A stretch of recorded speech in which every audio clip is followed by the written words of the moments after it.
You unlock this door with the key of imagination. Beyond it is another dimension, a dimension of sound, a dimension of sight, a dimension of mind. You're moving into a land of both shadow and substance, of things and ideas. You've just crossed over into the Twilight Zone.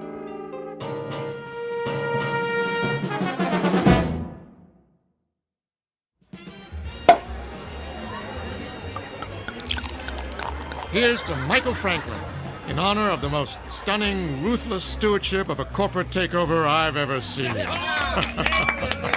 Thank you. Thank you, Alan. Thank you, everyone. And may I just say, I absolutely deserve it. I know you've had your eye on that corner office for some time. Well, it's yours. Actually, Alan, I have my eye on the corporate suite. What? That's my office. Exactly. Careful, Michael. Your ambition is showing.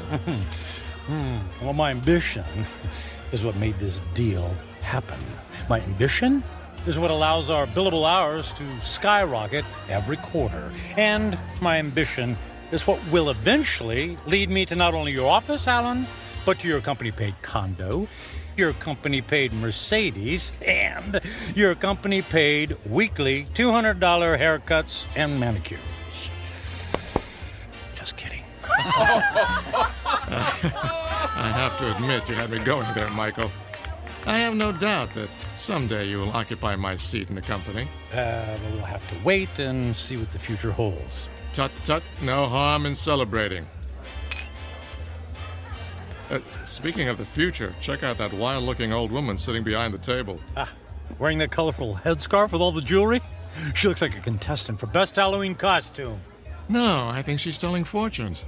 See how she's looking at that guy's hand? Let's go see what she has to say. Alan, you don't believe in this stuff, do you? Of course not. It's just for fun. On the other hand, maybe she can give us a hot tip for our next takeover target.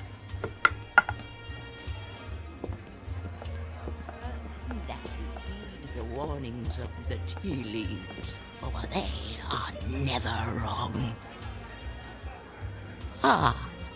I see there are two more supplicants who wish to learn about their futures. Make that one supplicant. I'm not playing. Oh, go ahead, Michael. What can it hurt? I put my faith in real things, Alan, like profits and a well-written prospectus and a robust return on an investment dollar. And people? People are the least reliable things on the planet.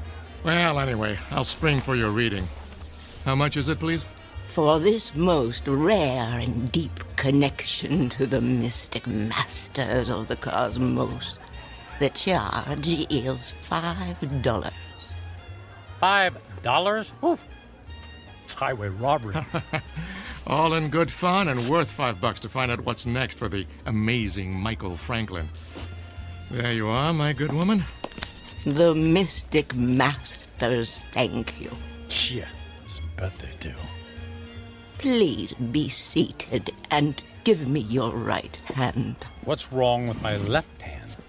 The right hand crosses the body's meridian, connecting directly to the humors of the heart through the intercession of the soul.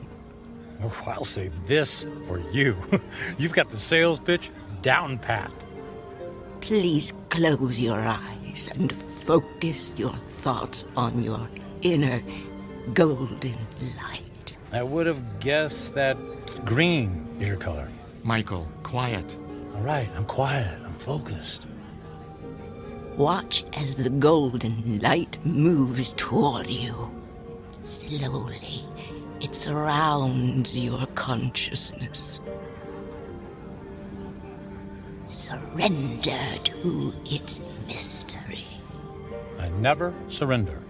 The mystic masters perceive you as a man who values work above all else. She's got that right. She could have said the same thing about anybody in this bar. There are people in your past who have suffered a disconnection with you. spirits are left unsatisfied. Well, it can't be old girlfriends. He doesn't take time to go on dates. Your soul is troubled. My soul is just fine. Thank you very much. There's something strange. I am attempting to discern your future, but I cannot. I could have told you that. No offense. What's the matter? The reading is over. What? Hey, we paid you to tell his fortune. Here is your money back. I cannot complete the reading. Now look, lady, I don't believe in all this hocus pocus, but a deal's a deal. Just tell me I'm going to be the richest man in the world, and you can keep the $5. I do not take lightly the readings of the soul. I'm gonna go complain to the manager. Alan, hold on, Alan. Look, we don't want to cause you any trouble, lady, all right? Just say what's on your mind, and we'll leave. Very well. I will tell you what the mystic masters have divined. May the Lord have mercy on your soul. What is it? Alan's gonna fire me? I'm gonna lose my hair? Your future is very clear, and it is this. In 10 days, you will be dead. What? I don't think that's very funny. The signs are serious, and the reading is true. What kind of scam is this? Come on, Michael. Don't let her ruin your night. You know, lady, we were humoring you by coming over here. The least you could do is play along and not be such a downer. I did not wish to reveal your fate. You insisted that I do.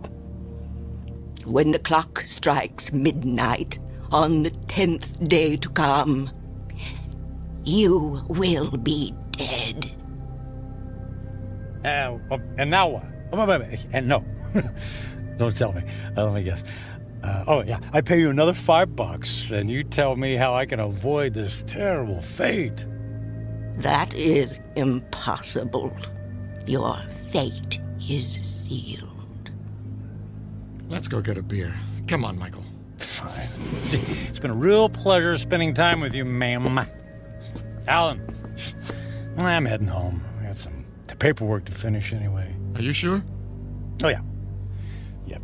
Suddenly, I don't know, I just lost my desire for celebration. Okay, buddy. See you tomorrow. Yeah, see you tomorrow.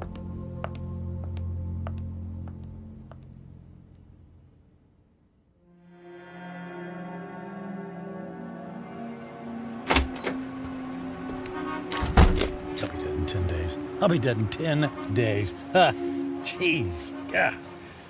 Con artist. Hey. Come on. Where's a taxi when you need one? Oh. Hey, taxi! Taxi over here!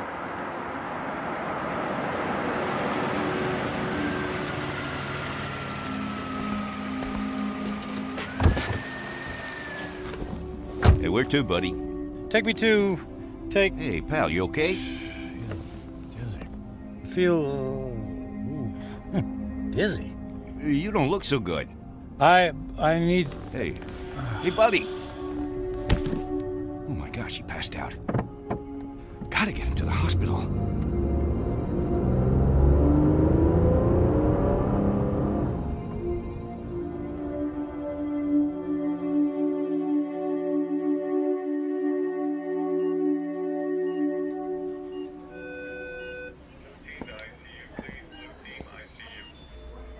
Mr. Franklin, can you hear me? Where am I? You're in the emergency room at Samaritan Hospital. What? What happened? What's going on? Easy, please. Don't try to sit up right away. You're still recovering from the anesthesia. Anesthesia? Yes. For what? You were brought here because you passed out in a taxi cab. Do you remember that? Vaguely. We performed some tests on you. Blood pressure, heart, everything was normal. Well, then, I don't get it. Then why am I... And in an abundance of caution, we gave you an MRI. I'm afraid we found something unusual. Well, what does that mean? There's a dark spot on the X-ray of your brain. We don't know what it is until we perform more tests, of course, but I must impress on you. This is a very serious situation. Well, what happens next? Well, I'd like to check you into the hospital for further procedures. We can consider options for chemotherapy and radiation right away. But I feel fine. I'm in great shape. Cancer has no respect for those issues, I'm afraid. How long do I have? A few years? Given the size of your anomaly, I suspect that your prognosis is dire. And how long? 6 months? It could be a matter of days. I'm very sorry, Mr. Franklin. I will send the nurse in to take your information, all right? Days, wait. The old woman in the bar, she was right. I'll be dead in 10 days.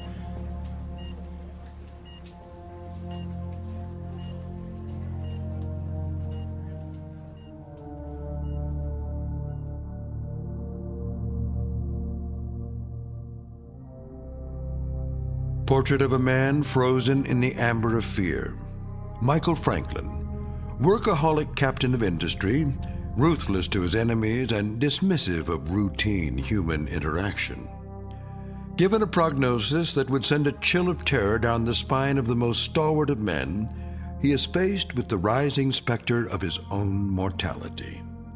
But even worse, he stares into the rear-view mirror of a life only half-lived. Devoid of true friendship, with only a string of consummated business deals to mark his measure, Michael Franklin is about to embark on a frightful journey of self-examination that can only be experienced in the land between regret and insistent memory, a land we like to call the Twilight Zone.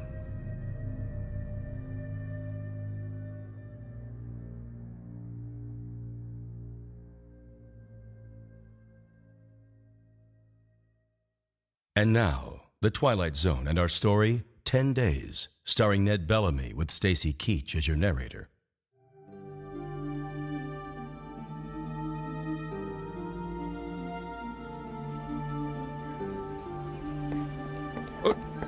Nurse! What happened to the patient who is in this bed, Mr. Franklin? I just saw him a moment ago, Doctor. I have no information about his condition. I certainly hope he isn't about to do something foolish.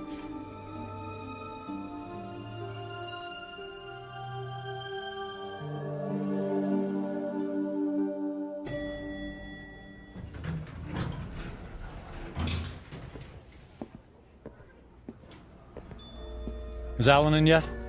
Oh, yes, Mr. Franklin. Are you all right, Mr. Franklin? I'm fine. I don't believe I've ever seen you in the office without shaving or changing your clothes from yesterday. I was in a hurry this morning. Is he in a meeting? He just finished a call. Fine. I'll only need a minute. Oh, but he's got another appointment at... I'll only be a minute.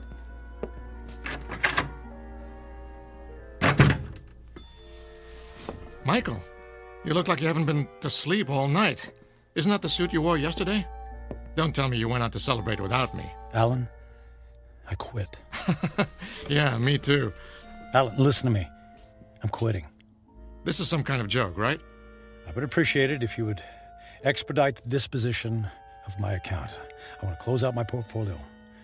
I'm cashing in my stocks. I need my retirement funds and my annual bonus, every bit of it. Michael, you're talking crazy. What are you doing? What's this all about? What part didn't you understand? I mean, you can't just quit. But I just did. What on earth for? Personal reasons. Personal reasons. After all these years of working together, you offer me that? Correct. Michael, If this has something to do with that crazy old woman who told your fortune last night... It's not that. I just decided to take my career in a different direction. I've just been thinking about making this move for a long time. I don't believe you. Alan, no offense, but I don't care if you believe me or not. I've made my decision, and I'd like you to honor it. You realize that if you disassemble your corporate portfolio early, there will be substantial penalties. Not to mention the perks you'll be losing. The company car, the country club membership, the center court basketball tickets. Can you have the accounting department wrap everything up right away? Oh, and I'd appreciate all of the various income streams to be folded into one check. That check will be worth several $1 million. Yes. Well, I can't say I approve of what you're doing, and I can only hope you have a good reason, even if you won't tell me. Could you make the call, please? I'm in a bit of a hurry.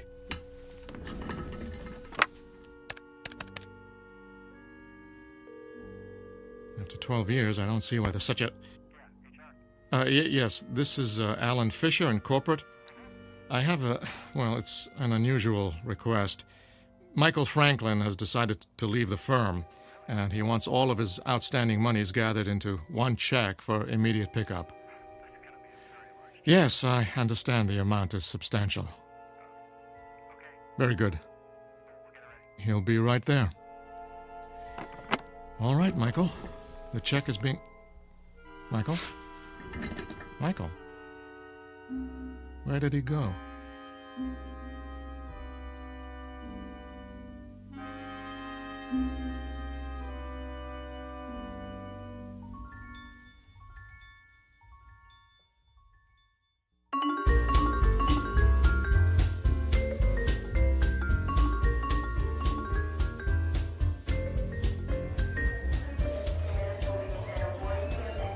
May I help you, sir?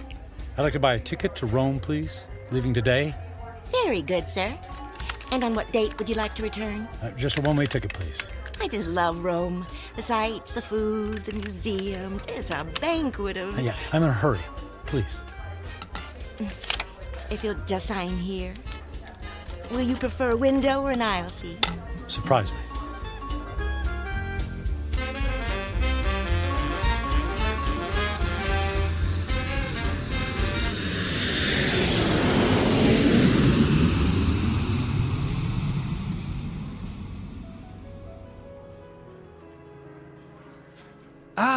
Mr. Franklin, welcome to the Grand Hotel, Rome's premier destination. Our presidential suite has been prepared. All 3 fireplaces are ablaze, the champagne is on ice, and your veranda opens onto the courtyard where Rome's finest string quartet is waiting to play for you.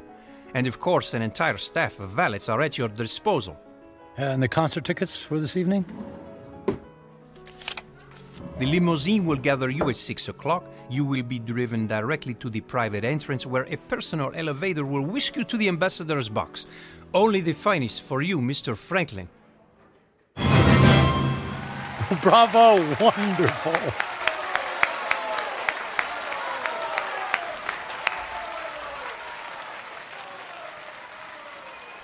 Excuse me, Mr. Franklin.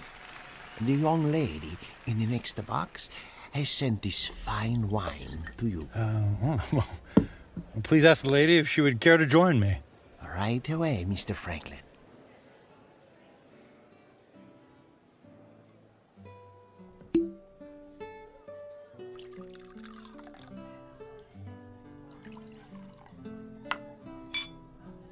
I haven't seen you at the theater before.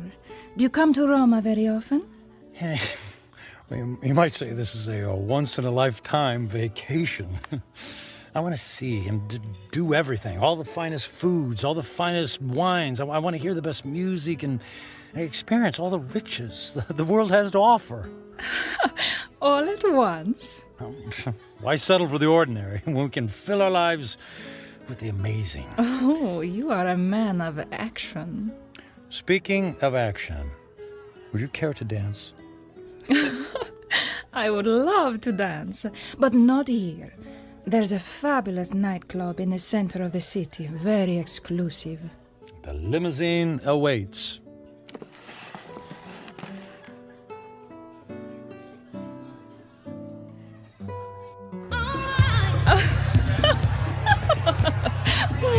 wild dancer. It's not me. It's a champagne. You're so funny. I believe I'm slightly tipsy, too. Oh, tipsy. What does it mean? It means I've had too much to drink, which means I'll probably have a ferocious hangover tomorrow. Oh, that is too bad. But no worries. The way to prevent a hangover is to keep drinking. More champagne! More champagne! More champagne! And more dancing! And more dancing!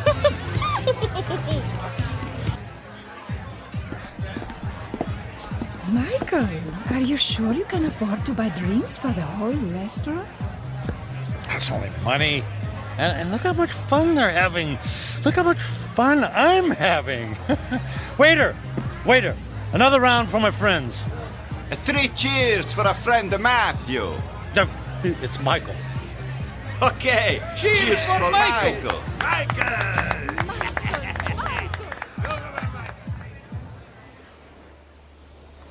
Michael, are you able to walk? It's not me. It's the streets that keep moving. You danced the night away. And we'll do it again tonight. The sun rises over the ocean. If I see a million mornings, I never grow tired of seeing that sight. Imagine if you only had a few more to see. I'm sorry, what did you say? I said, would you care for some breakfast? I'm starving. Then let's go to the best restaurant in the city and order everything on the menu. I've never met a man like you, Michael. If you want something, you just take it. Of course. What's that old saying? Eat, drink, and be merry, for tomorrow we die. Michael, what's wrong? You look sad. Did I say something wrong? Maria, I wanted to ask you something. What is it, Michael? Would you care to join me on a small trip? Where to? Oh, I know a charming village near here. We could have a picnic.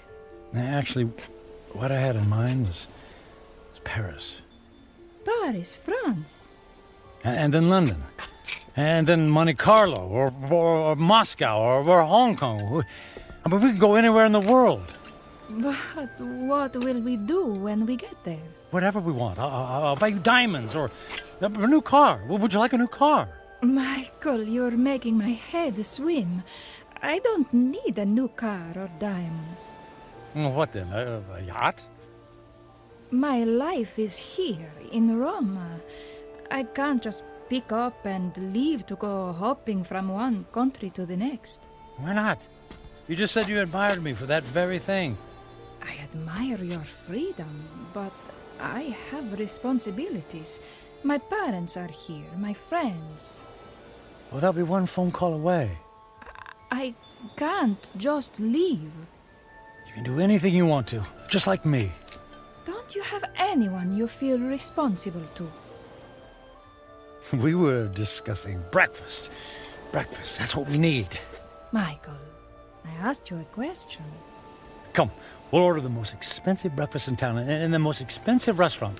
We'll have them serve us eggs on plates made of gold. I'm not really hungry. Where are you going? Where are you going? I have things to do. But what about Paris, London? You're willing to give all that up? If I left with you, then I would be giving up something. Like what? My life here. It's who I am. The people I love, the friends I have. So window dressing. None of that is important. And what do you think is important? I am. And what I want. I see. Goodbye, Michael. Fine! I'll go to Paris by myself. There's lots of beautiful women there, too!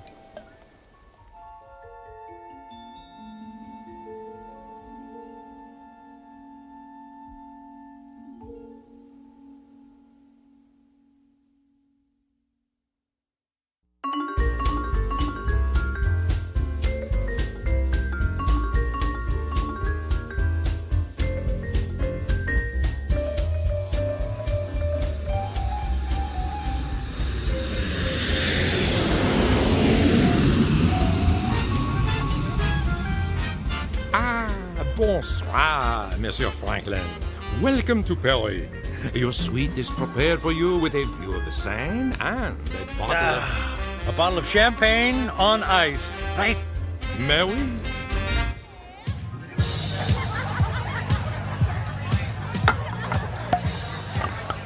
What'd you say your name was? My name is Angelique. I'll call you Angel, my beautiful French angel. What about you, my dear? I am called Giselle. Ah, Giselle. Giselle, I knew her well. Oh, you are so silly. I'm Michael, but why don't you call me Mike? Nobody ever calls me Mike anymore. Not since I was a little boy. Were you as naughty then as you are now? I was a good boy, very smart. In fact, I was smarter than everybody. Did you know that? I was better than all of them. Oh, you are a good person, Mike. Nobody ever bought me a pearl necklace on the same day I met them. I'll buy you another one tomorrow. Hey, we need more caviar here, garçon. More caviar, s'il vous plaît. But Mike, we have 2 bowls full on the table already. They're 10 minutes old. We need fresh caviar. Freaking caviar. Let's dance. Mike.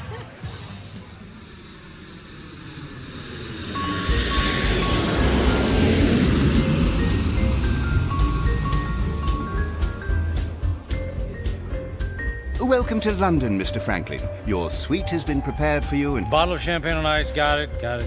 Let's say, on second thought, cancel my room. Book me on a flight to Monaco. I got an itch to gamble. Right away, sir.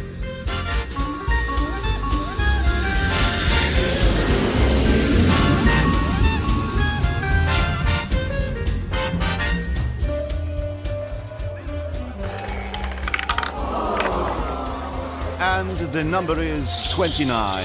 Red. Don't worry about it. It's only money, and there's plenty where that came from. Another 10,000 in chips, please. Is the gentleman sure he has already lost several $100,000? If the gentleman wanted to hire a babysitter, the gentleman would have done so. You understand? As the gentleman wishes.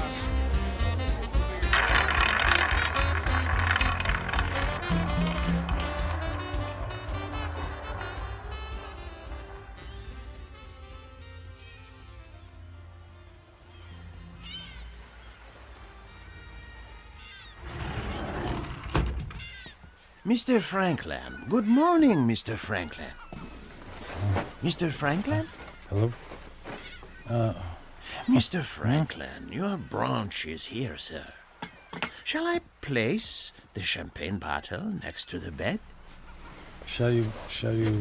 Who are you? Where am I? I am Captain Philippe Duchette. This is the Fandango Dancer, the luxury yacht you rented last evening. I rented? Was I alone? The gentleman was escorted by several very attractive ladies, and there was a request for the boat to take you to Australia. But, as you may know, that trip is beyond the range of this vessel. Wanted you to take me to Australia. After we received the Alaskan crab, Russian caviar, and of course, the champagne. I hope I never see another glass of champagne. What shall I do with the cases that are on the deck? How many cases did I order? 10. They're yours. Merry Christmas. Do you wish to proceed with the cruise? No, I don't think so. Very good, sir. All right. For a week, I've eaten the finest foods, drunk the most expensive champagne. I've slept in the most exquisitely comfortable beds with the most luxurious silk sheets. I've held beautiful women in my arms. I should be the happiest man on earth. I should have a permanent grin tattooed on my face. Why am I so miserable? I'll have a few days left to live. A few days. I need to be somewhere where someone knows me, where I don't have to pay for the company of people. I need to go home. I need to go home.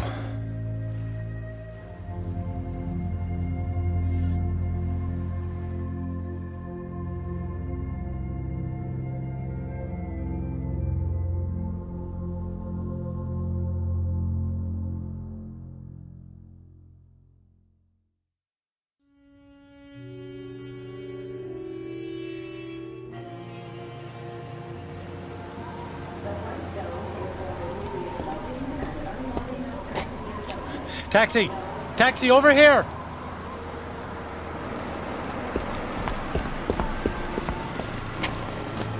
Hey, where to, mister? 1020 Clark Street. Hop in.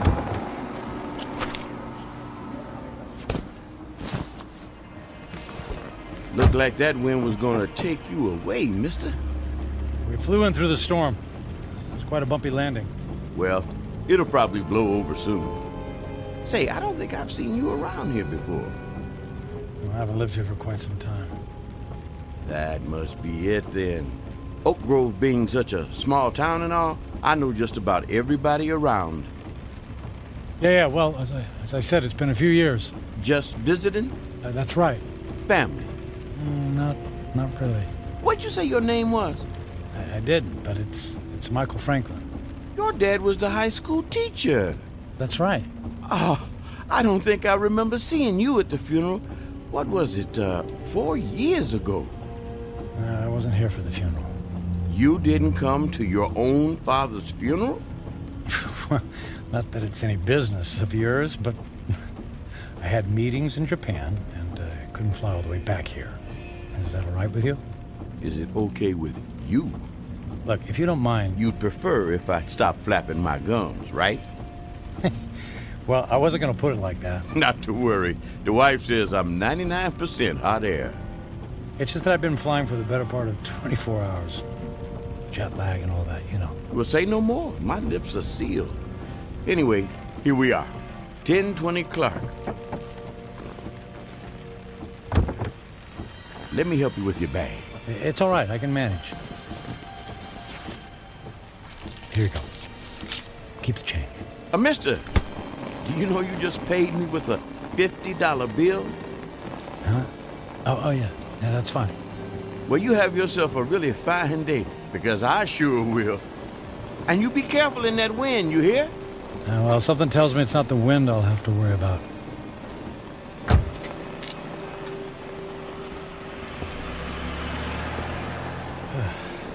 Here goes.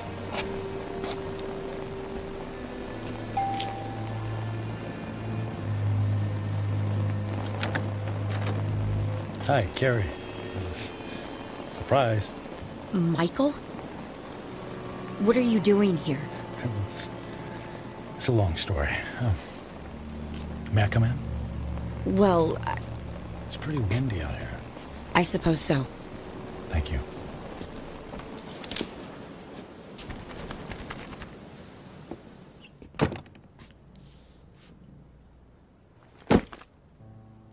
Michael, what's going on? You just show up on my doorstep after 4 years? Well, you know me. Spur of the moment. You are not a spur-of-the-moment person. You plan everything in your life. I wouldn't be surprised to find that you plan how many times you blink every day. Well, the truth is, I don't have any place else to go. That sounds dramatic. It's true. What about the penthouse? It's gone. The beach house? Gone. They're all gone. I sold everything. I thought you went through your midlife crisis when you left me. Apparently, it's still going on. Please, Carrie, I don't want to fight. Then what do you want? I just wanted to see you again. You just wanted to see me. Okay, you see me. Now what? Do you mind if we sit down? Michael, I have to be at work in an hour, and I'm in the middle of a term paper. You went back to school. I'm getting my master's. That's wonderful. Congratulations. Thank you. I mean, you planned it for years. It's great that you finally decided to do it. Yeah, well, if there's nothing else on your mind... So, how have you been? Busy. I don't have a lot of downtime, but that's how I like it. You redecorated things here. You redecorated the house. I needed a fresh start after you left. Well, Carrie, about that, I'm so... If you're about to apologize, please don't. I've already more than paid you back by thinking the most horrible thoughts any person could think about another person. I guess I deserve that. Oh, you have no idea. How could you just walk away from a marriage, Michael? What was so terrible that you couldn't stand up like a man and fight for me? For us? It wasn't about you, Carrie. Oh, that's good to know. Because when I was picking up the pieces, when you left, it sure felt like it was about me. What I mean is that I wasn't a good husband. True. You were always working. And I knew that I wouldn't be a good father. True. You never even walked the dog. So, I didn't give up on you. Or us. I gave up on myself. Well, that makes everything all better. You can go now. Carrie, please. Oh, I could just clobber you for coming back here. It isn't fair for me to have to dredge up these old feelings again. Well, maybe a civilized conversation without any bickering would do both of us some good. I don't think so. Please, Carrie, it's more important than you know. For what purpose, Michael? So you can go back to your high-powered, big-shot job in the city and feel good about yourself? I just don't want to leave loose ends. Please, for better or for worse, can we just talk? I'm not looking for forgiveness, just closure. Well... One cup of coffee? I'll even make it. All right. 1 cup, and I'll make the coffee. Yours always tasted like motor oil. Thank you. Thank you so much. Thank you.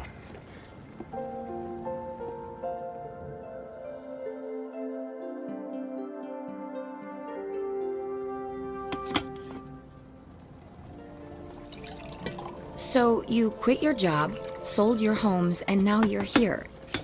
It doesn't make sense. Yeah, about that. I guess I just realized that being a workaholic isn't very much fun, after all.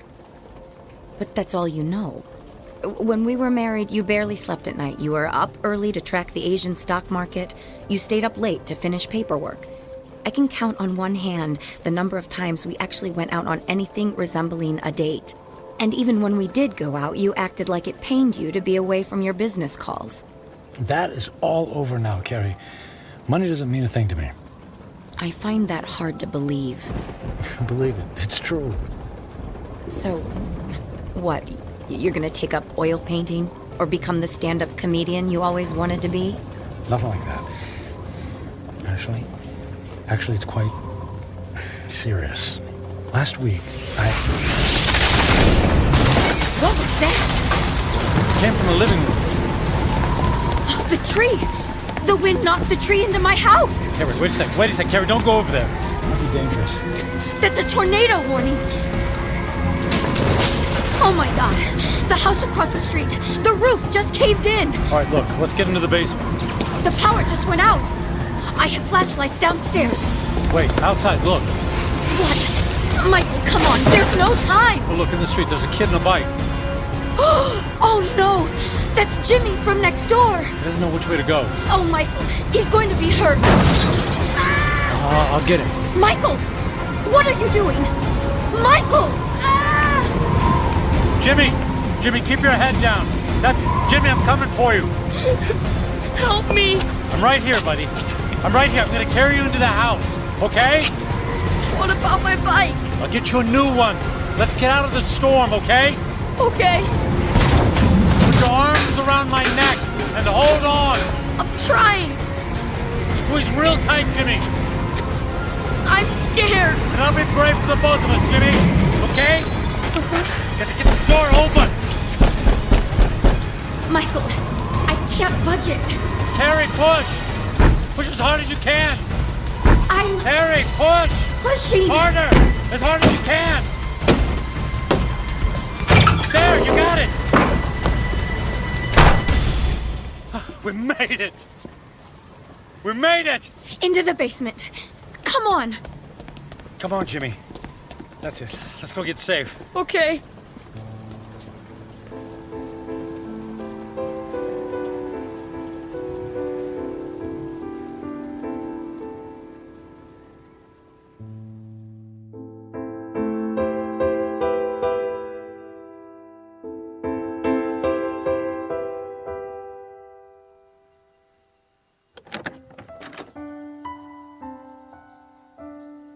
Storm's cleared. It's over.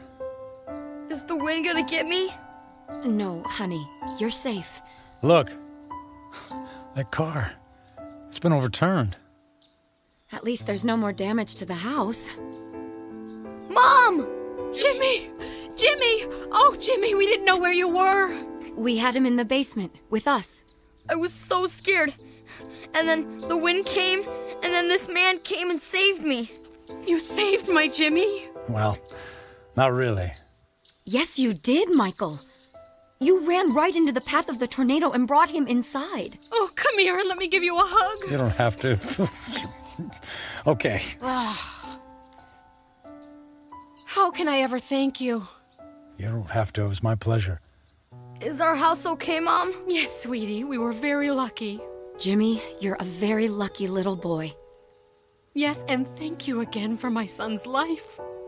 Yeah, thanks. You're welcome. Michael, you saved Jimmy's life. You're a hero. I didn't even have time to think. I just saw him and ran. It was still amazing. When the chips were down, you really came through. I'm proud of you.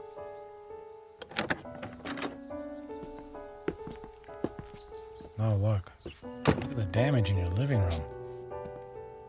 No, it's okay. All of that can be fixed. The main thing is that we're all safe and healthy. Right.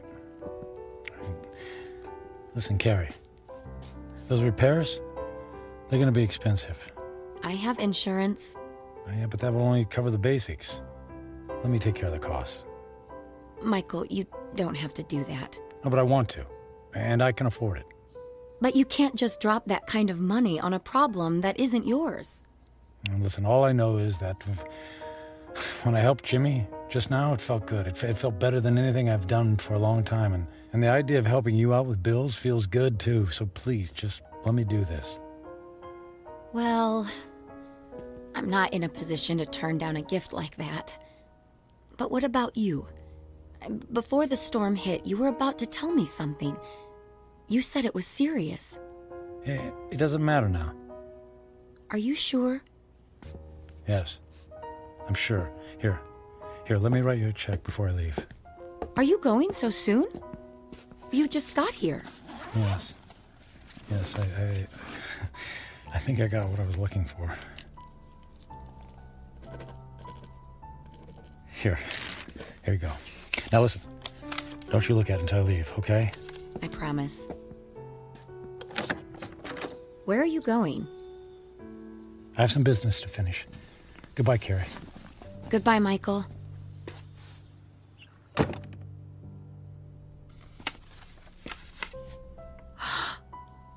$1 million? Michael! Michael!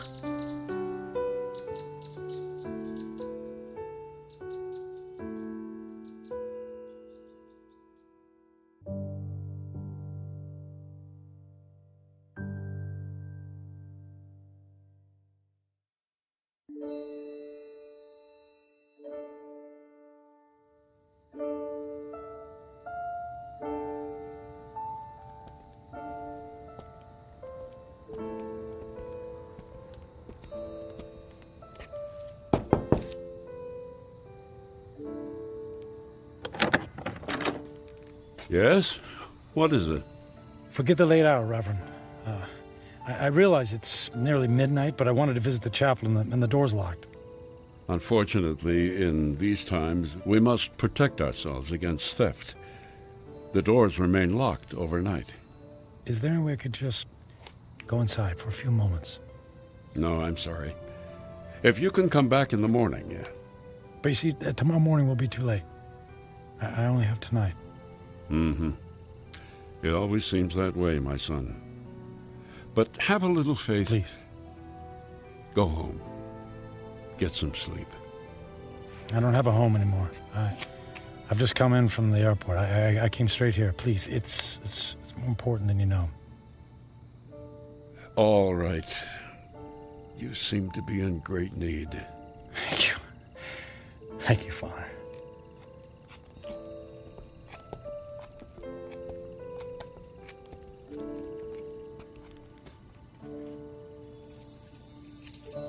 Yeah, it's one of these. Here we go. I'll come back in 10 minutes. I won't need more than 5.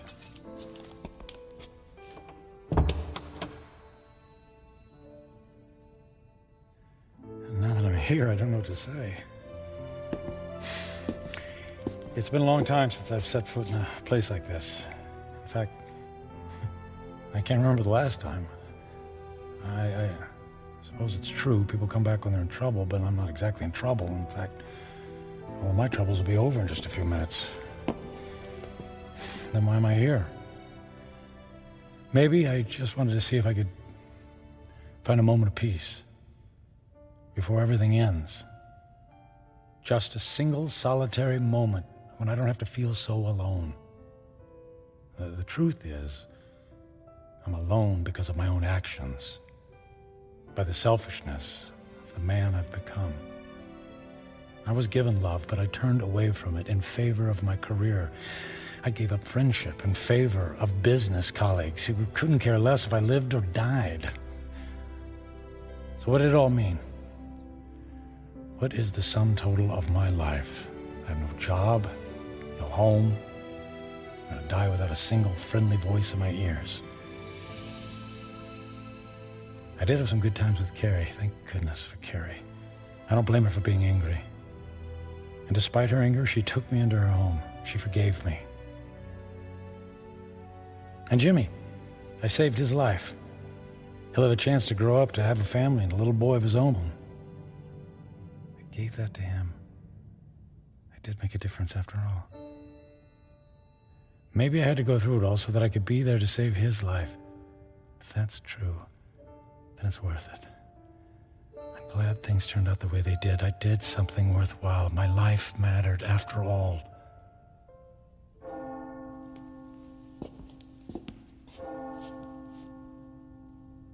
Nearly midnight on the 10th day, just like the old lady said. When the clock strikes midnight on the 10th day to come, you will be dead. I'm not afraid. I thought this moment would be terrifying, but I actually feel ready. No regrets. I'm prepared to say goodbye to everything.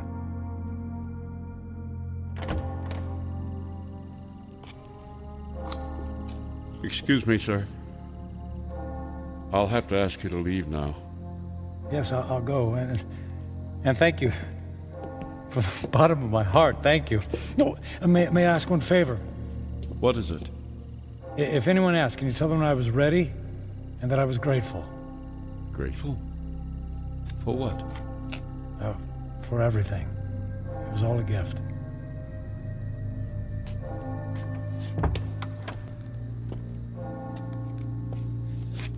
Okay, it's time. I don't know what to do. I mean, if I should... How do I... Church bells. They stopped. Okay. It's midnight on the 10th day. I'm still alive. Nothing happened. Okay. Nothing's happening. The old woman said I had 10 days to live, that I would die at the stroke of midnight. She lied. She lied.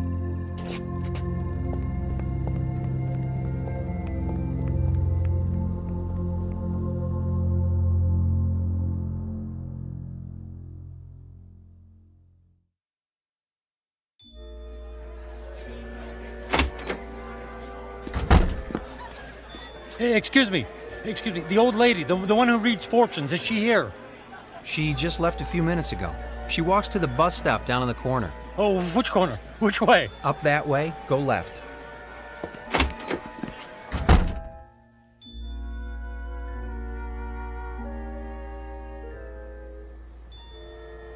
Where is she? Don't let her be. Ah, there she's. Hey, don't get on that bus. Wait. What is it? Who is calling? You lied to me. Who is it? Who are you? What do you want? Look, I'll stand in the light so you can see my face. Now, do you remember me? Ah, yes. The angry man. And I'm still angry. You told me in 10 days, at the stroke of midnight, I'd be dead. 10 days are now over. I sold my home. I shut my life down because I believed in you. Yes. I told you that in 10 days you would be dead. So? And I was correct. The man I spoke to 10 days ago is dead. What do you mean? That man was selfish and cruel. That man was friendless and meaningless. Can you say the same things about yourself today? I guess not. He's gone. Bury him. Give yourself the rarest of all gifts in life. A second chance. A second chance? Huh. Sounds too good to be true. And yet, here it is, yours for the taking. You're right, things are different now. I don't know how to thank you. Live for someone other than yourself. That's the best thing any of us can do. Actually, there might be someone willing to let me try. And her name is Carrie. Thank you. Thanks for the second chance. Thank you.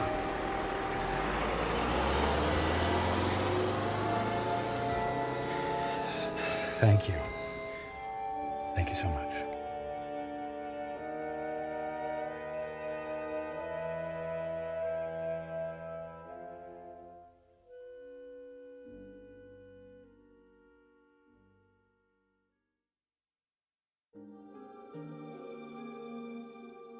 Michael Franklin, a man on a mission to burn every bridge even before he made his way across. Stung by the terrible knowledge of his impending demise, his journey toward redemption faced a detour of intoxication and self-indulgence. As he now knows, such things are not the stuff of satisfaction, only empty calories and heartache. Ironic, then, that a man who placed such a premium on personal wealth could only feel full upon losing everything. A stark, lonely truth, but an eternal one. Upon such truths are built second chances, here in the Twilight Zone.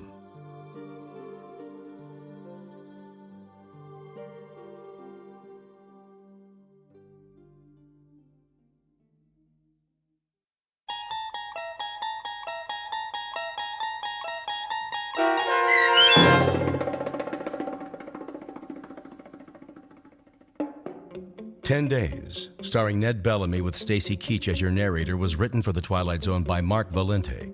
Heard in the cast were Linda Ryder, David Darlow, Ernest Perry Jr., Roger Mueller, Tony Makis, Saskia Balori, Joby Cerny, Elizabeth Lido, Martin A. Strope, C.J. Amari, Molly Glynn, and David Pasquesi.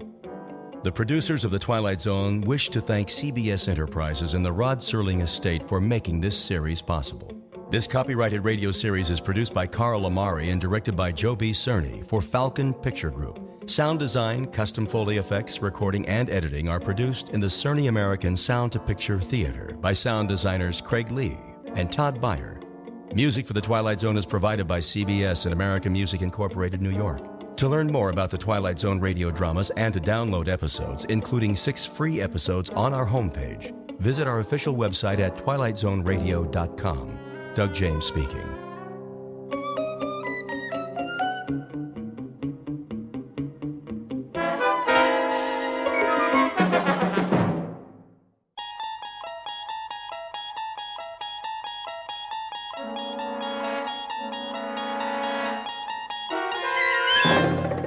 You're traveling through another dimension, a dimension not only of sight and sound, but of mind.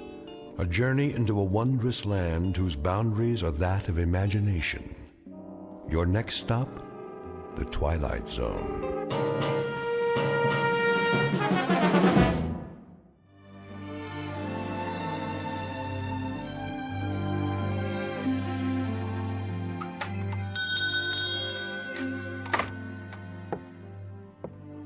Morning, Mr. Castle. Hello, Ned. Any mail today? Got it right here. Where's my registered letter? Registered? Oh, I didn't see one. The one that says I won the Publishers House sweepstakes. Oh, well, I'll keep an eye out for it. I entered that one myself. Instead, I get only bills. Yeah, the check's in the mail, Mr. Castle. Say, maybe tomorrow, huh? Maybe. See ya.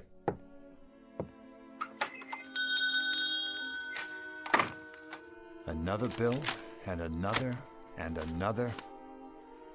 Edna, what about the gas and electric? What? The gas and electric bill. How many months is that?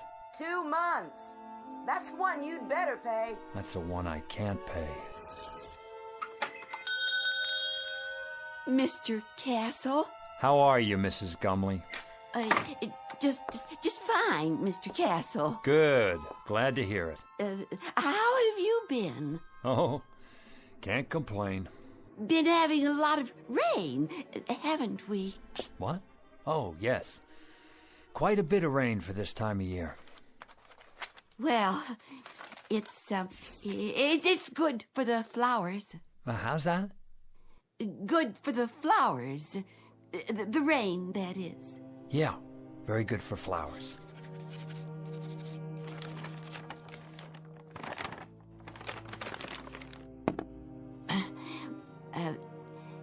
An heirloom today, Mr. Castle. An heirloom, Mrs. Gumley. You don't say. Oh, yes, Mr. Castle. Been in my family for years. Has it now? Years and years.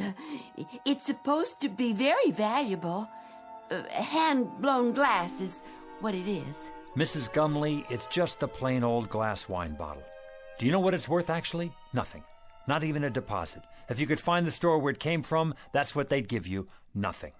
I could let it go for $1. Mrs. Gumley, if I could spare $1, I'd give it to you. Believe me, I would. But things have been rough here. The pawn shop business isn't what it used to be.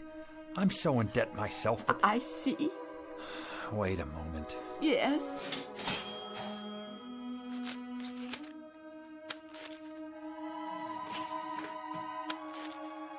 $1 it is, then.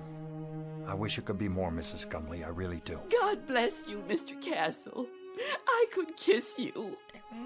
Stop that now. It's nothing. You're a wonderful man. Good luck to you. And to you. Better days for all of us. Mr. Castle, it's not an heirloom, you know. I found it in a garbage can. It's just a dirty old cheap glass bottle. Please forgive me for lying to you. That's all right, Mrs. Gumley. Who knows? Maybe it'll turn out to be an heirloom. We'll just have to wait and see.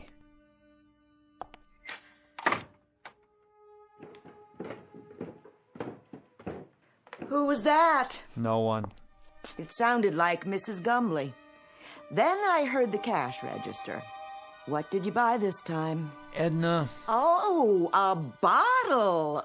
Gorgeous. She said it was an heirloom. Is that right? She has to eat, doesn't she? And you don't? That's not the point. Arthur, we're a couple of weeks away from bankruptcy. Don't you think I know that? Then you'd better start rubbing that bottle and pray, Arthur. Pray that a genie appears, because that's about the only hope we have left. Oh, Edna.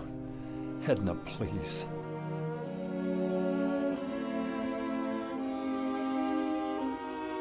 Mr. and Mrs. Arthur Castle, suspended in that brief fragment of time before fate comes out of a bottle.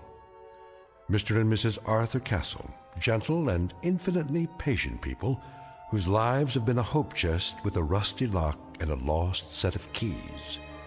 But in just a moment, that hope chest will be opened, and an improbable phantom will try to bedeck the drabness of these two people's failure-laden lives with the gold and precious stones of fulfillment. Mr. and Mrs. Arthur Castle, standing on the outskirts and about to enter the Twilight Zone.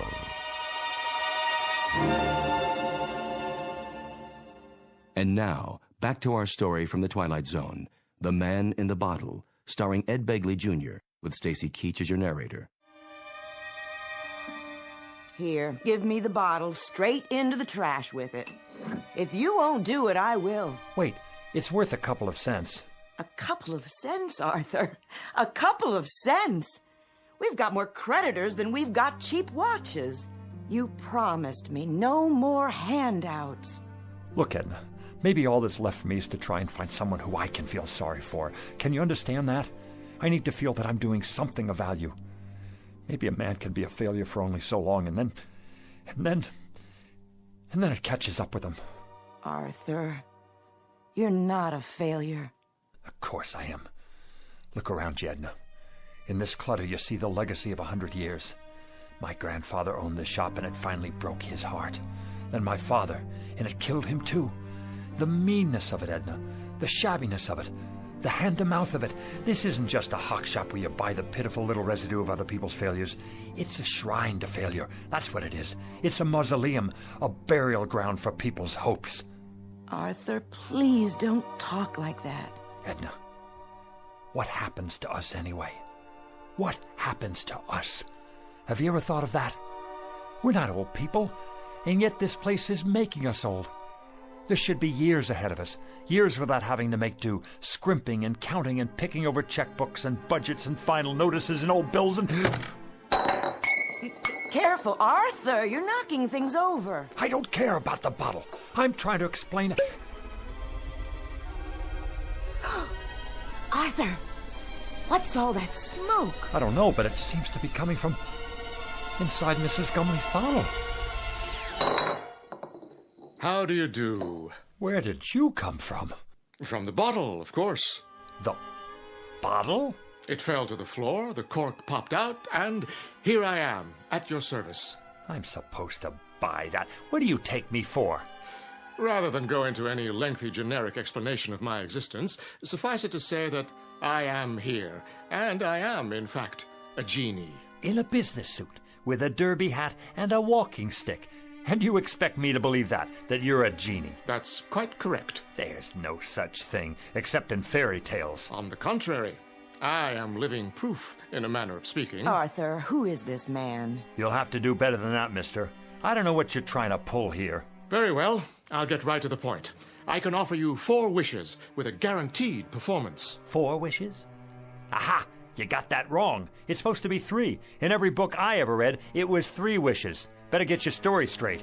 That's a myth, I'm afraid. Oh, they may have offered only 3 in the beginning. But for some time now, 4 has been the operant number. Some considerable time. It's proven to be the most effective option. Think about it. Too few, and a person may waste the opportunity of a lifetime, so to speak. Too many, and, well, the possibilities can get out of hand. Frivolous, in other words. The opportunities tend to cancel each other out, if you see my point. You've got your answers down, I'll give you that. I think I better sit. Well, Mr. Castle, Mrs. Castle, what do you have in mind? Arthur, I don't understand.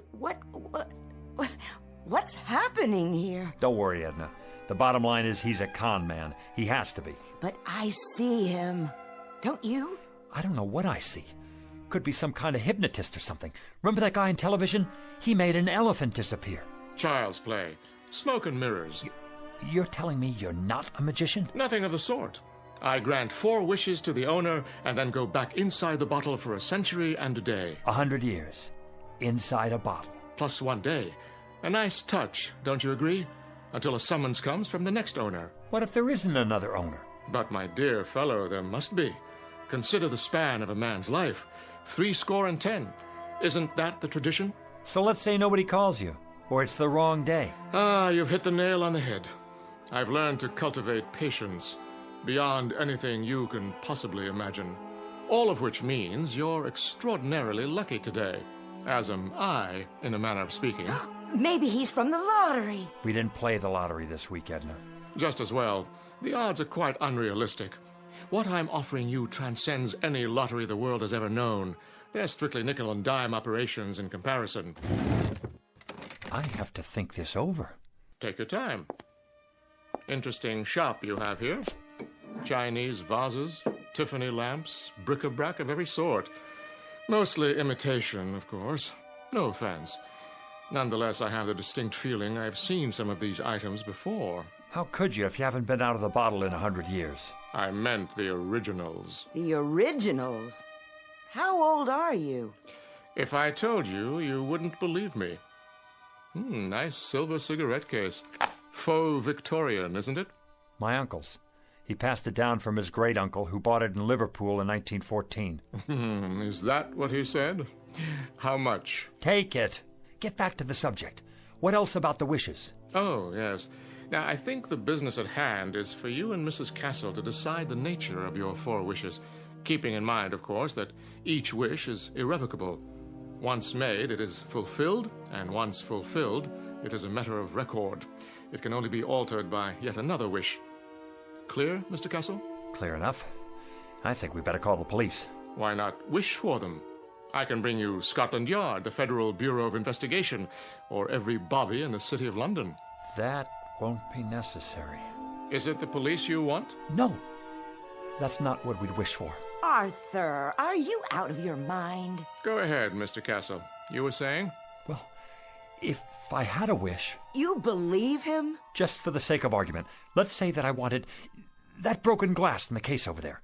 Let's say I wanted it to be fixed. The glass display case? Unless that's too hard for you. I broke it cleaning up the other day. One whole side is cracked. Is that all? It's too expensive to replace and impossible to glue together. Impossible. Would you like to make it official, Mr. Castle? Arthur, be careful with this man. You don't know what he's after.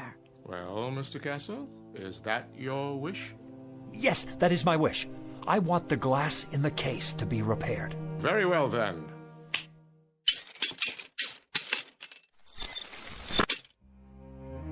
Am I dreaming? It's a magic trick. It has to be. No, you're not dreaming, Edna. I see it too. It's like new. How did you do that? Next. What? Well, Mr. Castle, you have 3 wishes left. 3 wishes. 3. Edna, 3 wishes. Anything we want. Think, Edna, think. What do we want? Why, I don't know. I asked you to think. I'm frightened. A new shop, Edna. An expensive shop on 5th Avenue. We could have that just for the asking. But Arthur... Or travel. Take trips. We could see the places we could never afford to visit, like Paris or Rome or even the South Seas. We could take a cruise around the world, first class. Surely there's a catch. Oh, money. $100,000. $200,000. $1 million.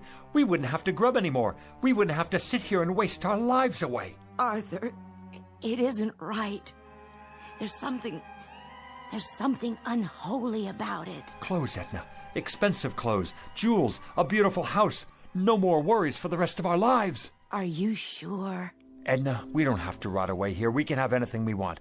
Anything, Edna. Money. Money? The simplest of all requests, Mr. Castle. Simple? For you, maybe. How much would you like? In what denominations? Edna, how much do we want? I don't know. I just don't know. $1 million. That's what we want. $1 million. In what form? Gold? Silver? Of course, there are market fluctuations in precious metals, so there will naturally be an element of risk. Platinum shows the least movement. Diamonds are relatively stable at the moment. Forget it. Cash only. All negotiable U.S. currency. Very good. Denominations? No 50s or 100s. Make it $5 and $10 bills. Recent dates, and no counterfeits. Where would you like it? Savings account or checking? Perhaps a numbered deposit in a Swiss bank. Right here. Here? Where I can see it. On the floor? Don't you worry about that. Just bring it here. I'll take care of the rest. That is your second wish. You understand English, don't you? That's our wish. Coming right up. Oh, just one thing. Aha! Arthur, I told you. Do you mind terribly if I... If what? If I smoke. Is that all? Of course, if you prefer otherwise. I see the no smoking sign on the wall. No. Go right ahead.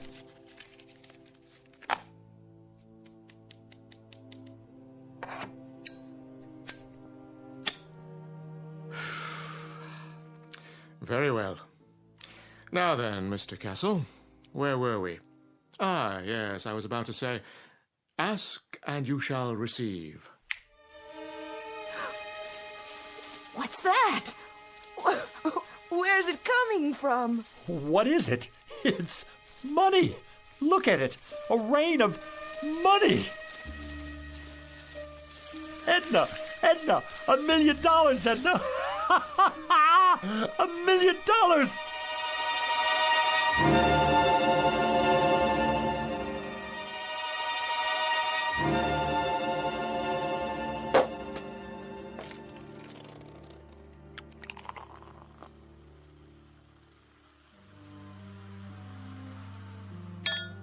There you are, Edna. Champagne. I think I've had more than enough. I suppose you're right. How can I work if I have a hangover? Well, you could take the day off. Edna, you're a genius. Why didn't I think of that? We both could. Close up the store and... And what? I wouldn't know what to do, would you? Well, let's see now. It's a beautiful day. We could take a walk together in the park. Oh, Arthur, I'd have to get dressed up, and I don't have any comfortable shoes. Or we could go to a restaurant. Any restaurant at all. But we've already had lunch. Then we could take in a film downtown, or a play, a musical. Do you know how many years it's been since we did that? And leave all this money out like this? I don't think that would be a good idea. So, we're prisoners here. We can't go anywhere, do anything, for fear that someone might steal it from under our noses. What good is it? Oh, Arthur, we can put it in the bank. That's tomorrow. The bank's closed now. Unless... What are you thinking? Call your brother on the telephone. Tell him to come over here. He needs money for his operation, remember? Oh, I like that idea. And while you're at it, call Avritton, the butcher, and Mrs. Tiola, and the checker at the market. And that nice girl at the bank. And the dry cleaner. And here, look in the book. All our old customers, the ones who can't afford to get their valuables out of hock. Call them all, every one. What will I say? Tell them we need their help.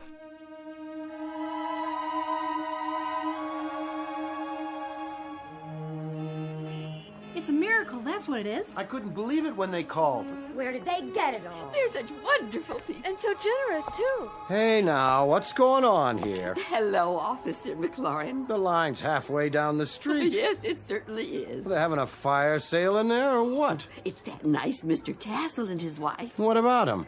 They're redeeming things. What things? All kinds of things, as long as you've got your pawn ticket. Even if you don't, they remember. They're redeeming us. That's what they're doing. It's the loveliest gesture I've ever seen.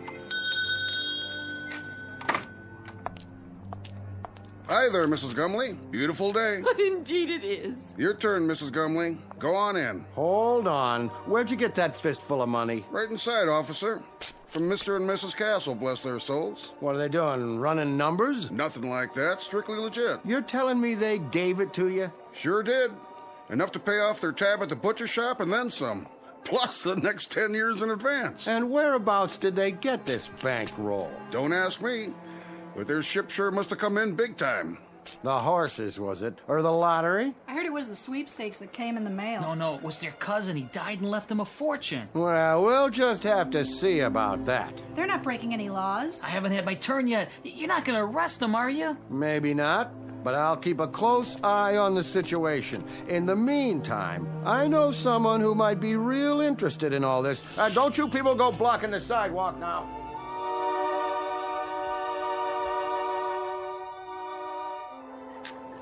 Here you go, young man. Pay off that mortgage now. I will. And then go have yourself a ball, you and your lovely wife. I don't get it. Why are you doing this? Do I need a reason? Every time I come in your gas station, you look under the hood. Oh, that's nothing. Check the air and the tires, all of it, without my asking. I say that's worth something. It's worth a lot these days. Well, thanks, Mr. Castle. Bye now. Who's next? Mrs. Gumley, how are you? Very well, thank you. Here, you take this now. I want you to have it. So much. Don't you worry about it, Mrs. Gumley. Anything you need, anything at all, you come to us. There's more where that came from. For you, plenty more. God bless you both. But why are you giving me this money, Mrs. Castle? Why? Because you're so bright and cheery every time I'm in the market. Oh, Mrs. Castle, thank you. You put this in the bank now for when you get married. And for you, Mr. Jacks? And you too, Mrs. Tiola. You have a nice day now.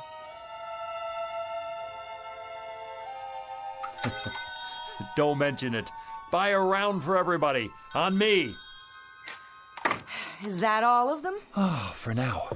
Put the close sign in the window, would you please? Of course, dear. Whew. Now that's what I call a day's work. You did wonderfully well, Arthur. I'm so proud of you. You know, Edna, I don't care how we spend the rest. I feel so good right now, seeing all those happy faces. I know. It would be nice to get away for a while, though. I agree. Some time in the sun, nothing fancy. How much do we have left? Look in the box. It's still practically full. We didn't put a dent in it. Your father would be proud. Rest his soul. And your grandfather. Tell me your opinion about something, Edna. If you like, dear.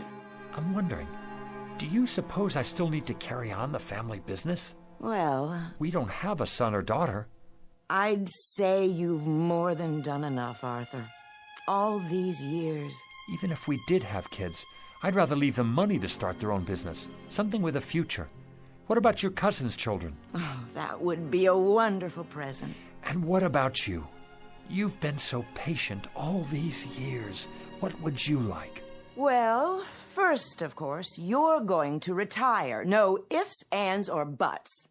And then, wherever you'd like to live, Arthur, as long as we're together.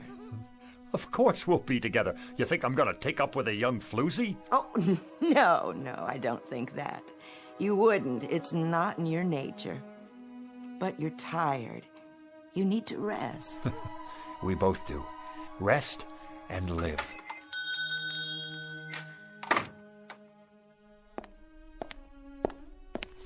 Yes. Good afternoon, Mr. Castle. Do I know you? Let me see. Harry Joy's son. I don't believe we've met before. Wait. Stu Wintner's nephew. That's it. Not quite. Are you from the life insurance company? Because if you are, we've got your payment right here. Just let me count it out for you. In cash. Is that all right? That's not necessary. Or we could write you a check just as soon as we make a deposit. And quite a deposit it will be by the looks of all this. I told you, Arthur, we should have put it away. Let me give you my card. Internal Revenue Service. That's correct. There's a matter of an income tax, Mr. Castle. You just send us the bill and we'll pay it. But send the bill in a hurry, would you please? My wife and I will be taking off for Europe very shortly. Oh, could we? Consider it done. Where would you like to go first? The Eiffel Tower, an African safari, waltzing in Vienna, perhaps? Dancing? We haven't been dancing since I don't remember. Dependents? Just a few details for the record. Ask away, we have nothing to hide. How many dependents can you claim? The whole neighborhood. They don't count.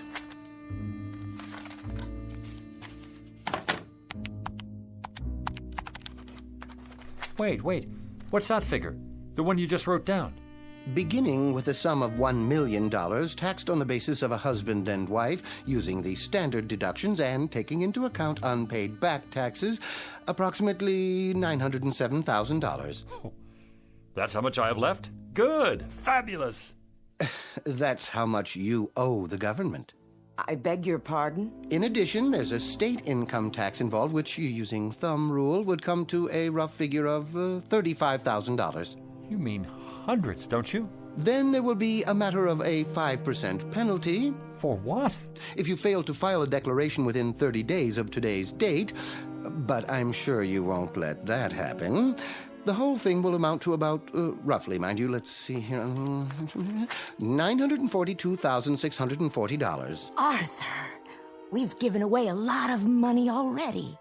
I'll figure out how much.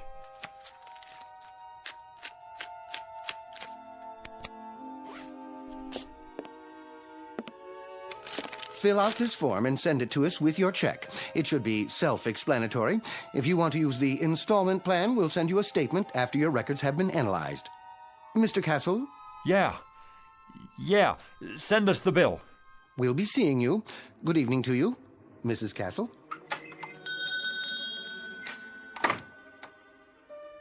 I wonder if we can appeal it. Help me, Edna. You take this pile. 76, 77, 78... Oh, Arthur, where's the genie when we need him?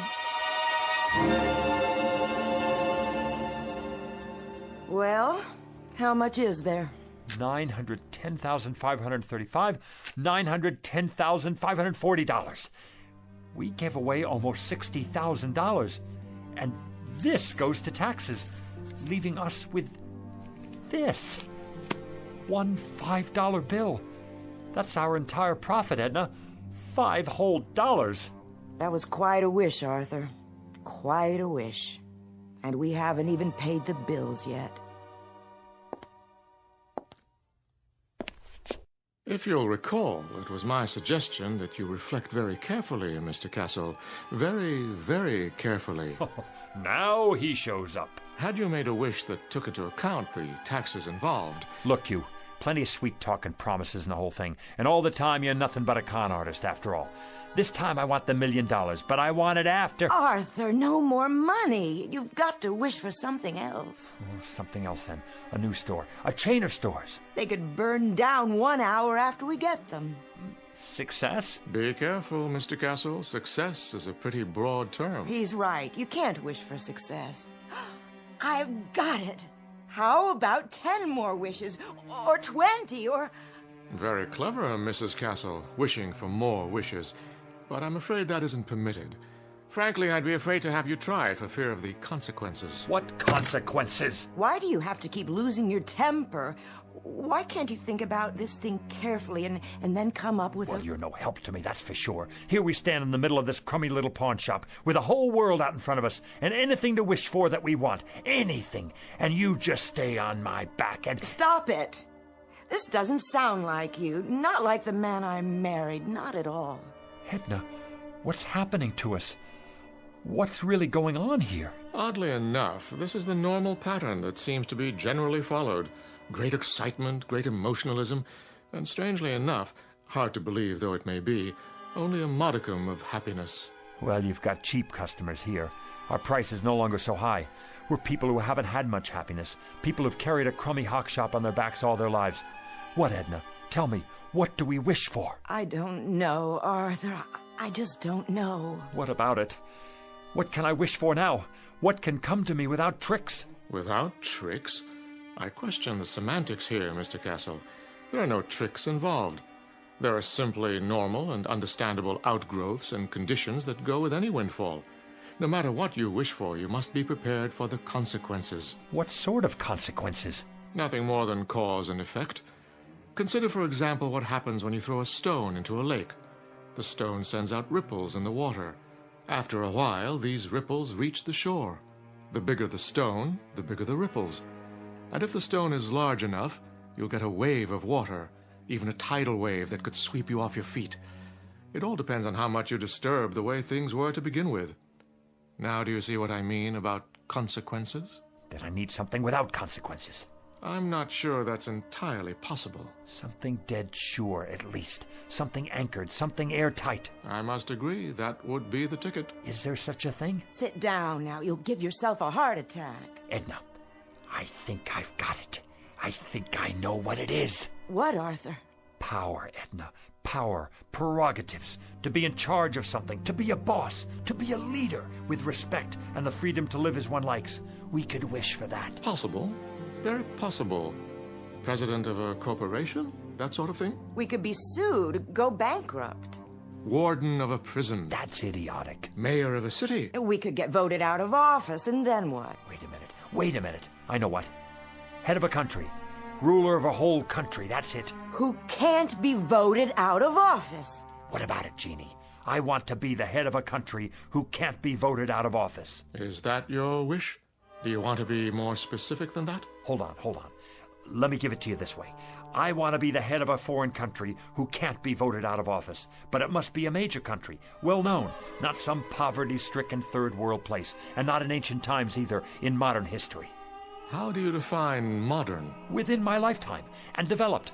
A fully industrialized country with millions of educated people where I'm very popular and can't be voted out of office. No problem. You sure? Of course I'm sure.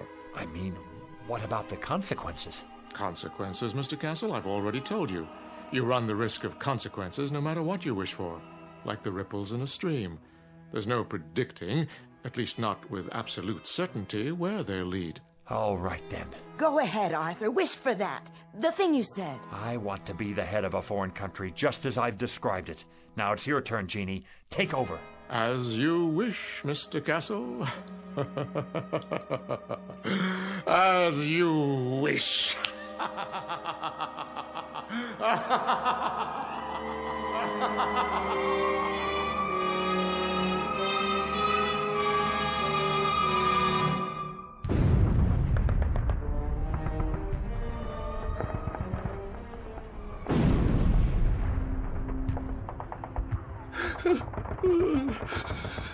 You'll forgive me, sir. Yes? I have not slept in 3 nights now, but the situation is as I described. The first Ukrainian army has cut us off from the south. There's no sign of Wenk's reserve army. There is no reserve army. We are simply doomed. There is no hope for us. From now on, it is just a mass suicide. Did you hear what I said? They are already in Berlin. What about it, Führer? Führer? What do you want to do? Why do you call me that name? Here is what you asked for. Very quick and very painless, mein Führer. And we have the gasoline for you and Miss Braun. When you're finished. Head of a country. Can't be voted out of office. It's the end of the war and I'm in a bunker and I'm... Heil Hitler! It's almost the end. I've given them the poison. We'll take their bodies out into the courtyard and burn them when it's finished. Have the gasoline ready. I won't take the poison. I wish I were back where it all started. I wish I were Arthur Castle again. Oh, Arthur, you've broken it. What? Broken what? The bottle Mrs. Gumley brought in. Why? I have, haven't I? Not poison, an old wine bottle. Let me sweep it up for you. I can do it. It had no value anyway. No value at all. I'm here. My final wish. I'm really here now. Where is he? Where is who? You know who I mean. The... And why would he be here? You've had your 4 wishes, remember? No, yeah. Well, I guess I'm a 4-time loser. What do you expect? I just wish he doesn't come back. I wish... There you go, wishing again. Right. Why should I? Why did I? Look at what we have here, Edna. We have a business that's been in my family for 3 generations. And each other. We have each other. I'm going to stop wishing for a while. You know, Edna, I can't afford a brand new life. Neither can I. I think I'll just give the old one a new paint job. You know something, Arthur? I think that's a very good idea. What is it? Look, your first wish, the glass case, it's not broken. It's still repaired. So we came out ahead after all. Nothing's ever a complete loss, is it? Careful, Arthur, with the broom handle. Well, we were ahead. Now you have more glass to clean up. You know something? I don't mind cleaning up any of it. Not at all. In fact, not at all.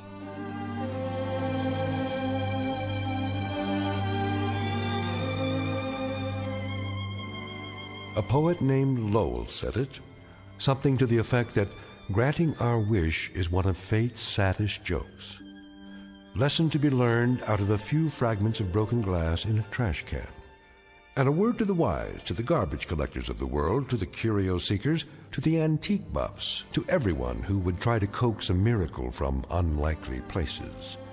Check the bottle you're taking back for that deposit, because the genie you save might be your own. Case in point, Mr. and Mrs. Arthur Castle, fresh from the briefest of trips into the Twilight Zone.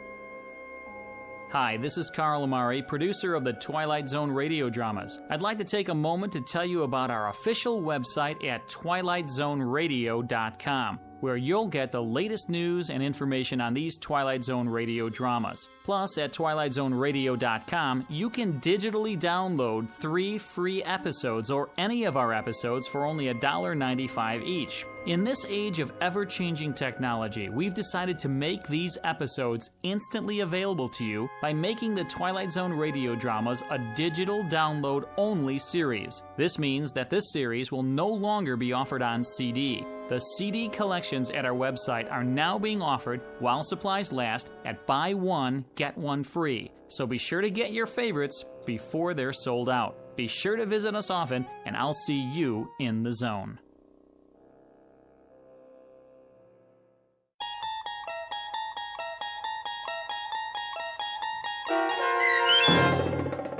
The Man in the Bottle, starring Ed Begley Jr., with Stacy Keach as your narrator, was adapted for radio by Dennis Etchison and based on a script by Rod Serling. Heard in the cast were Linda Ryder, David Darlow, Guy Burrill, Rosalind Alexander, Richard Hensel, Rich Komanek, Carl Amari, Diane Trice, Irene Olson, and Richard Shavson. To learn more about the Twilight Zone radio dramas and to obtain audio cassettes and CDs of these programs, visit our website at twilightzoneradio.com. This copyrighted radio series is produced and directed by Carl Amari and Roger Wolski for Falcon Picture Group. Doug James speaking.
You unlock this door with the key of imagination. Beyond it is another dimension, a dimension of sound, a dimension of sight, a dimension of mind. You're moving into a land of both shadow and substance, of things and ideas. You've just crossed over into the Twilight Zone.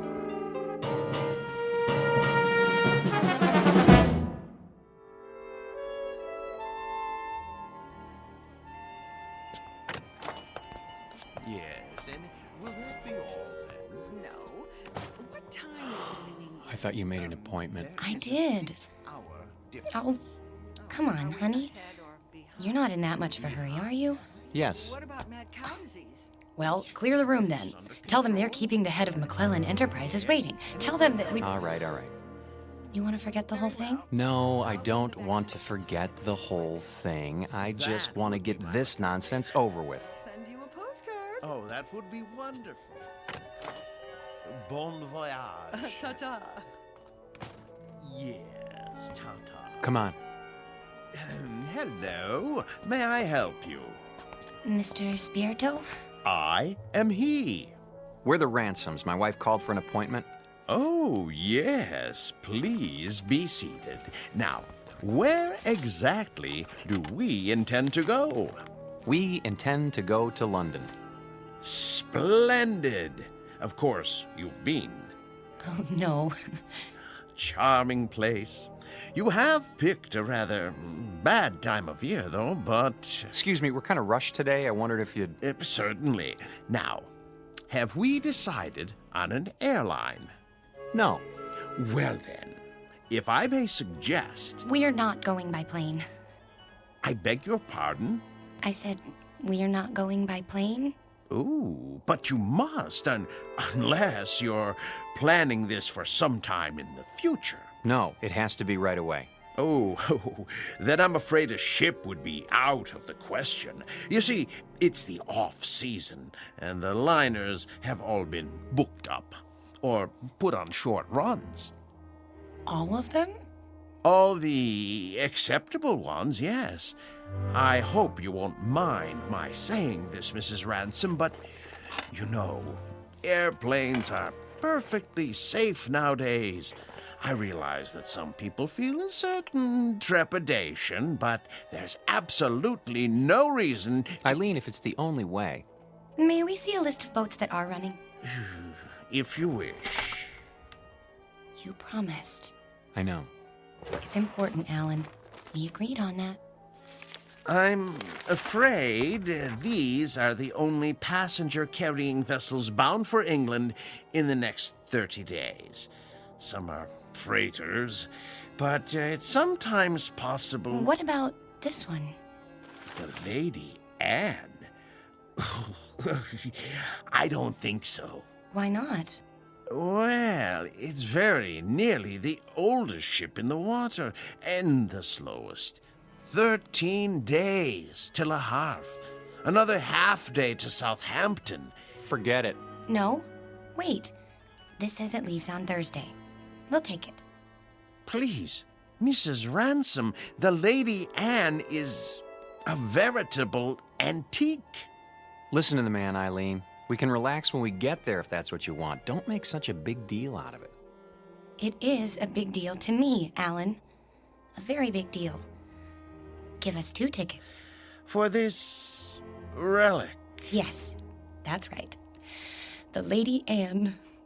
Oh, very well. A few extra days won't matter, will they? I don't have anything better to do. Check okay? Of course, sir. But, Mrs. Ransom, the Caravan Travel Agency takes pride in its service. I beg you not to do this. Well, it isn't going to sink, is it?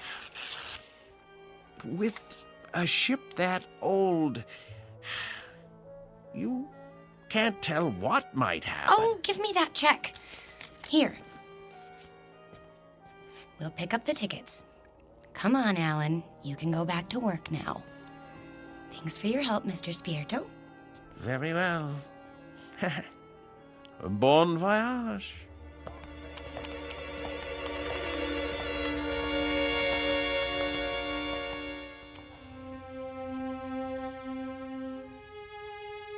Portrait of a honeymoon couple about to embark on a journey.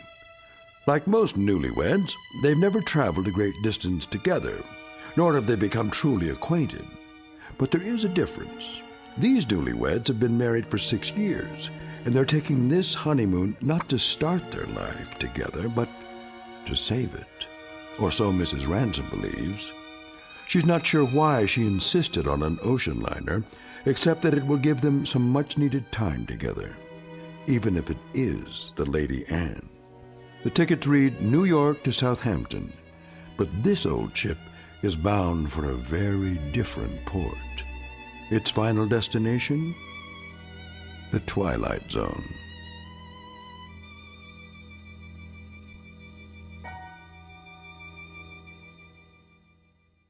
And now, The Twilight Zone and our story, Passage on the Lady Anne, starring Martin Jarvis and Rosalind Ayres with Stacy Keach as your narrator.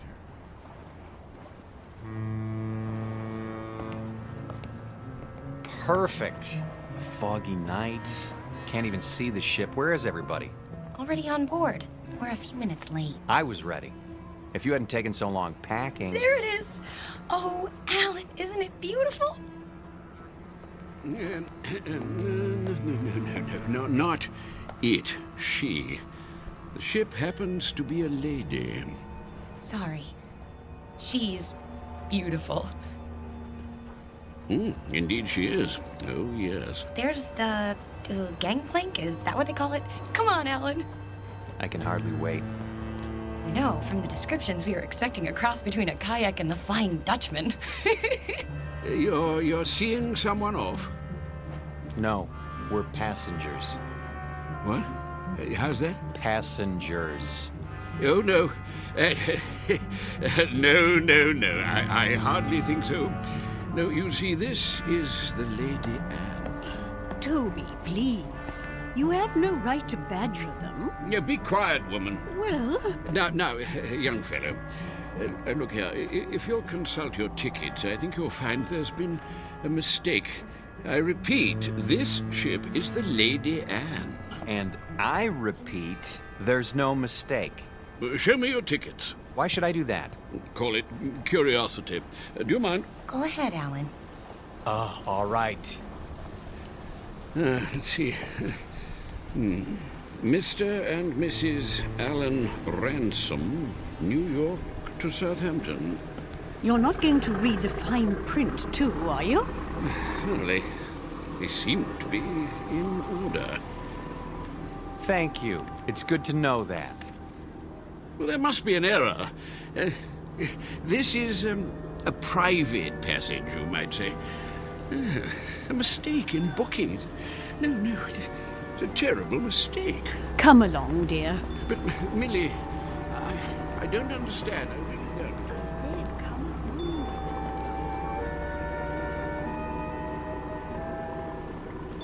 Well, I guess that's how the British say welcome aboard. Oh, don't get your back up. You'll be twice as cranky when you're his age. Bet we can beat him up the ramp. Not too late to turn back, you know? I mean, think of being cooped up with me for 14 days. I made a promise and I'm going to keep it. Isn't that good enough? Sure. Not very steady. Really gives you confidence, doesn't it? At least try to enjoy this. One moment, please. Your names? Ransom? Yes, I see it on the list. Do you want to see our tickets, too? Everything seems to be in order, sir. Stateroom 24, down that flight of stairs. Thank you.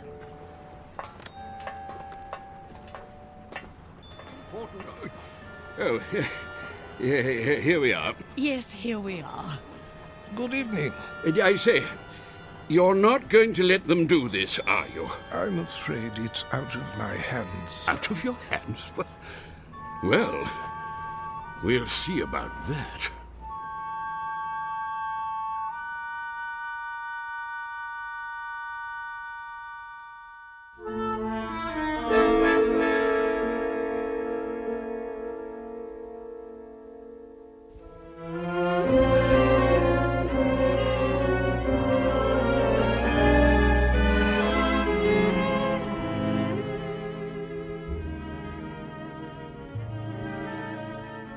I hope they got the luggage on board. It'll be waiting in our room. You'll see. It better be. We're due to take off in 10 minutes. Take off? Sail. Disimport. I think it's disembark. All right. Alan, you have to admit, it's a real showpiece. Did you notice this carpeting? And the oil paintings? And brass everywhere. Great. Where's the bar? I could use a drink. Number 24. This is it.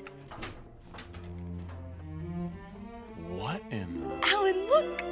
It's like an old-fashioned drawing room with a tapestry and gold everything. Pigeon's blood vases. I don't believe it. Are those plaster cupids on the ceiling? Oh, it's marvelous! And the canopy bed. Shaped like a swan. It's got a goose feather mattress. Oh, Alan, isn't this fabulous? It's probably the most ridiculous room in the entire world. You realize that? Probably. It is. And you actually like it. Don't you? Look at this chest. It must be 100 years old. A bowl of fresh flowers on top. And even a box of candy, shaped like a heart. At least the luggage is here. No kidding. You think we can take it for 2 weeks? I mean, with all this... There's the whistle. Come on, let's go up on deck. Why? Why?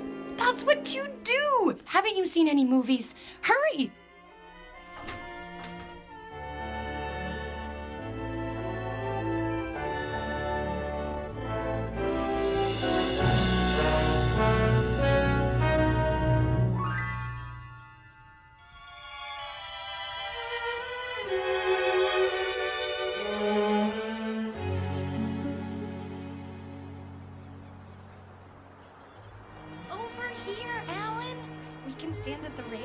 Those are the ones I mean, Burgess.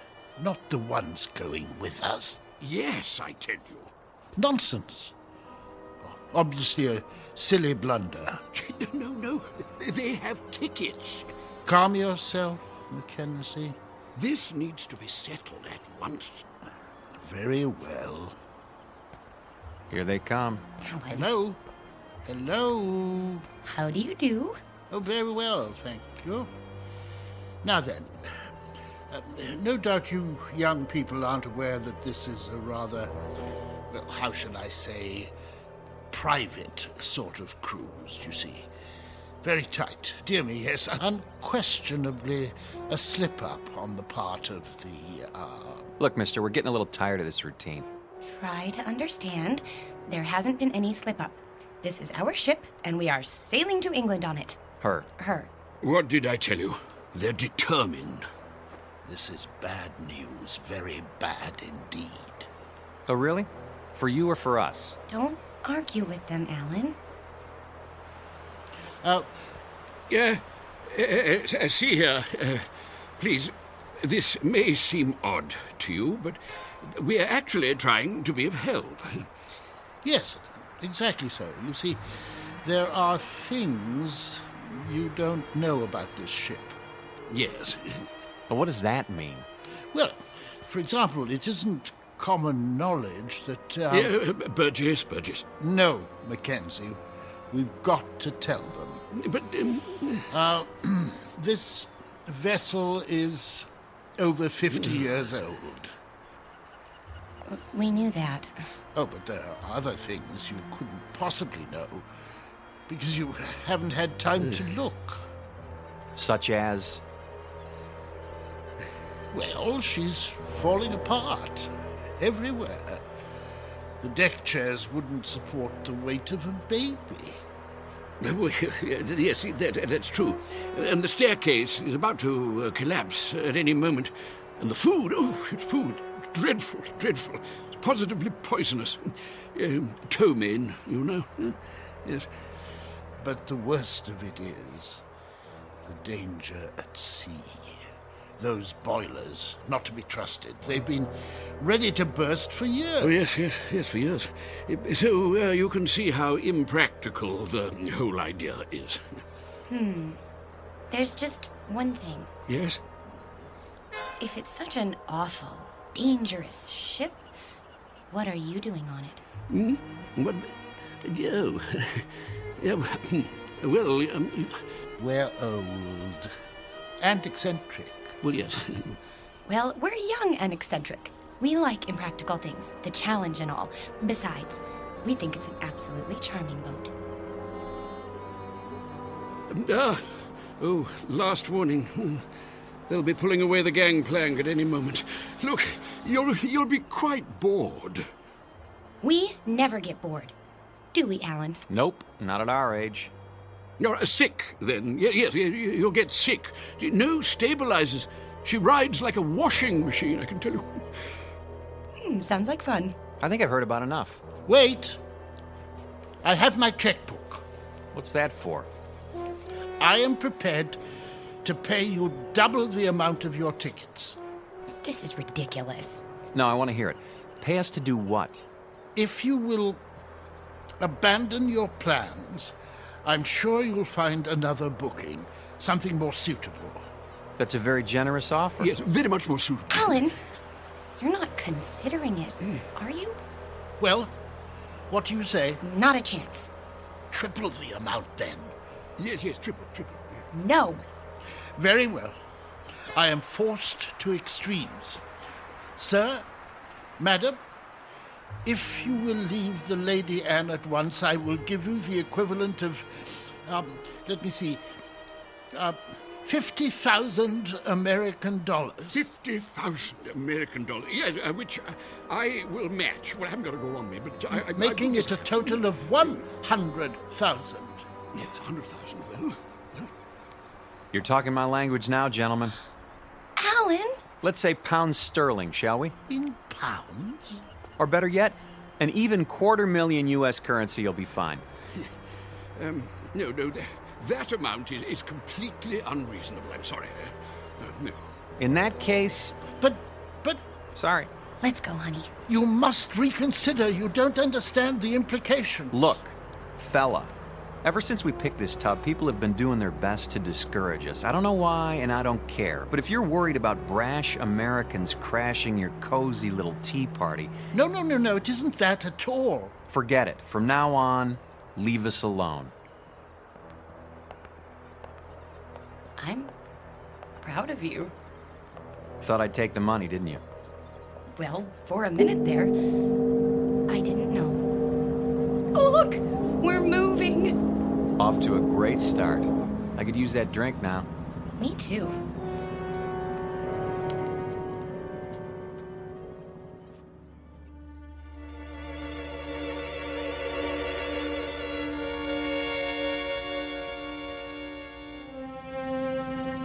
Too late. We did our best. We should have tried harder. But the funds he was demanding... highway robbery. Nevertheless, it was our duty. The duty of everyone on board. Who knows what the consequences will be? I fear we should have done whatever was necessary to keep them off this ship.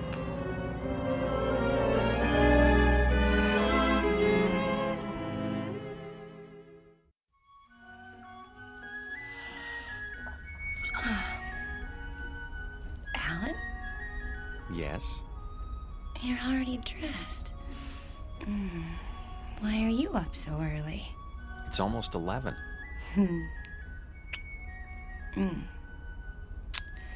Don't tell me you're nervous. We're not going to let two cranky old men spoil our second honeymoon, are we? A lot more than 2. Better get dressed. Fire drill's in 15 minutes. What?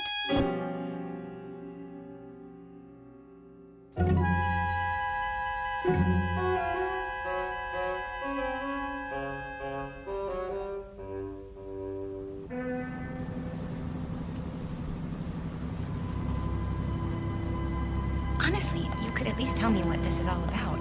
You act as if we're going to an execution. There. See for yourself. Look at all of them. And all wearing their life preservers. Oh no. Alan, some of them are even on crutches. And wheelchairs. Pretty hard to stand for inspection. Is that what they're doing? Apparently it's a safety requirement. Well, there was the Titanic. I picked up a few more names. The Mackenzies, of course, and Mr. Burgess. How could I forget? The one on the end is named Van Vlymen. Next to him is Mr. Bristow. Cooey! Hello there. Care to join us? Yes, do join us. Hello. In a moment, Mrs. Mackenzie. You don't suppose that everyone else on this ship is... Everyone. I checked this morning. The youngest person I saw was 70. Oh, but that's silly. It must just be the first class section. There aren't any other sections. The entire ship is first class. You mean they're all? Show some respect. This group alone represents several thousand years. All for fire drill practice. Remember, Eileen, getting there is half the fun. Chin up. Your life jackets. Oh, thank you. Now then, as soon as you're all ready...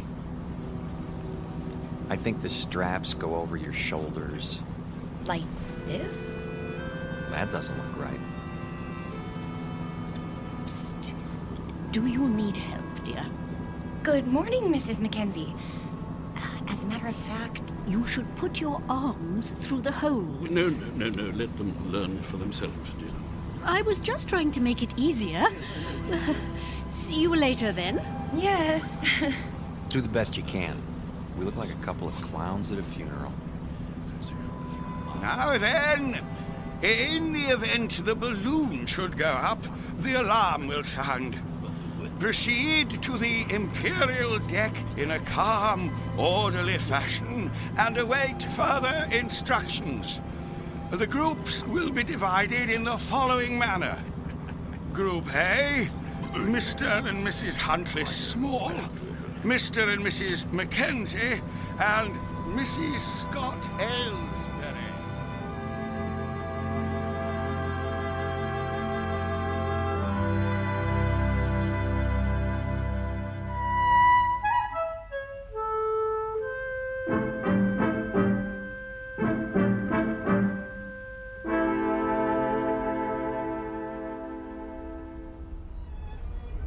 Here we are. The Imperial Lounge.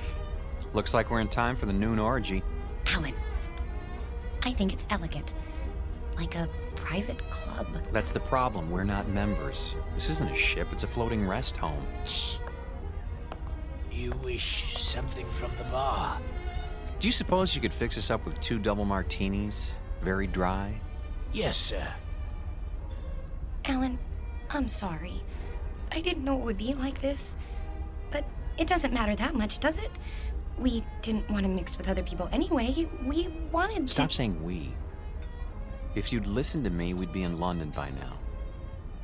And you'd be in a business meeting. Not necessarily. Yes. And it would be the same the next day and the next and... Oh, Alan, that's what this is all about. Don't you see? Your drinks. Thank you. Look, I know you've been unhappy, but do you think I enjoy working 28 hours a day? It comes down to the same thing, doesn't it? We never see each other. We never talk, or... I told you, after I close this deal, I'm going to start taking it easy. Which is what you said 2 years ago. You closed that deal, but it didn't make any difference. There were more deals. There'll always be more deals. Because that's all that matters to you now, isn't it? Bartender, another. Yes, ma'am. Try to control yourself. I have been controlling myself for 6 years, and I'm tired of it. I am tired of begging for little bits of your time. You're not interested in me anyway. You're interested in success. Fight your way to the top and then fight to stay there. Stop making a scene. Why? Does it take your mind off mergers and board meetings? No, it takes my mind off the fact that we're supposed to be on a trip together. Come off it, Alan. You're going to England on business. I happen to be along. That's all. Why? Because I insisted. If I hadn't, you'd have gone alone. Isn't that true? Admit it. I can't talk to you when you're like this. You made me like this. Because the truth is, you don't care anymore. I was stupid to think that a few days together would make a difference. You're a flaming success now. Alan Ransom, the financier, and I'm the nagging wife who doesn't understand. Eileen, please. What's the matter? Are you afraid they'll catch on? Don't worry. They think we're a happy couple, made for each other. Shut up. Yes, sir. Well, when this tub finally gets there, you can relax. Because I'll be leaving. That might be a good idea. Oh, it is. You'll have all those nice deals to keep you warm with no silly woman around. It should be marvelous. It will be. For now, I'll be on deck reading the Financial Times. Here's for the drinks.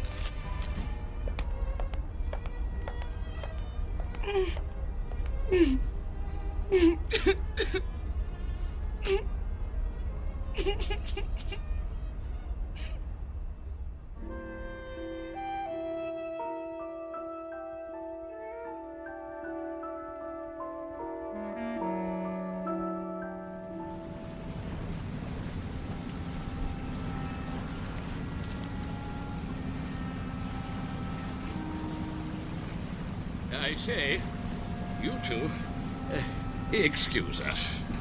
Not you again. Well, yes. Not really. How do you do, dear? Nice to see you, Mrs. Mackenzie. If you don't mind, I'm trying to read the paper. My wife, Millie, yes. I say my wife, I mean we would very much like you to join us for tea, if you'd be so kind. Because I'm wearing my tweed jacket? Eh? Hmm? No. Tweed jacket, I see. That's I see, we're very British. No, we simply want to chat. Is it a date, then? We'd be delighted. In about an hour? Yes, in the Imperial Lounge. We'll see you there. And thank you. Not at all. An hour, then. Jolly good. Looking forward. Why did you do that? Because you and I don't have anything more to say to each other. You know it's true. We're finished. But you said it yourself, we're stuck here. So we might as well call a truce for now and make the best of it. Agreed.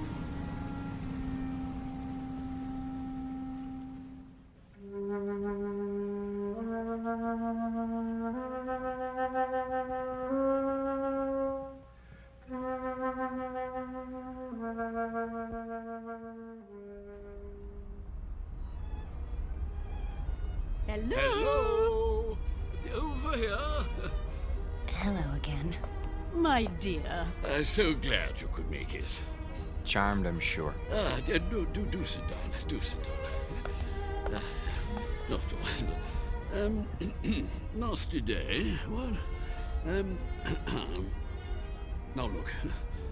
The reason for this meeting, apart from the pleasure of your company, is Go ahead, Toby. Yes, thank you.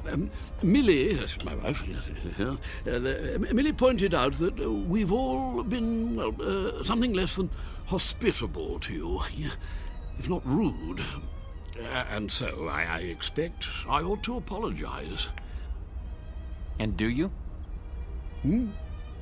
Oh, yes, most sincerely. But you see, there is something more important. Good news, in fact. Yes, we've been talking the whole thing over, and we've decided that you won't have to leave the ship after all. We won't? Say, that is good news. We were afraid we were going to have to swim back, and it's had us sick with worry. Really? No. I see. I see. Very good. No, I'm sorry about that, my boy. But we were quite concerned, all of us, as I dare say you gathered. You see, it simply hadn't occurred to us that an outsider would ever want to travel on the Lady. The last time she took on a new passenger was, well, according to Captain Prothero, was some 16 years ago, so you can understand. Yeah, but never mind that. It's all settled now. What's all settled, Mr. Mackenzie? Oh, no, we'll get to that in good time. You simply must forgive us. We can't have been very good company so far. Well, frankly. Yeah, the point is, we spent a good many fine hours, Millie and I, my wife Millie, on this old, scow. And when we heard they were going to retire her, well, it seemed right somehow that we should join her on her last return voyage. Yeah, absolutely. And the same is true of the others. Yeah, well, the other people. Yeah, and that's what accounts for the number of senior parties aboard. We didn't understand. No. And you still don't, really. More tea? It's quite bracing. Yeah, I'll go. Yes, one thing that hasn't changed. Yes, tea is still the best in the world. What about the others, Mr. Mackenzie? What, the others? Oh, yeah, yes, like us, as I said. Sentiment, you know. Of course they know, Toby. Why else would they have chosen the Lady Anne? Yes, that's true. Our story isn't so different, I guess. My husband and I had never really been alone in 6 years. Excuse me. I'm going to get us a drink. Scotch all around? Oh, yeah, well, splendid. Thank you. He's embarrassed, isn't he? I seem to be doing that to him all the time now. You were saying the two of you hadn't been alone? Well, he's a busy man. You get wrapped up in things if you want to be the best, and I don't know. When I heard he was going on a business trip to England, I made him promise to take me. But that doesn't explain the Lady Anne. No. No, I suppose it doesn't. Mostly it was the time. More days together. And, well, it just seemed kind of special. Oh, my dear, the Lady Anne is special. Very special. More special, I should say, than either you or your husband could imagine. You see, this is the ship Toby and I sailed on when we were married, which would be 53 years ago. 52. Yeah, she was a splendid thing then. Yeah, the ship, I mean. No. Oh, Toby, really? I thought you told us it was an old rust bucket. Not it. She, yes. Oh, I should have been struck down by lightning for such a fearful lie. Mrs. Ransom, mark this. The Lady Anne was the finest ship that ever crossed the sea. Queen of the fleet, she was. Oh, yes, indeed. Is, Mackenzie, is. No other ship can touch her. Quite right. Sit down, Burgess. This is an old companion of mine, Ian Burgess, Mrs. Ransom. Ah, yes. Congratulations. I don't follow. I hear there's been a decision made in your favor. Not now. Nonsense. Quite a relief, I must say. What is? Why, what else? My good lady, you are in luck. How so? Well, haven't you told them? It's about you and your husband. It seems you won't have to die after all. Oh, I'm so sorry.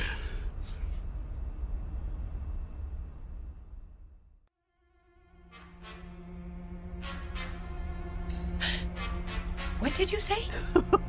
He said you won't have to die after all. Of boredom, he means. Well, don't stand there like a ninny, Ian, tea all over you. Yeah, but sit down, sit down. Yes, to be sure. Sorry, I seem to have spilled my tea. You see, Mrs. R., she was the only one of her kind, specialized in honeymooners. That was her freight then, yes. Oh, yes. Young people in love. Ah, marvelous. The drinks. Ah, yes. You see, that's what makes your presence so... Sweet? No. Well, it was that. It certainly was that. Young married couples, you see, that's all you'd ever see. Full of juice and the moon in their eyes. All those children trying to act grown up and worldly and used to it. And everyone as nervous as a mouse. Yes. But that sort of thing, it lasted for only a few days. The Lady Anne gave them time to know each other. Oh, she was a wise ship. Cheers. Cheers. Cheers. Everything was arranged for young people. Love has its own point of view, you know. It sees things larger than life. Nothing is too ornate or too fancy or too dramatic. If it is a good love, it demands the theatrical and then transfigures it, turns the grotesque into the lovely, as a child does. With it, we can see what we wish to see in people. Without it, we cannot see it all. We can search forever. How a shipping line ever found that vision, I cannot imagine. But they made the Lady Anne into an enchanted gondola and took that moment of happiness and pure sweet pain all lovers have and made the moment live for 2 unspeakably pleasant weeks. Well, they get the drift, my dear. There's no need to go gooey. But I feel gooey. The same is true for all of us, actually. Bolshia Jones and his wife over there, the bald chap. Engineer in his day, and a good one. The Whiteways. Next to them, Lord Bristow, with his cigar. Nice enough, but he's getting on. And there's old Champion. Innes Champion, the writer, adventure stories, that sort of thing. Quite a droll fellow, though you wouldn't guess it now. Widower, you know. Aye, and his wife. There was a wild thing. She passed on in... Oh, can't be sure of the date. What about you, Mr. Burgess? The same. We'd planned this trip together, but... Have you a picture? In my breast pocket, over my heart. She's very beautiful. Ah. Oh, my dear, please. This is purely temporary. I shall be with her soon. I'm so sorry. Oh, there, dear. It's all right. None of it really matters if you're in love. You are in love, aren't you, Mr. Ransom? Yes, of course. Well, that's the only thing that counts, you know. Everything else perishes. Now you've made her cry. Oh, perfectly all right. I cry all the time, don't I, Toby? All the time. Well, I don't. Why don't you two go out and get some fresh air? Do you good. Fog or no fog. That might be a good idea. Yes. We'll see you later. Of course you will.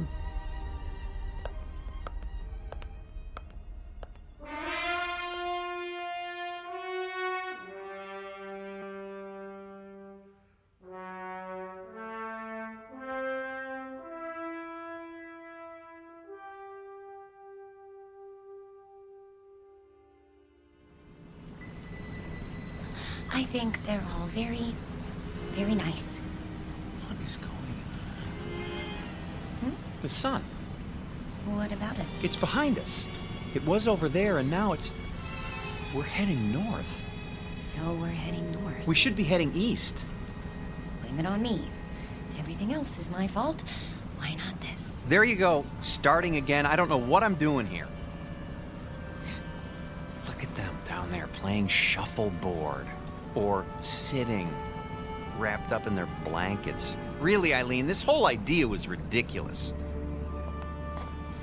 Eileen? Eileen, where are you? Eileen? Eileen!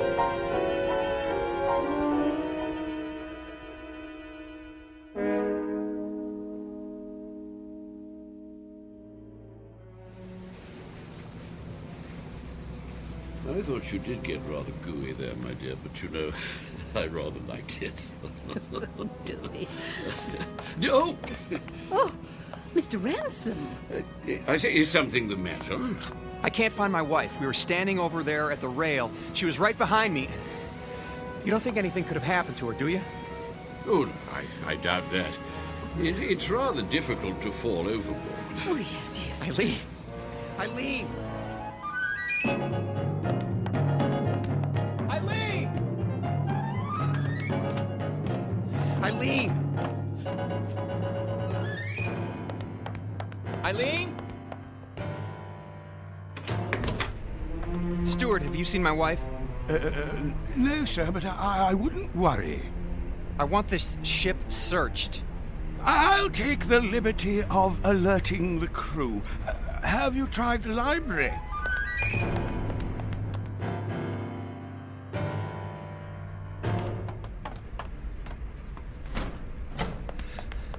Eileen? Not here, sir. But she's got to be somewhere. Still looking, sir. Haven't you found her yet? Easy, sir. We'll let you know. Eileen? Eileen, where are you?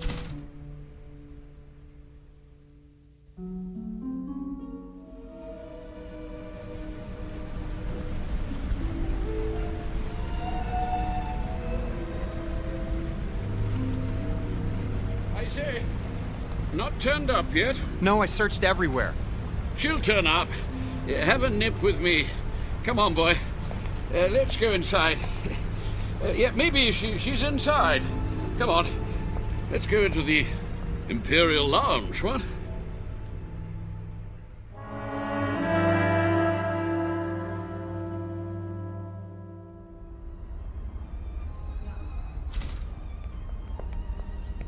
Two whiskeys.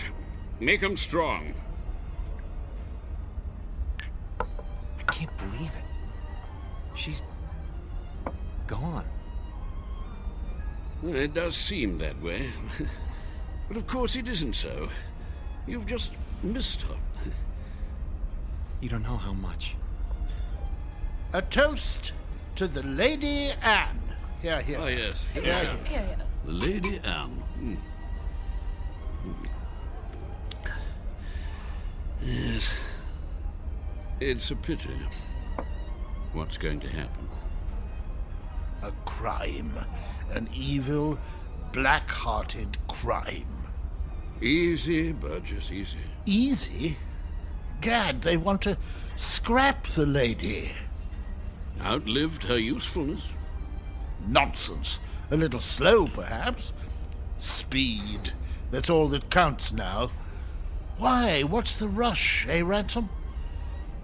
I see your point. Freddie, another gin. That's the state of the world today. It's a plot, doubtless of communist origin. Who wound him up? Burgess, do sit down. Haven't you eyes, man? The Lady Anne was condemned because she represents a better way of life. She's grace and manners and tradition. She's the Empire. I say, somebody turn him off. Silence, Adicott. The beasts are at the gate, and we stand about like statues, with our medals gone to rust and our swords broken. Soon they'll reach up their hairy hands and pull the Queen down from her throne. Scrap the lady? They'll scrap the world. Poor chap. He'll feel better later at the party. Another drink, Mr. Ransom. Mr. Ransom?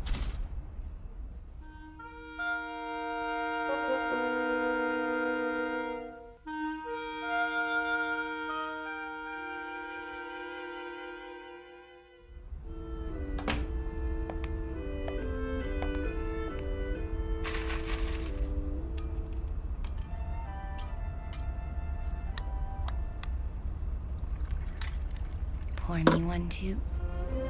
Honey, where have you been? I decided to take a nap on our swan bed. You mean you were here all the time? But I've been searching for you. I'm here. I've always been here. Oh, Eileen. Are you drunk? Maybe so, or maybe this is the first time in 6 years that I've been sober. What's that you're wearing? The nightgown? Oh, Mrs. Mackenzie gave it to me. She wore it on her honeymoon. It's beautiful. You're beautiful. This whole stupid world is beautiful. What happened to you? I don't know. But I'm going to try not to forget. I'm going to try very hard. Oh, Alan?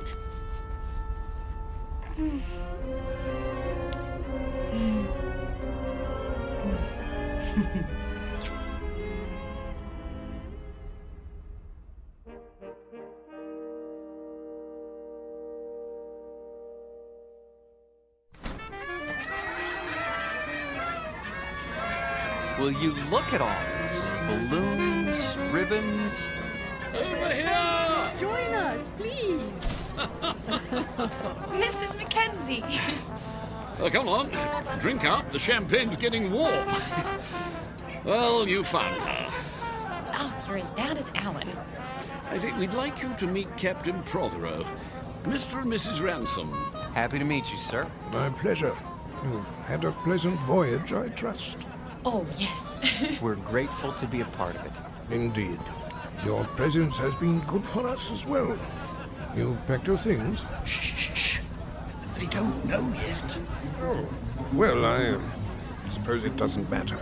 Know what? Nothing important. If you'll excuse me, I have to make some preparations. Be back shortly. You look positively radiant, my dear.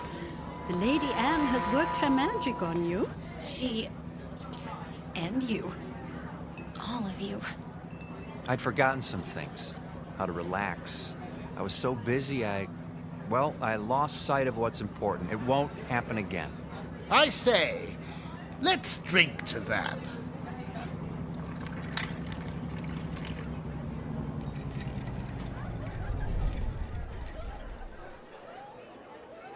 Have the engines stopped? Oh, nothing to worry about. Cheers.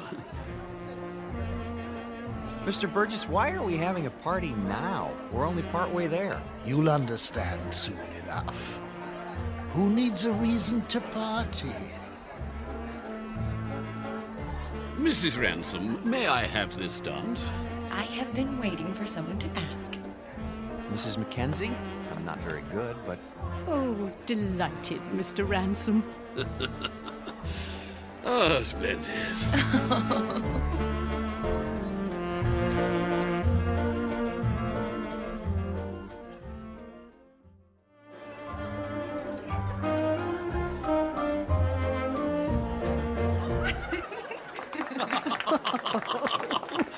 Oh, very nice.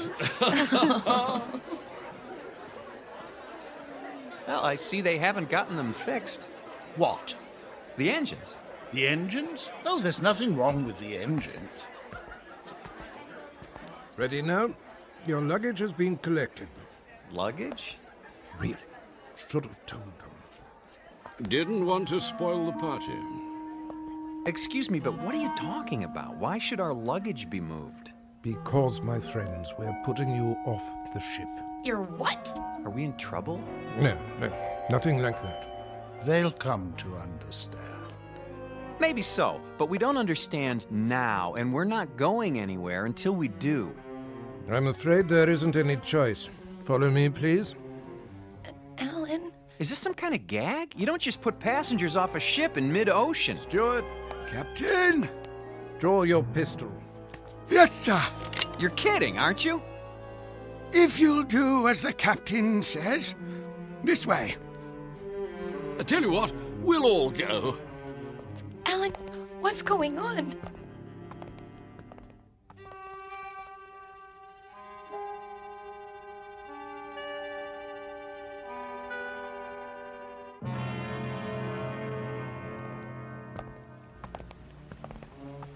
You can't be serious.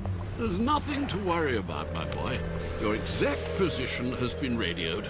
Even now, help is on the way. Alan, I'm not kidding. Captain, this is outrageous. Your luggage is in the boat. Flares, a tin of biscuits. Champagne? I thought of that. The lifeboat sends out a signal so you'll be picked up straight away. Everything you need, really. Except a reason. It's time we were off. Into the boat with you. No, please, But why? Is it something we've done? Not a bit of it. Then tell us. You can't do this without a reason. Cause, my boy, you can't go with us. Not yet. Yes, come along. Not where we're going. No. Step carefully, please. We liked you people. We thought you liked us. They do, Alan. Don't you see? They do. Lower away. Don't forget the blankets. Alan, look. Everyone's at the rail. Goodbye. Bye. Goodbye. I say, what are those papers, dear? They're your letters, Toby. Don't you remember, dear? I've kept them for so long. You're throwing them overboard. They deserve a proper burial at sea. I won't be needing them now, will I? No, dear. Not anymore. Listen, the engines are starting again. They're moving. So are we.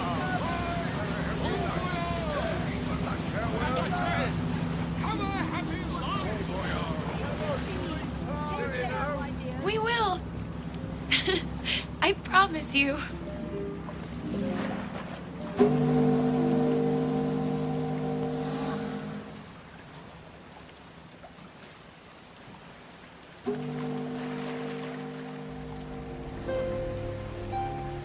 Here's a blanket. I don't need it. Aren't you cold, darling? Not with your arms around me. I don't think I've ever felt so warm in my life. Do you think we'll see them again? Yes. In fact, I'm sure of it.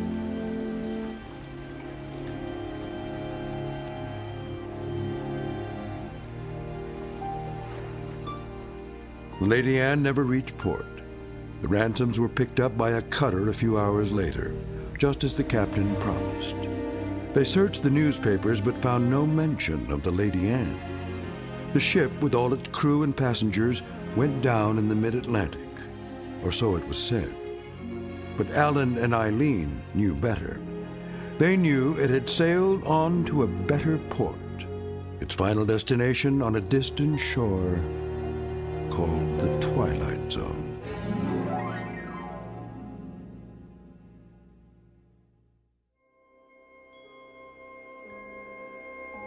Hi, this is Carl Amari, producer of the Twilight Zone radio dramas. I'd like to take a moment to tell you about our official website at twilightzoneradio.com, where you'll get the latest news and information on these Twilight Zone radio dramas. Plus, at twilightzoneradio.com, you can digitally download 3 free episodes or any of our episodes for only $1.95 each. In this age of ever-changing technology, we've decided to make these episodes instantly available to you by making the Twilight Zone radio dramas a digital download-only series. This means that this series will no longer be offered on CD. The CD collections at our website are now being offered, while supplies last, at buy one, get one free. So be sure to get your favorites before they're sold out. Be sure to visit us often, and I'll see you in the zone.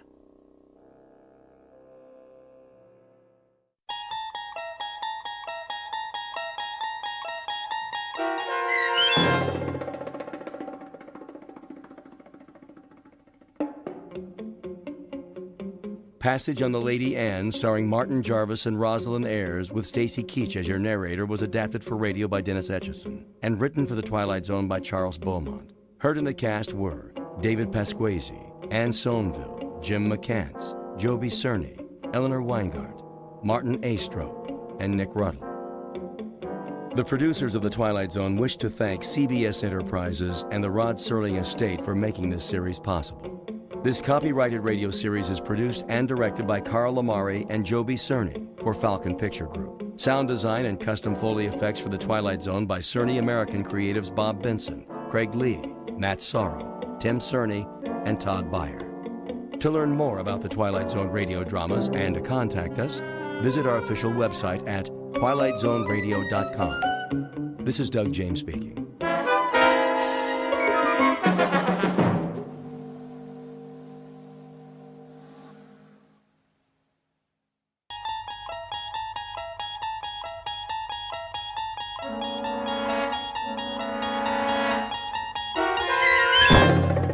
There is a fifth dimension beyond that which is known to man. It is a dimension as vast as space and as timeless as infinity.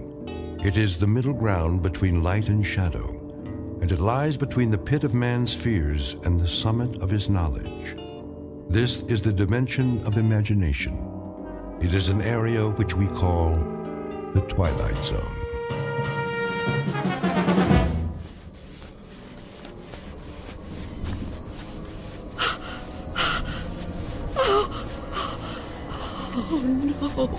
No, where am I?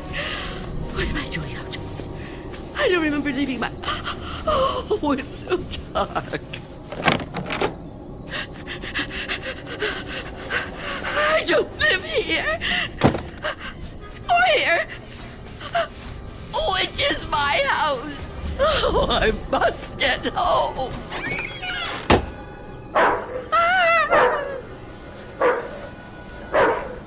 May I assist you, madam? You startled me. I've lost my way. My home is somewhere around here, I'm sure, but I don't know where. Perhaps I can help you find it. Oh, thank you. Thank you. I don't even know how I came to be out here. It's certainly not safe at this time of night. Oh, at any time. Well, surely the daytime when the streets are crowded. No, that's when it's most dangerous. For me. So you see, I never go out. Never? Never. But, dear lady, why not? I'm afraid. Afraid? Of something or someone? Someone. It's difficult to explain. Please, try me. Oh, I'm not sure you'd believe me. You'd think I'm just a senile old woman. I'd believe you, Wanda. What did you call me? Wanda. That is your name, isn't it? Yes, but I didn't tell you that. You didn't? Are you certain? Yes, I'm certain. How do you know my name? Because I've been looking for you for a long time, Wanda. Oh, no. You've kept me at bay for many years, but no longer. No. Get away from me. There's nowhere to turn, Wanda. You don't know where you are, remember? You certainly couldn't run from me, a frail old woman like you. Please. No, I won't let you. Say that again. It amuses me. You won't let me? How do you imagine you're going to stop me? You really have no choice, Wanda. There's nowhere for you to go now. Come to me, old woman. Take my hand. No. Take my hand. No. No. No.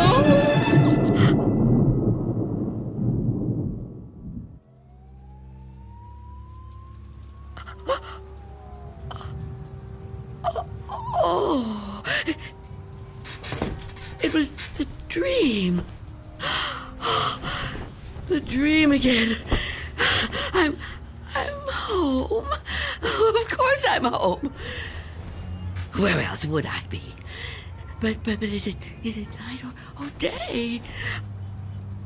Oh, that's right. The clock is broken. It's been broken a long time. And I can't get it repaired, can I? Not without going. No, I can't. I mustn't. I have to resist every temptation. Oh, really, Wanda? How could you be so careless? How could you fall asleep before... I must check.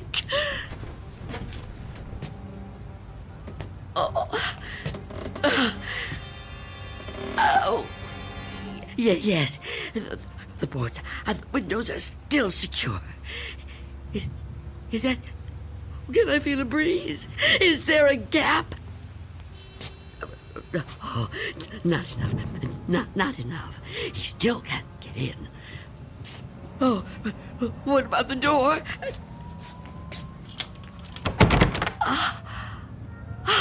Chain is on. And the door is locked. Good. He can't come in that way either. Oh, yes, I'm safe. Safe for another day. But I've been careless. Really, falling asleep before checking. I mustn't take chances. I can't take chances. Not while he's out there. And he's always out.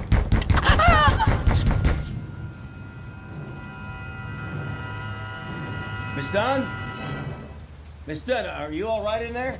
Who are you? It's Barry. Mr. Fabian, from the grocery store. I know we've actually never met, but, well, we've spoken on the phone, Miss Dunn. At least we used to. Do you even have a phone anymore? Anyway, you know me, right? What do you want? I'm delivering your groceries, Miss Dunn. You remember? Charlie, the kid who works for me, was supposed to bring them, I know, but he called in sick. Yeah, kids these days, huh? No sense of responsibility.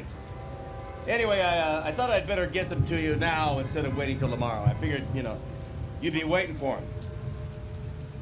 Is that all right? Put the food through the letterbox. The letterbox, right. Okay. Oh. Thank you, Mr. Fabian. Your money is coming under the door now.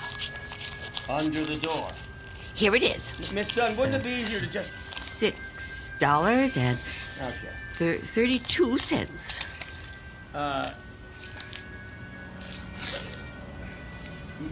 Many thanks, Miss Dunn, but, Good day to you, Mr. Fabian. Miss Dunn, are you still there? Yes? What is it? I've been thinking. I just wonder, Miss Dunn, does anybody else bring you food? I really don't see what business of yours that is, Mr. Fabian. Well, no, it's nothing like that, I promise you. This has anything to do with business. I'm just concerned for your well-being. It seems to me a person can't live on food big enough to fit through a letterbox. I can assure you, Mr. Fabian, I'm in no danger of dying as long as I observe this strict regimen. Oh, well, I'm glad to hear you talk like that, but I don't know. Maybe if I could come in for you. Come in? Yeah, I just want to talk, Miss Dunn. I can't do that so well out here. I really think you need to see a doctor. Out of the question. No one is coming in here, Mr. Fabian. Not a doctor and not you. Miss Dunn, could you open the door, please? Go away! Miss Dunn, I just want to help you. I know what you want. Leave me alone. Miss Dunn, I know who you are. You do? Well, that's good. That's very good. Myself, I have a very bad memory. Every morning, my wife gives me a pen. Every day I lose it somewhere. So, will you let me in? Stop trying to get in here. You won't get me. Just go away and leave me alone. Come on, Miss Dunn. Look, I've got other deliveries to make. I just want to help you if I can. I think you could use a little help. The heck with it. Good luck living here in this neighborhood. What's left of it.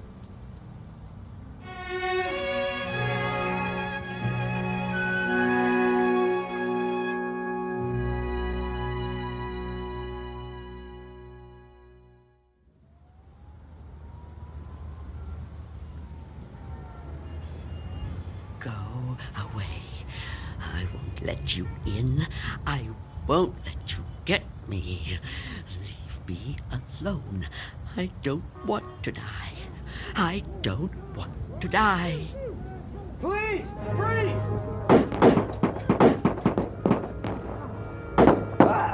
Oh.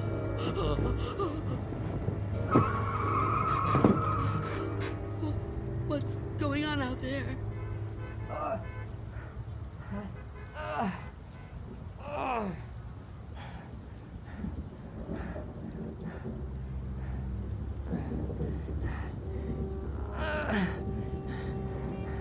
Help!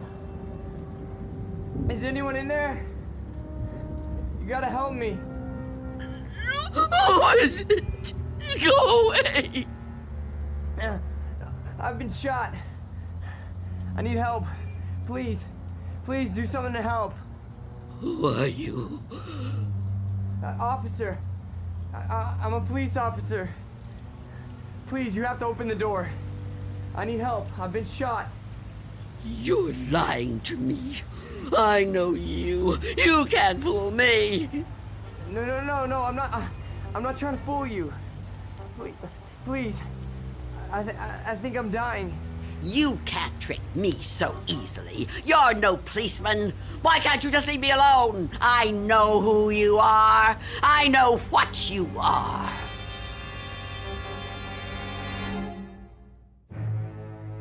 An old woman living in a waking nightmare. An old woman who has fought 1,000 battles with death and has always won. Now she's faced with a grim decision. A decision that might to others seem the simplest in the world. That of whether or not to open a door. And in some strange and frightening way, she knows that this seemingly ordinary door leads to the Twilight Zone. And now, The Twilight Zone and our story, Nothing in the Dark, starring Marshall Allman, with Stacy Keach as your narrator.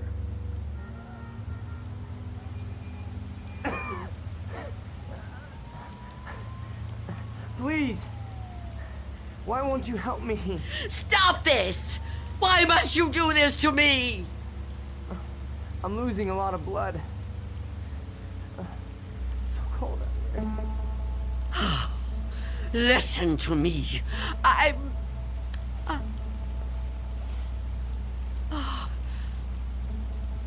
I'm going to open the door. Oh, thank you. Thank you. But I'm leaving the chain on. Don't even try to touch me. I won't let you.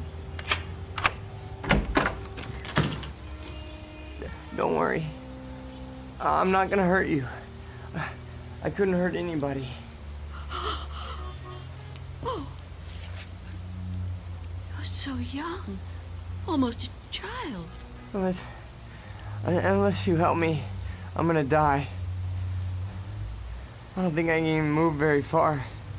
Oh, don't say that. Oh, it isn't fair. No, it just isn't fair. You keep trying to trick me. I don't know what you're talking about. Don't move. Don't do that again.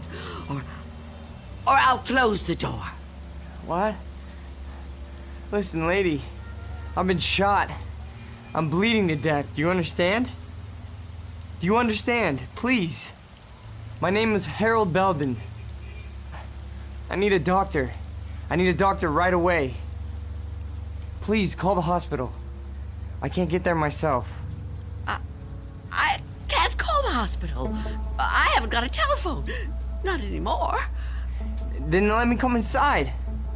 You can't just leave me. I'm begging you, I'm freezing. I have to unlock the door. You can't ask me to do that. You can't. I don't want to die. You understand?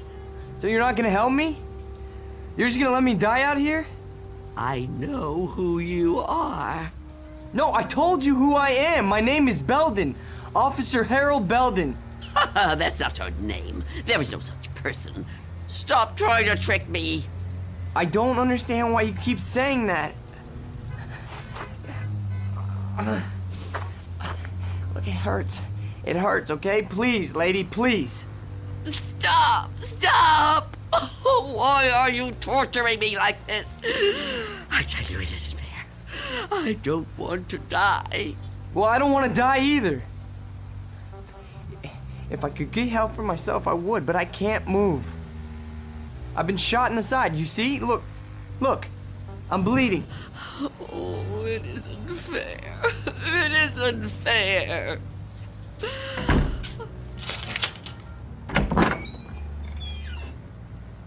Will you help me? Yes. Yes, I'll help you. Thank you. Take my hand. What? Take my hand, pull me inside.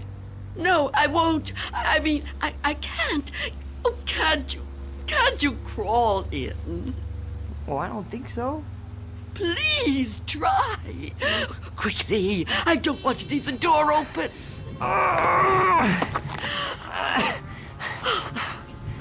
That's it. Come over here. Into the bed.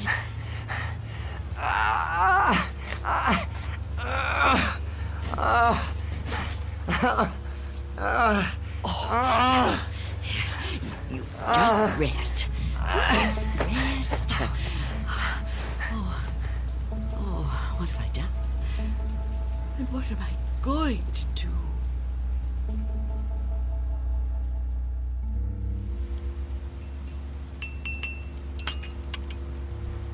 Officer?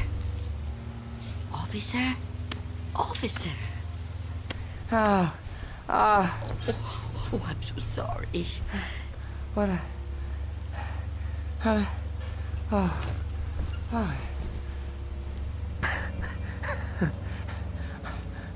Oh, I'm alive. Yes. Yes, you are. Yeah, you're the lady that helped me. Yes. Eventually. Now, drink this. What is it? Tea. There's no milk, I'm afraid. No, don't get up, officer. Conserve your strength. Yeah, thank you. Thank you. Please, call me Harold. You saved my life. I owe you at least that much. Is it good? It's fine. Thank you. How long have I been out? Hours. What time is it? I'm not sure. Morning, I think. What do you think? I don't have a clock. I guess it is morning. It's hard to tell. What happened to your windows? Who boarded them up? Well, I did. A long time ago now. But they're still as strong as ever. What? Why would you do that? Oh, I have my reasons. Well, we all have our own reasons for doing things. Why would you want to be a policeman? To be in a job where people try to kill you? Well, why would you want to court death like that? Court death? I don't know that I'd put it that strongly. I do what I do because there's just some jobs that have to be done. You mean it's a sort of vocation? Yeah, I guess you could say that. Listen, Mrs. It's Miss Dunn. Listen, Miss Dunn. You should try to get some rest yourself. You need it more than I do. No, really, I feel much better. When the doctor gets here, he'll take me off your hands for good. The doctor? Yeah, sure. He'll check my wound, take me to the hospital. You didn't call the doctor? No, I didn't. Why not? I told you last night. I haven't got a telephone. Don't you remember? No, I don't. I was kind of out of it last night, I guess. Oh, of course. Perhaps you could use your radio to ask someone to come get you. Oh, you could wait outside for them. No, I busted my radio when I fell on it. You see? Hello. And I don't think I got the strength left to get up on my own. Look, couldn't you go to one of the neighbors? Oh, there aren't any. What are you talking about? There aren't any neighbors. There must be. Everyone has neighbors. Well, I don't. Not anymore. Why? What happened? They've all moved away. Not all of them. That's impossible. All of them. Trucks came and took away their furniture. First one, and then another. Is something happening to these buildings?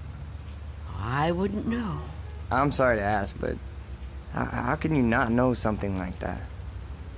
I mean, if it was my home... I don't have a great deal of contact with the outside world. I haven't for quite some time. I couldn't even tell you who the president is. Wow. But there has to be somebody around who can help, you know? Or maybe a phone booth somewhere where you could call a doctor. Perhaps. I don't know. But even if I could call the doctor somehow, I couldn't take a chance and let him in.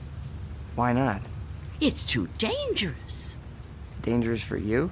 Yes. You let me in. Oh, I didn't have a choice. You were going to... I didn't know if I could trust you, but I'm still alive. Of course you're still alive. What do you think I was gonna do? I mean, but the doctor, he's not gonna be any harm to you. I keep telling you I can't let the doctor in. I can't let anyone else come in. Don't you see? It might be him. It might be him. Who? Him who? Mr. Death. Mr. Death? What? I know he's out there. He's trying to get in. He comes to the door and knocks. He begs me to let him in. Last week, he said he was from the gas company. The gas company? Oh, he's clever. After that, he claimed to be a contractor hired by the city. He said this building was condemned, that I'd have to leave. But I knew who he was. I kept the door locked, refused to let him in. Eventually, he went away. Condemned, huh? I mean, that explains why there's no one else in the neighborhood. No, he knows I'm on to him. Yesterday, he said he was Mr. Fabian from the store. But all he really wanted was to come in. That's all he ever wants. Wait a second. No, it's no use. You wouldn't understand. I knew you wouldn't. How could you? Well, I mean, wait, but I want to understand. I do. I mean, this man you're afraid of, you say he's Mr. Death. That's right. You don't mean just anybody, do you? You mean like Death, right? Death. That's right. So is this Mr. Death a person like you or me? I know it sounds crazy to someone like you, to anyone but me, but it's true. I know it's true. Okay, I understand what you're saying, but, I mean, people die all the time, all over the world. Now, how could one man be in all those places at once? I don't know. Don't ask me that. Maybe there's more than one of him. Maybe. I didn't mean to upset you. Please don't cry.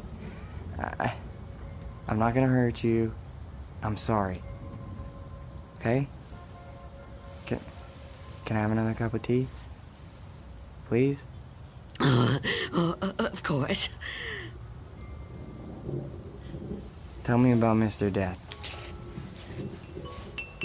Your tea. Thanks. Please, Mr. Death. I would like to know about him. All right. At first, I couldn't be sure. was a long time ago. Everything is. It's been so long since anything happened to me. But I was on a bus. There was an old woman sitting in front of me, knitting a scarf, I think. There was something about her face. I felt I knew her. Then a man got on the bus.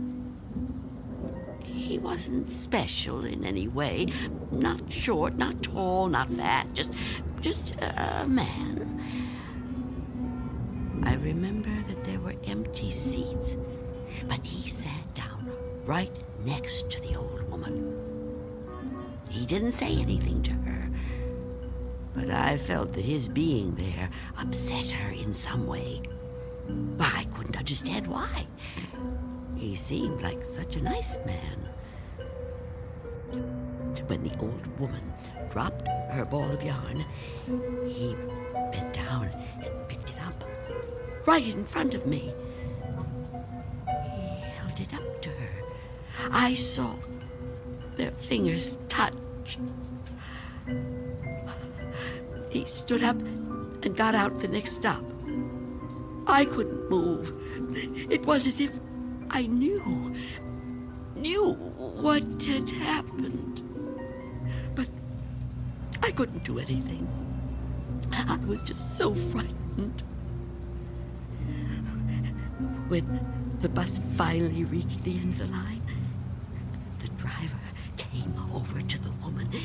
He thought she was asleep, but I knew she was... What, dead? Dead. And right then and there, I knew it was his touch that killed her. Okay, but you said it yourself. She was an old woman. Okay, just because this man touched her... Mr. Death. Just because he touched her hand, it doesn't mean he killed her. Maybe what you saw was just what it looked like. A man trying to be helpful. I mean, the real cause of her death might have been, a heart failure or a stroke or something. I don't know. No, he killed her. Okay, I'm a cop. I've seen dead bodies. I've seen people that were killed by guns, knives, but never by a touch, okay? The man being there when she died, that's just a coincidence. But I've seen him since then, several times. I've seen him in crowds. I've watched for him. Every time someone I knew died, he was there. He, the same man, the one on the bus. No. Once he was a young soldier, then a salesman, a taxi driver. Someone you wouldn't notice unless you were watching closely. But you could see him. Oh, yes. And I wondered why that should be. Why I could see him when no one else could. And then I knew. Why? It was because I was getting older. And my time was coming. I could see clearer than younger people like yourself. Now, do you understand? Oh, I know you don't believe me. That would be too much to ask of anyone. But do you at least understand? Please. I have to know. All right. Maybe. Maybe, okay? But if there is some Mr. Death who's able to visit all the people in the world like Santa Claus... Don't mock me. I'm not meaning to mock you, okay? I would never do that. I swear. But if he's real... He is. If he's real, then I don't see what the problem is. You don't see what the problem is? Oh, you must be joking. No, I mean, if you know what he looks like, what have you got to be afraid of? If you're right, and you can see death, I'd say you're kind of fortunate. fortunate. Sure, yeah. I mean, you'd be able to see him coming. You could just avoid him. Oh, didn't I tell you his face is always different? He's different sizes, different ages, different races. I couldn't be sure. Well, how about when you go out? Out? Sure. Well, I know you said you don't have much contact with the outside world, but you have to go out sometime. I mean, to the shops or something, you know? Now, couldn't he touch you then, if he wanted to? No. Why not? I never go out. Never. Never. Oh, I haven't been out for years. I don't know how many. I don't keep count. That would be too depressing. But I suppose you can guess from the smell. You're too polite to mention it. But it must bother you as much as it bothers me. So what do you do about food? The boy at Mr. Fabian's store delivers it. But I never open the door to him. How can you live like this? Well, don't think I enjoy it. So why do you do it? Because if I don't live like this, I won't live at all. If I don't watch out, if I let down my guard even for a moment, he'll get in. I know he will. I haven't always lived like this, you know. I was young once. People said I was pretty. I lived out in the sunlight. I hated to be inside, even for a minute. My mother always said I'd spoil my fine complexion, but I didn't care. I loved outdoor things. I lived out in the sunlight, so warm, so beautiful. Beautiful, like I once was. You're still beautiful. Oh, no, I'm not. I'm old and cold. I miss the warmth of the sun so much. See that patch of sunlight on the floor? Where's it coming from? I think it's coming in from between the cracks in the boards of the window over there. Oh, yes. It's so warm to the touch. You know, I've always hated the dark and the cold. And now I'm old. I've lived a long time, but I don't want to die. I've heard people say it was his time when an old person dies. But it's not your time if you're not ready to die. I'd rather live in the dark than not live at all. Miss Dunn, I promise you, there's nothing to be afraid of. We're all alone here. Okay, there's nobody outside the door. I know you're upset, okay? And you're clearly under a lot of pressure. But I think all you need is some rest. Officer. Yeah, and I need help. Oh, I don't know what to do. Just give me some medical attention. Look, I don't know how badly I've been hurt, okay? But I've lost a lot of blood.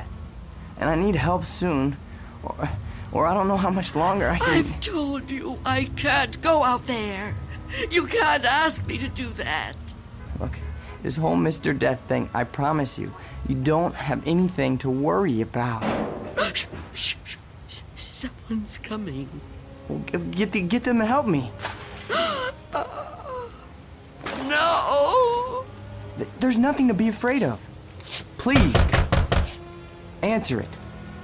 Go on. That's right. Go ahead. You're doing fine. Answer it. Go on. I'm keeping the chain on. That's fine. Do whatever you want. Just see who it is and get them to call for help. I'm sorry, lady, but I got my orders. No! Get away! Officer Belden, help me! I can't fool around any longer. Step aside, I'm coming in.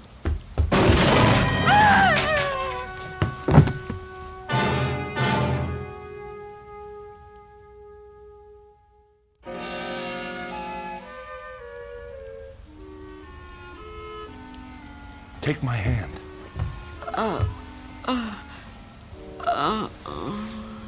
Easy, lady. Just lie quiet there till you get your strength back. What? You gave me quite a scare there when you fainted like that. Sorry I pushed you when I put my shoulder to the door. You started to faint and I offered you my hand, but you passed right out. For a second I thought that... Well, I don't even want to talk about that. But I'm glad you're okay. And still I live. Huh? I told you I didn't mean to hurt you. It was an accident. You're not gonna sue, are you? What do you want with me? Here, let me help you get up. Take my... I can get up myself. Look, you gotta understand, man. I don't get no pleasure out of busting in doors. Who would? Except maybe some thug, but I'm no thug. I'm just a guy doing a job. Your job? Look, you don't seem to realize how important this is. I've got a crew and equipment coming in an hour to pull this tenement down. Begging your pardon, man, but looking at this place, I say it's long overdue. Frankly, I'm kind of surprised it's still standing. And you're really not Mr. Death? Mr. Who? I don't know what you're talking about, ma'am. My name's Armstrong. Bud Armstrong. I don't know about any Mr. whatever you said. All I know is I got a contract to demolish this row of buildings. That's what I got to do. Everybody else moved out a long time ago. Until the other day, I thought this whole building was deserted. I seen them windows boarded up, and I figured you moved out when the rest of them did. Thank goodness I met that guy from the grocery store, that Mr. Fabian. Oh, Mr. Fabian. Then he was real, after all. Real? What are you talking about? I told him about my job down here, then he told me all about you, that he was worried about you. Told me he had a kid bring you your stuff. That was the first I knew about you, and it's darn lucky I found out. Well, you'd still be in here when the wrecking ball hits. Now, come on. We gotta get out of here. You want me to go outside? Sure. Didn't you just hear me? This place is coming down. You can't stay in here. You want me to leave here? You have to. I can't. It's Miss Dunn, right? Well, Miss Dunn, you were notified about the demolition job months ago. Look, I'm not out to bully you. I'm just trying to do my job here. These buildings were condemned by the city. Can't say I blame them. And I'm the one who's got to tear them down. Tear them down? Wow, can you? Look around you, ma'am. This building has had it. You can see that. I can see that. Anyone could see that. It's all worn out, dilapidated. All these buildings have got to come down. You seem like a nice person. A nice person shouldn't have to live in a place like this. Now let's the two of us just... Get away from me! Don't touch me! Please don't act like this. I ain't a monster, lady.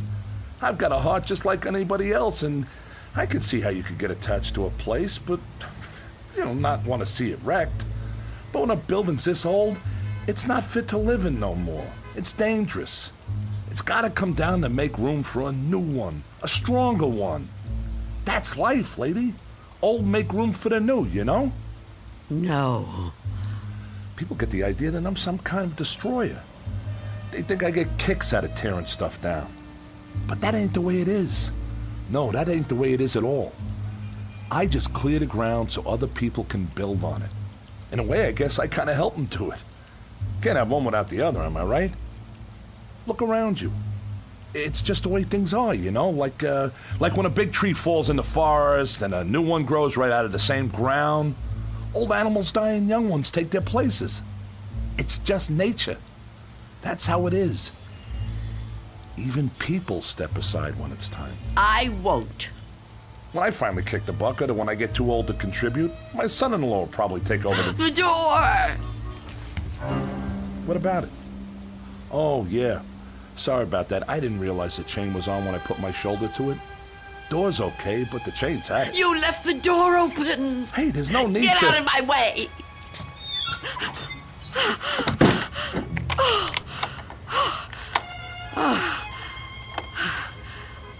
You don't have to do that. What's the sense of locking a door that won't even be here in an hour? I'm on the clock here, and we've waited long enough. If you've got any possessions you want to keep, Miss Dunn, I'd move them out while there's still time. I'll help you. You think you're helping me? I'm not going to leave here. Not with you. Not with anyone. Don't try to touch me. I don't want you anywhere near me. Now look, ma'am, I've been nice to you. I've been trying to go easy. I know this must be tough for you. Any kind of move is a big upset, especially to an older person like you. But if you insist on staying here, I'll have to call a cop. A cop? A police officer? It's just for your own good. Please, cooperate, lady. Hey, where you going? Of course. Mr. Belden! Explain it to him. Tell him the reason I can't go out there. I know you understand. I've told you everything. You'll help me, won't you? You'll help me stay? Well, say something. What are you doing? Who are you talking to? Oh, Mr. Belden is a policeman. Mr. Belden? Who the heck is Mr. Belden? Is he your pet? You got a cat in here? Please tell him. Lady, I think maybe you're sick. You should come with me. I'll get you to a doctor. I don't need a doctor. Mr. Belden, won't you tell him? Okay, I get it. I see how it is. Hey, I'm sorry, but if you're still here when the crew arrives, I'll have to call a cop. I'm sorry. I wanted to make you understand, but... Okay.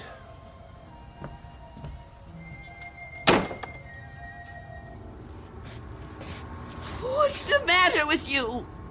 Why didn't you say something? Why didn't you help me? I thought you understood. I thought you'd help me. I think the question you should be asking yourself, Wanda, is how he looked straight at this bed and didn't see me. You called me Wanda, but I never told you my first name. Oh no. No. It's not true. It's not true. Yes, it is. The mirror, Wanda.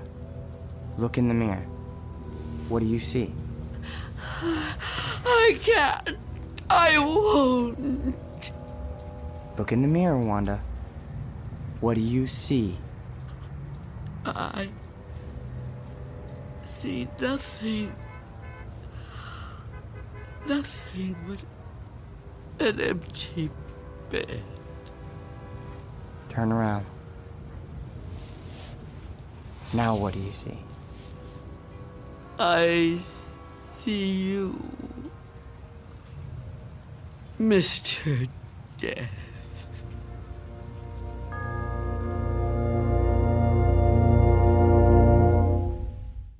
We'll be back to the Twilight Zone in just a moment. And now, Act 3 of Nothing in the Dark, starring Marshall Allman. It was you. It was you all the time. Yes. It was me. Oh, don't get up. You're still... Oh. You're not hurt. No. No, I'm not. But you were shot. Those men... Did you see me get shot? No, but you were bleeding. Do you see any bloodstains now? No. And the men? Did you see them? You were never hurt, were you? I can't be hurt. You tricked me. Yes, Wanda. I tricked you. It was all an illusion. One I created just for you. If it helps, I'm sorry. I would have preferred to avoid it, if I could. But why? Why did you do it? The moment I let you inside, you could have taken me any time. Yes, I could have. But you were nice. You made me trust you. But I had to make you understand, Wanda. You see me now, and you've seen me before. Many times before. Starting with that day on the bus. Oh, I was right. It was you. The old lady's name was Iris. I knew then that you were upset. Upset? I thought it was important that you got to know me. What I said to you before, it was true. What you said? When you thought I was a policeman. You asked me why I did what I did. And you said there were some jobs that had to be done. That's right. That it was a kind of vocation. Actually, Wanda, you said that. But I suppose you're right in a way. Now ask yourself, am I really so bad? Am I really so frightening? You've talked to me. You've confided in me. Have I tried to hurt you? Well, no, but... Do you really believe I would ever hurt you? You don't look like someone who would want to hurt me. You see? It isn't me you're afraid of, is it? You know me now. You understand me. What you're afraid of, what you've really been afraid of all these years, is the unknown. That's right, isn't it? Yes. Don't be afraid. But I am afraid. You must be very tired, Wanda. I am. But the running's over now. It's time to rest. I'd like that, but... Give me your hand. I don't want to die. Trust me. No. Mother, give me your hand. I will.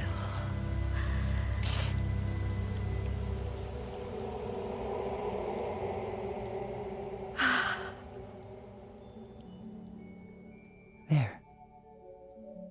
You see? See? See what? No shock, no engulfment, no loud thunder. What you feared would come like an explosion is like a whisper. What you thought was the end is the beginning. When will it happen? When will we go? Go? Yes. I'm ready now. Look over there, on the floor. What is there to... Oh. Now do you understand? It's me. It's you. My body. I look so calm. You see? We have already begun. Come with me. Yes. Please. I'd like to.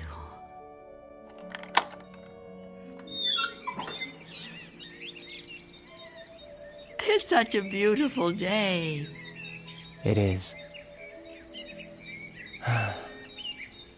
It surely is. You know, Mr. Armstrong was right about a lot of things. What things? Well, for one, his son does take over the business when he dies. Will that be soon? Another 16 years. Oh, dear. It'll be quick. I'm glad to hear that. I'm afraid I was a little harsh on him. Now the son-in-law, he lives to be 102. 102? Oh, goodness. I know. It's remarkable, really. Of course, the oldest person I ever met was a lady in Tibet. Well, how old was she? Take a guess. Oh, I know good at guessing. Come on, take a guess. You'll never believe it.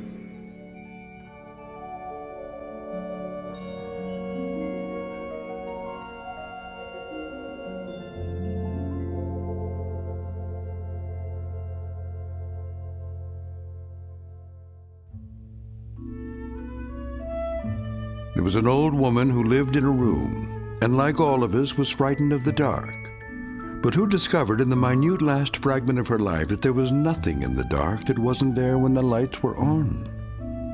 Object lesson for the more frightened amongst us. In or out of the Twilight Zone.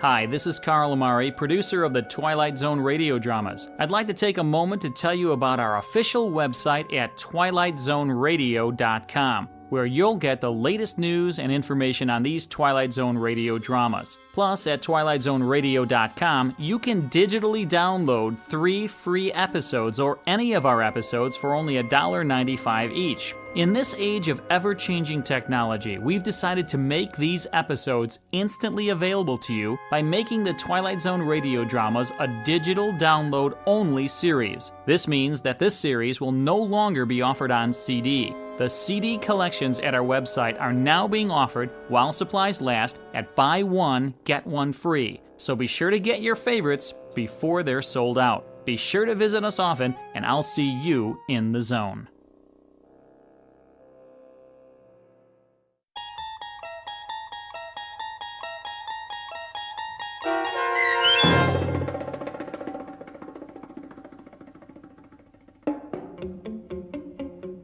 Nothing in the Dark, starring Marshall Ullman with Stacy Keach as your narrator, was adapted for radio by M.J. Elliott and written by George Clayton Johnson. Heard in the cast were Roz Alexander, Jeff Morrow, Doug James, and Mike Starr.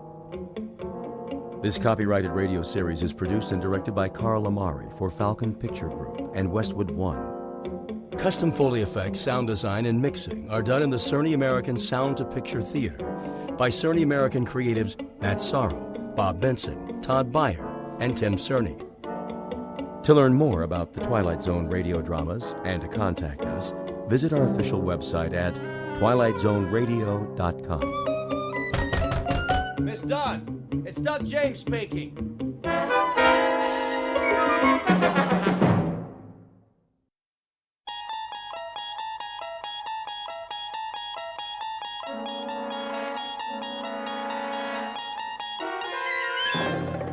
You unlock this door with the key of imagination.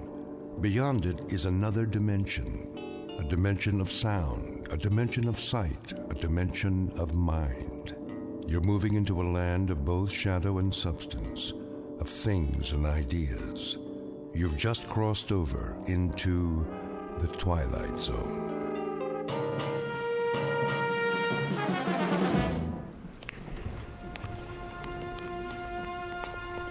Here we have the famous temptress from ancient Egypt, Cleopatra. Her beauty almost brought about the destruction of Caesar, Mark Antony, and the Roman Empire. And now, if you will follow me, the last group of figures in our little wax museum. The piece de resistance, if I may say so. The most infamous black-hearted killers of all time. This is not for the faint of heart, so if there are any who would prefer to stay behind... I don't like this place. Come on, honey. They're made out of wax. But... No? Very well, then. Feast your eyes upon... Jack the Ripper, Henri Landru, and the dreaded Burke and Hare. It's Burke who's smothering the poor lady with a pillow, while Mr. Hare assists by holding her feet to the bed. And last but not least, in the sailor's garb, Albert Hicks, about to sink his gleaming axe into the skull of his hapless victim, one Martin Senescu. Move in, please. They look so real. Closer. Closer. But not too close. Allow me to introduce Mr. Senescu, the curator of Murderer's Row. Thank you. Thank you. I'm sorry if I startled you. I thought he was one of the dummies. Oh, Nothing to be afraid of. Perhaps not, young man. But who can tell what evil lurks in the heart of the man standing next to you? Go ahead, Martin. Introduce your friends. With pleasure. Albert W. Hicks, mate on the oyster smack E.A. Johnson, a gentleman. Yet one day, in 1860, off the Atlantic coast, he murdered everyone in his crew with an axe, exactly like this one. Why did he go mad? I'm afraid we'll never know. Not to mention Burke and Hare, two more monsters of their time. But do they look like monsters? What torment drove them so late in life to behave like ghouls? You see here how they suffocated their victims. A technique called burking. Think of the agonies they endured. Which one's he talking about? Search me. Both of them, sir. All of them. Surely it's dreadful to be murdered, as our victim here would tell you, if she could talk. But to commit murder, to take a life with your own hands, again and again, and not be able to stop yourself. Can you begin to imagine the horror? Nope, but why don't you tell us about it? I wish I could.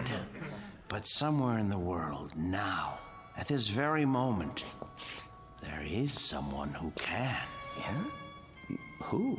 Well, no one knows yet. But if his torment is great enough, and he kills as these poor creatures did, then future generations will know, for he will end up here, immortalized in wax, remembered as you and I will never be, like Henri Landru, so filled with love and hate.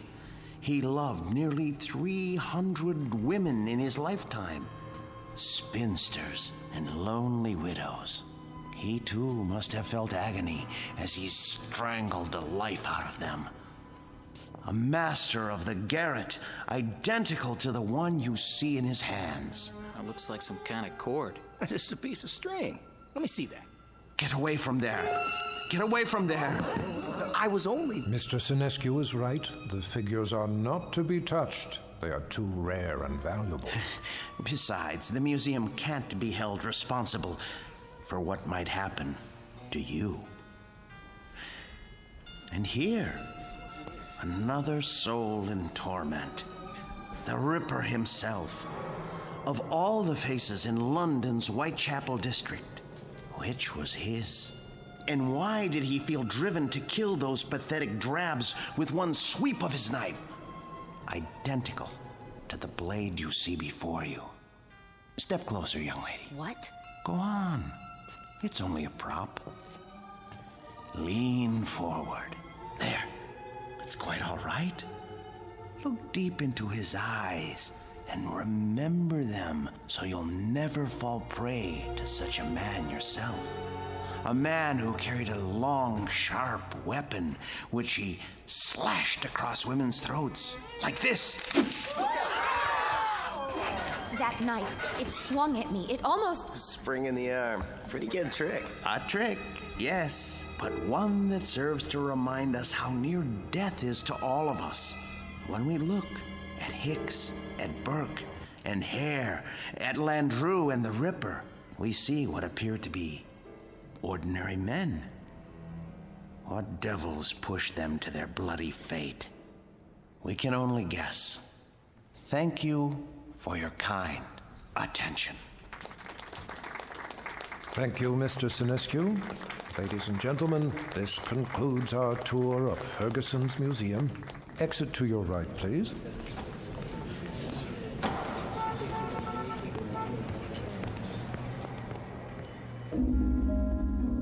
Mr. Martin Sinescu, a gentleman and the curator of Murderer's Row in Ferguson's Wax Museum. He looks after these replicas with care and dedication. And he ponders why ordinary men are driven to commit mass murder. What Mr. Sinescu does not know is that the groundwork has already been laid for a special kind of madness, a torment found only in the Twilight Zone.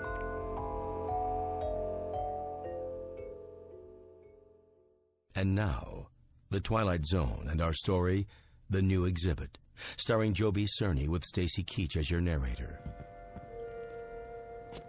There now, Mr. Landrew. Collar turned up just so. Easy to see why you're a real lady killer. We have to do something about that suit. Martin? Yes, Mr. Ferguson? I'd like to talk to you. All right. I'll be through here in a moment. That can wait. What I have to say to you is rather important. You know, sir, I think Landrew needs a new suit. This one is 10 years old and shows it. Something wrong, Mr. Ferguson? Well, yes and no. I think we'd better discuss it in my office. All right, if you like, sir. Is it something I've done or haven't done? No, nothing like that. Sit down. Very well. Martin, I'm abandoning the museum. Abandoning? I'm afraid so. Is this a joke, sir? No. But you can't. You mustn't, sir. I know how you feel, Martin, but there isn't any choice. I don't understand. I've been offered a large sum of money for this property. Some people want to build a supermarket here. A supermarket?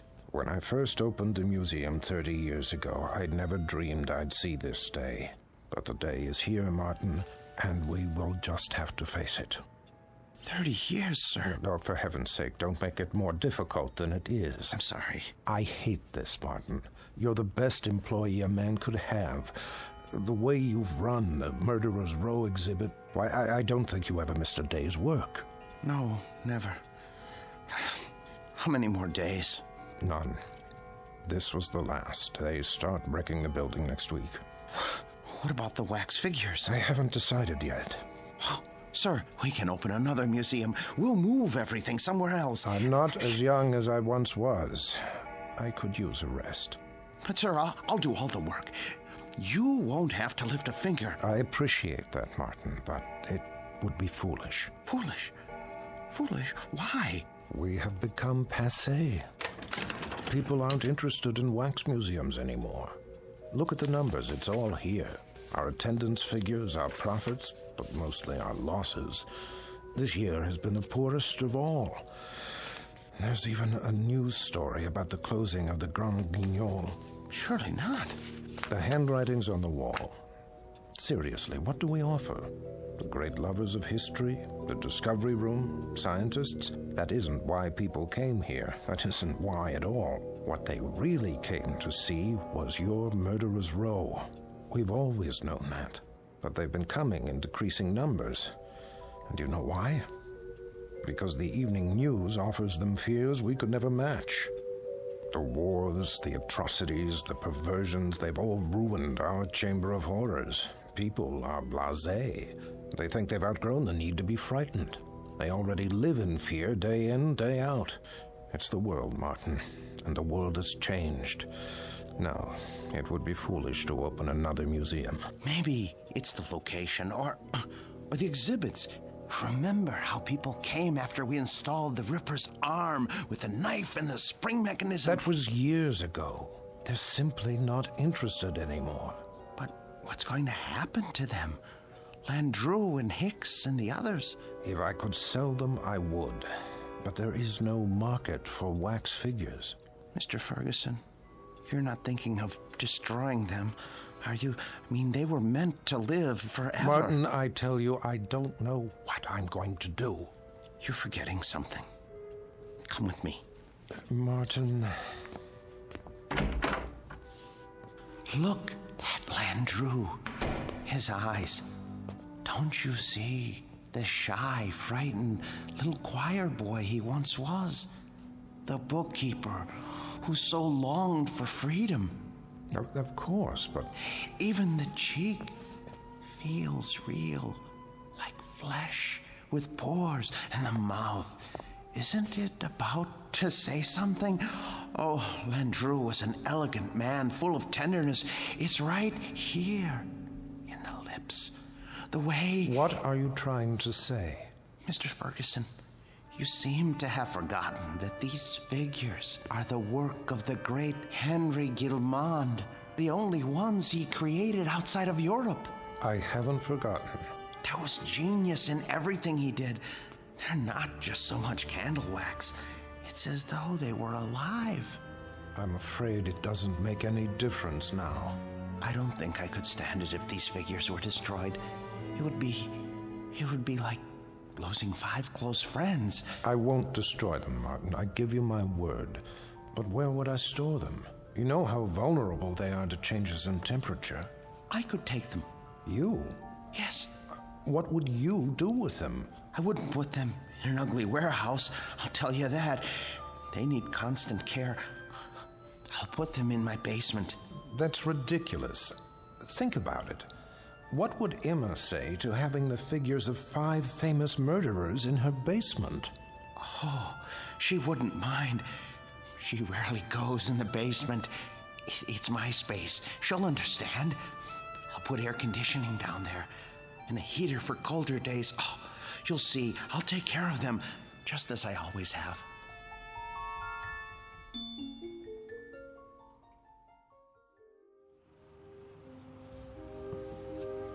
You haven't eaten your breakfast. I'm not hungry. They should have arrived by now. They'll get here when they get here. Now, how long do we have to store them? Not long. What time is it? You asked me that 5 minutes ago. Oh, maybe something happened. It's not like moving furniture, you know. They should have let me ride in the truck. What if they dropped one of the crates? There they are now. Just relax. You Martin Sinescu? Yes, are they all right? The boxes? They okay. They didn't break, right? Nope.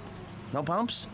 No bumps. Where do you want them? Look, carry them to the rear of the house and down to the basement. Carefully. Take your time. Wait a minute, how much time will it take? I don't know, an hour maybe. You gotta pay by the hour, you know. Sign here. With pleasure, and please, hurry. You see? All here, safe and sound. Easy! Please, don't jiggle them. Will you stop worrying? It's getting warm. What? I say, it's getting warm outside. They're very delicate. They can't stand more than 80 degrees. I didn't think they were so big. They're not. The boxes are big. The actual figures are not any bigger than you or I. See? Landru's in the first one. The next is Jack the Ripper. Oh, Emma, I'm so sorry I got mad. But it's gonna be like opening Christmas presents. Mr. Sinescu? Yes? Miller's Appliances. Got your air conditioner in the van. Where do you want it? Oh, good. I'm glad you're here. Look, put it there. There, the basement window. Oh, please, hurry. I'll do my best. Thank you. You bought an air conditioner? I had to. They can't stand the heat. How much did it cost? Don't worry about that. Well, I am worried about it. Please. Leave me alone. Just leave me alone with my friends, all right? Now, if you don't mind, I have to go downstairs.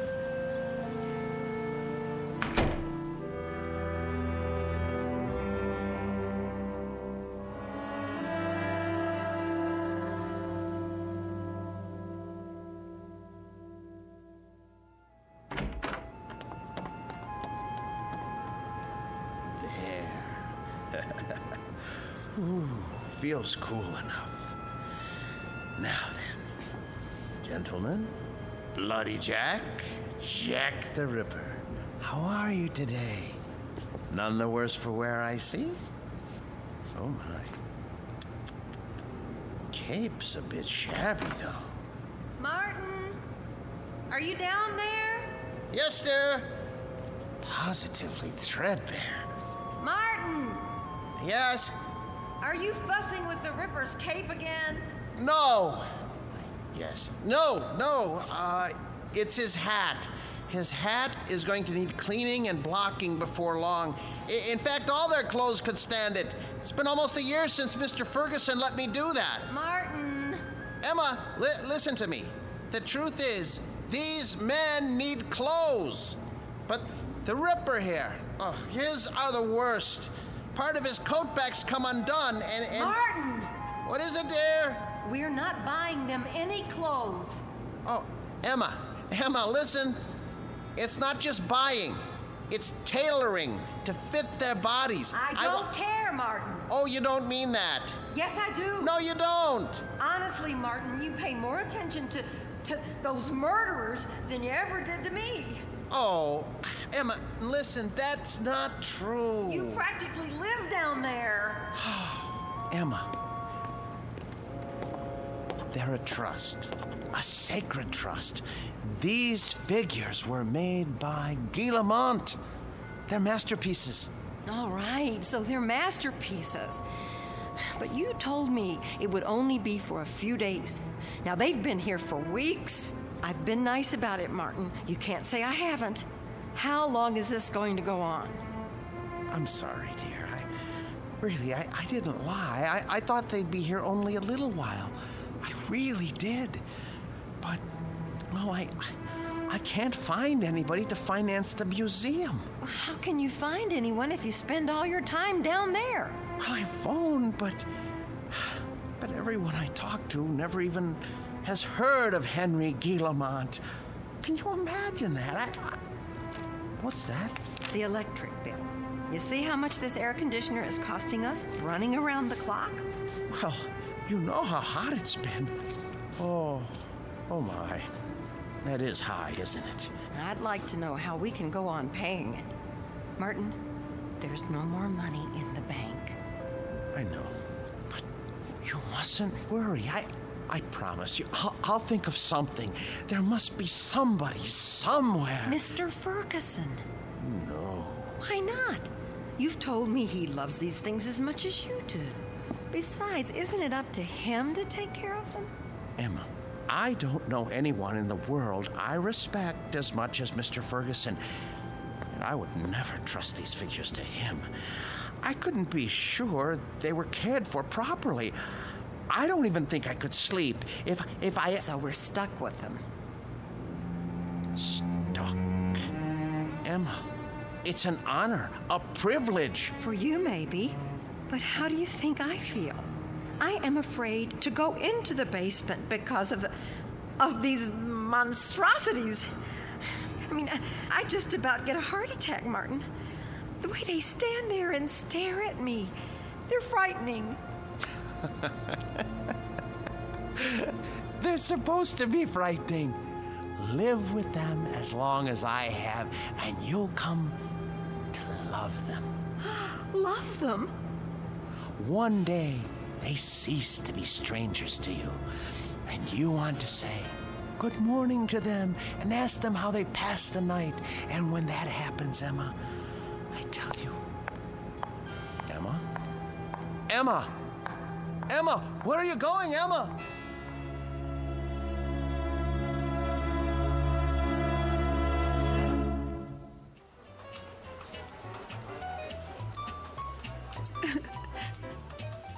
So I just don't know what to do.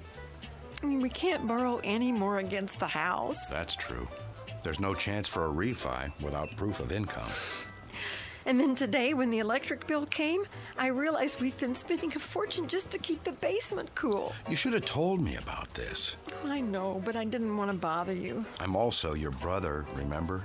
Oh, Dave. If only one of those people would loan him the money to open the museum, everything would be all right. Now, Emma, listen to me. Nobody's going to put money into a crazy scheme like that. Old Ferguson knew what he was doing when he sold out, and he was smart getting Martin to take care of those dummies. I shouldn't complain. It's just that you know how much he loved his job. And it was such a shock losing it. Do you want me to help? I didn't come here to ask you for a handout. Don't be silly. We're family. And believe it or not, I've always kind of liked the guy. But what's happening now? It sounds like he could use a few hours with a shrink. I can give you the name of a good one. Oh, Dave, he'd never go. Exactly. So what we've got to do is get Martin away from those things. Does he have them all? Only a few. How come? Ferguson had 200 or 300, didn't he? Yes, but these are special. Some man in Europe made them. Well, they can't be too special if they're not worth anything. They are to him. It's the first time that anything has come between us. I hate those murderers. I'll stop by and talk to him. It won't do any good. Then you talk to him, Emma. But not the way you have before. Lay it on him. Tell him it's those stupid dummies or you. And if that doesn't work, well, there is another way. What? Air conditioners break down.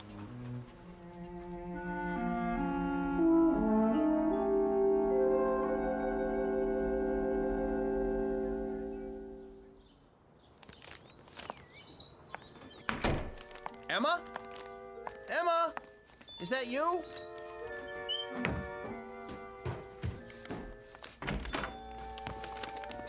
Where have you been? Do you care? I know you're angry, but what can I do? I have to keep the figures in perfect condition. I can't let them go, or... Where did you get those groceries? I thought you said we didn't have any money left. Dave gave me some cash. Oh, no. Oh, my, oh, my, oh, my. You told your brother. Martin, we can't go on living like this. I'll borrow some money from Mr. Ferguson. Borrowing isn't going to solve anything. Now, Martin, I know what those figures mean to you, but... But what, Emma? What? I simply will not have them in this house 1 minute longer. Martin, once they're away from here, you'll be a different man. You'll see. You've lived with wax dummies so long, you've forgotten how to be a human being. No, I haven't. What kind of friend do you think I am? I cannot desert them now, not after all these years. They need me. They'd be lost. Martin, they're not alive. They don't need anybody. I want you to see a doctor. What? A doctor? Yes. Just once. What do I need a doctor for? Because, Martin, there's something the matter with you. You haven't been yourself lately. Oh. Well, who have I been then? Well, I'm not sure. Somebody I've never known. But, Martin, staying down in the basement all day and talking to those things, honey, it's not natural. I know it's not natural, but it's my job. I'm not the only husband who brings his work home with him. This was your brother's idea, wasn't it? Well, you go back and tell him to mind his own business.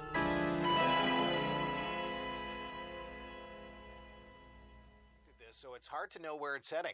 Chances are we're in for another ride tomorrow. And that concludes our broadcast day. This channel will return to the air at 6 a.m. with the early report. Until then, we bid Are you asleep? Good night.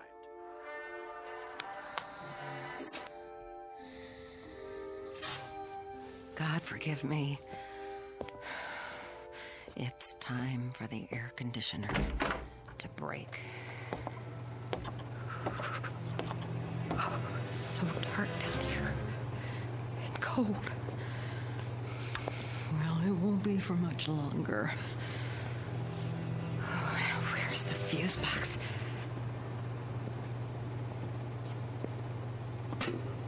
Let's see now. Which one is for the air conditioner? I should have brought a flashlight. I can't see a thing. Here it is. Good.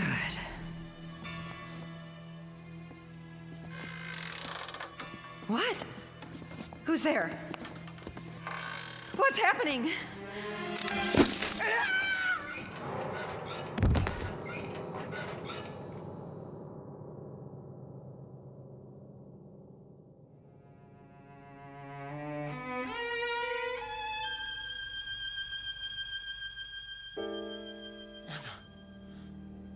Where are you?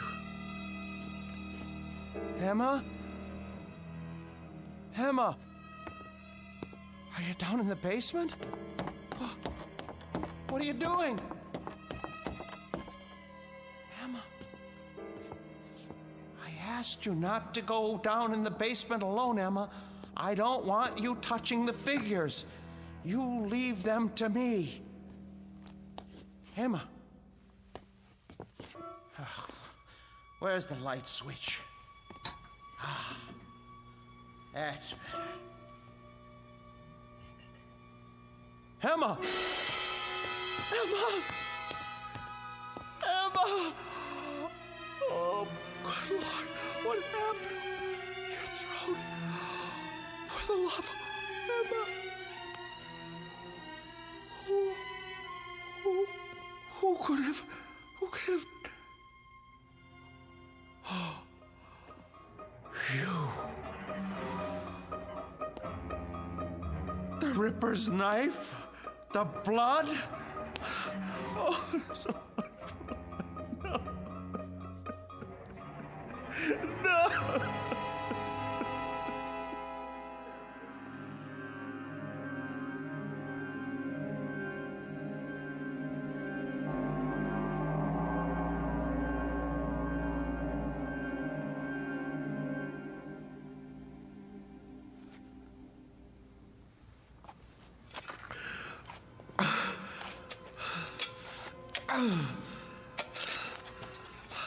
I hate to bury you down here, Emma.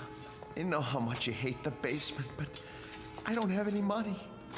I know I should report it to the police. Who would believe me if I told them you had your throat cut by Jack the Ripper? You just bumped into the Ripper in the dark and his spring arm went off. It was an accident. Besides, if I go to prison, who will take care of the figures? It's better this way.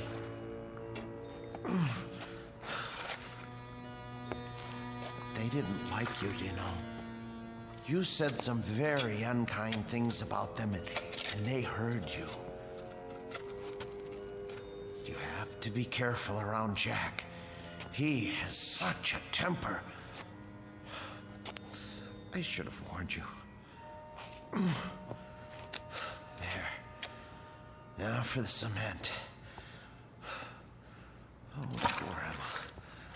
But it's too late to tell her anything now.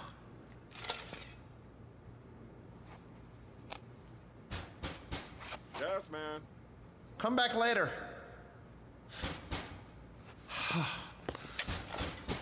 All right.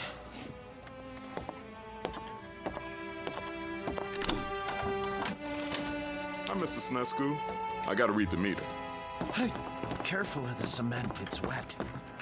Oh, yeah. Doing a little patching, huh? Floor must have been pretty bad. Yes, it was cracking. I had to do the same thing. These old houses, holy mackerel! Something the matter? Woo! For a minute there, I thought they were real. How'd you ever get statues like that? Yes, well, they're wax, actually. From the museum, I'm taking care of them. Boy, they're the most realistic things I ever saw. You sure they ain't alive? Well, not altogether. Well, you could have fooled me. Should be a fine thing come Halloween. Something like this will really throw a scare into people. Man, oh man.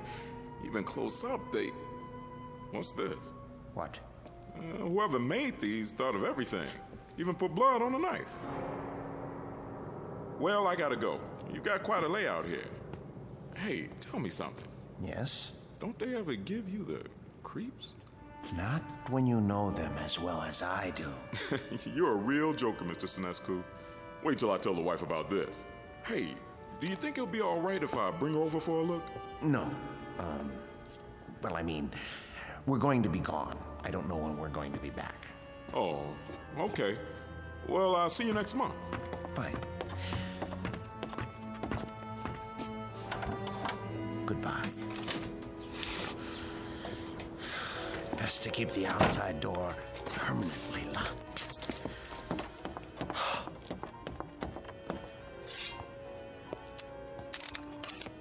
Check. I'm surprised at you. I really am. How did you manage all those murders without being caught by Scotland Yard? Any killer knows you can't leave blood on the murder weapon.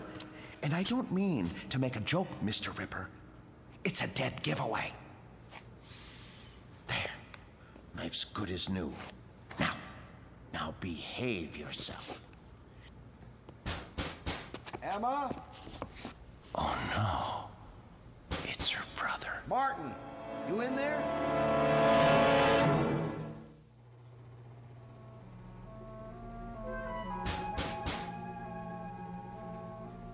Emma? Martin? Where are you? Gotta lock the basement door. Martin, if you're in there, open up. Now. Martin, are you in the basement? Yes.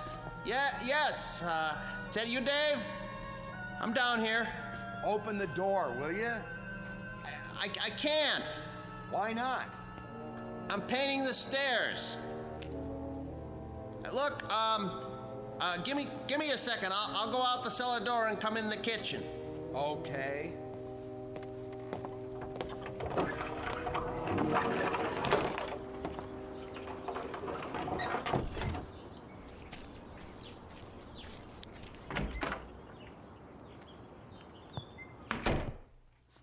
Where's Emma? She went out to get some air. Just as well. Mind if I sit down? Why? What do you want? You sit down too. Dave, look, I don't have time. I'm in the middle of something. Now, just tell me what you want. Emma came to see me yesterday. I'm very embarrassed. She told me about it. She did, huh? Well, that'll make it easier. Perhaps. Oh, you two have an argument? Yes. But look, everything is settled now. Glad to hear it. She was pretty upset when she talked to me. I know. You didn't treat her square when you brought those dummies home. That's been changed. Well, now, I guess I had you pegged wrong. You got rid of them. Yes. Must have been pretty hot in here last night, huh? What? For a bunch of wax dummies.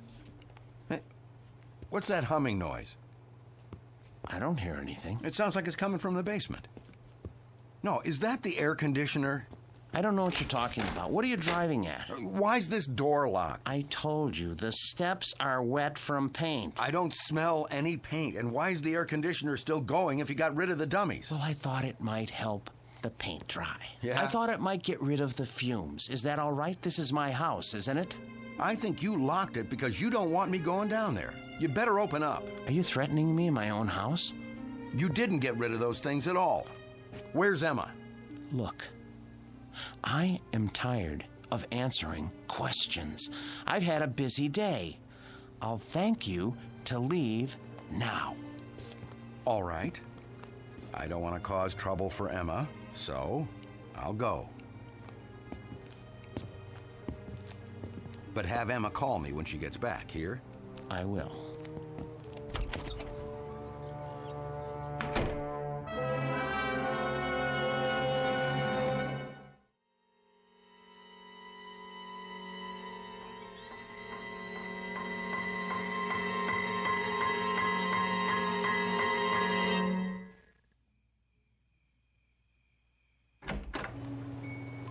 Emma?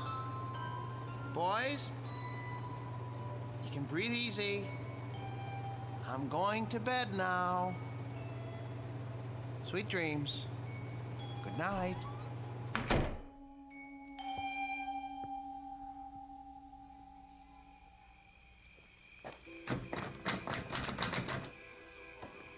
Huh. Locked up tight as a drum, huh? Now, what's so important down there he didn't want me to see? Ugh, window's too dirty to see in. So, I guess I'll just have to force it open. Whew, air conditioner's on all right. Cold as a tomb down here. It's so dark. Now, let me light a match. Oh, a dummy in a sailor suit with an axe. Oh, Martin, old boy, you need help. You really do. Ugh, when you look at these two, plug ugly. And two more big ones. Oh, some knife. Looks real. What the heck? Oh, a shovel. Fresh cement. What is he trying to cover up? Blasted match. Who's there? Who's there? Wait. What the? Where's the axe?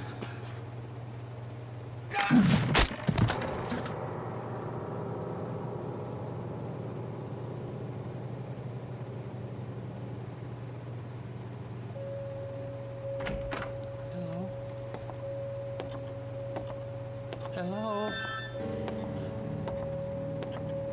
What's going on? Who's here? Hicks. Where's your axe? Dave. Dave. Oh no. Mr. Hicks. When I took your axe away from you and put it up in the rafters where you couldn't reach it, I tried to make sure that nothing like this could happen. How did you get it down from there? Why did you take it off the rafter?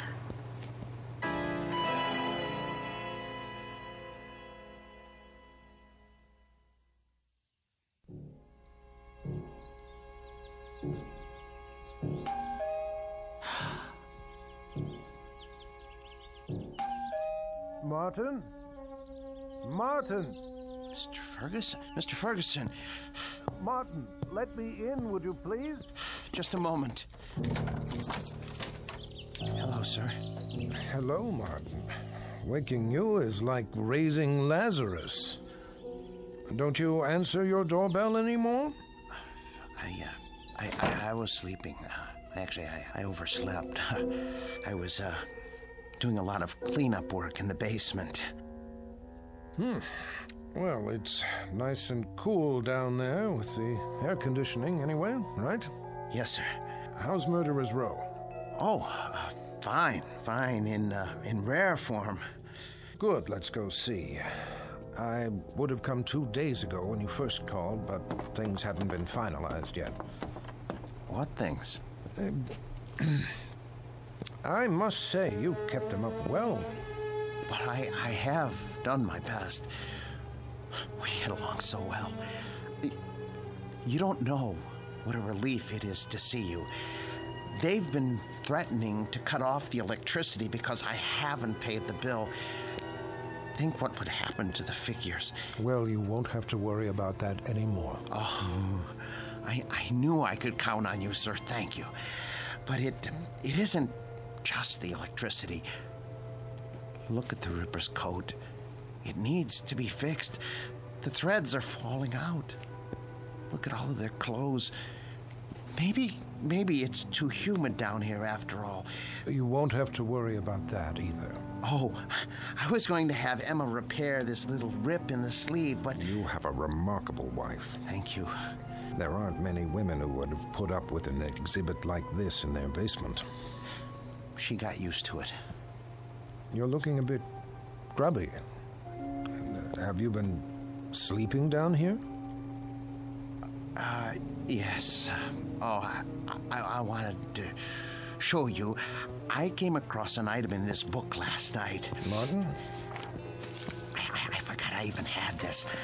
It's got a letter in it written by Landru himself. Martin, listen to me. I'll read it.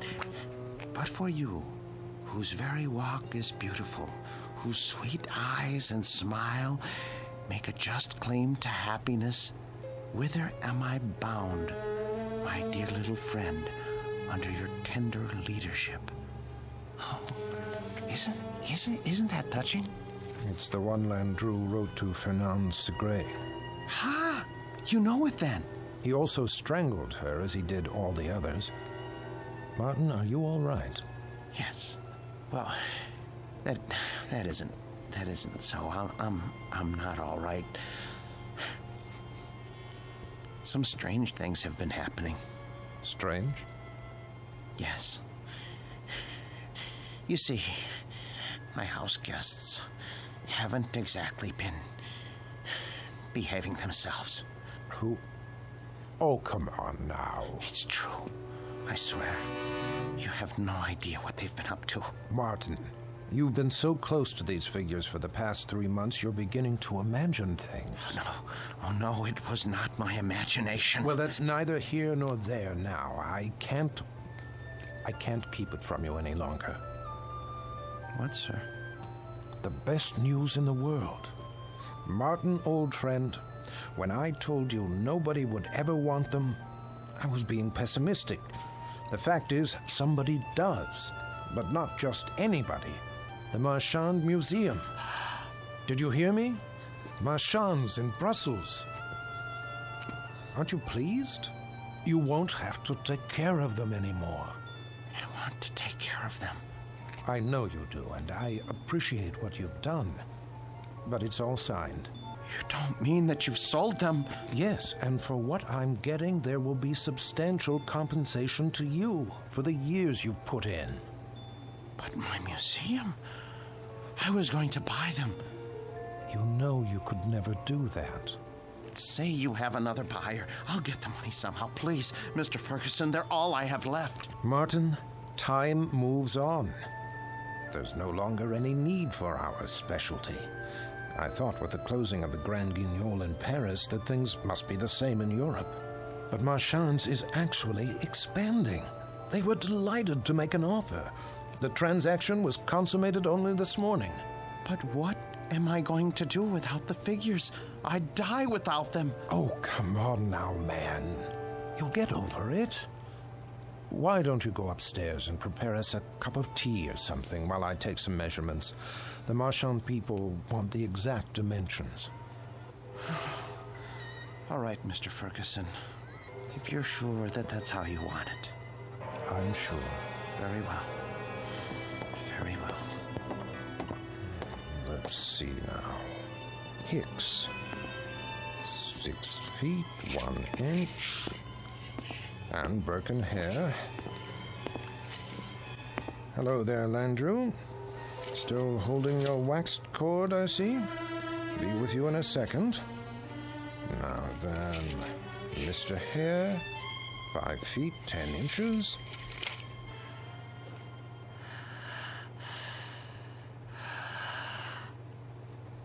What? What?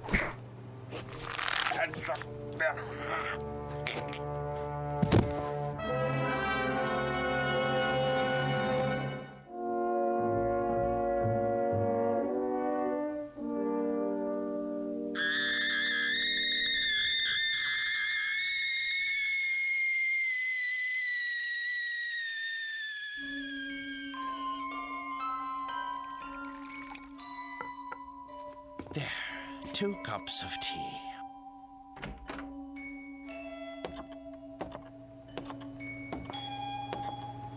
Mr. Ferguson, I don't remember whether you take cream and...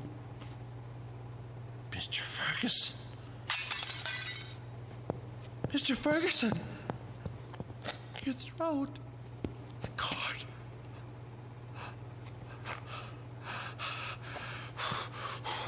Why did you strangle Mr. Ferguson? And the rest of you? I know you didn't have any part in this, but you didn't stop it either.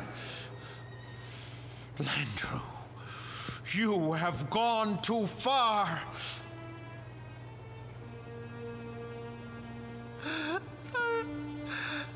I gave all of you my best years.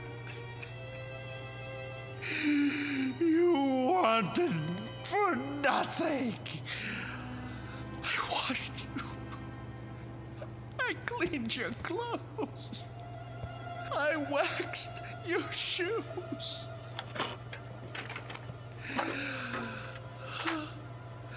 The air was always the right temperature because I made it so.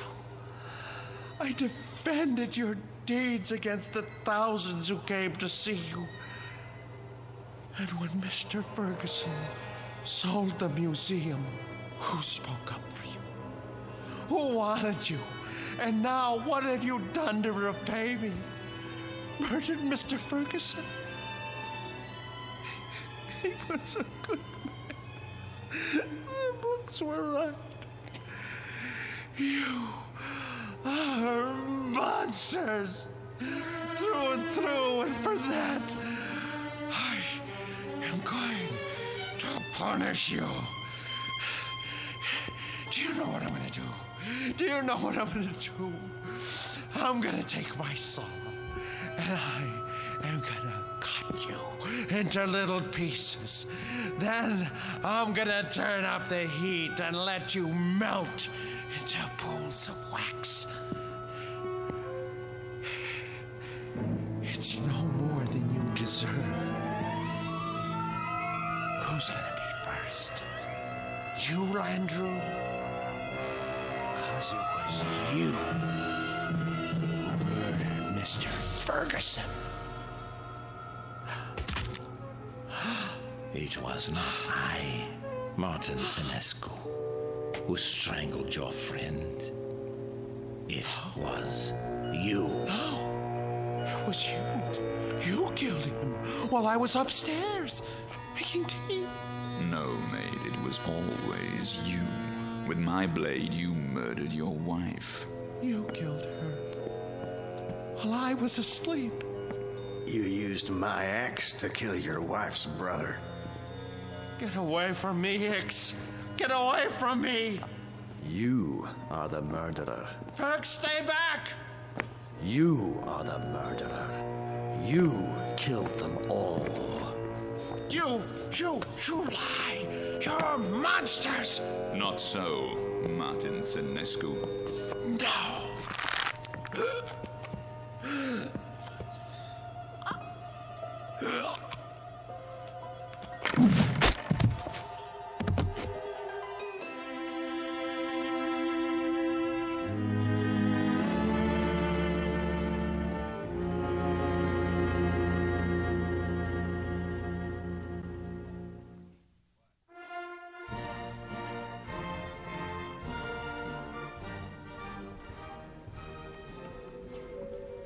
And here is the latest addition to Marchand's Wax Museum, Murderer's Row, complete with its newest cast member, Martin Lombard Senescu, a remarkable and most versatile man.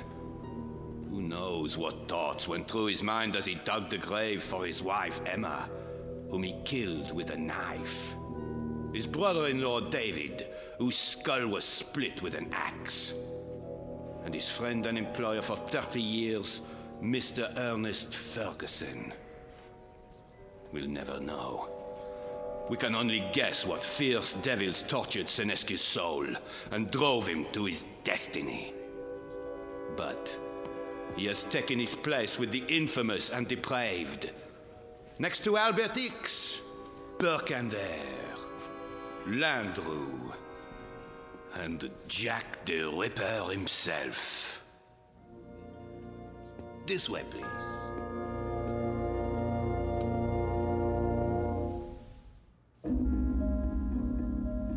The new exhibit became very popular at Marchand's, an instant hit. But of all the figures modeled so lovingly in wax, none was ever regarded with more dread than an American named Martin Lombard Senescu. There was something about the eyes, people said. Dazed, vacant, as if he had seen too much and come to understand it a moment too late. But they shouldn't have been surprised. It's the look one often gets after a quick walk through the Twilight Zone.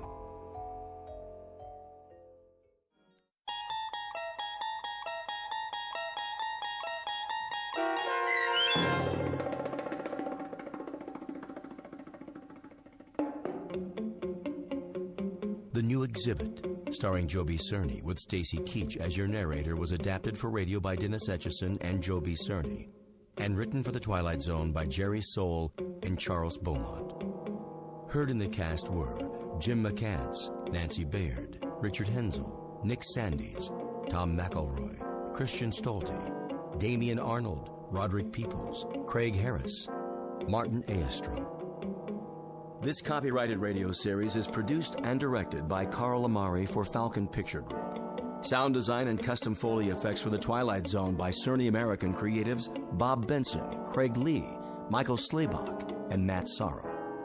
To learn more about the Twilight Zone radio dramas and to contact us, visit our official website at twilightzoneradio.com.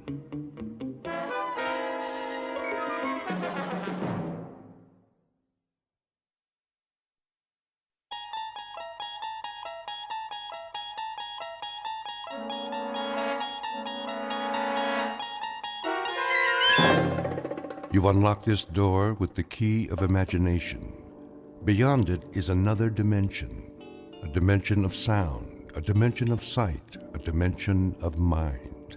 You're moving into a land of both shadow and substance, of things and ideas. You've just crossed over into the Twilight Zone.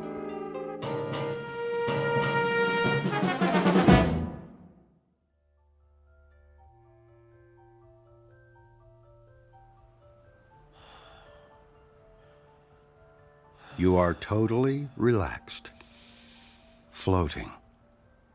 You are in a deep, deep sleep and can only hear the sound of my voice. You are safe, relaxed, and at ease. Can you hear my voice, Alex? Yes. I would like to continue where we left off last week. Is that okay, Alex? Yes. Last week, you were telling me about a strange laboratory. Do you remember it? Yes. You described it as filled with instruments.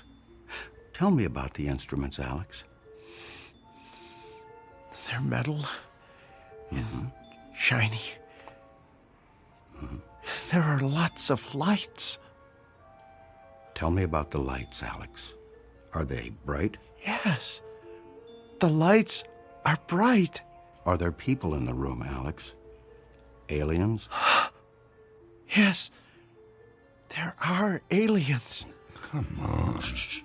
Sir, please. I'm allowing you to sit in, but please do not interrupt. Fine. Sorry. Can you describe the aliens for me, Alex? Do they have big eyes? Yes. They have big eyes. And what did they do to you in the laboratory? Experiments. Uh-huh. What kind of experiments? I don't know. Were they medical experiments? Yes. Medical experiments. Oh, enough already. Sir, please. Okay, Alex. I think we're going to have to end our session now. I want you to wake up now. You are slowly awakening, feeling better than before. I will count to 3, and you will wake up. 1, 2, 3.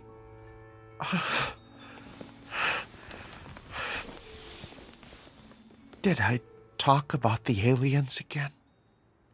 Yes, Alex, but I must say I think we are making progress. Yeah, right. Alex, let me introduce Tom. Tom is an author researching a book on alien abductions, and he is very interested in your case. Have you ever been abducted? Can't say that I have. You should have Dr. Heisenberg hypnotize you. You never know. I think I'll take a pass on that one. Okay, then. Alex, I think we still have much work to do. Can I count on seeing you next week for our next session? Yeah, sure. I really appreciate all your help. That's fine, Alex. That's really fine. Now, remember to give a check to the receptionist on your way out and schedule your next week's appointment. Sure. Okay, I'll see you next week, Dr. Heisenberg. Yes, next week, same time. Make an appointment with the receptionist and give her your check. Bye. Oh, it was nice to meet you, Tom. Yeah, good luck out there and in here. Sir, I must ask you to never disturb a session like that again. Session? You call that a session? You essentially told him what to think and say. This is not the first time I've met with Alex. He and all of my other patients have been seeing me for years, and I have their experiences with abduction memories well documented.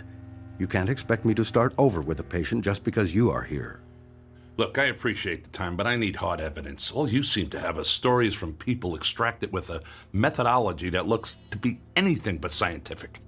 If you have nothing better to do than question my integrity, you do not need to return to this office.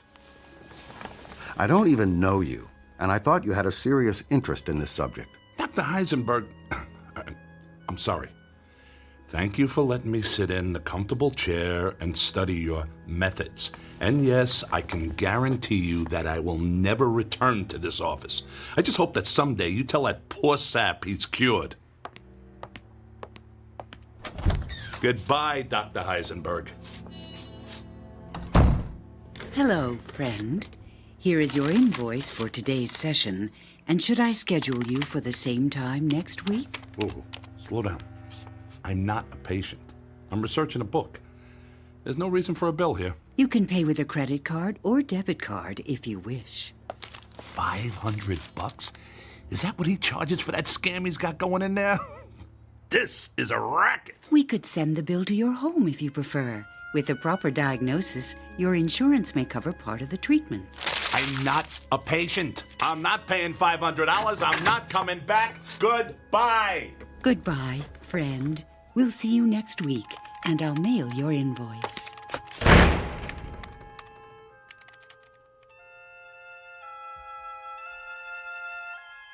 Meet Mr. Tom Calkin, a bad writer with a bad attitude and good intentions who pens conspiracy books that no one seems to read.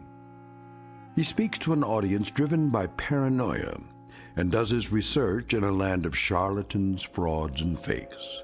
A man without money, without fame, searching for the story that will make his name and his fortune. His biography is as boring as his work, and his next contract may be his last. Desperation drives him, and lies define his truth. At least, until he finds his story in that place where all lies fail. A place where even the bright light of truth isn't always what it seems. A place called the Twilight Zone.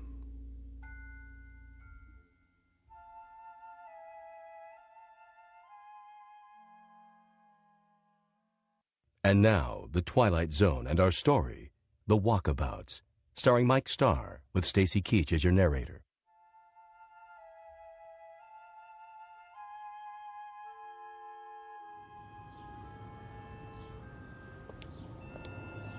Unbelievable.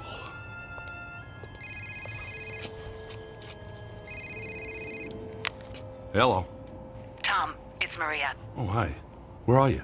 I'm sitting in your restaurant. We were supposed to meet today for lunch. Oh, sorry. It's been a stupid day. I'll tell you about it when I get there. Please, don't leave. I'll be here. Bye. Bye. How do I get into these things?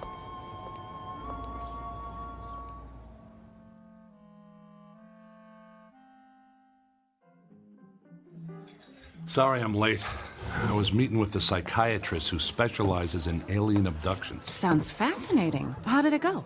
It's all crap, Maria. The guy is an absolute charlatan. He's probably had more to do with creating the idea of alien abductions than helping the people who think they've been abducted. Okay, look. We've got a problem. I've edited many books in my time, but I have never worked with an author who made such big promises and delivered so little. Wait a minute. Are you talking about me? Yes. Look, you pitched us an idea for a book about UFOs, and you said you had some evidence that was going to blow the lid off of Roswell, UFOs, and everything people have wondered about and feared on this whole subject of flying saucers. And all I ever hear from you are stories about charlatans, frauds, and fakes. I mean, what is this hard evidence you supposedly have? I mean, you have researched a book before, I assume. Maria, I really do have something, but it has to stay secret. If anyone but you and I even know I have something in my possession, I'll have the government, the military, the CIA, and God knows who else after me. That's a great story, Tom, but my publisher is starting to give me a hard time. We've given you a significant advance. We've covered lots of expenses and heard nothing but promises. I don't care if you're an established author. It is time to deliver a manuscript. Speaking of expenses, I think I owe that psychiatrist $500. What? His receptionist said they were going to mail me a bill for $500. Okay, this is what I mean. All I ever get from you are excuses, apologies, and bills. Where's the manuscript and where's the evidence? Look, you're the one pushing me for this whole alien abduction angle. What do we need it for? That's the hot topic right now. I have to have that component. You're the one making this difficult, not me. I knew you'd say that. It's always about someone else with you, so I'm going to help you out. I found a guy you need to meet. I mean, if you can't find good sources, I'll find them for you. Who? He's a UFO researcher. Great. Just what the world needs, another UFO researcher. I'm only going to say this once. You are going to meet with this guy, and you will present your manuscript and evidence to me in 1 month. Fine. I'll meet with him. What's he do? He's a hypnotist. Oh, you gotta be kidding me. Have you listened to anything I've said? This guy is different. He goes out with small groups of UFO abductees, and they revisit the site of the abduction. He engages in hypnosis on site, in the field, and he has supposedly uncovered some hard evidence. He calls them walkabouts. Huh. Is he Australian? No. Oh, and let me guess. You're gonna publish his book instead of mine. He's not writing a book, but if you don't come up with something soon, I might ask him. That's good. That's a good one, because the last thing anyone wants to see is another boilerplate book about UFOs and alien abductions from your publisher. I'm getting a little cocky, and quite frankly, I don't appreciate it. Besides, my publisher sells what people want to read, and people read what we sell. Why do you think we're having this conversation? Look, you told me you had it all the evidence the world would ever need to know the truth about UFOs. Of course, you can't show it to anybody because it's so secret. But Tom, I'm telling you, if you didn't have so many books under your belt, I never would have bought into this. Is this how you've done all your books? Fine. I get it. I'll shut up. Who is this guy and where do I find him? His name is Tammuz. To what? Tammuz. It's pronounced Tammuz. Maybe if you show him your evidence, he'll show you his, and we'll all be happy. Okay. I'll get a hold of him. Do it soon, Tom, and show him what you've got. I'll call him today. Good. And I'll see you in a month with the manuscript. Deal. Is it possible for you to pick up the tab?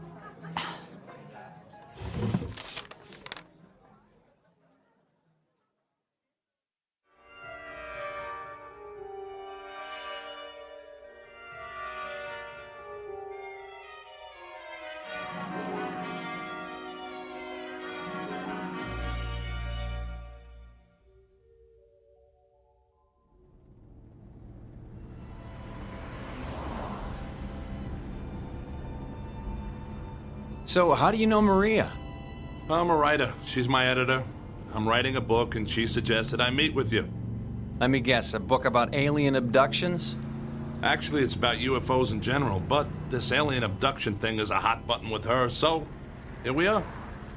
How did you get interested in UFOs? Actually, I never gave them a thought, until I had a little encounter. A close encounter? That's an understatement. Any abduction flashbacks? Nope. It wasn't that kind of thing.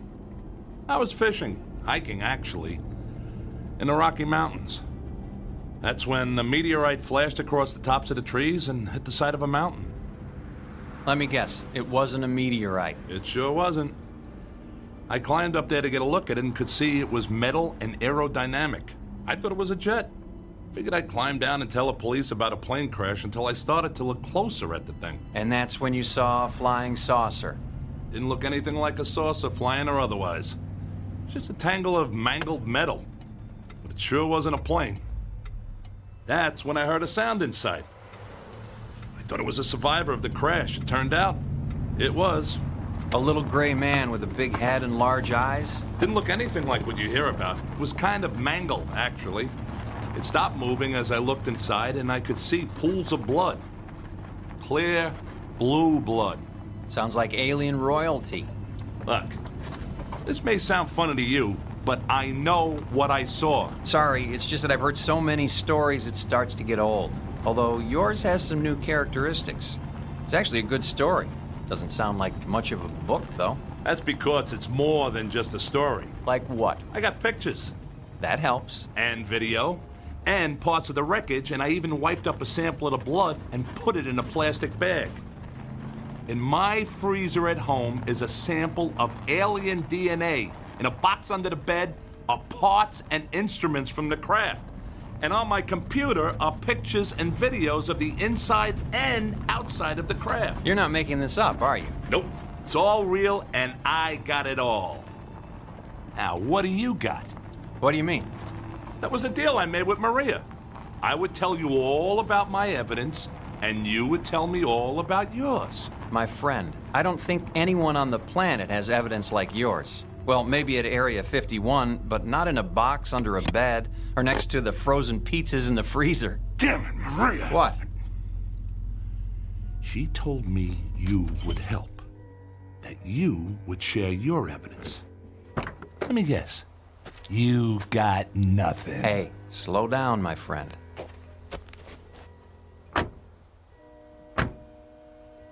I'll show you what I got, but when it comes to pictures, videos, wreckage, instruments, and alien DNA, well, I gotta tell you, that's tough to beat. But give me a chance. We're almost there. Where exactly are we going? We're meeting with my group. We work together on various UFO projects. On this trip, we've brought along 12 people who claim to have been abducted by aliens. The site we're going to is where 3 of them say they were abducted. What's the point of that? Evidence. The evidence that both you and I are looking for. We've found that if we return to the site of the reported abduction, some people can actually recall where UFOs supposedly landed, hovered, or demonstrated some phenomena or activity. We then go to that particular spot and look for evidence. Now we're talking. What kind of evidence? Pretty boring stuff compared to what you got. Usually we do soil samples, take readings for radioactivity, magnetic fields, pass metal detectors over the ground. We've managed to find some interesting stuff, assuming you're a soil chemist. That's it? You got dirt? I didn't say that. It's just a question of how you look at it. A UFO site can tell you a lot if you know what to look for. Speaking of that, is your crashed vehicle still sitting up there on that mountain? Nah, it's gone. I went back a week later and there was no sign of it. I hate when that happens. Are you sure you saw something up there? I saw it, I have pictures, and there is still some evidence up there. The kind of evidence you look for. The rocks on the side of the mountain. You can still see where they're scratched and gouged by the crash. But that's all you can see. I looked everywhere, and there's no sign of anything else. I'd like to go there with you someday. The craft, or whatever it was, may have left some metallic particles on the rocks as a result of the collision. Do you remember where it is? I have it marked on a map. Back at home. In the box under the bed, no doubt. Where else would I keep it? You're a funny guy, and obviously a man with a lot on his mind. I think you'll like this group of people we're about to meet. They've got a lot on their minds, too.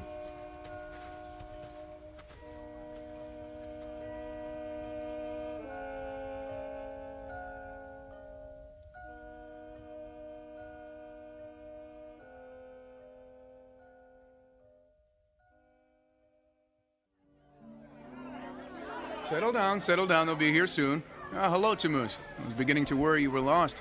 It's going to be dark soon. I wouldn't have gotten lost, not with all the racket this bunch is making. Enki, this is Tom. He's a friend of a mutual friend.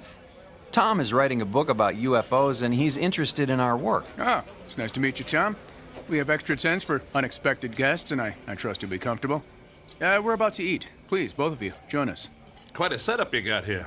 You planning to stay a while? Some of us, although I'm sorry to say the abductees only last a day or two on site. It can be a bit overwhelming for them, especially for the 3 who feel they were abducted at this place. You know, I don't know how to tell you this, but I had no idea this trip would involve camping. Sorry about that. We'll take care of you. I think we might even have some extra clothes for you, although it's more of a jumpsuit. That's okay. I'm not planning to stay that long. Just long enough to see what you got. Fair enough. Let's have something to eat, and then we'll figure out how we're all going to proceed.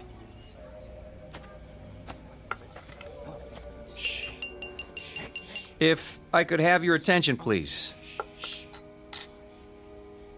Thank you all for joining us. I know this is difficult for some of you, but I can assure you you're in good hands, and my hope is that our walkabout will be brief and uneventful. I'd like to introduce a special guest. Our friend Tom here is an author preparing a book on the subject of UFOs. If you'd like, I'm sure he would be fascinated by some of the stories you have to tell. Welcome, Tom. Tom, hello again. Hello there. Did you remember to make your appointment for next week? Yes. And I'm really looking forward to it. I'll bet you are. Friend of yours? Starting to look that way. His name is Alex. I seem to keep running into him. Welcome, Alex. Hello. And to all of you, a warm welcome. Once we finish our dinner, we'll change into some gear for our adventure. We're going to engage in an exercise with group hypnosis tonight. Our goal is to understand what you have all experienced and to see if we can trace the behavior of the various crafts you have seen and find any signs of their presence on this spot. My good friend Anki and some of my other associates will be using instruments to determine if our visitors have left anything behind for us to collect. Let me reassure you once again, these walkabouts tend to be quiet and gentle affairs, and I trust this evening will be no different. Now, let's enjoy our meal and then begin. That's it? Group hypnosis and you guys run around with instruments in the dark? Is this gonna be another waste of time? My friend, it is not a waste of time. I'm sorry you're in such a hurry and I can't help you with your deadline or your editor. Let's just hope we find some good evidence for you tonight, and then you can get to work. Tom, I've laid out some clothing on a cot in your tent. You can change when it's convenient for you. Right now sounds like a good time.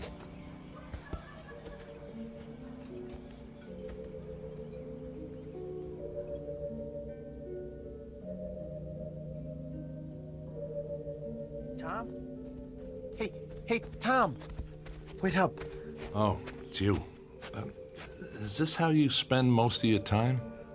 Oh, Dr. Heisenberg recommended I try this form of therapy. Heisenberg? He doesn't seem like a guy who would want to lose a paying customer to a competitor. What? What are you talking about? That's not important. So, are you one of the people abducted from this place? No, I don't remember where my abduction happened. Dr. Heisenberg is trying to help me remember. I'll bet he is. Wonder how much that's gonna cost you. Oh, it's not about the money. It's about finding the answer. Well, that's one thing we both agree on. Well, this looks like my tent. You doing the camping thing too? Oh, we all are. I don't think we have a choice. We walked here and I have no idea how to walk out. Yeah, I know what you mean. Some reason I don't like the way this is set up. Do you know anything about these people? No, Dr. Heisenberg set it all up. He's a really good person, you know. He's always looking out for me. Whatever you say, Alex. Oh, man. He said jumpsuit. He meant it. Looks like something you'd wear in jail. I think it's to protect us from dangerous chemical residue in the soil. You're starting to sound like Tammuz. Oh, actually, Enki told us that, and I'm not taking any chances. I'm gonna put mine on now. I'll see you again, okay? Yes, I'm sure you will see me again.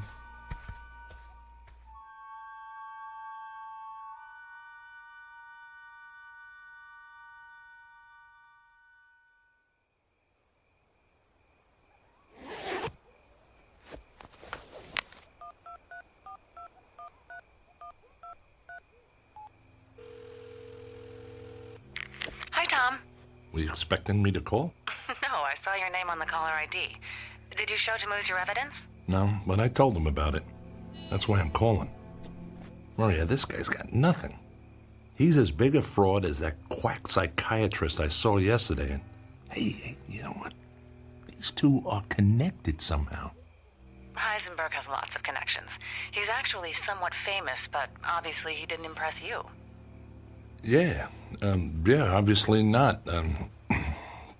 Look, Maria, I'm going to give this my best, and then I'll get right to work on that manuscript, okay? Are you all right, Tom? I mean, is everything okay? Yeah, everything's fine. I'll see you in a month, okay? Tom? Okay, that's our deal. Tom? Oh, sorry, Tom. I didn't know you were on the phone. Yeah, I'll talk to you later, Maria. Goodbye, Tom. I'm very sorry. Was that your wife? No, I'm not married. Someone I'm working with, maybe you've seen her. Her name is Maria. Maria. Oh, sorry. I don't know anyone named Maria. Yeah, but somehow she knows Heisenberg.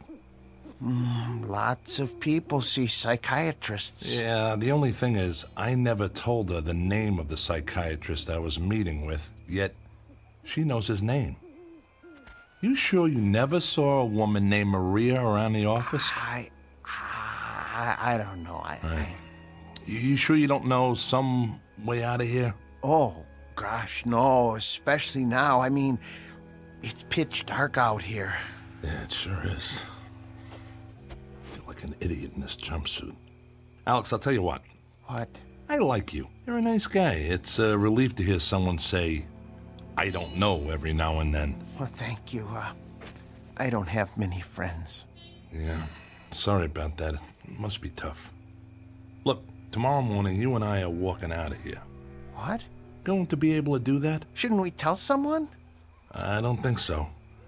Now, let's go get this over with. Who knows, maybe you'll figure out where your abduction took place. Oh, that would be great.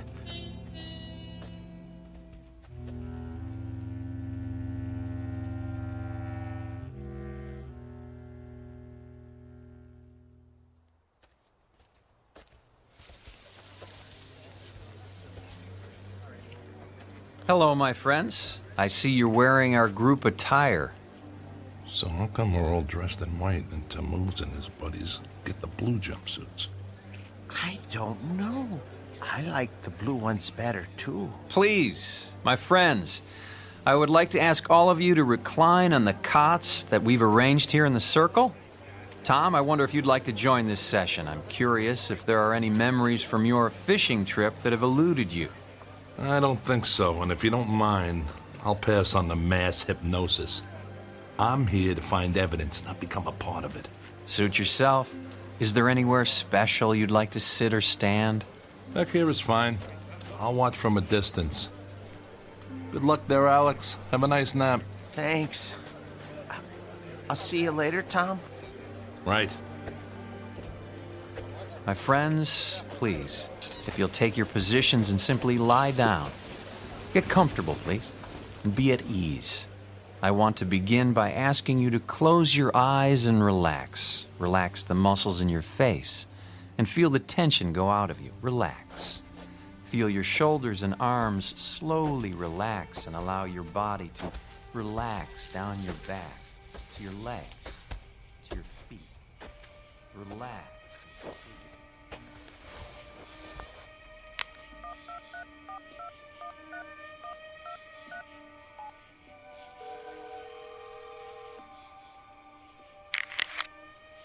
Hello? Maria, it's Tom.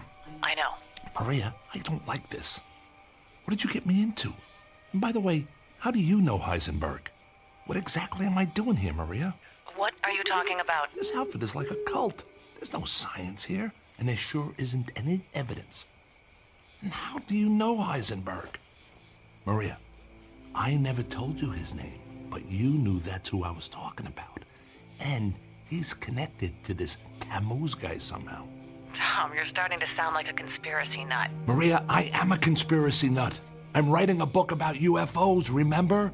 You publish books about UFOs. Your business is built on paranoia. So spare me the lecture and tell me how you know Heisenberg. So maybe I need counseling from time to time. Tom, get over it. You're looking for monsters in the closet, and I'm not one of them. I'm starting to wonder if any money is worth all this. Hey, if you want to bail on the contract, be my guest. We'll total all the money from your advance and all of your expenses and subtract it from the royalties of your other books. But get this in your head right now. This is the last book you will never write. Hey, I'm sorry. I don't know why I called. I guess I just don't know what to believe anymore or who to believe. Look, when I get out of here, I'll finish the book. If I learn anything tonight, I'll add that as well. Tom, do me a favor. Don't call me again until you have the evidence and the manuscript in hand. I don't need the aggravation. I need the story you threatened to tell and the evidence you found to support it. Got it? Got it. Bye. Threatened? Come on, babe. It was just a book proposal.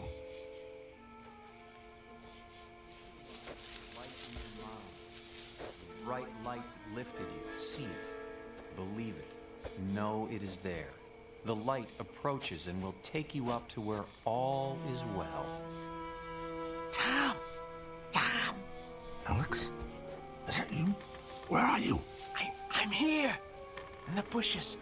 He said to be comfortable, and I'm comfortable when you're around, so I had to find you. Alex, you're missing out on your session. I don't want to do this. This is bad. Good. Alex, you're starting to get it. This is a scam, and that's bad.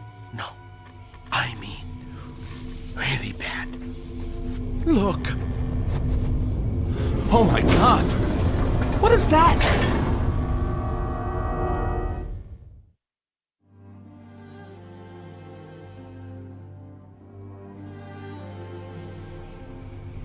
As the chariot descends to receive you, you will allow yourself to be lifted up. Feel yourself rising into the light. This is the place. This is where I was abducted. This is where it happened to me. I was lifted up into that circle of light. Alex, they're faking this. No. It's a spotlight and a hot air balloon and a lot of reverb through a speaker. What? It's all cheap theater and just another way to get money out of people. How much did they charge you for this camping trip? They didn't charge us anything. Oh, I was afraid you'd say that. So why are they doing this? Maybe it helps to sell books. Good God, that's it. That explains it. Alex, these people are just perpetuating the myth of UFOs to make money on fear. We have got to get out of here. Did anyone see you come over here? I don't know. It's dark. That's why I couldn't find you. That's good. That gives us a chance. They're not gonna want to write us saying all this. Come on. Go slow, go quiet, and follow me.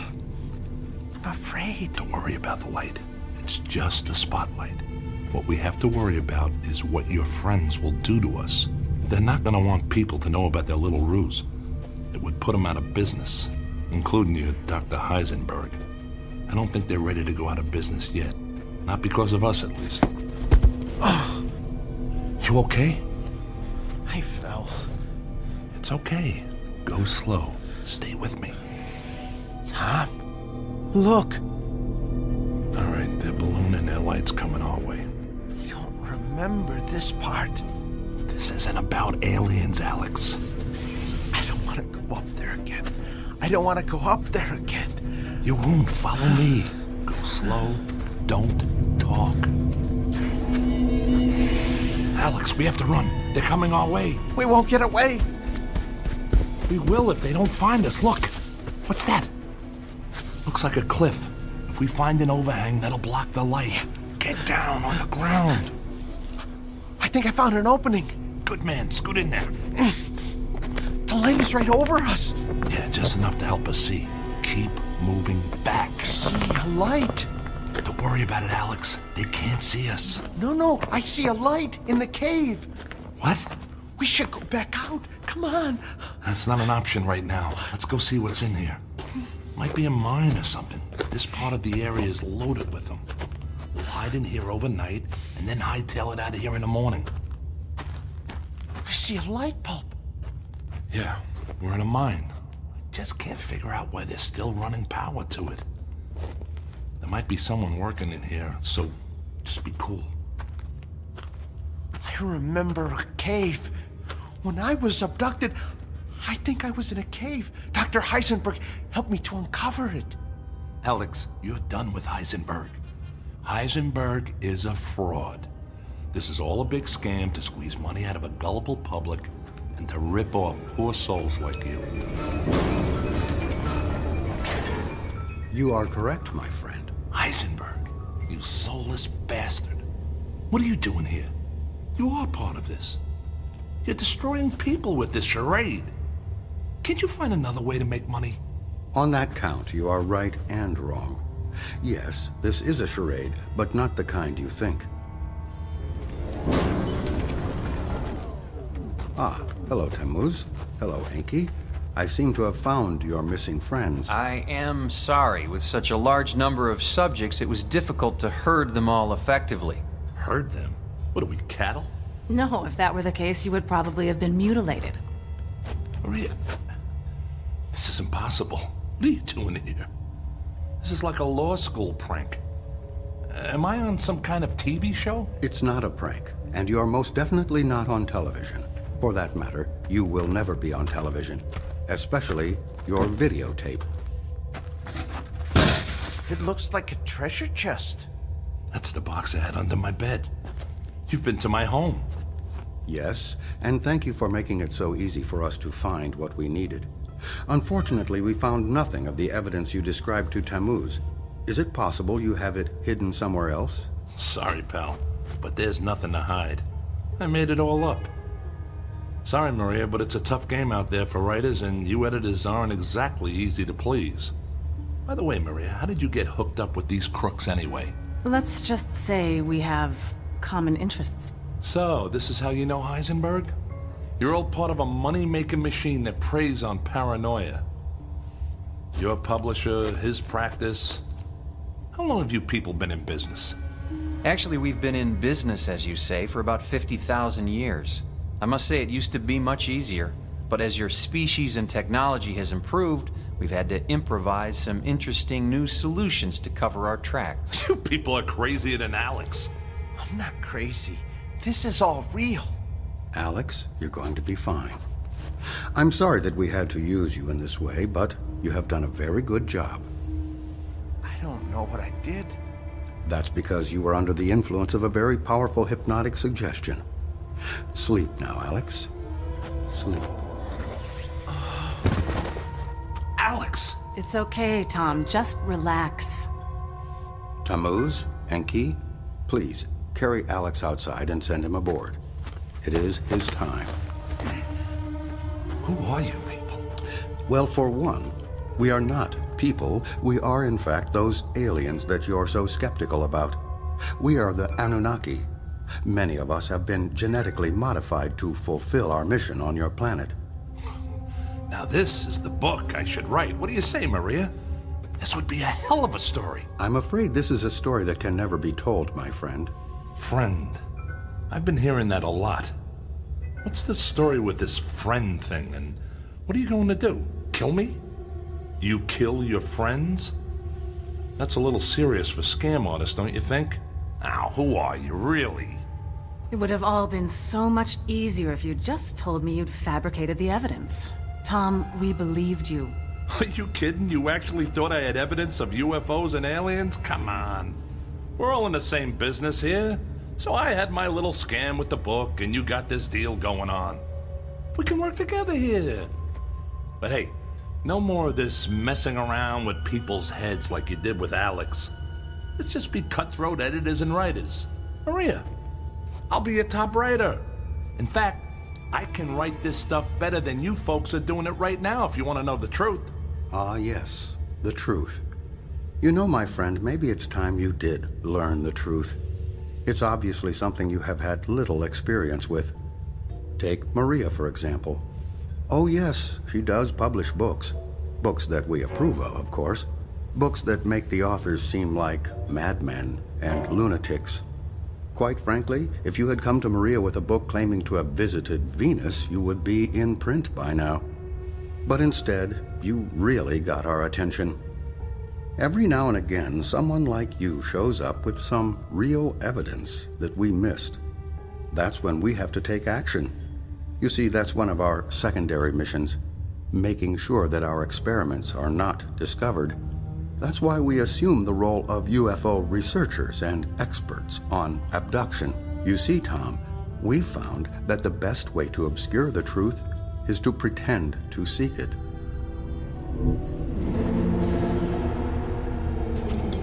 Oh, it sounds like our friend Alex has made his final journey. That is actually our primary mission. We are harvesters, in a way. You're going to kill him, aren't you? That's what you do with friends.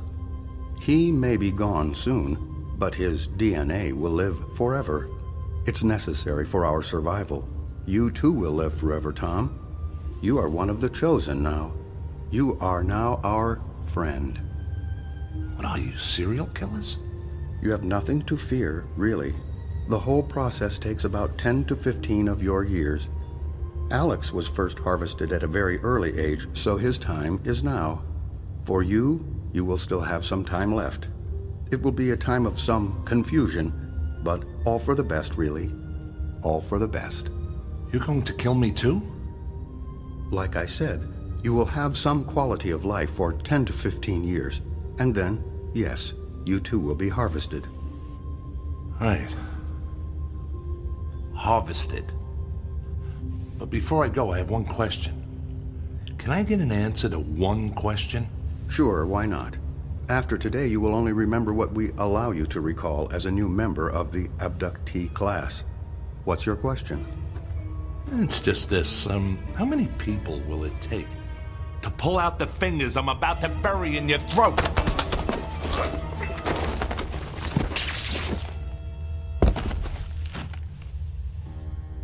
It's all clear. He is unconscious. This was a difficult one. They are proving to be a greater and greater challenge. The growing sophistication of their technology, their increased awareness of our presence.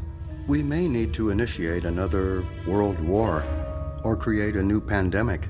We can't allow them to have too much time to think. Does that mean we should terminate the terrorism initiative? It's quite possible. In the meantime, let's increase the number of stories about supervolcanoes, asteroids striking the Earth, and global warming. Keep the fear alive. And Maria, you seem to have developed some affection for this one. That can't be allowed. I know, I will do better. Sometimes they're like pets to me, and I just seem to become attached.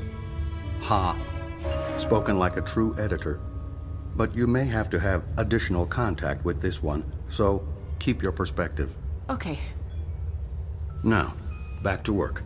We are staging a UFO convention in Mexico City, and I am recommending additional investment in the Alien Museum in Roswell. Enki, we will need your banking network to provide some additional funding for a documentary on a coming ice age. Let's really mix it up out there and keep these animals off balance. Tammuz, if you could clean up the campsite and sanitize any evidence, we can all get back to work. Do we have a site for the next harvest? Chicago, Illinois. Make the necessary arrangements.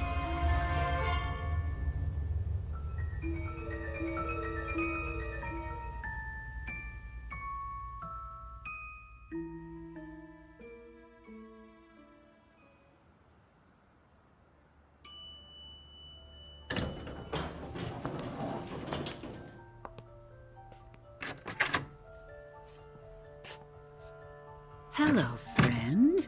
so nice to see you again. It's nice to see you, too. Please, go in. The doctor is expecting you. Hello, Dr. Heisenberg. Hello, Tom. How are you feeling today? I think I'm getting worse. I think I need more sessions with you. Let me ask you something, Tom. Do you still believe you have been to Jupiter? I don't know. It doesn't make any sense to me. It's a gas giant. You can't breathe there. Well, if the alien technology you have described in our sessions is as advanced as you believe, anything would be possible, wouldn't it? I think you're right, Dr. Heisenberg.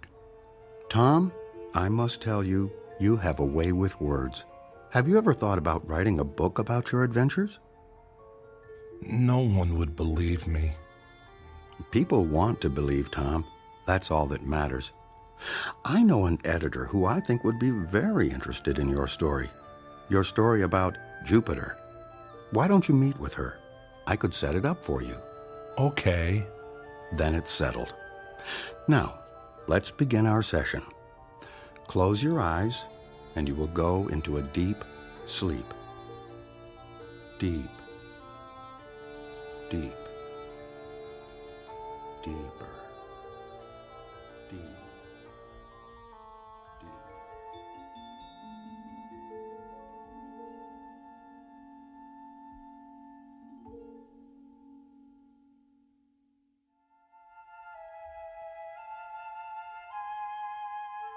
The evidence is in.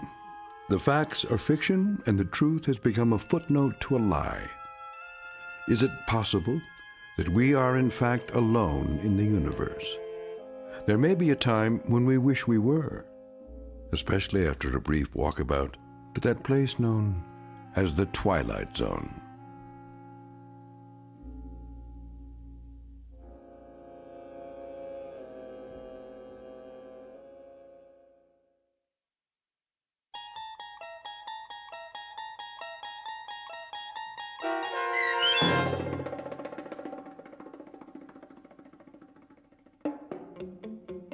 The Walkabouts, starring Mike Starr with Stacy Keach as your narrator, was especially written for The Twilight Zone by Steve Newby. Heard in the cast were David Pasquesi, Joby Cerny, Leah Mortensen, Richard Hensel, Linda Kimbrough, and Tim Dadabo. The producers of The Twilight Zone wish to thank CBS Enterprises and the Rod Serling Estate for making this series possible. This copyrighted radio series is produced and directed by Carl Amari and Joby Cerny for Falcon Picture Group. Sound design, custom Foley effects, recording, and editing are done in the Cerny American Sound to Picture Theater by sound designers Todd Beyer, Craig Lee, and Tim Cerny. To learn more about the Twilight Zone radio dramas and to contact us, visit our official website at twilightzoneradio.com. Doug James speaking.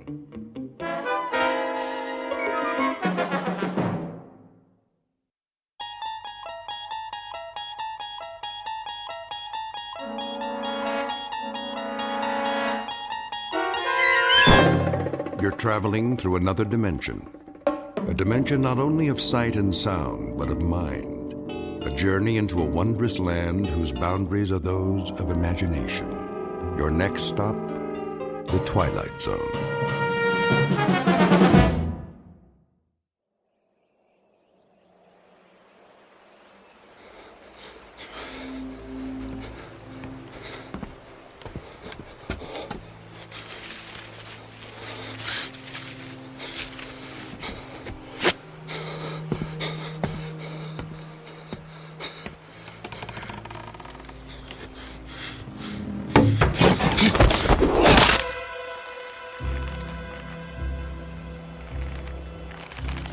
He's dead. Get him down. Yes, Captain. Clemens, what the devil do you think you're doing? Cutting him down, Captain.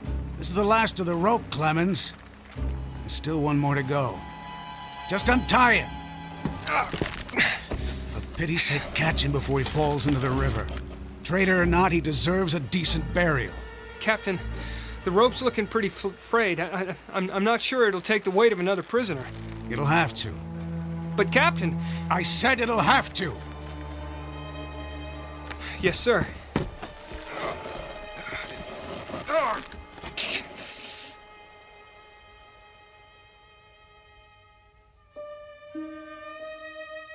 You have just witnessed a military execution. Death is a dignitary who, when he comes announced, is to be received with formal manifestations of respect, even by those most familiar with him. This particular execution occurred on Owl Creek Bridge in northern Alabama during the war between the states. You might find it in the works of that past master of the incredible Ambrose Bierce, but its proper home is in the Twilight Zone.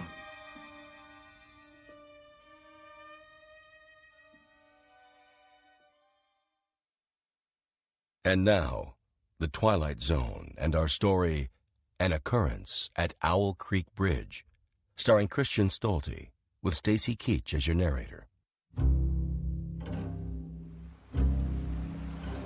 Hurry up, Clemens. I want to get this last one hanged while it's still daylight. Almost got him, Captain.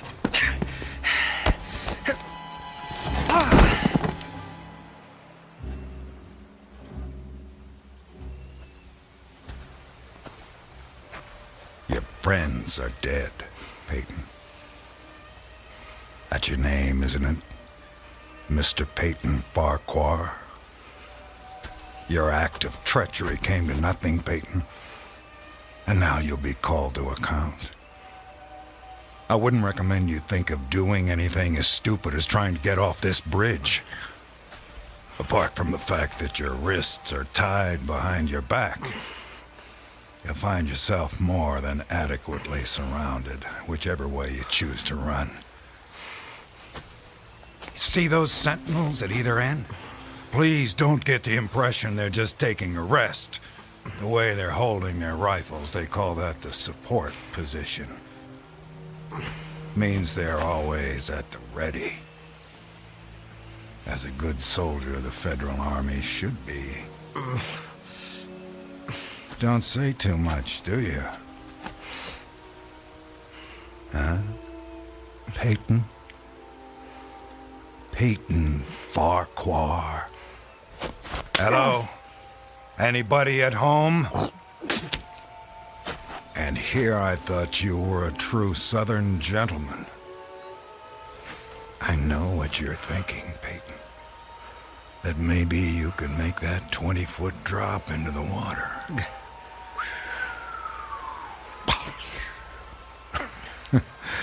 And who knows, maybe you could at that. But after that, your chances for continued survival become pretty slim. Look over there on the bank of the stream. You know what that is? It's the muzzle of a cannon. You see, there's an outpost near here. If you really squint, you can see a company of infantry at parade rest. Think of them as spectators if you want. But if you sincerely want to swim for it, you might just as well be giving them target practice, which, believe me, they don't really need. You want to leave your wife a pretty-looking corpse, don't you? Still not in the mood for talking, huh? Well, I can understand that, time like this. A man needs to get his thoughts in order, ready himself for, you know. Perhaps I can help you with that. From a purely practical standpoint, I mean. I'm not a priest or anything like that. Truth to tell, my knowledge of matters theological doesn't amount to very much at all. But I can tell you a little bit about how it'll happen.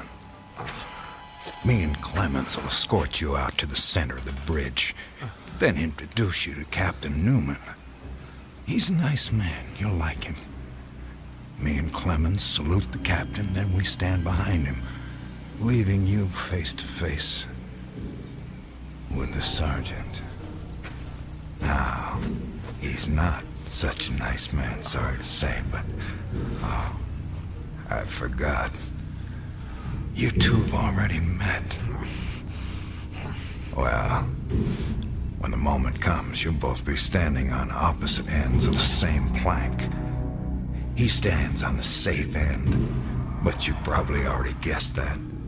And you probably guessed that it's his job to hold the plank in place. Then, when the captain feels the time is right for him, not for you, he gives a signal to the sergeant. The sergeant steps aside, the plank tilts, and down you go. Nah, never having been hanged myself, I can't give you any information on what your final moments on this earth might feel like. But I can tell you, I've seen more than a few of these. And I'm sorry to have to tell you, it doesn't look any too pleasant. Anything to say about that?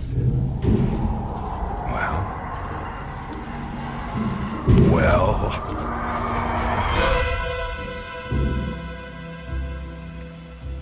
I am a living man. How's that? Speak up, Peyton. If you got any famous last words, we should hear them. Otherwise, they won't be famous. I am a living man! Not for much longer. No, sir, not for much longer. Captain says we're ready for him. Hear that, Peyton? We're ready for you. They say the Lord hates a coward, so take my advice and try and face it with a smile. Why do you have to do that, Levine? Do what? Taunt him like that. You shouldn't expect anything better. This is war. He was on the wrong side. The wrong side? Do you think he thinks that? I don't give a damn what goes on inside his head. Neither should you, Clemens. And unless you want to end up with a noose around your neck, don't let anyone else hear you talking like that. Now, help me up with him.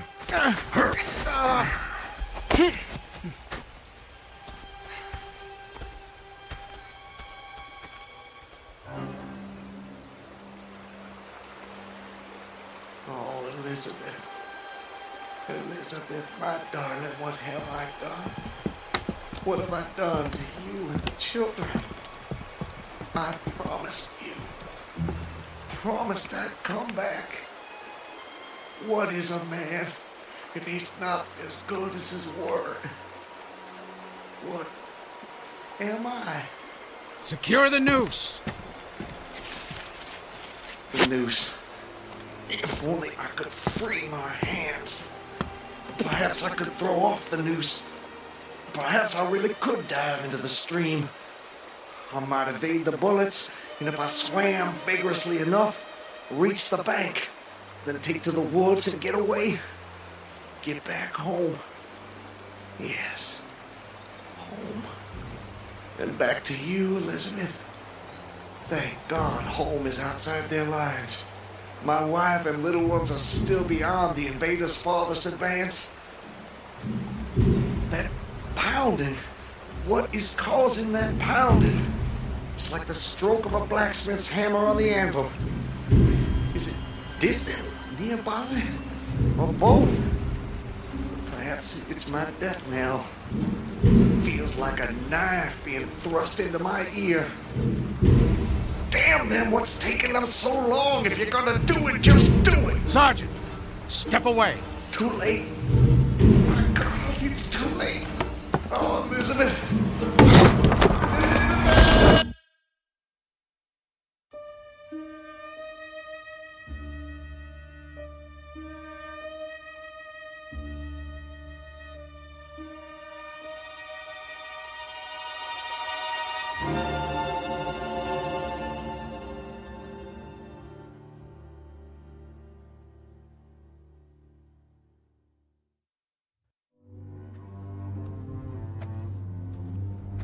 So, how much further is it?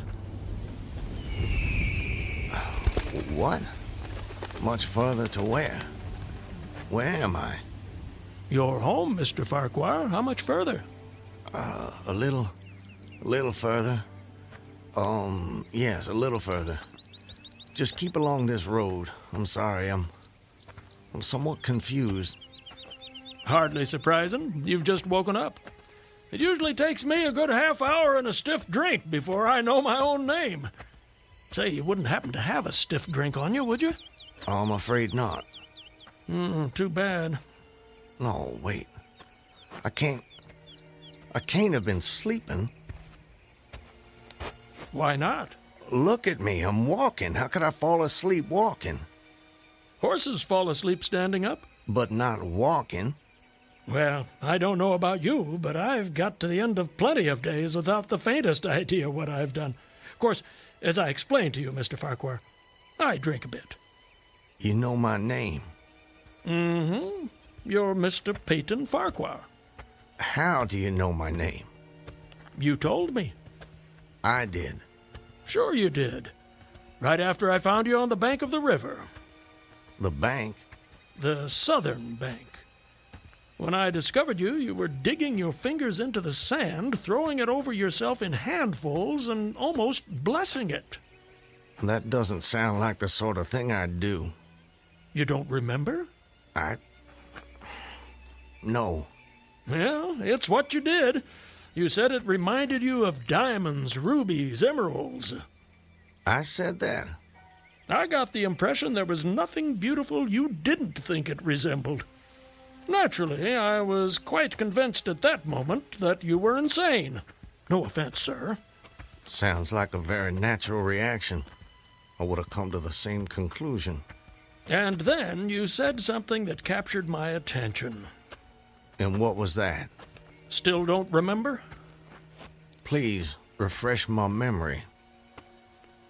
You said, now let me think. This was all good stuff. I don't want to get it wrong. Oh, yes. You noted a definite order in the arrangement of the trees.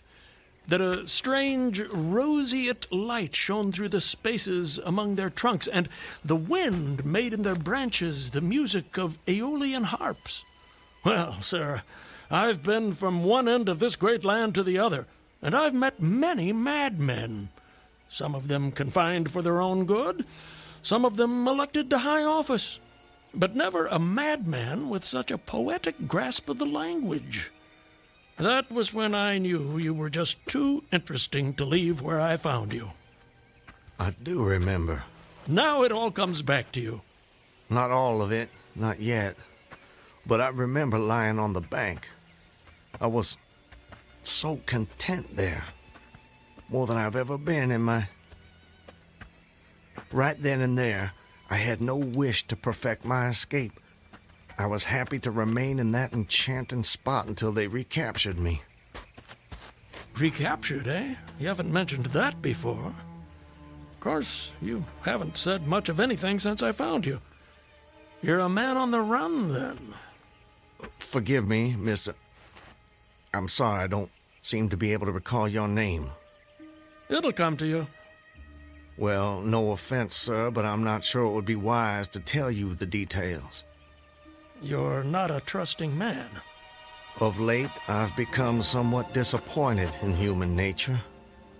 I'm not sure why. This is a new world, Mr. Farquhar. It's understandable that you'd be cautious. But rest assured, I'm not what you might call political. But I do love a good story, if you have one to tell. My story? I have no story. I have a life. A life that's become considerably more interesting of late, I'd venture to say. But beyond your name, I know nothing about you. What manner of man is Peyton Farquhar? Why do you want to know? The road I travel is long and lonely. I'm starved of intelligent conversation, and the only voice I ever hear is my own. Talking to oneself leads inevitably to madness. With you here as my temporary companion, I can stave off that unfortunate condition for at least another day. I see. And tell me, sir, where are you headed? Anywhere I'm welcome and nowhere I'm not. In short, nowhere in particular. So, you were telling me about yourself. Very well. My name is... Peyton Farquhar. Peyton Farquhar. I'm a planner in these parts. A planter, eh? Good to have land. It is. So I guess you have slaves. Naturally. No need to adopt that tone, Mr. Farquhar. I told you I'm not a political. Just asking. Well, as it happens, I am what you would call a political. The Farquhars are an old and highly respected Alabama family. I'm naturally an original secessionist and ardently devoted to the Southern cause. Oh, your memory is reliable when it comes to the matter of who you are, if not where. I suppose so. And yet, if you'll forgive my temerity, for all your patriotic fervor, you clearly didn't take service with the gallant army of the South. May I ask why that was? Circumstances of an imperious nature prevented me from doing so, but I assure you I chafed under the inglorious restraint, longing for the release of my energies, the larger life of the soldier, the opportunity for distinction. And in good faith and without too much qualification, you assent to at least part of the dictum that all's fair in love and war. Are you mocking me by any chance? I would never, ever risk a fellow traveler's friendship for such a trivial gain. Please, continue, I beg of you. I imagine that the opportunity to serve your birthplace came at last, as it comes to all men in wartime. It did. It was one evening, as I was sitting under the magnolia trees near the entrance to my grounds. I was with my wife, Elizabeth. The children were playing nearby.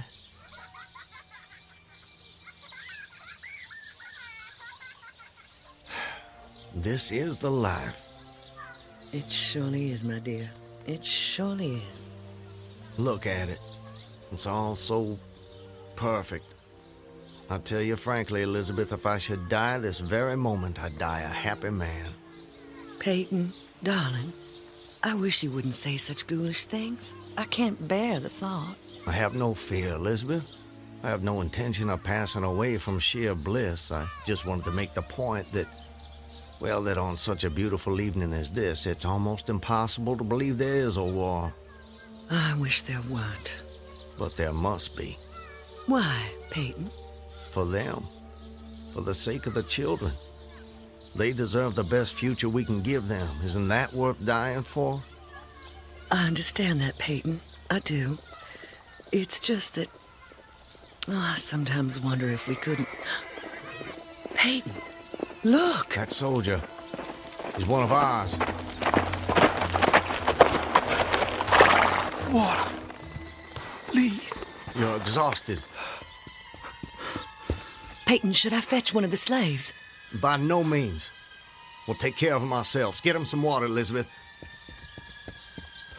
Let me help you down, sir. Oh, thank you. You must be starved. Come inside, my man.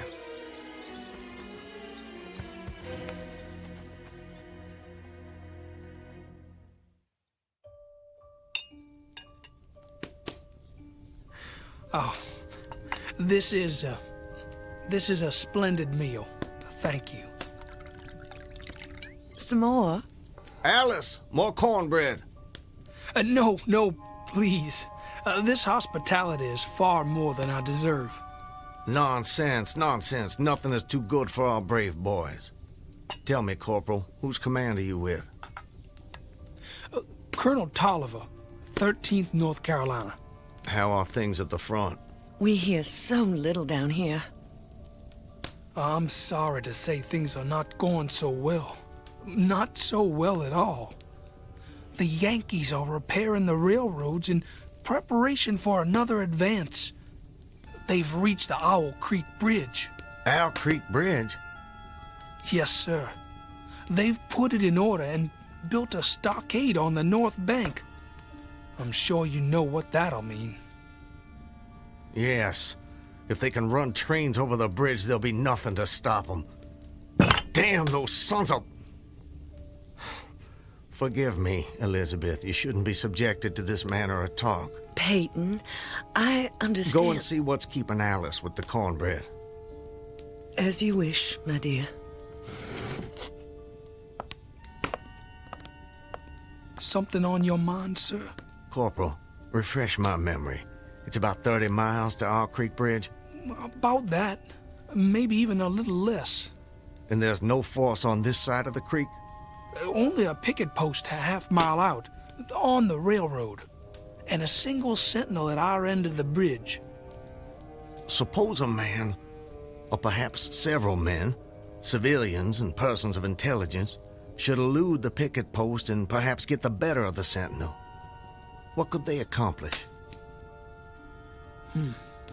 Accomplish? Well, sir, I was there a month ago. I saw that the flood of last winter lodged a great quantity of driftwood against the wooden pier at this end of the bridge. Driftwood, eh? It's dry now, exceedingly dry. If someone were to put a light to that driftwood, it'd burn like tow. That it would, sir. And that would mean the end of the Owl Creek Bridge. I don't think the Yankees would care for that. Not one damn bit would they care for it. And it goes without saying that such a conflagration would seriously hinder the northern effort. Oh, it would. But you should know, sir, the commandant's issued an order declaring that any civilian caught interfering with the railroad, its bridges, tunnels, or trains will be summarily hanged. I've seen the order. It's posted everywhere. Risk is a part of life, soldier. You face it every day. I do. That I do. And in my own small way, I've done what I can. No service is too humble to perform in the aid of the South. And should the opportunity present itself, no adventure would be too perilous to undertake if consistent with the character of a civilian who is at heart a soldier, of course. Mr. Farquhar, you are a true son of the South, and a very brave gentleman.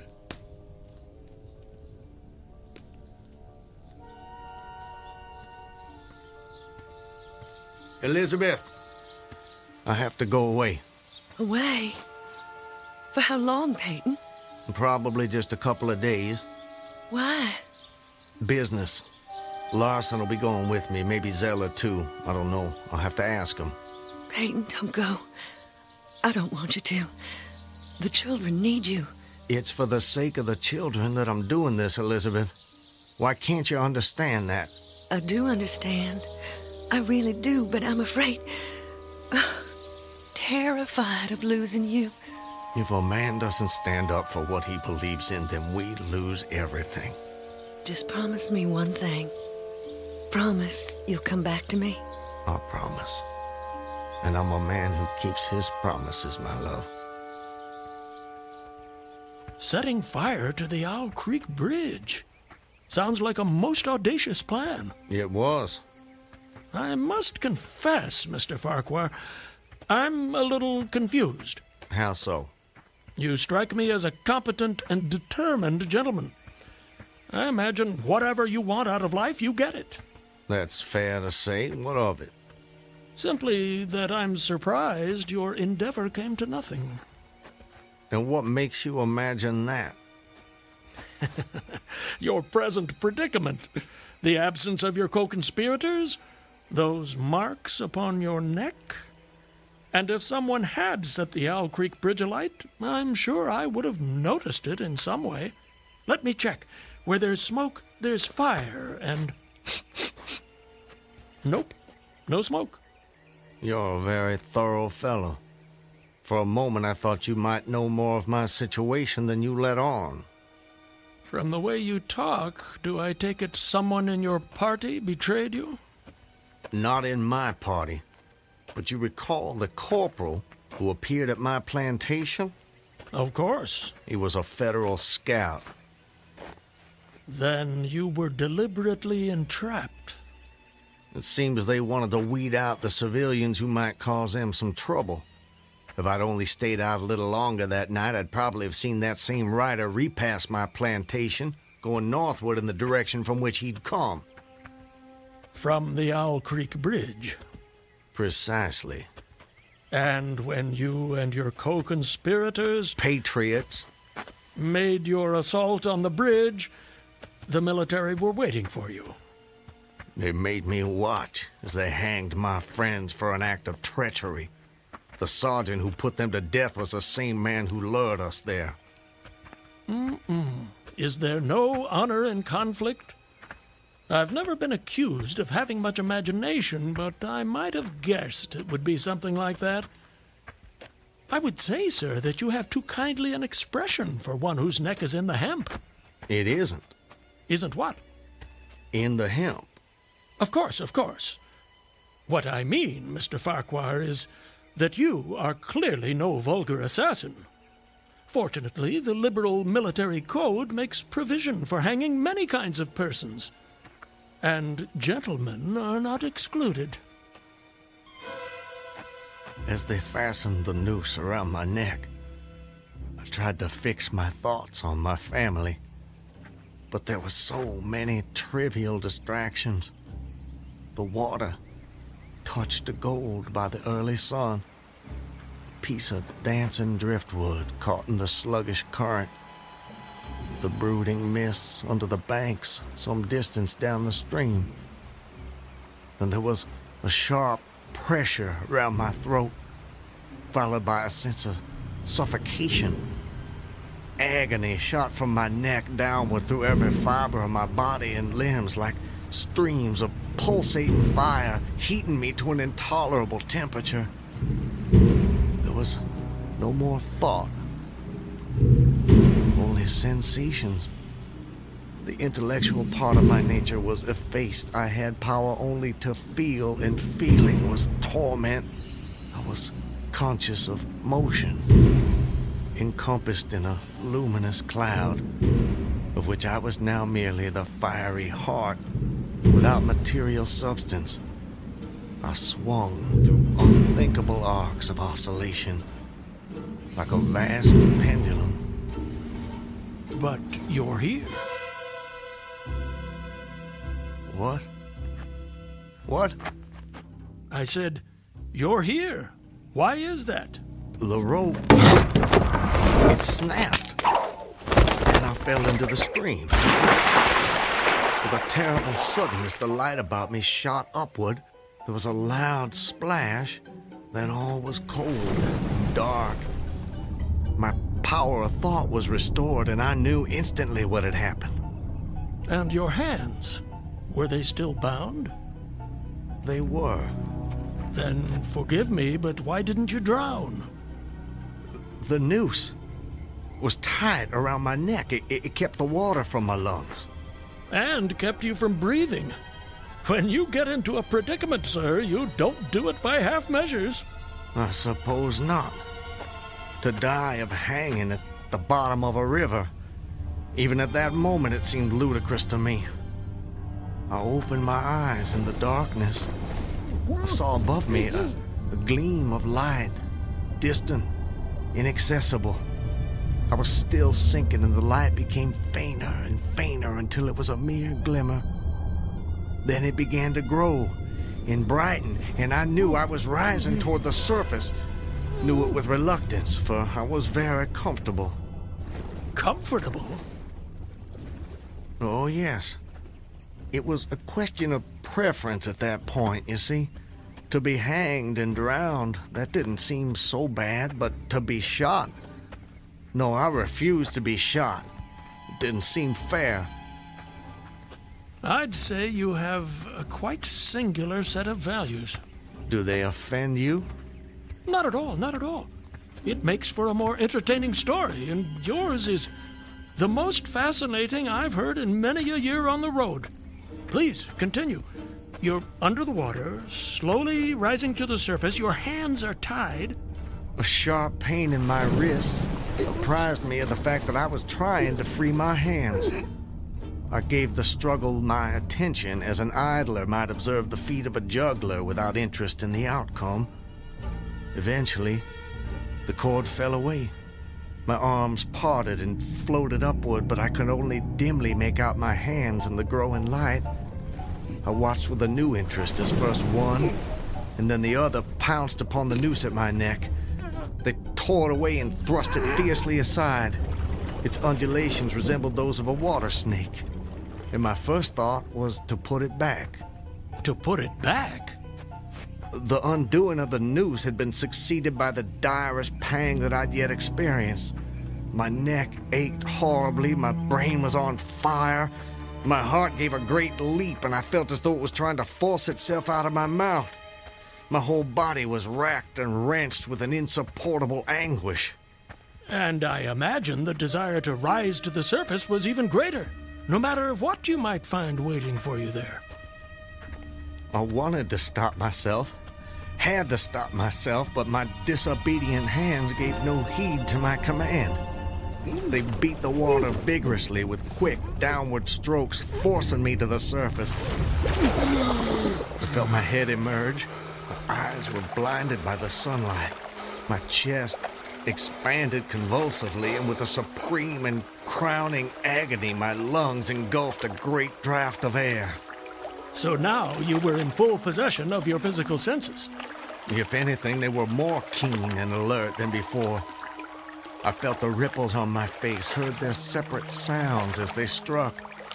I looked at the forest on the bank of the stream, saw the individual trees, the leaves, and the veining of each leaf, saw the very insects upon them, the locusts, the brilliant-bodied flies, the spiders stretching their webs from twig to twig, the prismatic colors in all the dewdrops on a million blades of grass, the humming of the gnats that danced above the eddies of the stream, the beating of the dragonflies' wings. They all made audible music. Remarkable. If you'll forgive my saying so, you missed your life's calling. You have quite a turn for descriptive language. I'm surprised you had the time to note your surroundings in such detail. It may only have been a few seconds, I'm not really sure. I seem to have lost the ability to judge the passage of time accurately. Or perhaps you've gained a greater appreciation of time. There's a whole world in every second. You have a singular turn of phrase yourself, Mr. I'll get it in a minute. No doubt.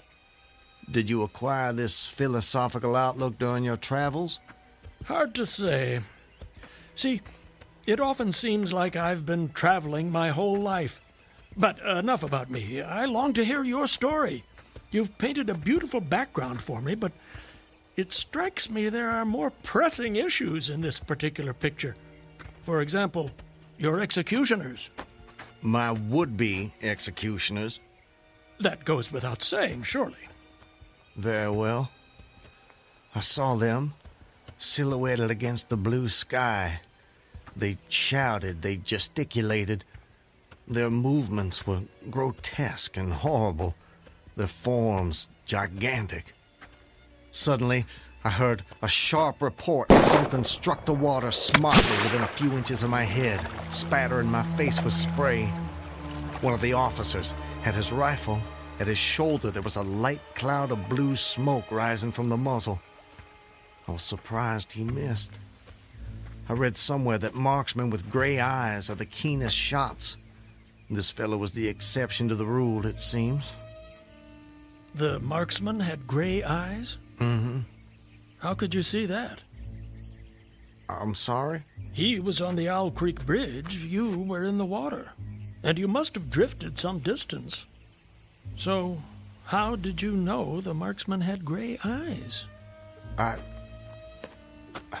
don't know how I know. I must have noticed it on the bridge.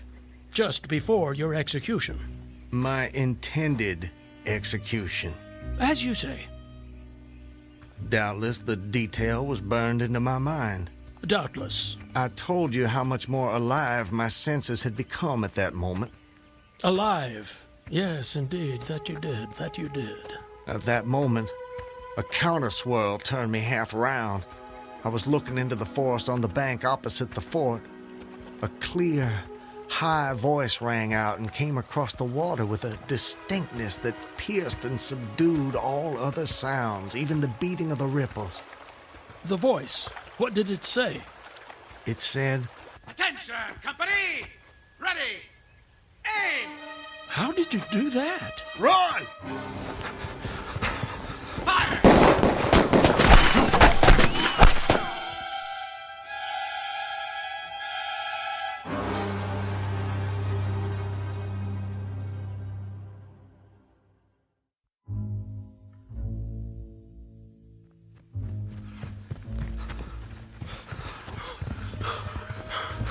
Are they still behind us? No, I don't think so.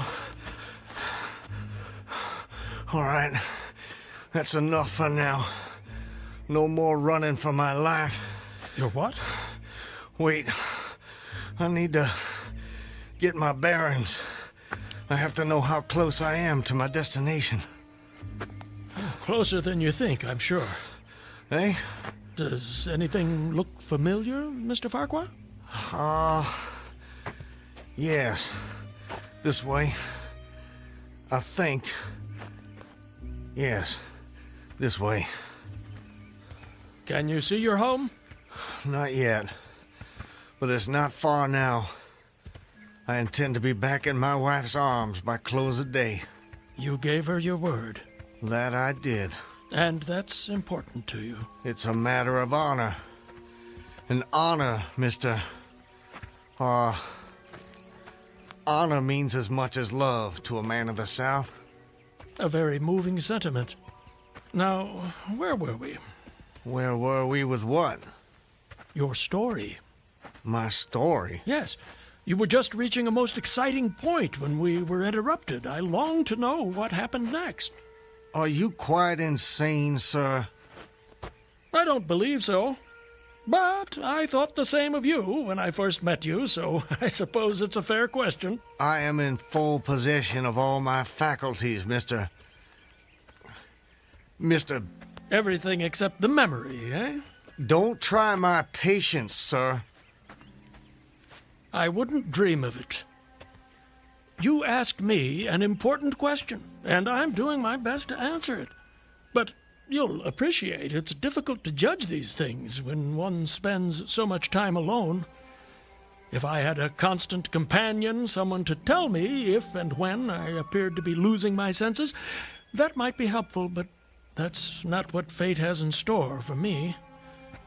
And as I say, I try to avoid talking to myself because that seems to me the fastest route to madness.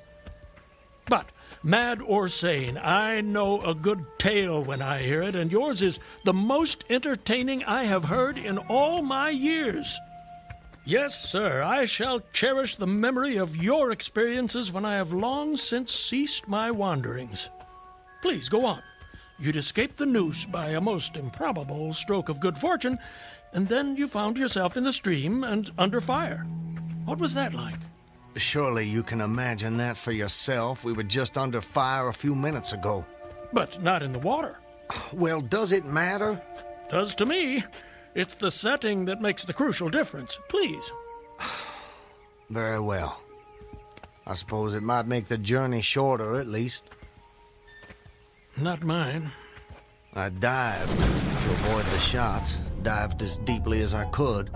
Water roared in my ears like the voice of Niagara, yet still I heard the dulled thunder of the volley. Those heightened senses of yours. I rose again towards the surface and was met again by more shining Yankee lead. One shot nicked my cheek, do you see it? I see it. Well, the next time I dove, I was a long time underwater, and I made damn certain I swam farther downstream and nearer to safety.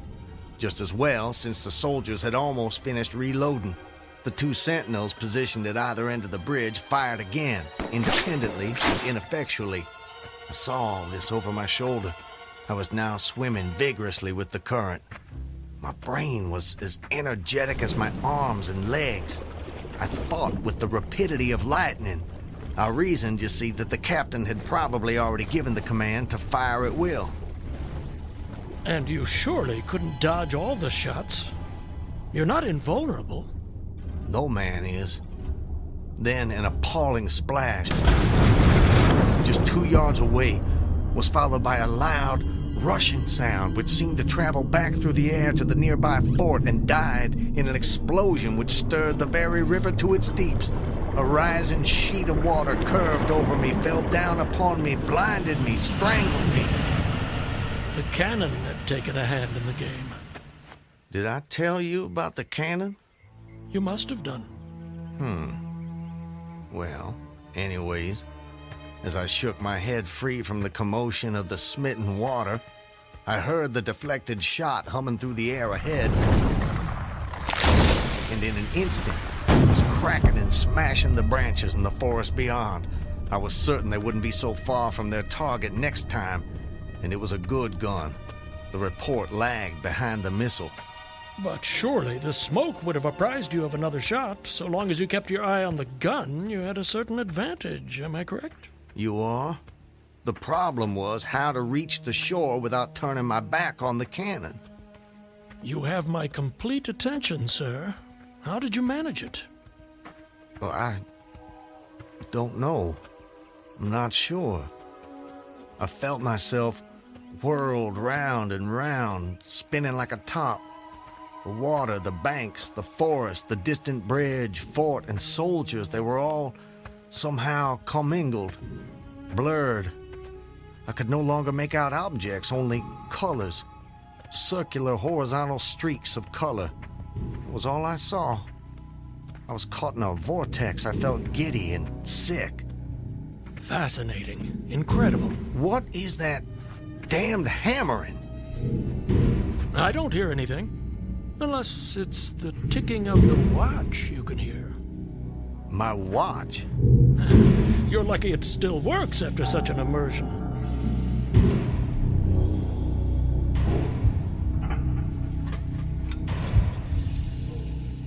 It is my watch.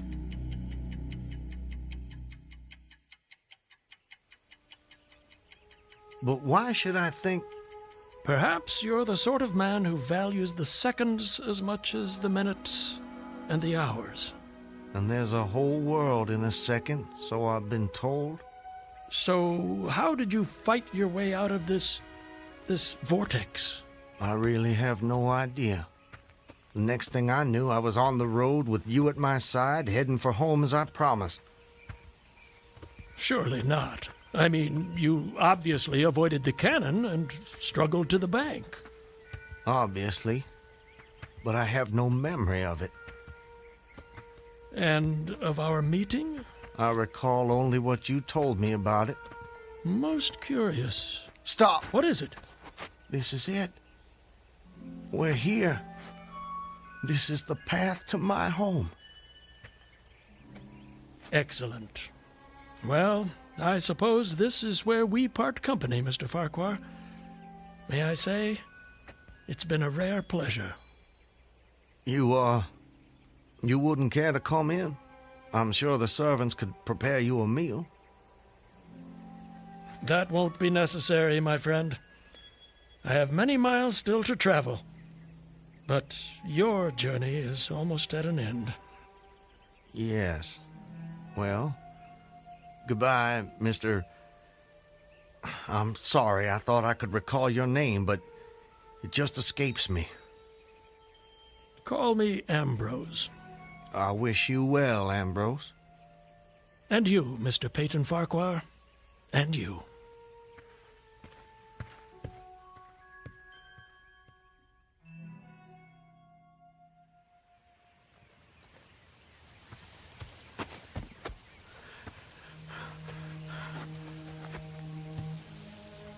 Home. Almost home. How long? How long since that damn imposter rode down this road? How long since I was drawn to the Owl Creek Bridge? I would say, sir, that you have too kindly an expression for one whose neck is in the hem. Seriously. It is. Isn't what? In the hem.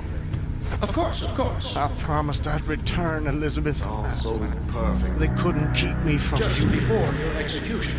My intended execution. As you say. Not even a noose around my neck could stop me from coming back to you, to the family. Yes, indeed. I told you how much more alive my senses had become at that moment.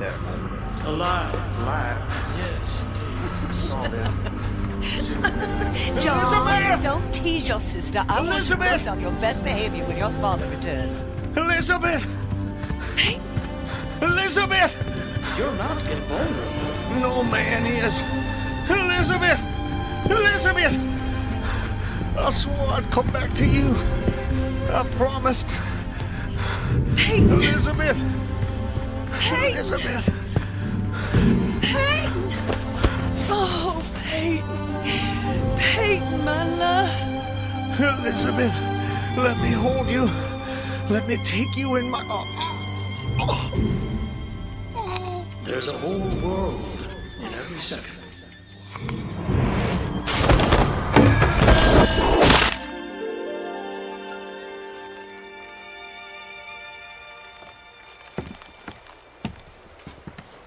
He's dead, Captain. Good work. That's the last execution for today. Get him down! You know, Levine, for a moment there, I thought that rope wasn't gonna hold. It's strong enough. It did its job. Do you ever wonder what goes on inside a man's head in those last seconds before death? Like I said before, Clemens, I don't give a damn. And neither should you.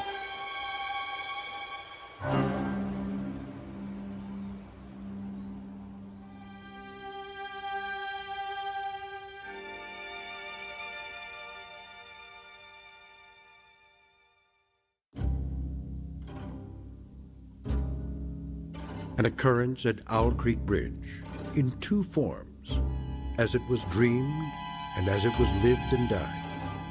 This is the stuff of fantasy, the thread of imagination, the ingredients of the Twilight Zone.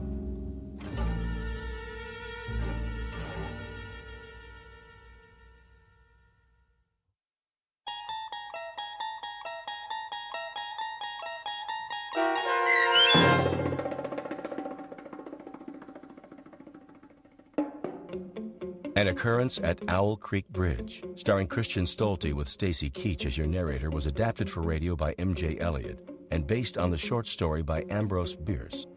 Heard in the cast were Rob Riley, Danny Goldring, William Dick, Susan Hart, Gonzo Schexnader, and John Hoganacher. The producers of The Twilight Zone wish to thank CBS Enterprises and the Rod Serling Estate for making this series possible. This copyrighted radio series is produced by Carl Amari and directed by Joe B. Cerny for Falcon Picture Group. Sound design, custom Foley effects, recording, and editing are done in the Cerny American Sound to Picture Theater by sound designers Craig Lee, Todd Beyer, and Tim Cerny. To learn more about the Twilight Zone radio dramas and to contact us, visit our official website at twilightzoneradio.com. Doug James speaking.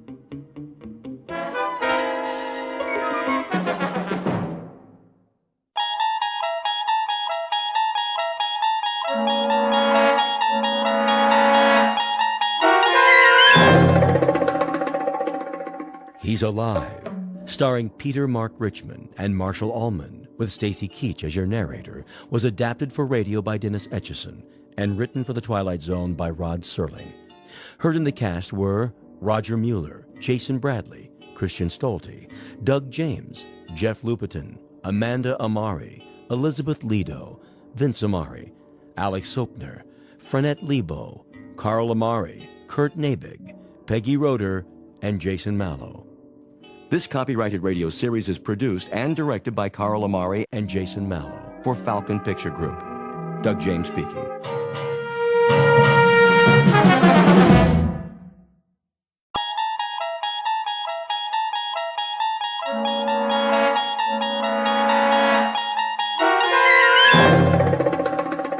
You unlock this door with the key of imagination.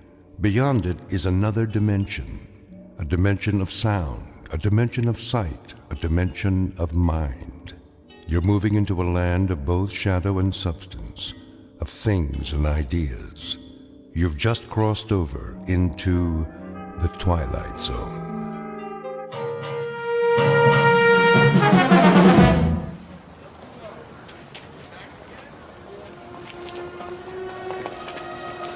That looks like a good spot.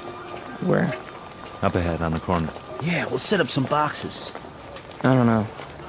It's perfect, I tell you. All these people taking a walk after dinner, they'll listen. Oh, they'll listen, all right. Just hand out the pamphlets for now. I have to work on my speech. What speech? You don't need one. Just say it the way you say it to us. These people, they don't know what we stand for. So tell them, Pete. We'll make sure they listen. Put the flag up against the building. Which one? Both of them. Ours and Old Glory. The big two. There's some boxes. You can stand on them. I'll go set them up. Man, this is gonna be the night, huh, Pete? Well, I guess it's now or never. Got that right. How's my uniform look? Here, straighten your tie. The cap, the boots, perfect. You look like a leader. Big time. Go, Pete. Give him a dose of the truth. Hey, mister. Excuse me, little girl.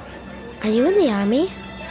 No army you ever heard of, sweetheart, but you will. My daddy's a lieutenant. Are you a lieutenant? Better than that, kid. A lot better. Now stand back. You're in the way.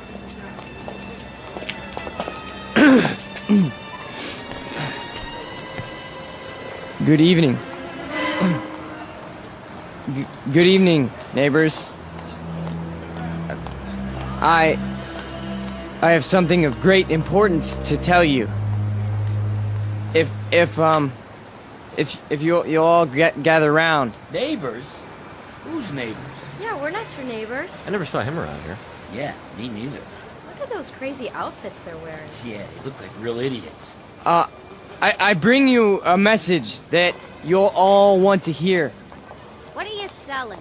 Vegetable choppers? Because I already bought one. It's... Well, hear me out, folks. Hey, what's with the goopy flag? Yeah, it's got lightning bolts on it. Well, maybe they're looking for a few good men. For Halloween. I want to talk to you about international communism and the secret masters of the World Bank. I'm not joking, neighbors. Do you know who's really behind it? Look at our economy. It's falling apart. It's because of the bankers. That's right. The economics of the world, now, then, and forever, have always been the breeding ground for a certain type. An insidious type. The worshippers of the golden calf, whose religion is gold, whose loyalty, first and foremost, is to money, and only money. And we know who loves money more than anyone else, don't we? We know what tribe. He's just getting warmed up. Yep, in a minute he'll have him in the palm of his hand. The tribe of traitors. And they're here, in our homeland. They're in Washington. Those swine have captured the reins of government. Yeah, they're rotten apples, and I got an apple for you. Hey, knock it off, people. Yeah, show some respect. I'm talking about traitors. Listen. Boring. Ice cream. Get your ice cream. I want one. Come on, Angie. We'll both get one. Then we'll go home. Yeah, there's nothing happening here. No. Listen to this. What about foreigners? Huh? Foreigners. Take a look at the way that they're controlling us. The lines lead directly to Palestine and to the Vatican. Yeah, I've had about enough of this. Let's go. It's a conspiracy, I tell you. A conspiracy of men who aren't like us. Yellow men, brown men, black men. They come here and they infiltrate our economy. They're right here on our doorstep. If there's anybody sitting on your doorstep, buddy, it's the man in the white coat. Here, take a tomato with you. You think that's pretty funny, don't you? You think it's funny that your country can be sold out? That they can sell out your flag and your birthright? You think that's funny, huh? Well, the day will come. Oh, shut up. Let him talk. What's the matter? No more big talk? He's just a scrawny kid with a big mouth. Real big. As long as you got a couple of punks to protect you. We gotta do something. Where's Nick? Go on, get out of here. Back off. This here's a real American. Yeah, a real jerk. Why, you? Get out! Cut it off! Cut it off! Right now! Portrait of a Bush League Führer named Peter Vollmer, a young man who feeds off his self-delusions and is left perpetually hungry. Like his goose-stepping predecessors, he searches for something to explain this hunger, to rationalize why the world passes him by without saluting. In his own twisted and distorted lexicon, he calls it faith, strength, truth. But the particular brand of truth he seeks can be found in any sewer. Peter Vollmer doesn't know it yet, but he is about to ply his trade on another corner, an intersection in a strange shadowland called the Twilight Zone. And now, the Twilight Zone and our story, He's Alive, starring Marshall Allman and Peter Mark Richmond, with Stacy Keach as your narrator.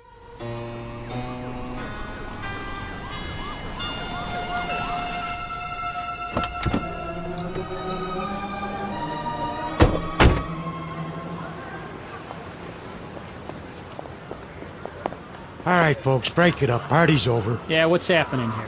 Looks like the boys in the brown shirts took a licking. No, we got him. We got him good. Then what are you lying on the ground for? Problem, fellas? It was the communists. The communists did this. What? Which ones are those, Jack? All of them. They ran away like cowards. We want to press charges. What about names? We need names if we're going to charge anybody. Look, forget about it. We can take care of ourselves. Sure you can. Need some medical attention? No, we don't need your help. Come on, Peter, I'll help you up. Let's get out of here. Hey, Jack, you forgot your flag. Yeah, your mama made it for you. Give it to me. Sure. There'll come a day when guys like you will crawl on your belly to salute this. There'll come a day. Yeah, well, let me know the date, Jack, so I can stay home sick.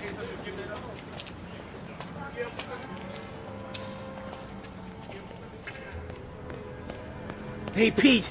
Pete! Are you okay? Yeah, we're fine. What are you doing in the alley? They cornered me. Must have been 10 guys on top of me. It was all I could do to get away. You sure that's what happened? Sure, I'm sure. Oh, mean crowd, Pete. You get a hot night, and you always get a mean crowd. Remember when I was telling you that? Remember when I was telling you that every time you get a hot night... All right. Okay, Pete. Okay. Why? I tried. I tried hard out there tonight, but I couldn't get through. I couldn't get them to listen. Words never come out right. You did good. Real good. Someday they'll listen. They'll have to. They'll listen and they'll cheer. Someday they will, Pete. You'll see. Someday.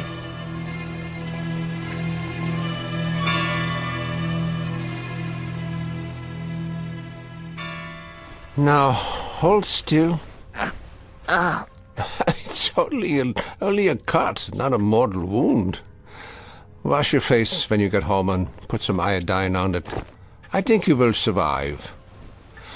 Now, do you want a cup of coffee? I'd rather have a drink. A drink, is it? May I have a drink, Ernst? I have some wine. Will that do? Yes, please. Very well. You are a man now.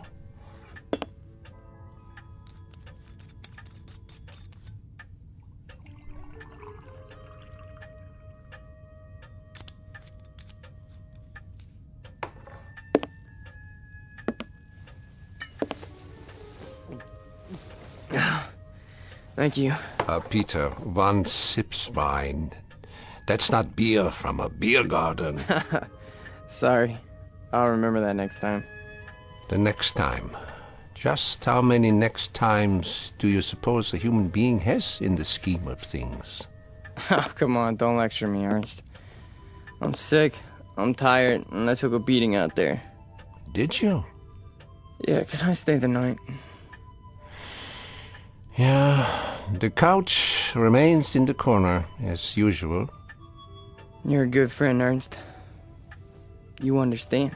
Sad to say, I do. A man does what he believes in. A man usually does. I believe in certain things. Is that right? You know I do. I mean, we're friends. You've known me since I was a kid. When you were a little kid, Peter, and I used to find you crying at my door late at night, I could pity you then. And now? What do you think? Now you peddle hate on street corners as if it were popcorn. It's not hate. It's a point of view. a philosophy. Oh, I know the philosophy. I know it quite well. 9 years in a place called Dachau. And you know who put me there? Peter Vollmer. What? A lot of Peter Vollmers. Frustrated men, sick men, hungry men. But the result, the effect, never mind the cause, was 12 million bodies in shallow graves. And it all started with young men in uniforms, talking on street corners. Hey, you let me come here. You never sent me away. No, I never did. I never do. That's the weakness that you scream about on your street corner. The sentimentality, the softness, the weakness that makes a man his brother's keeper. So I must be one of the worst of your criminals, Peter. Sentimental, soft, and very preoccupied with my brothers. I should close the door on you, but perhaps this is my sickness. I only see the boy, not the man. Go ahead. Sleep on my couch. Look, why don't you understand? You're the only person in the world I ever had. What else have I had? What? A drunk father who used to throw me against the wall? An old lady who drank till she had no marbles in her head? She didn't even recognize me half the time. That's why I used to come over here to your apartment, because, I mean, you were gentle with me, you know? You'd talk to me. You'd feed me. You'd take care of me. Ernst, you're my real father. Ah, this is the boy speaking again. The little boy with so much fear in him. Yeah, you rest now, Peter. You rest well.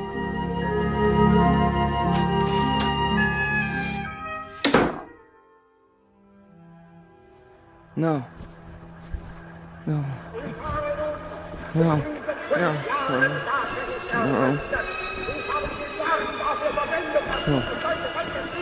Wait. Eugene.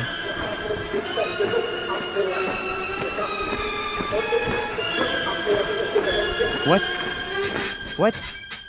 Peter! Who's that? Peter? Who's out there? Who is it? A friend, Mr. Vollmer. A friend? You have need of friends, yeah. Allies. Yeah, come downstairs, Mr. Vollmer. Come down and we'll talk, you and I.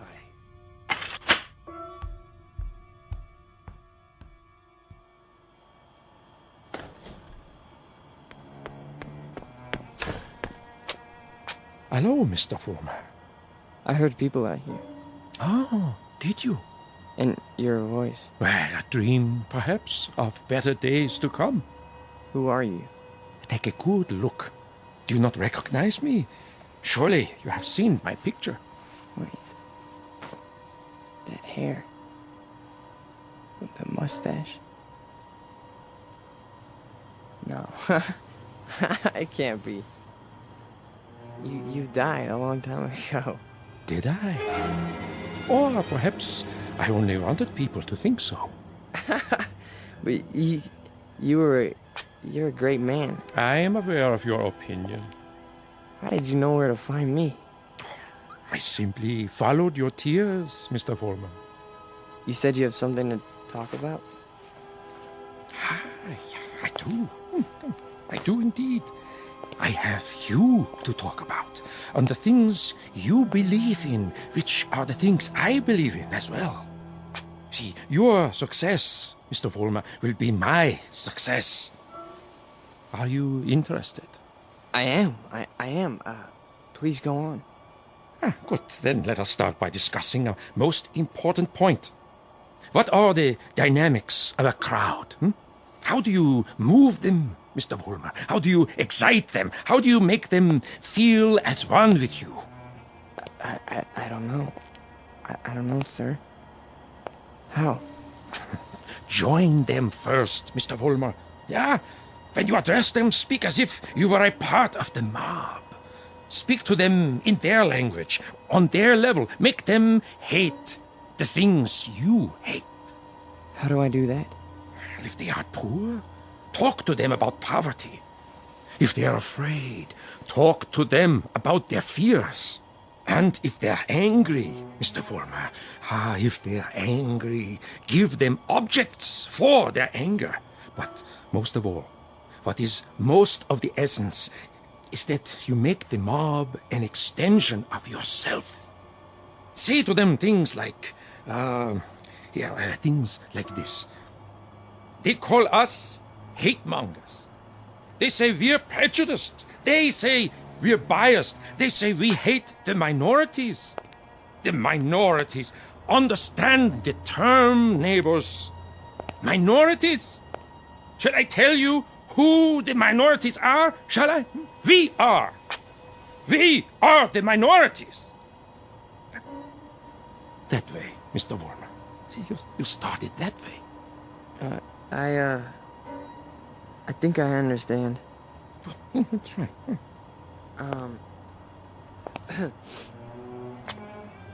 Neighbors. Neighbors. They call us hate mongers. That's it. More. They say we're prejudiced. They say we're biased. Yeah, now you have got it. Go on. The minorities? Understand the term, neighbors. The minorities. Shall I tell you who the minorities are? We are the minorities. Because patriotism is the minority. Because love of country is the minority. Because to live in a free white America seems to be a minority opinion. Let me tell you something, neighbors. I want you to dwell on this. Just dwell on it. Once we had an atom bomb, and suddenly the Russians had it. We wanted to send men into space, but it was the Russians who got there first. We had a hydrogen bomb. It was the Russians who exploded theirs. Who gave them the bombs? Who sold us out? Who stabbed us in the back? Well, if it's the minority opinion that we must survive, then we are the minority. And this minority will not stop until it's the majority. This minority will not give up the fight. No, this is the promise, and this is the legacy.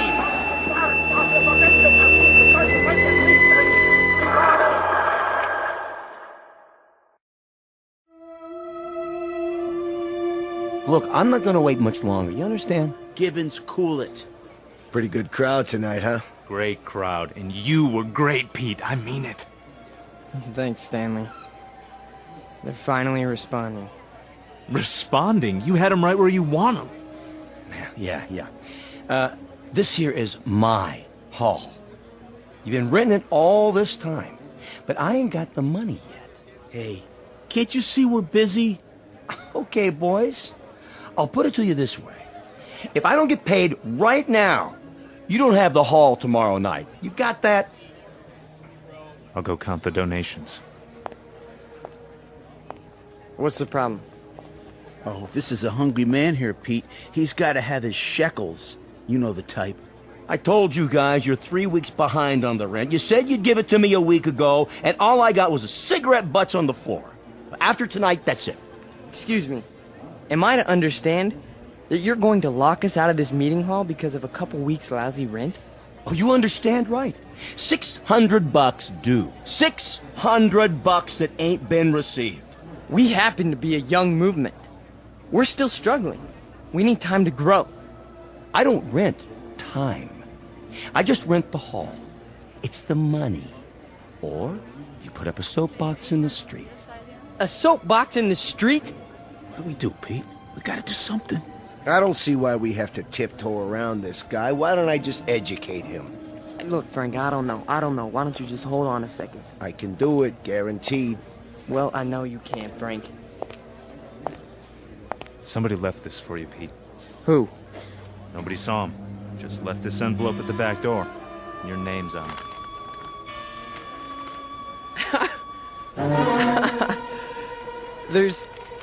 There's money inside. 6 C-notes. Hey, how about that? We need $600, and here it is. Oh, man, how about that? Hey, Gibbons, come and get it. Yeah, it's about time. You satisfied? Then don't bother us. All right, all right. You're paid up through this week.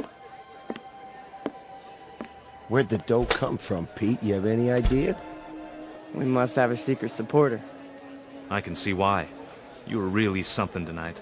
I can't even tell you how it sounded. You had him. You really had him. Hey, we're gonna make it. And now something tells me we're really gonna make it. You bet your life. You guys go on. I'll see you outside. Sure, Pete. Anything you say.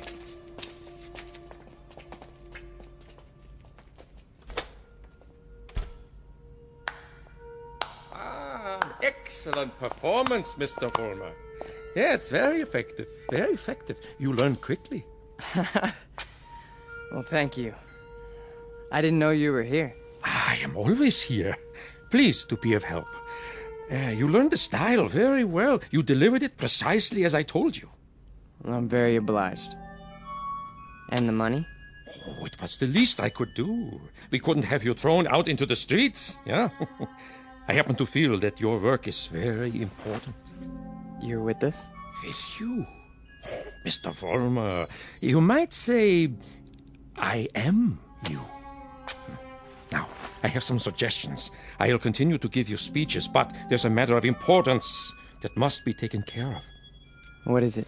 An expedient, Mr. Vollmer. Oh, you might call it a cause célèbre. Something to cement the organization together. I don't understand. The organization needs a martyr. A martyr? How do we find a martyr? You don't find one, Mr. Vollmer. You choose one. You pick out the one of least value, and you make him a symbol. You wrap him in a flag, and you make his death work for you. Find a man, Mr. Vollmer, who has no worth while he's alive, but who can serve you when he's dead. Like who? Oh, surely there is such a one. Pete, they're waiting. Be right there, Nick. Okay. Thought I heard voices. You talking to somebody? No. I'm just practicing my next speech. Look, hey, tell Frank to come in here, would you? Right away. Alone. Sure thing, Pete.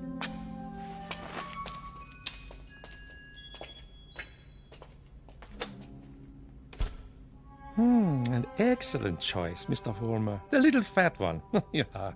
Now, all you have to do is arrange it. The only thing is, I've known Nick for a long time. Isn't there some other way?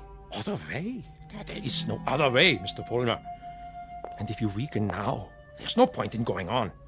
When Frank comes back, tell him you've discovered an informer. Tell him the informer has done you irreparable damage. The informer must be put out of the way, but cleverly, subtly, so that there is some question as to who is responsible. But Nick's been with us from the beginning. The beginning? Oh, no, Mr. Vollmer. None of you were at the beginning. None of you. Nick's my friend. And this is an act of friendship. We are allowing him to serve the cause. How glorious for him. Nick says you wanted to see me? We got a stoolie in the group, Frank. A stoolie? Yeah. Nick's been talking. And I think he's working for the police. No. I know it to be a fact. Everything we've done, everything we've said, Nick snitched on us. Are you sure? Beyond a shadow of a doubt. Well, what do you want to do, Pete? Get rid of him. Get rid of him so that it looks like somebody else did it. Make it look like someone who hates us. I understand. I understand, Pete. You call it, you got it.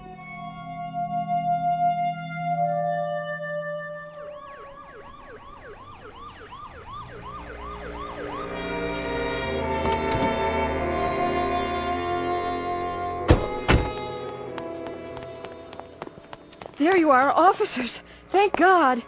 Stay calm, ma'am. Now just tell us, where's the spotty? Over here, in the alley.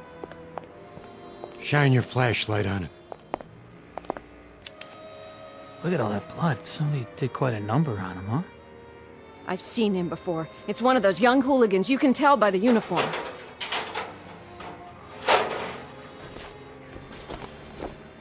He's dead, all right. Call a meat wagon. What was this one's name? Wait a minute. There's a note pinned to his chest. What does it say? A good fascist. What do you suppose that means? One of their enemies must have put it there after he beat him to death. Yeah, but which enemy? There's a lot of them around here. Fewer and fewer every day.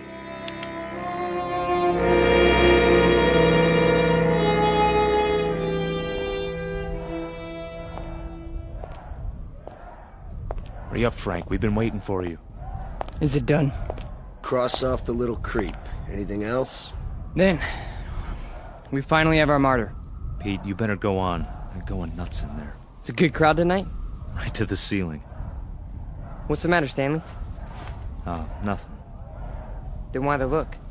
It's just that... Nick was a nice guy, Pete. I miss him. Stan, you listen to me. You forget about Nick right now. He was a fat pig with no guts. He was a greasy big mouth who copped out every time he took a breath. A nickel and dime Judas who got exactly what he deserved. So don't mourn for Nick. He doesn't rate mourning. Not that pig. You got that, Stanley? Look at me, Stanley. You got that? Yeah. You have his poster ready? Blown up bigger in life. Just like you said. Good. When I give the signal, unveil it behind the podium.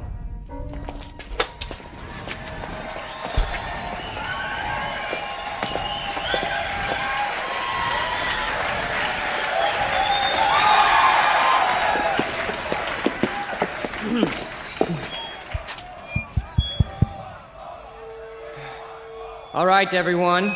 I have something very important to say. A man of honor has died tonight. A decent, courageous fighter for the cause of freedom.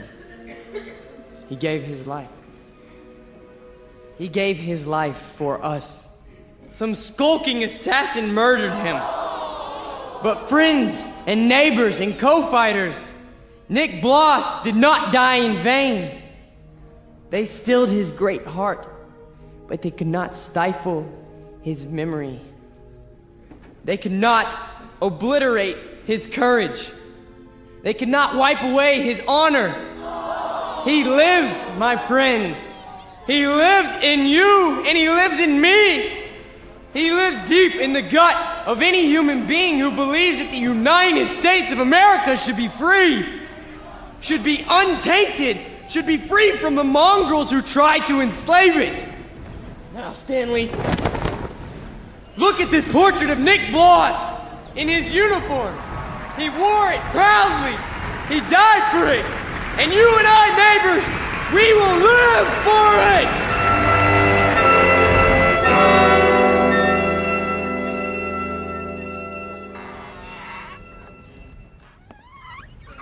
Oh, hiya, Mr. Gans. How do you do? How are you tonight?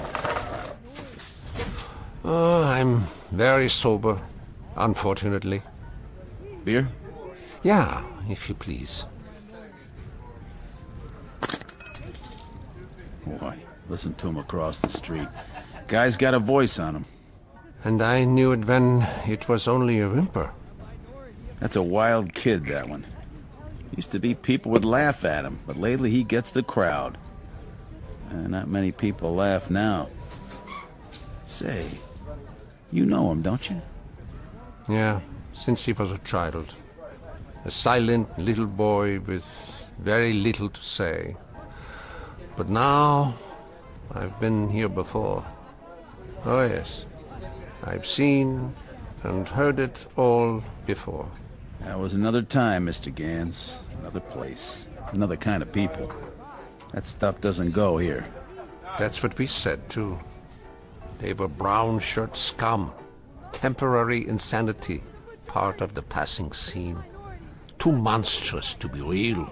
So we ignored them, or laughed at them, because we couldn't believe that there were enough insane people to march for their cause. And then, one morning, the country woke up from an uneasy sleep, and there was no more laughter. The Peter Volmers had taken over. The wild animals had changed places with the zookeepers. Another one, Mr. Gans? No, thank you. I have had my fill. You take it easy now. You're not going to do anything foolish, are you? Me? Not this time. It mustn't happen again. We can't let it. We simply can't let it happen again. All the anguish, all the horror, all the nightmare. No. Not this time.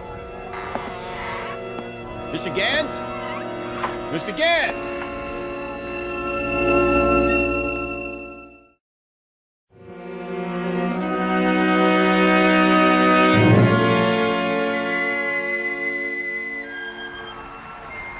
And so I tell you, my friends, we will take it to the streets. There's going to be a big meeting tomorrow night, with searchlights and banners and drums and armbands. For every one of you who wants to join us, we have armbands. And soon, very soon, we will have uniforms for all of you. When we march! Who's that? Search me. Go on, Mr. Volmar. You were saying? Ernst, what are you doing here? I can tell them what you were saying. I have heard it all before. I have heard it 1,000 times before. In Munich, in Berlin, on 100 different street corners. It was drivel then, and it is drivel now. Ernst, you've got to stop. And what is this one here? The latest model? A new Führer right off the assembly line? Well, this one isn't so new. He is just a cheap copy. Oh, let me tell you about this one. About the breed, the species. They are all alike. Problem children with illusions. Sick, sad neurotics who need applause like a needle. That's enough, Ernst. Please. Please. Listen to me, Peter, and let them listen, or I will tell them about a quaking, whimpering boy who cried on my couch, who still cries on my couch. Ernst, don't! They need parades and torchlights and slogans like therapy. They need uniforms and armbands, because without them they are naked and pitiful. This one grew too old to bite his nails, so he made believe he could lead others. Pete, don't let him have the mic. Put him down, or I'll put him down. Yeah, put me down, Peter. Shut me up. Stifle me, huh? Why don't you? Why can't you? Because this is your courage right here. The symbol on your sleeve. A torch and a lightning bolt. A crude drawing for children. I'm warning you, Ernst. This patch is your strength. This and the crowds and the sick aisles. And if I tell you to your face, Peter, that your courage is made out of cloth, that your ideas are filthy garbage, and that you are something less than a man, what do you say to that? How do you answer me? Like this! Oh, the rebuttal.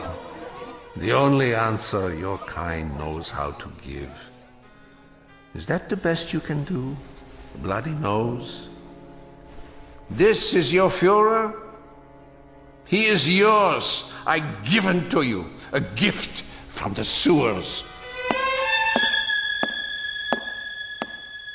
You see, folks, the way it is. Hey, Pete, don't worry about it. He's just an old man. One crummy old man. The way it is, I knew him. I knew the old man once. Is that a fact, Mr. Former? Yes, that is a fact. I used to know him. And... Who's he talking to? Mr. Former, I have no interest in who he is. My concern is in what he is. He cheapened you in front of these people. You barely had the strength to strike him a slap, like a woman. Your voice is like a lion, but your instincts are rabbits. And you? Instincts like a rabbit. Slap like a woman. You stand in the darkness and plan the battles. But you're never there when they're fought. No. Why don't you come up here alongside me, huh? Why don't you let them see who you really are? Why don't you make a speech? Mr. Fulmer, I was making speeches before you knew how to read them. I was fighting battles when you were struggling to get out of a womb. I was taking over the world when your universe was a crib. And as for my standing in the darkness, Mr. Fulmer, I invented darkness! Then you take the stick. Go on. It's all yours. Pete, who were you talking to? Where are you going? You can't run out.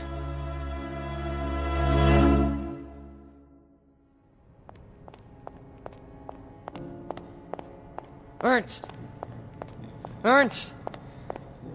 Where are you? Let me explain. You! Why? Why did you pick me? I didn't pick you, Mr. Former. You picked me. You chose my ideas. You invoked my name. So now, you must take whatever comes with it. What? In the past, I've given you suggestions. Now, I give orders. Orders? What do you want me to do? From now on, you must be built of steel. No soft gaps of sentiment. Steel, Mr. Fulmer. The way we handled Nick, and the mobs, and the speeches. And gradually, bit by bit, we shall forge something strong, something powerful. Just as I did before, with my own hands. With my own hands! The old man, the Jew, he'll be back again tomorrow night, the next night. I know him. I know the type. We sent them into the ovens. But always there was a handful left to point a finger. His kind, Mr. Fulmer, his kind are dangerous. See, they talk, they think, they plant seeds, they hold us back. Here, take this. What is it? What do you think? A Luger 9mm pistol. My personal sidearm. Kill him. Kill the old man. Kill Ernst? Tonight, he will be in his room. If you are man enough. If you are steel. All right. I'll do it. I'll do it now. Then, Mr. Fulmer, when you come back, there's much we have to talk about. Plans, campaigns, ideas, the next steps. This is only the beginning, the dawn. It will be a long, long day.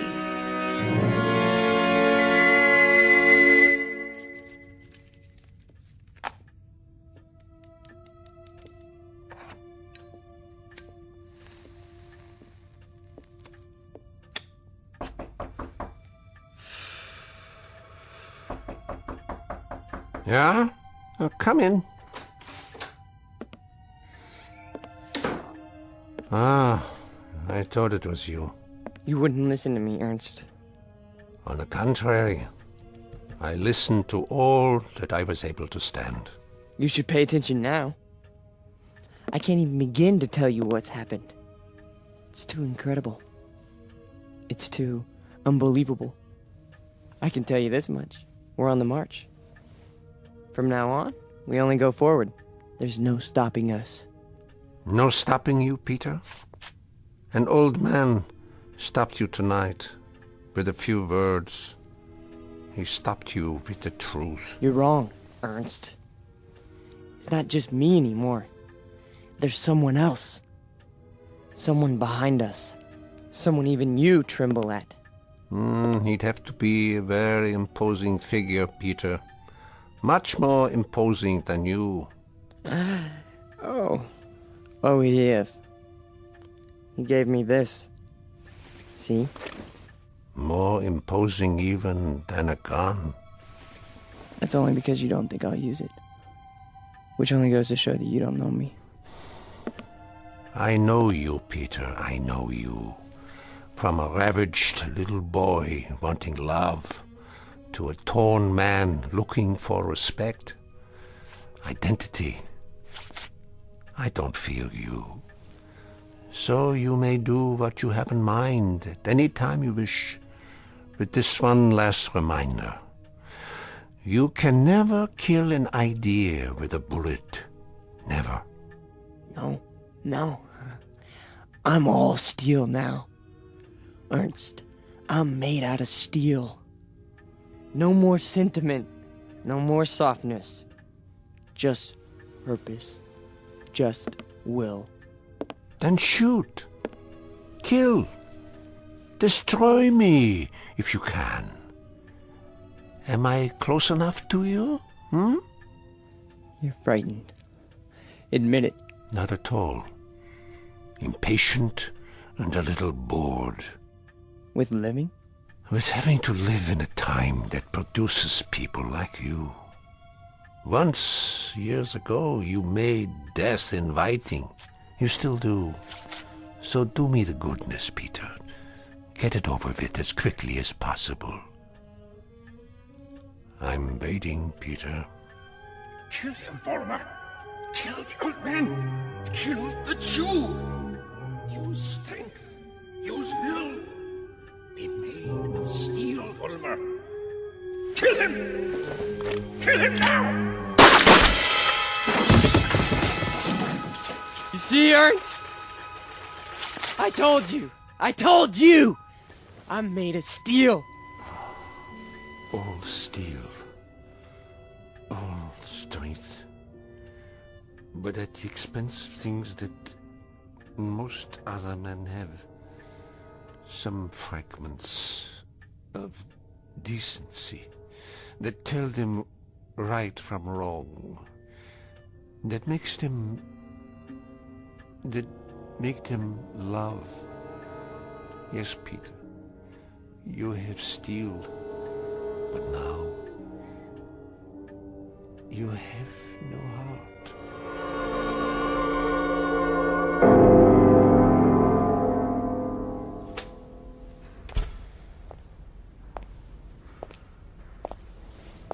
Where is everybody? Pete? We were just cleaning up. What happened to you? Nothing. Nothing happened to me. You tell them. You go out there and you tell them. But they've all gone home. Tell them I'm still in charge. I'm number one. You serve, I lead. Understand? You serve, I lead.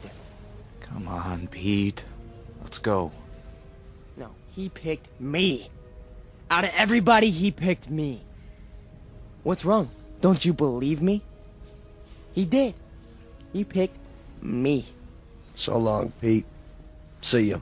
Don't you walk away from me! Frank! Frank!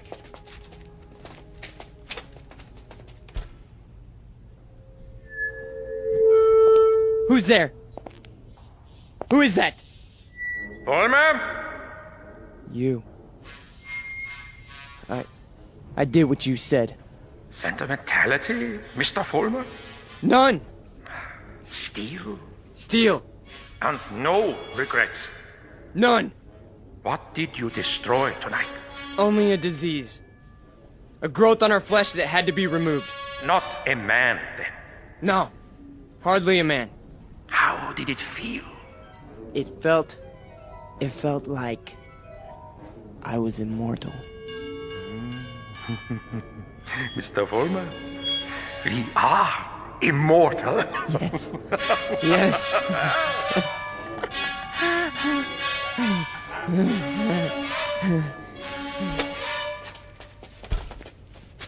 There he is. Don't move. What do you want? Peter Vollmer? Yes. We have a warrant for your arrest. That's impossible.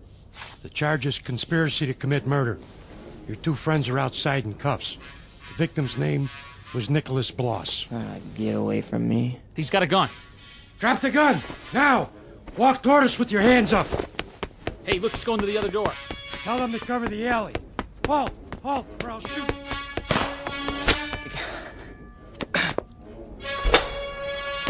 Hold it right there.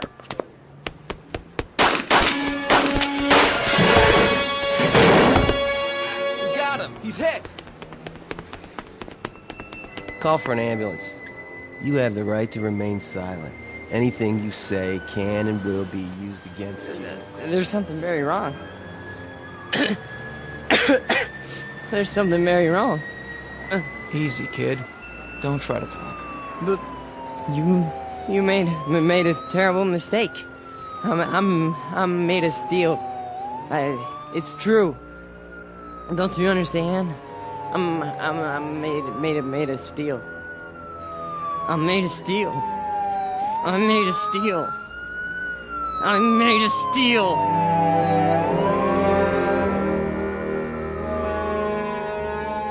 Where will he appear next? This phantom from another time, this resurrected ghost of an old nightmare. Chicago? Los Angeles? Miami, Florida, perhaps. Vincennes, Indiana. Syracuse, New York. Any place, every place where there's hate, where there's prejudice, where there's bigotry. Because he's alive. He's alive so long as these evils exist. Remember that when he comes to your town. Remember it when you hear his voice speaking through the mouths of others, no matter who they may be. Remember it when you hear a name called a minority slandered.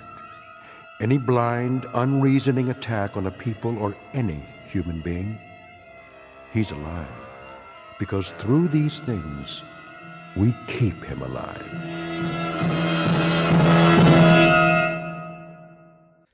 The Twilight Zone continues in just a moment.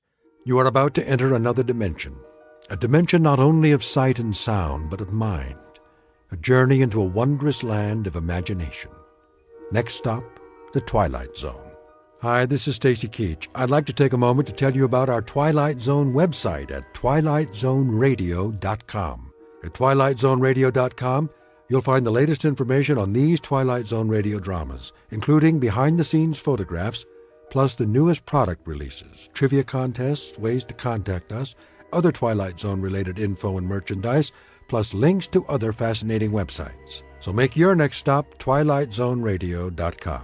Visit twilightzoneradio.com to purchase these Twilight Zone radio dramas on cassette and CD, or call toll-free 1-866-989-ZONE. That's 1-866-989-9663.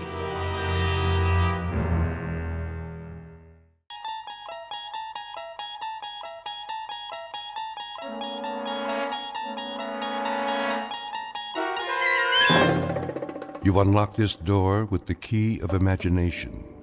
Beyond it is another dimension, a dimension of sound, a dimension of sight, a dimension of mind. You're moving into a land of both shadow and substance, of things and ideas. You've just crossed over into the Twilight Zone.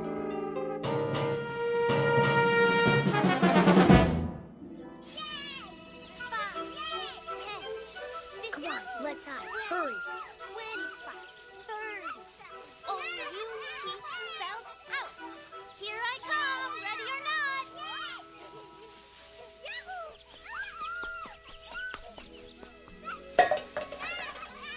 Come and get us.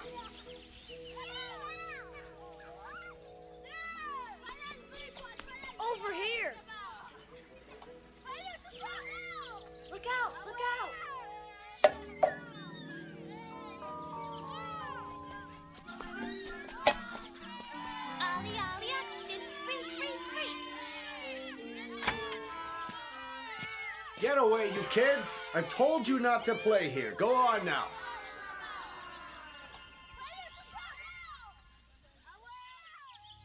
It's so noisy. They're gone now. Come along, Mrs. Knaus. This way, everyone. Oh, but Doctor, I have my knitting to do. Another time. Out onto the porch.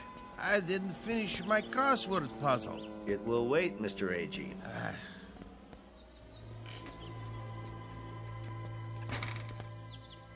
Now then, isn't this a beautiful day?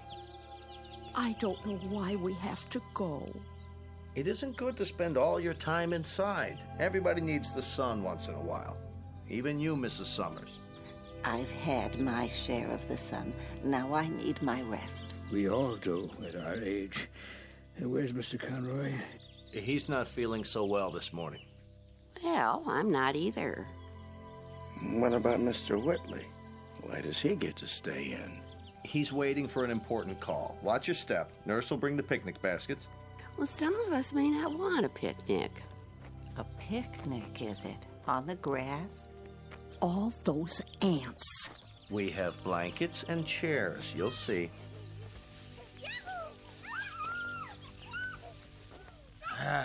Darn those kids anyway.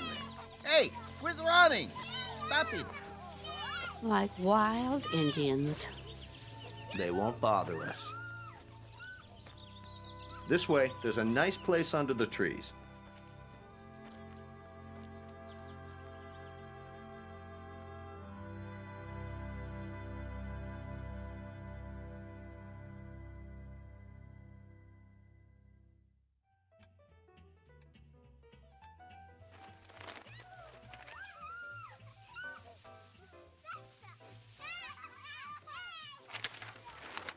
Listen to them, would you?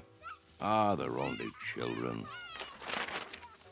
They know they aren't supposed to play on the grounds. How can a body think? Now, Ben, just read your paper. They're not hurting anyone. Well, let them play someplace else. They've got homes, don't they? It's the grass. The what? We have such a big lawn at Sunnyvale. Kids can't resist it. Oh, what are you doing downstairs, Charlie? I thought you had to get ready. Not today. You haven't heard from your son?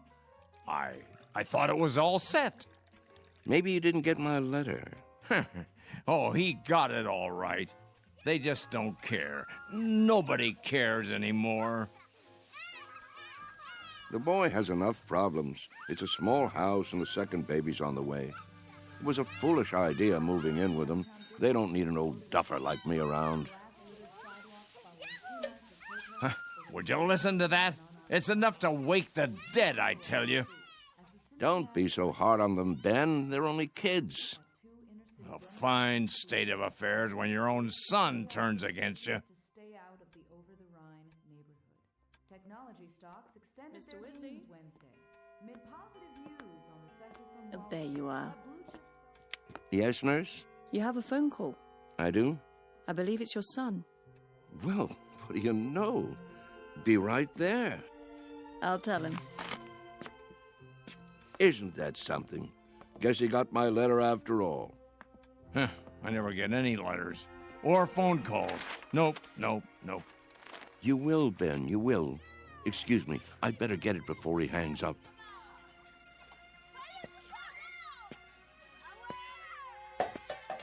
What are they doing out there? Don't be a grouch. It's Saturday. Perfect for kick the can. Perfect for what? We used to play it all the time, remember? No, I don't remember anything of that kind.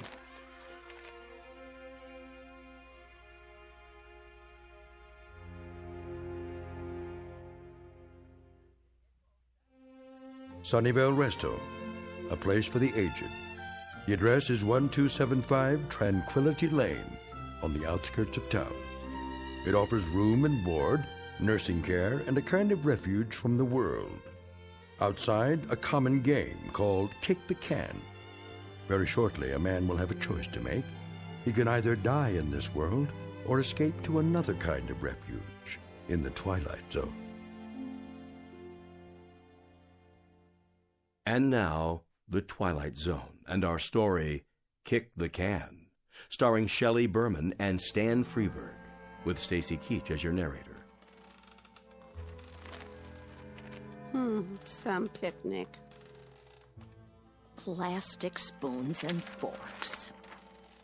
Well, the potato salad was good. What do you mean? It was spoiled. No, it wasn't, Emma. They made it in the kitchen just for us.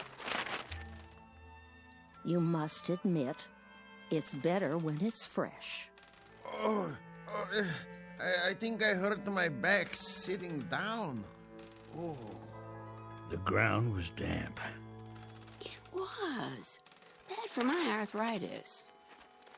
Will you people please hold it down? I'm trying to read. Oh, you shush, Ben Conroy. No one's bothering you. Easy for you to say.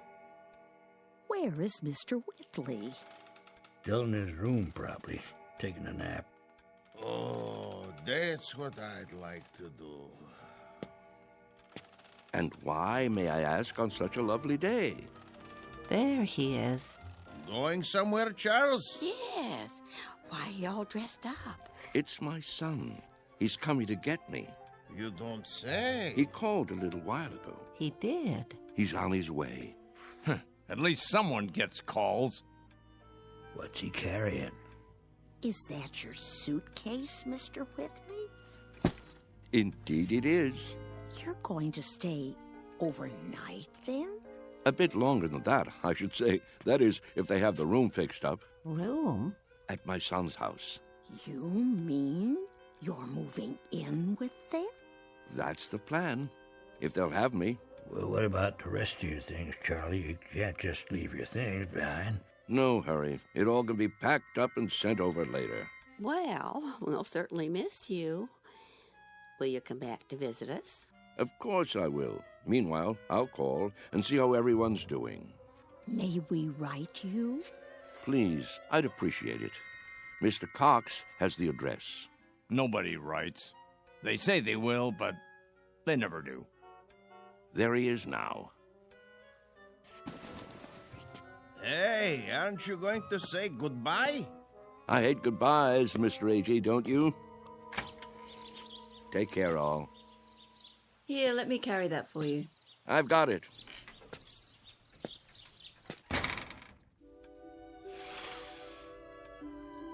Who's that behind the wheel? His son, David, don't you remember? Such a nice young man. Let me see. Some car, huh?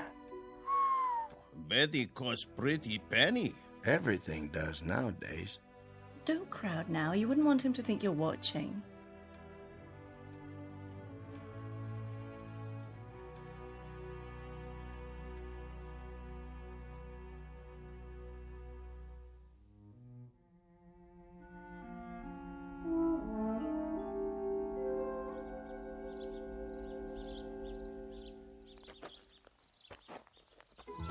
Hi, Dad. David, you're looking well, son. What's the suitcase for? Oh, just a few things for now. I don't understand.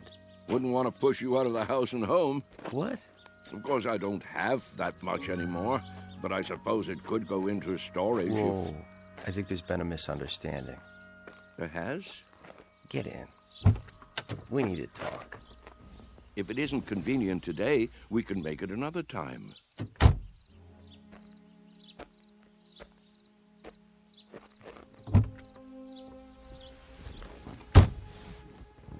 Listen, Dad. Yes? I didn't say I'd come to get you. I said I'd come to see you. But I thought, didn't you get my letter? That's what I wanted to talk to you about. If it were up to me... You don't have to explain. Well, Debbie's turning the extra room into a nursery. Right now it's being painted and... I understand. I don't think you do. Let's drive a bit. Your friends are watching us. It's all right, really. Let's go into town. I'll buy you lunch. That's not necessary. Please, Dad. I want to. This wasn't a good idea. If you let me explain. Pull over here, please. I can walk back. But, Dad... The exercise will be good for me. If you just listen... We'll have lunch another Saturday, son. Call first, though. I'm really quite busy these days. You're taking this all wrong. Give my love to Debbie, will you?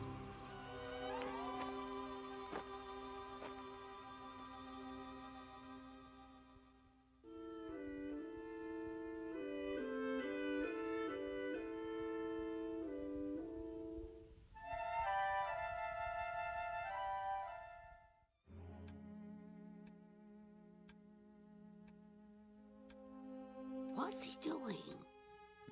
What does it look like? He's coming back. I thought he said... Don't stare. It's not polite. Yeah, you're it. Gotcha. Hey, where'd our can go? That old man's got it. Hey, mister. What's this? Our can. Your can? Can we have it back? Could you have... Yeah, we need it. Oh, you do, huh? Yeah, we're playing a game. Yes.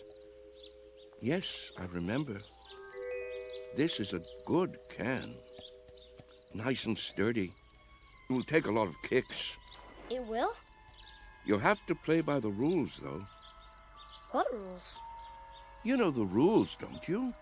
Hey, give it back. Please, mister? I'd say this can is just about the perfect size. Is he gonna keep it? Hey, mister, can we have our can back? You can get another. Any one will do. Tomatoes, beans, doesn't matter. You'll see.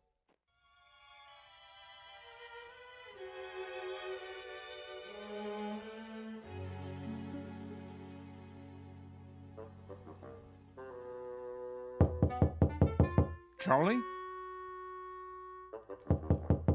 You in there? It's going to be a beautiful sunny day today. And Yes? we expect much more of the same over the next couple of Just weeks. wondered You might what wanna do happened to some of you. those outdoor Not a activities. thing, Ben, not a thing. Las Vegas, 68. Los Angeles. Thought I'd lie down for a minute. Come on in if you'd like. Sorry about that son of yours. Are you? I'm not. This is a good enough place for me. I don't know what I was thinking. Here, I'll close the window for you. Why? It's a beautiful day, don't you think? Oh, so much noise. Yes, with a great running and shouting. That's what you call it? Such a grouch. You can't stop kids from playing kick the can. It's in their blood, like statues or hide and seek, a ritual this time of year. You surprise me sometimes, Charles. And why do you say that? You actually brought that tin can up to your room? Must be filthy. No, it's not. It's been emptied out and washed clean and baked by the sun till it's shiny as the day it was made, tempered by the wind and the grass and the warm summer air. Sure you're feeling all right? Admit it, Ben. Admit what? Don't you ever think about it? You must. I don't know what you're talking about. All kids play those games the same as we did, and the moment they stop, they begin to grow old. Oh, come on. It's almost as though playing kick the can keeps them young. So that's what this is for. Magic. I'm not sure. Charlie, I'm worried about you. You're not yourself. Aren't I? You don't believe in magic anymore, do you, Ben? What are you talking about? But there was a time when you did believe in it. Never. We've known each other since I can't remember. Since we were tow-headed kids. You believed in magic then. Not me. Yes, you did. When we walked on different sides of the street lamp, you'd say bread and butter. When your baby teeth came out, you put them under your pillow for the tooth fairy. And when you went down the sidewalk, you were careful because you knew that if you stepped on a crack, you'd break your mother's back. Oh, you believed in magic all right. What is wrong with you, Charles? Would you like me to get the nurse? What happened, Ben? Where did the robbery take place? Robbery? A thief stole everything away when we weren't looking. Who was it, Ben? Was it time or something else?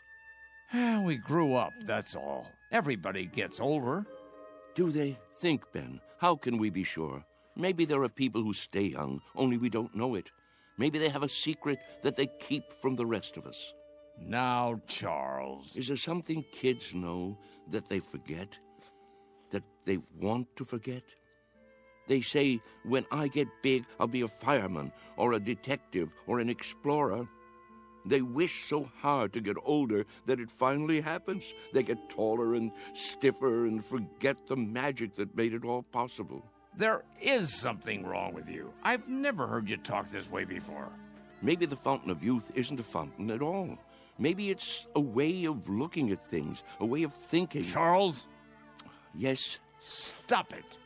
Stop what? You're an old man, don't you understand? Your youth has been gone for 60 years. Well, what I mean is, you lived a full life, Charles. Don't go sloppy now. Don't spoil it by acting like a nut. But it's all so clear. It makes sense. It isn't too late to play kick the can. That's the secret. Can't you see, Ben? Can't you?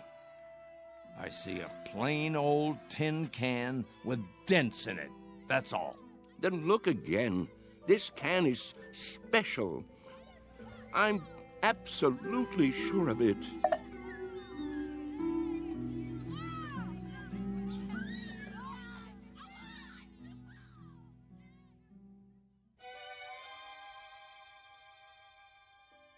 And so, that's why I thought I should tell you.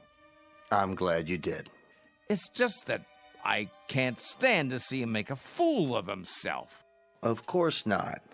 And if there is something wrong with him, something in the head, then you can get him the right medication. You understand, don't you, Mr. Cox? I do, Mr. Conroy. You were right to come to me. When he acts that way, I feel I don't know him at all. It's foolish talk, I agree. So what are you going to do? Nothing. Beg pardon? At least not for the time being. If I got excited every time someone indulged in foolish talk around here, I'd be upset every minute of the day. Let him go on about kick the can if he wants. He isn't doing any harm. But I'm worried, I tell you. It isn't like him. He's getting on in years.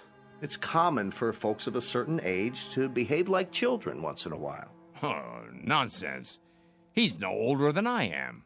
In some ways, maybe, but in other ways, when some people get old, truly old in their minds, they may act strangely, out of character. Take Mr. Agee, for instance. He's as sane as they come, but do you remember that ruckus out on the porch the other day? Somehow he got hold of some firecrackers. The nurse found him trying to set one off. It must have been those kids. Well, wherever he got them, he could have hurt himself, and that's something that concerns me. Charles hasn't done anything like that. I just don't want to hear him talking crazy. Oh, it isn't necessarily crazy.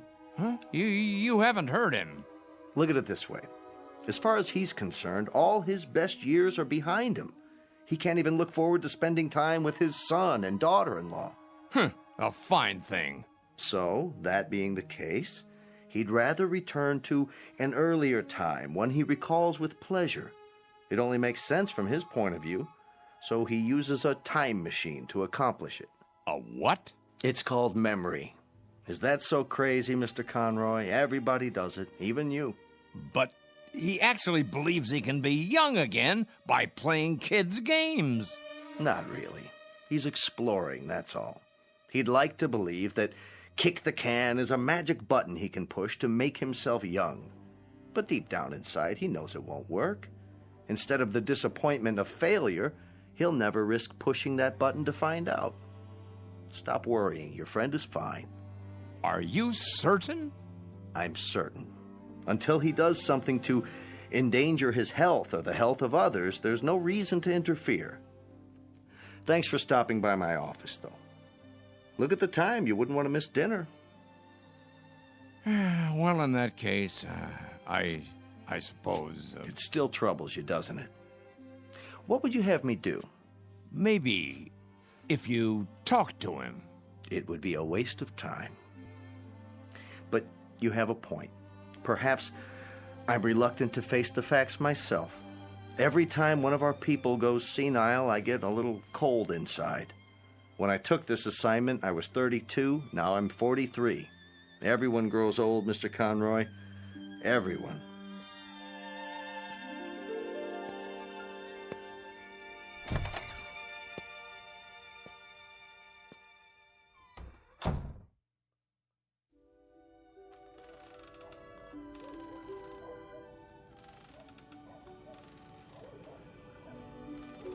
I think we should go in now.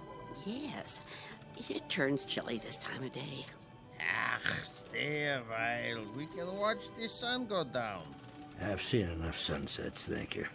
Hey, just the same. It's pretty sight. Puts me in the mind of back home.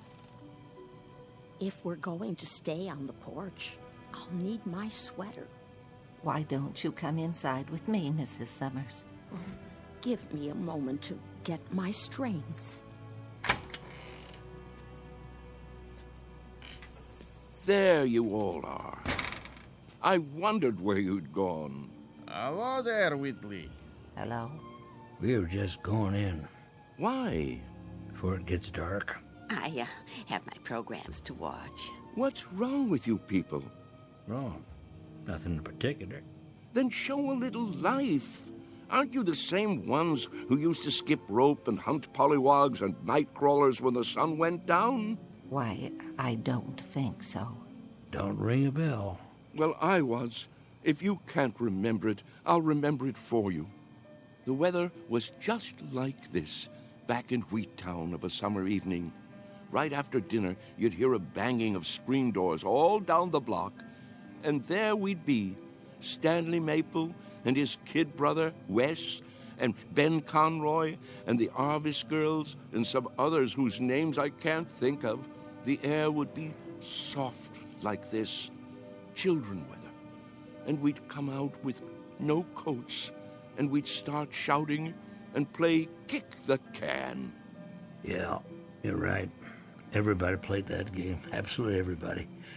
Or catch, or hide and seek. Seems like a million years ago. I was fastest runner on the block. Were you? Sure was. When we played kick the can, I was never it. But now, ooh, look at these legs. I remember. I remember. Sure you do. But we all grow old. I miss the running most. I think if I could only run again, growing old wouldn't be so bad. I agree with that. That's one way to look at it. Maybe we can't run as far and as fast, but we can move about, and there are lots of trees and bushes. If the hunted are handicapped, so is the hunter. You can't be serious. He isn't serious. But I am. I was the fastest runner on the block. Us? Children's games? It's the secret, can't you see? The secret of youth. Well, now, I don't know about that. Look at this. What do you see? Ooh. What have you got there? Just what you think it is. The fountain of youth. The source of the Nile. Looks like a tin can to me. It's a good deal more than that, I promise. Take another look. Think, feel. Have you forgotten how? Have you all gone too far to turn back? Back to what? You mean to what we were? Yes. Do you feel it inside you yet? Here, take the can, touch it, pass it around. Does it wake the part of you that's been asleep? Let me see that. Well? Why? It fits perfectly in my hands. Here, Mr. Agee, you try. Okay. Ooh, I thought it would be cold, but it's warm. Is it? Of course it is. Put it like a seashell. Now listen. To what? Can you hear it? Summer, grass, running and jumping, youth. I hear something. It's telling you to wake up. This is the last chance. Somebody tell me I'm not crazy. Or if I am crazy, prove it to me. I can't play kick the can alone. Well, I don't know, Charlie. I'm not quite sure, but I think these legs, they might just work. Oh, there's the sprinkler. Yep, every afternoon at this time. Now we must go in before the spray blows this way. Yes. Sprinklers? I remember sprinklers. We all do, don't we? Hold on. You see it? See what? A rainbow. Look at it in the air, above the lawn. Why, I believe I see it. Remember running through the sprinklers on a summer's day? What could be more fun than that? Wait, Charles. What are you going to do? What does it look like? I'm going to do what feels better than anything. Run through the sprinklers and cool off. Somebody hold my shoes.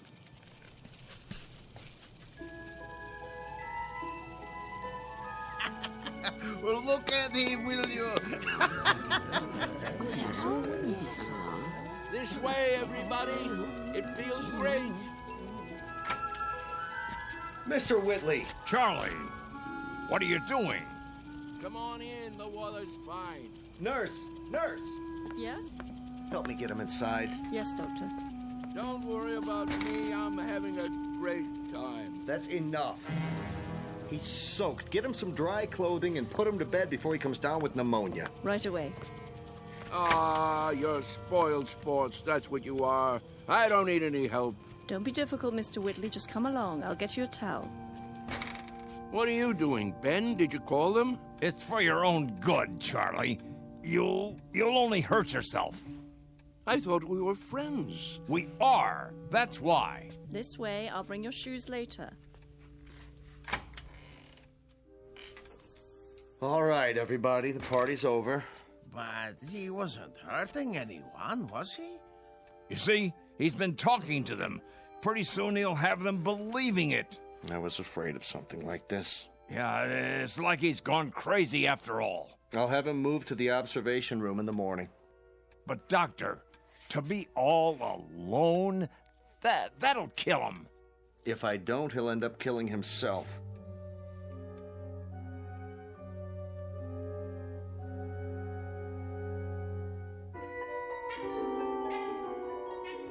Senile? Me? Mr. Whitley, please try to understand. You want to put me in a special room? Alone? You don't leave me much choice. Why? What rules have I broken? There have been complaints. Oh, there have? Who from, may I ask? That's not the point. Go on, tell me. I want to know. Who thinks I'm breaking the rules? It's not so much a matter of rules as attitude. Look out the window. Grass, trees, a park across the street, all very peaceful. The kind of place people come to for rest and relaxation. It's what Sunnyvale is known for. But if things happen that rile them up, disturb their peace, well then, we can't stay in business. You see that, don't you? So the charge is disturbing the peace. And for that, you want to isolate me from my friends. I hope that won't be necessary now. You've got to go out there and show them you're all right. Cut the crazy talk. Learn to fit in. That's not hard, is it? What a choice. To keep that nurse from pawing at my pulse all day, I have to sit like a vegetable, stare into space. Listen, I'm trying to help you. Keep on like that and they'll put you away. I won't have a choice. Use your head. maybe you're right. There. You see? You're an intelligent man. It's a question of playing the game. Isn't that something we all have to do? Yes, I suppose it is. Good, Mr. Whitley. I knew you'd see it my way. Now, why don't you go up and rest before dinner? Tonight's the bingo game, remember? I remember. Goodbye, Doctor. Goodbye, Mr. Whitley. Anytime you want to talk, feel free. I consider it part of my job.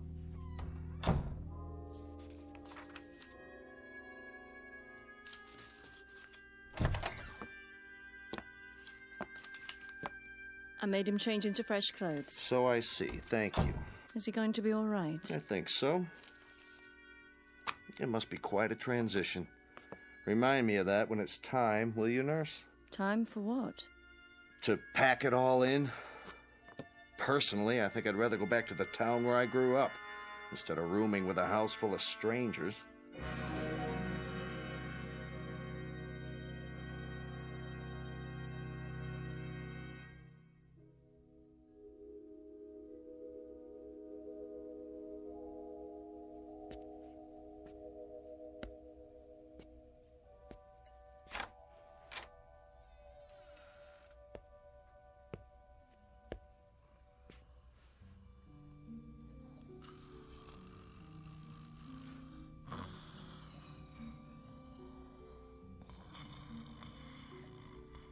Wake up. Who? What? Come. Charles, what is it? Shh. Quietly. Come where? We're going to play a game. What do you have there? What does it look like? An empty tin can. We're going to play kick the can now? It's dark outside. It usually is in the middle of the night. Now get your robe and come with me.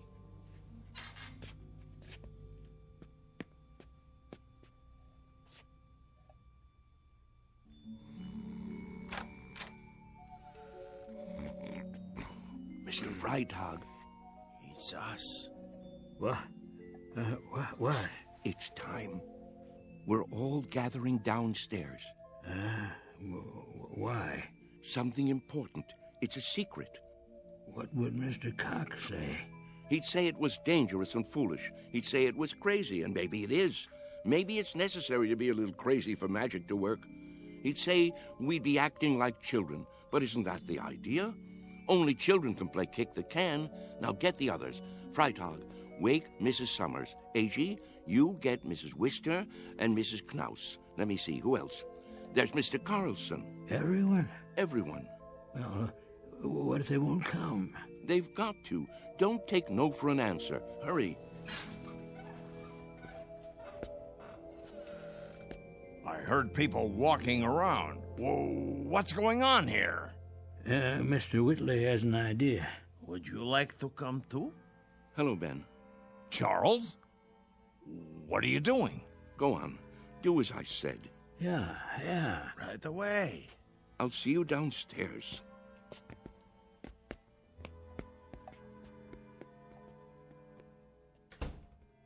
You should be sleeping. Everyone should be.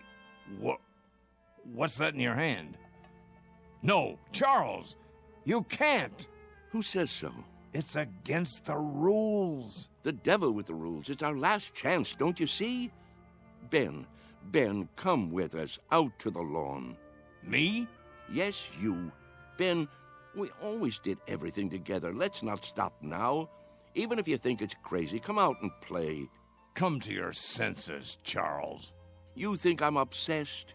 You think I've got hold of one crazy idea and won't let it go? Well, haven't you? Maybe so, but where I have one idea that's strangling me, you have dozens. You're the one obsessed. Oh, nonsense. Is it? You're afraid of death, but you're also afraid of life. You think age gives you the right to stop growing. You've sealed yourself inside your shell, and you're afraid to poke your head out and look around.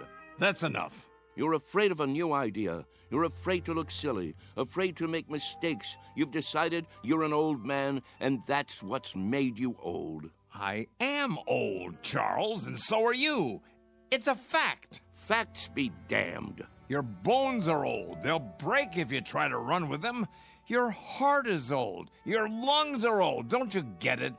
You're used up, worn out by a lifetime. Sit down, Charles, before you fall down. Go back to your bed. I can't do that, Ben. Charles?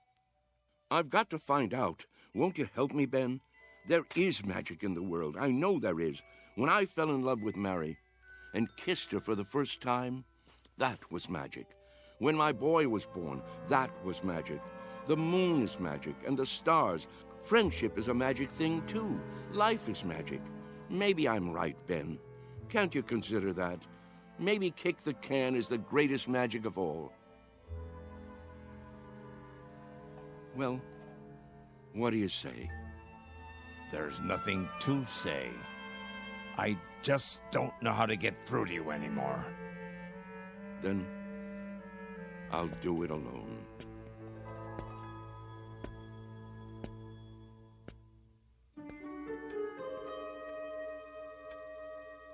What are we doing here? I'll catch my death. Now, you just wait. Mr. Whitley has something in mind. Yeah, something important. But what could it be? Don't you know? Don't you remember? Remember what? How it used to be. How we used to sneak out of the house after dark when the grown-ups weren't looking and the weather was like this. Don't you remember how we used to play kick the can? Everybody played in my neighborhood. A long time ago. A long, long time. Funny. It doesn't seem that long ago to me. I remember. Yes, I think I do too. But we've all grown so old. Are you sure? If these legs would carry me. How do you know they won't until you try?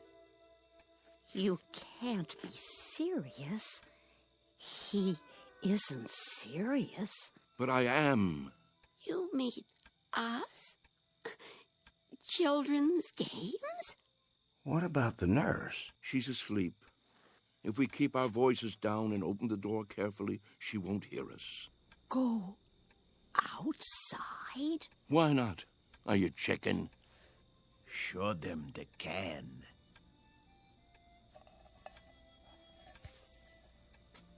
Where did you get that?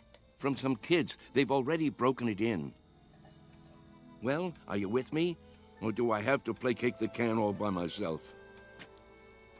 Who remembers the rules?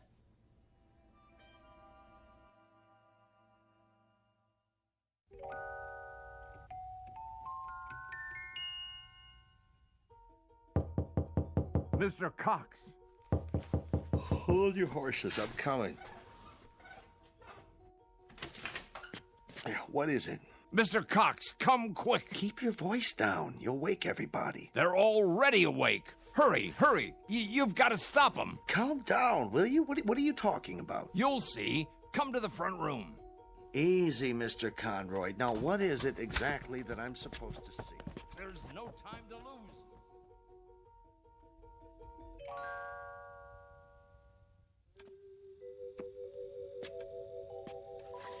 But there's no one here. Why is the door open? Because they've gone outside. Why would they do that? It's like I said, to play kick the can. That was just a crazy idea. Mr. Whitley's forgotten all about it. No, you're wrong. They really mean to play. Calmly, please. You mean now, at this hour? That's right, and it's all because of Charlie. Now I'm really worried about him. What'll happen when it doesn't work? He really believed it, see? That it would make him young. That's not the problem. What worries me is what will happen if he tries to run. He can't take the exertion. None of them can. 5, 10. Where? 15. Look, 20. the front lawn. 25. 30, 35, 40, 45, 50. Come on. I know. Ready or not, here I come. on, everybody. Let's hide. This is gonna be good. Over here, hurry up. 85, 90, 95, 100. Ready or not? Where are they? Here I come. And what are these kids doing here? I told them to stay away. Look out! Roman man's arrived. Maybe they're around the other side. I'll go check. Hey, kick the can over to me. Hey, Ben. Look at me. I told you it would work. Charles? Come on. You want to play? No, it can't be. Ben, you better hurry up, or it'll be too late for you. Charles! Yeah, hurry up, or it'll be too late. What is it? Do you see them yet? Gotcha. Is that... Here, you kids, how many times do I have to tell you, go home? Get out No, of my way. wait. What are you doing here this time of night? 1, 2, Charles? 3, you're out. Charlie? Sorry, Ben. I wish you could have believed. I gotta go. Charlie! Hey, kick it over here, over here. Charlie! Take me with you. My turn to kick the Get away and stay away. Mr. Cox, please. Last one over fences, rotten egg. Come on, let's go.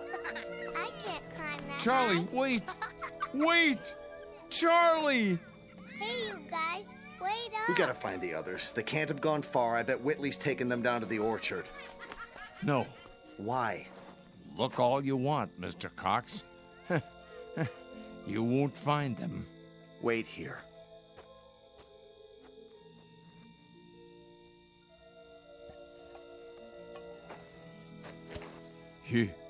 You forgot your can, Charlie.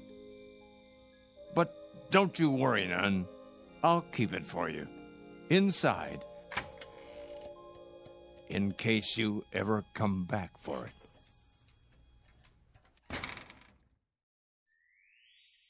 Come on, let's play kick the can. Come on, let's hide. You'll never find me. You can't catch me. I'm too fast. Haha, you missed me. Come on. No, kick it to me. Kick it to me. Gotcha. Yeah. Ollie, ollie, oxen. Free, free, free.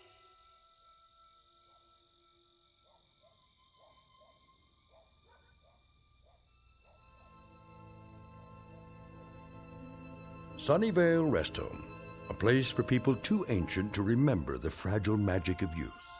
A place for those who have forgotten that childhood, maturity, and old age are magically intertwined.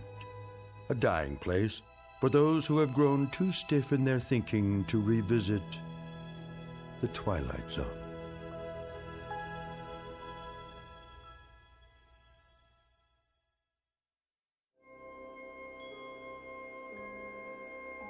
Hi, this is Carl Amari, producer of the Twilight Zone radio dramas. I'd like to take a moment to tell you about our official website at twilightzoneradio.com, where you'll get the latest news and information on these Twilight Zone radio dramas. Plus, at twilightzoneradio.com, you can digitally download 3 free episodes or any of our episodes for only $1.95 each. In this age of ever-changing technology, we've decided to make these episodes instantly available to you by making the Twilight Zone radio dramas a digital download-only series. This means that this series will no longer be offered on CD. The CD collections at our website are now being offered while supplies last at buy one, get one free. So be sure to get your favorites before they're sold out. Be sure to visit us often, and I'll see you in the zone.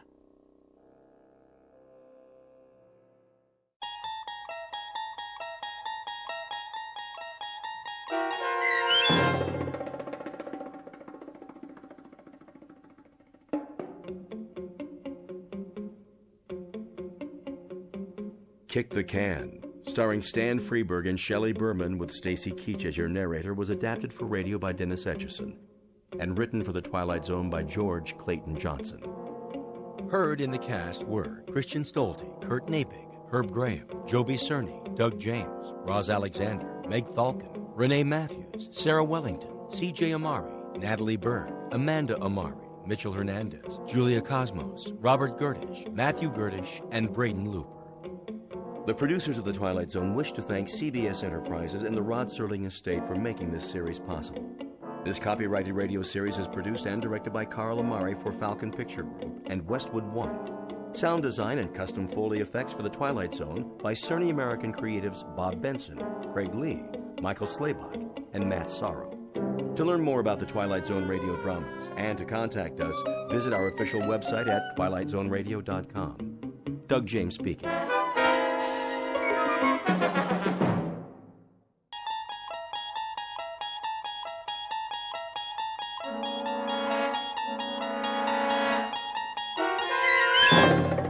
You unlock this door with the key of imagination. Beyond it is another dimension, a dimension of sound, a dimension of sight, a dimension of mind. You're moving into a land of both shadow and substance, of things and ideas. You've just crossed over into the Twilight Zone.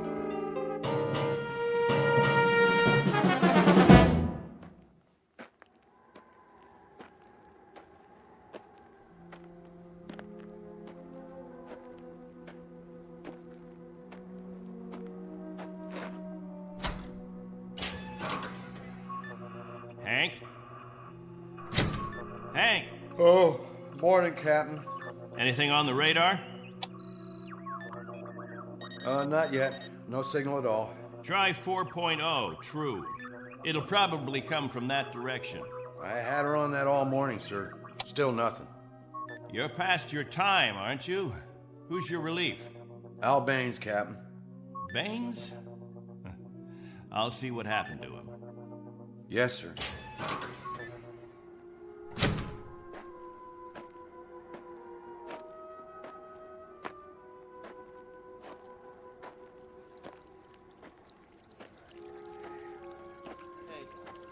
Morning, all. Anything yet? Afraid not.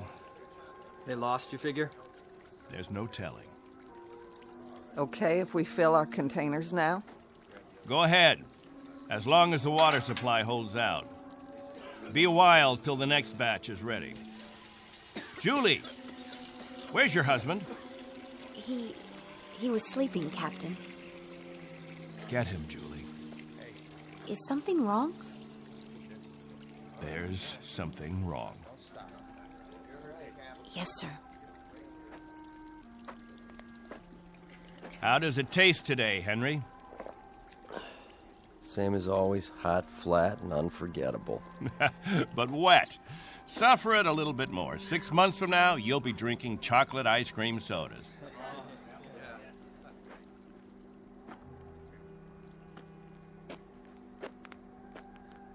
You want to see me, Captain? There's a man in the radar tower who'd like to see you, Al. He would have liked to see you 2 hours ago when you were supposed to relieve him. I overslept. Tell that to Hank Parker up there in the tower. Tell him you overslept, and then be good enough to tell him, Al, that you'll stand his watch all day tomorrow. That's not fair, Captain. It doesn't happen often. Once is too often, Al. More than once is intolerable. And many more than once is a case history of Albert Baines who likes his sleep. I prefer it to a stupid game in the hot sun, both of them. A game, Al? What are we listening for? 30 years of 2 shifts a day. What have we ever heard? Wind noise. And what have we ever picked up on the radar screen? Dust particles? But anything to make you happy, Captain. You listen to me. There's a ship on its way, and when it reaches this atmosphere, it may want to be vectored in. They may want landing instructions, wind direction, ground temperature. And if Al Baines is in the sack, we may spend the rest of our lives here. Is that what makes you happy, Al? How do we know there's a ship out there, Captain? A lot of garbled static 2 months ago that you told us was a message, and then nothing. 2 whole months, and you decide there's a ship coming here to take us back. You make the rules and set the watches and plan the days, and now you tell us the Messiah is coming. And you tell us to pray? The difference between you and me, Captain Benteen, is that I do my dreaming when I'm asleep. You do yours on your feet. There's a ship coming, Al. All of us believe it. Because he tells you to. And we believe him. Whatever Captain Benteen says, that's what will happen. Sure you believe him. He tells you this is the best of all possible worlds, and by God, you break into song. You're sweating your lives away on this rock, but the captain says it's paradise, and we have to clap our hands. Rule by hypnosis. Al, there's a ship coming. This happens to be a fact. There's a ship coming. Believe it. I tell you, it'll happen. And you know it's real, just as you know this is real. You haven't forgotten our ship, have you? The Pilgrim 1? The first spaceship sent up to colonize the outer regions? And this plaque, placed here by the 130 men, women, and children who established the first off-Earth colony.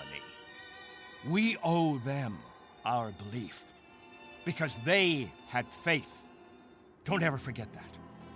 Now, if you'll excuse me, I better go check on the generator.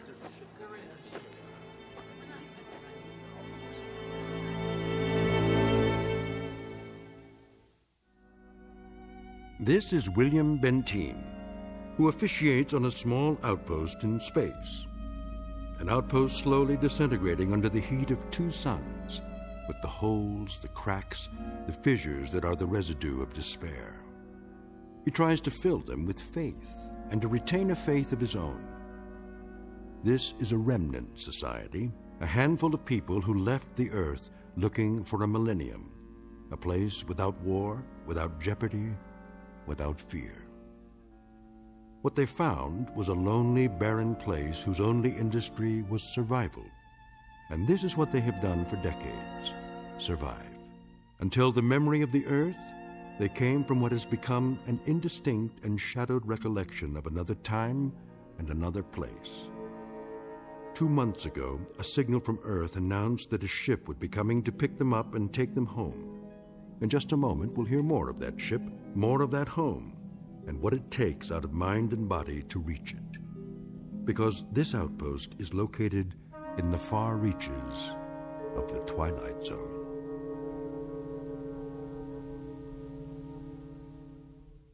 And now, The Twilight Zone and our story, On Thursday We Leave for Home, starring Barry Bostwick with Stacy Keach as your narrator.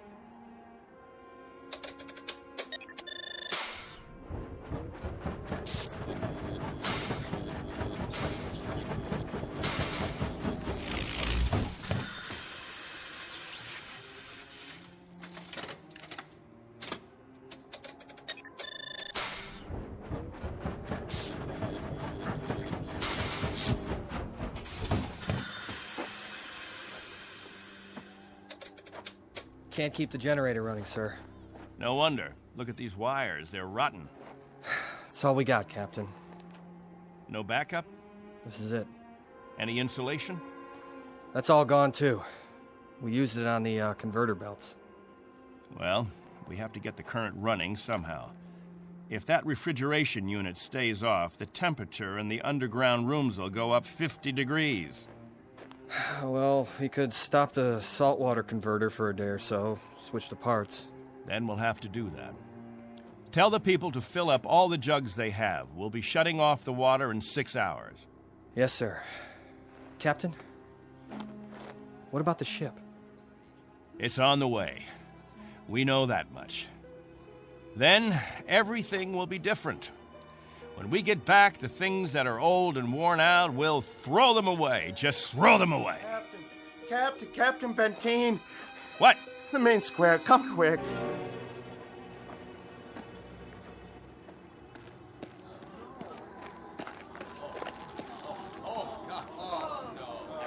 It's Mrs. Rodale. She's hanged herself. Cut her down.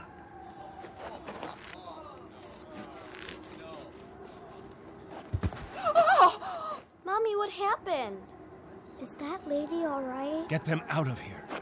Come, children. God have mercy on her. You men there prepare her. We'll bury her in an hour. Yes, sir.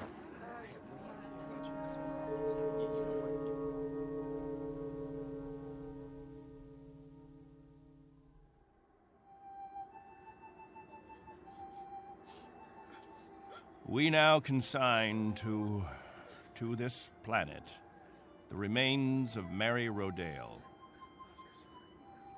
We ask God in his infinite mercy to give her the serenity and joy that she sought while she was with us.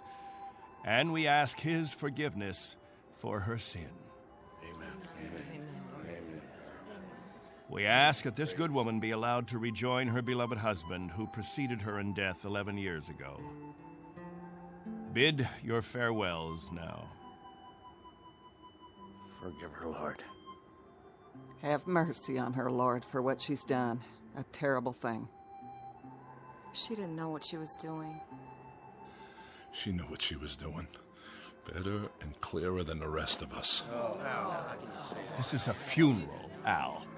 The 9th funeral in the last 6 months. Nobody talks about it. We just let it go by. But there have been 9 people who thought that maybe heaven is a place where they can get a drink of water without salt in it, where they'll be able to breathe air without choking on the heat of it. If you want to talk blasphemy, Al, take it away from here. I'm talking truth, Captain Benteen. I'm saying that this woman and the others, they took their own lives because living became intolerable. And I say that dying was their right. Anything else? Just this question. I put it to everyone here. Al, please. No! Isn't living tough enough that we don't have to do it by the book? Isn't it hot and blinding and miserable enough that there shouldn't have to be rules? So that we shouldn't have to suffer by the numbers?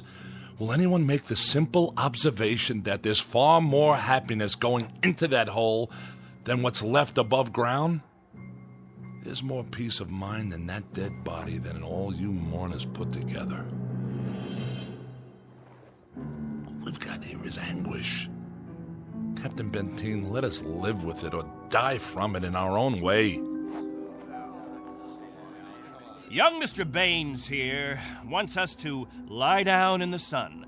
Young Mr. Baines would have us give in to death when there is still life. He would end all the rules. He'd throw away the regulations. There'd be no standing in line for water. Let the strong take it away from the weak. No rationing of food. Let the young steal it from the old. And when that ship comes down to take us back to Earth, it won't find a society. It will find only a pack. There'll be no human beings left. Only animals. There's a ship coming. It's winging its way in now. It's on its way. Say it. Say it out loud. Let me hear you say it. There's a ship coming. There's a ship coming. There's a ship coming. There's a ship coming. There's a ship coming. There's a ship coming. That's right. There's a ship. A ship. Yes. A ship that's coming to take us. What's that? Hear that? Can you hear that, everyone? Do you hear? It's the... Meteor storm! It's a meteor storm! Find shelter. Get inside. Up to the cave. Get up to the cave.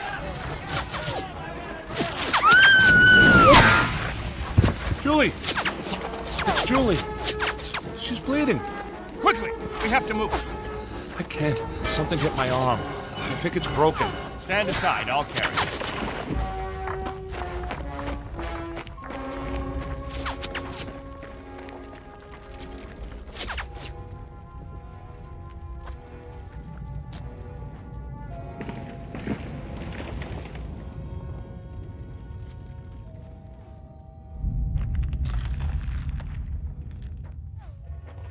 How is she? It's just a cut to the forehead, not very deep. But keep this bandage on it. Julie? Julie, honey? Can you hear me? Al? Don't let her move just yet. She may have a concussion. How's your arm? It's not broken. Must have been a rock that hit it. Captain, thank you. For a little first aid. No thanks necessary. I deliver babies, too. you might want to keep that in mind. Now, I'd better go see to the others.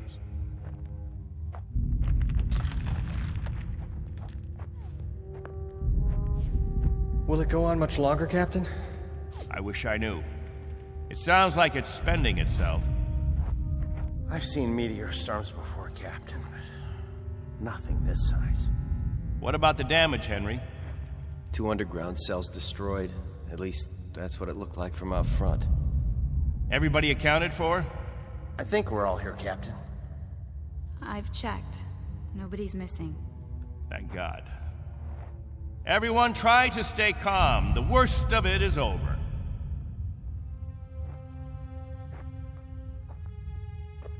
Jojo? Yeah, Captain? You're not scared, are you? Well, kinda. Now, we can't have that. Mind if I sit for a minute? We'll talk, you and me. Captain, tell me about the Earth. Would you, Captain? Tell us what you remember. Yes, do. Well, all right, I guess I can do that. We'd like to hear. You, over there, is that you, friend? Yes, Captain. And you, Buck. Yes, sir. You fill in the holes if I leave out anything. Straighten me out if I'm wrong about any of my recollections. Jojo, I was a boy of 15 when we arrived here. But I remember Earth. I remember it as a place of color. I remember that in the autumn, the leaves changed. They turned different colors, red, gold, orange.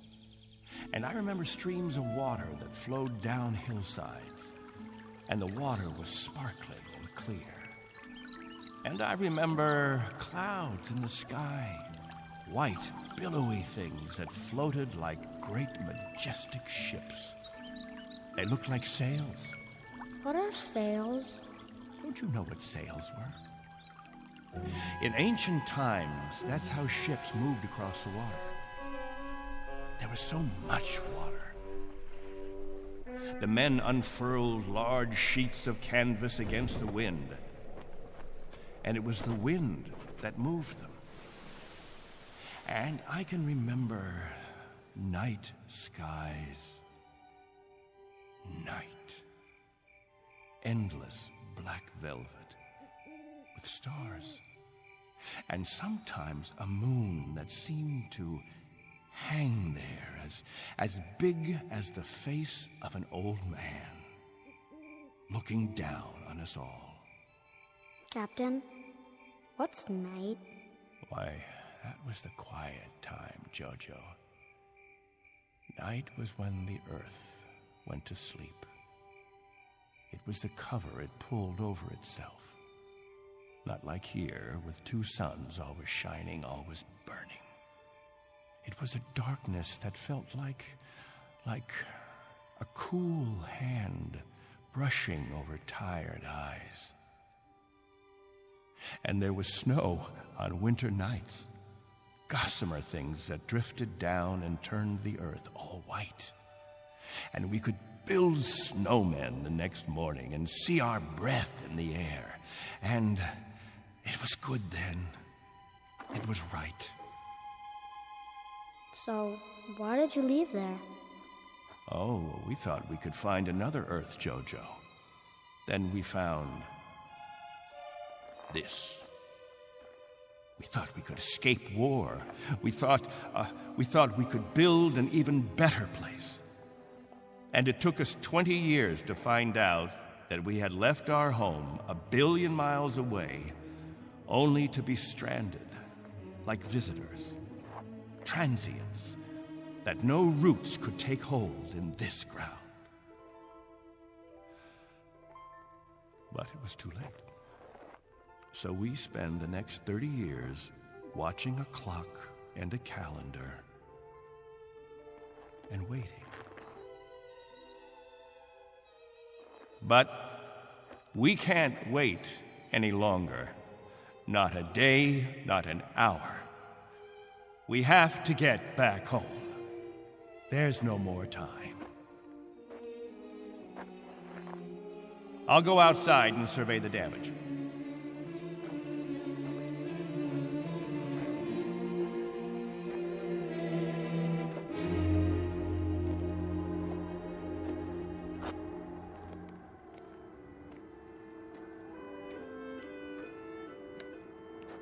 Not much harm.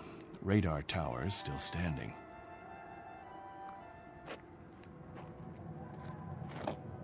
What? Why, it's... Al! Al Baines, do you hear that noise? All of you, come out here. Do you hear it? What is that?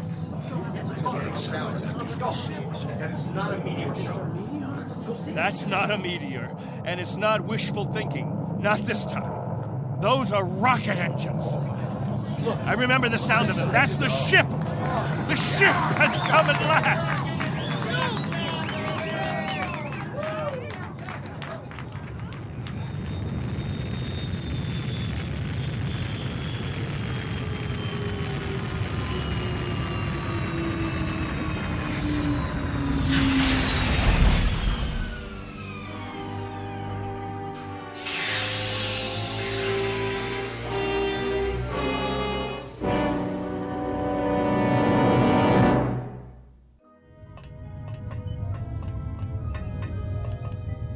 Wow, what a ship. How fast can it go? Oh, pretty fast. Watch your step. Looks like you got plenty of room for everybody. Do you have any water? Clean water? We have enough. Oh, doesn't that sound wonderful? Delicious. Careful. I better talk to your leader. You have one, don't you? Sure do. Captain Benteen. I don't see... He's standing over there. Hey, Captain, come see the ship. Mr. Benteen? I'm Benteen. Colonel Sloan. I command the Galaxy 6. Our orders are to transport you all back to Earth. Colonel, what took you so long? 6.5 months, Mr. Benteen. 100 times that. We've been waiting for 30 years. Does it all look like this? Salt flats and scrubby mountains. 2 suns, hot and perpetual. 30 years of it. 30 years. The children have never seen Earth, and some of the older ones don't even remember it. They'll see it now. Our orders are to get you aboard as soon as possible. We figure that we should be able to lift off on Thursday. Are you still using Earth time? Of course. Good. That'll give you 3 days to prepare. Unfortunately, your people will only be able to take what they can carry. Over 200, aren't there? 187 men, women, and children. It may be a little crowded, but we'll fit you all in. You've been used to a lot of space, Mr. Benteen, haven't you? Space? Room to move around. That's all there is here. That and the heat. I can feel it. They'll make the trip standing on their heads if necessary. I'm sure they will, but I don't think that'll be necessary. Do you know, can you understand, what a godsend this is for all of us? It's hard to imagine. I can only say your country's very, very proud of you. What of the Earth? Has it changed? Not too much. Still green? Still green. And the cities? The cities still stand. And war? As always, I'm afraid. One dies down, another one springs up. But through some miracle and the grace of God, we never had the big one. Now, Mr. Benteen, all things considered, I think you'll find it very much as you left it. Captain Benteen. Captain? That's what the people call me. This place, their very lives, it's all been my responsibility. You've done quite a job, Captain Benteen. But you can rest easy. I'll take over the responsibilities now. No need. I'm used to the job, Colonel. The living quarters, they're underground? I was saying, Colonel, I'm used to the responsibility. I wouldn't quite know how to function without it. Is it cooler there, Mr. Benteen? I'm sorry, I didn't... Your underground rooms, are they much cooler? Yes, they're refrigerated. It's... Captain. Morning, Captain. George. The best morning ever. We just wanted to say thank you, Captain. Why? For what? For keeping us alive all these years. That's right. Without the Captain, none of us would be here. That's not necessary. You better believe it, Colonel. I do. I do believe it. Captain Benteen. Go ahead, Colonel Sloan. That's all right. I'll see to the others.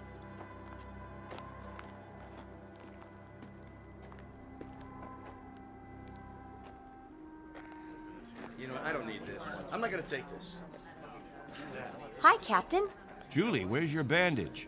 Oh, I don't need it anymore. But we put one around your head so the cut would heal. What's this? Isn't it incredible? It's called a medicinal patch. You wear it for 24 hours. It accelerates the growth of new skin. Look at her forehead, Captain. You can hardly see the scratch. Better put the sling back on your arm, Al. I don't need a sling. Just this metal band. It's magnesium. Colonel Sloan said my arm would be perfect by the end of the week. Well, I seem to have had my practice taken away from me. But while we're here, I'd use that sling. I'll bet I've fixed about 500 broken wings in my time, and the only way to be sure it heals properly is to keep the limb immobile. Where's Colonel Sloan? I want to ask him what to pack.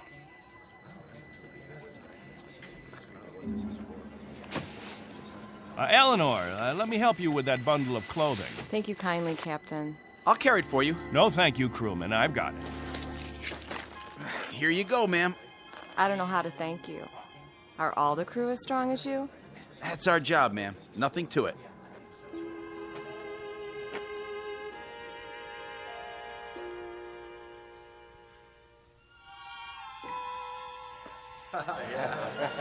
Hello there, Captain. Will. I'm so excited. How much longer? Not long. Be patient. May I have your attention, everyone? Good question. Quiet, please. What is it, Captain?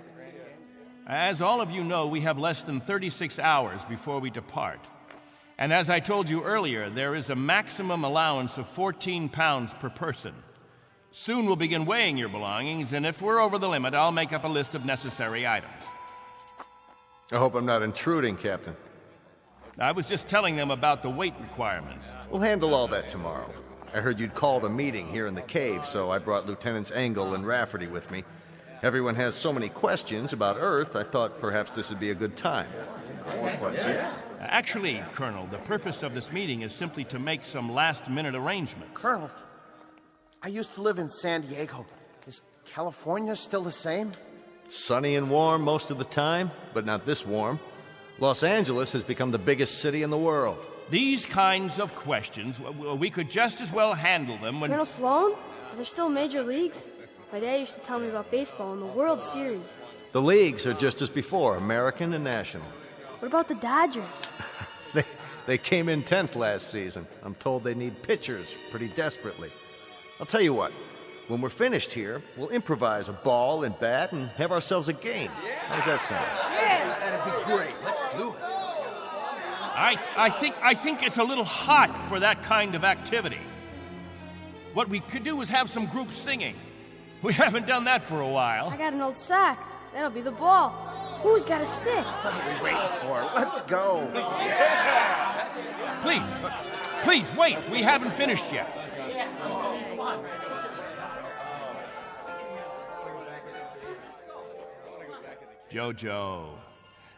Jojo, I haven't told you a story in a long time.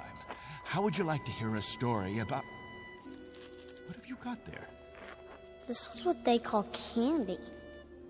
One of the spacemen gave it to me. It tastes... Sweet, Jojo. It tastes sweet. Yeah, sweet, Captain. Want a bite? No, thank you, Jojo.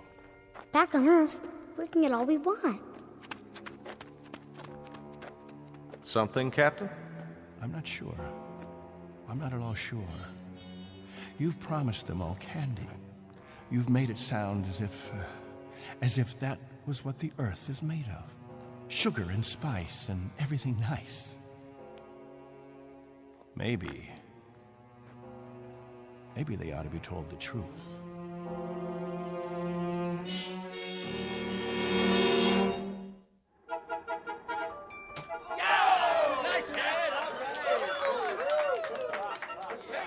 The universal language. Baseball. You have a limited vocabulary, Colonel. Do you have any idea what the temperature is? At this hour, it's about 110. I don't know whether your crew can take it, but I know my people. They're going to pay for this little athletic event. Some of the older ones, it might even be serious for them. It's just a game, Benteen. My guess is that it's worth it. Now, I'd better get back to the ship. Colonel Sloan. Something else, Mr. Benteen? Colonel, when we get on the ship, you can tell us what to do and we'll all fall into line. But here, in this place, I'm in command. I'm not trying to usurp authority, Mr. Benteen, but I really don't see what harm a little game... It's still Captain Benteen. For now. Galaxy crewmen, back to the ship. That's an order. It's time for rest now. All of you go back to your homes. I'll announce when the new day will start. I guess it's suddenly illegal to have fun. You happy now, Captain? I was never unhappy, Colonel. I just happen to know what's right and what's wrong. I ask you to keep your crew in the ship during the rest time. I don't want my people distracted. You rule with a heavy fist. If it were 1 ounce lighter, no one would have survived. I've held these people together by will. They'd have died, Colonel, without someone they could hold on to. They'd have withered away. Not anymore, Captain. Relax. That's a luxury I've never been able to afford, Colonel. I've never been able to marry, to think only of myself, because of them. I've been a father figure, a governor, a confessor. I've been all those things. And if I hadn't been, there'd be no life here. These are my people. Understand? My people.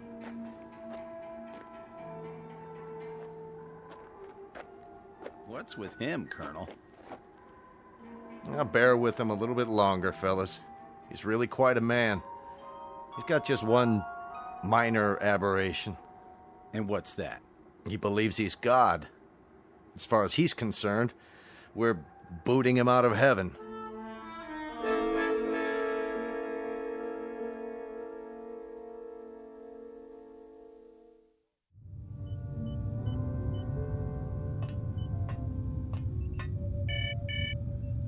Yes? Mr. Captain Benteen is here, sir. Show him in. Very well, sir. Come in, Captain. Sorry my quarters are a bit cramped. Please, sit down. Colonel Sloan, this is a list of all passengers with their approximate weight and the weight of their belongings after each name. The scale we have is pretty beat up. My guess is that it underweighs by about 4 or 5 pounds. Fine. All I wanted was an approximation. We'll weigh them in on our own equipment before blast off. This is Wednesday, 12 midnight? I keep getting confused with the constant light. When do the people get up? About 2 Earth time. The hours from 7 until 1:45 are the hottest. That's when we try to stay indoors. Then we have our meetings at the cave about 2 hours afterwards. We've had to improvise our own schedule. You've improvised very well, Captain. I looked at the saltwater converter, your electro plant, the sun shields you put up over the crops. Very inventive. Necessity hasn't been the mother of invention here. It's been the father and the whole family. Well, you'll be able to give way to progress now. Though I wonder if all of it'll be to your liking. The way you'll be lionized when you get back to Earth. You're referred to in the press as the Lost Pioneers. They're gonna make quite a thing of you when we land. Oh? Wherever any of your people settle, there'll be keys to the cities, brass bands. I expect they'll scatter all over the U.S. The government's had inquiries by, well, it must be thousands of relatives. My guess is that they'll just about have time to look into a television camera and then get whisked off. Well, they won't be scattered, Colonel. They'll go as a group. We'll find a place where we can settle, and that's where we'll stay. I'm talking about when we get back to Earth, Captain. That's what I'm talking about. They won't be splitting up. Not my people. Captain, as a point of interest, did you ever ask them? Ask them what? Whether they'd want to stay together. That would be a ridiculous question, like asking a child if he wants some more ice cream. They're children, you see, Colonel. Oh, chronologically, they range from 6 months to 60-odd years, but socially, psychologically, they're children. I've kept them alive and functioning all this time. Once we're back on Earth, I'll simply continue the process. Captain Benteen, Have you told them that? Have you told them that after 30 years of waiting, 30 years of living in a compound, they're going to travel 1 billion miles just to walk into another one? Have you? There's no need. They wouldn't have it any other way. To leave them to their own devices, that would be an act of cruelty. Captain, do me one favor. Just ask them.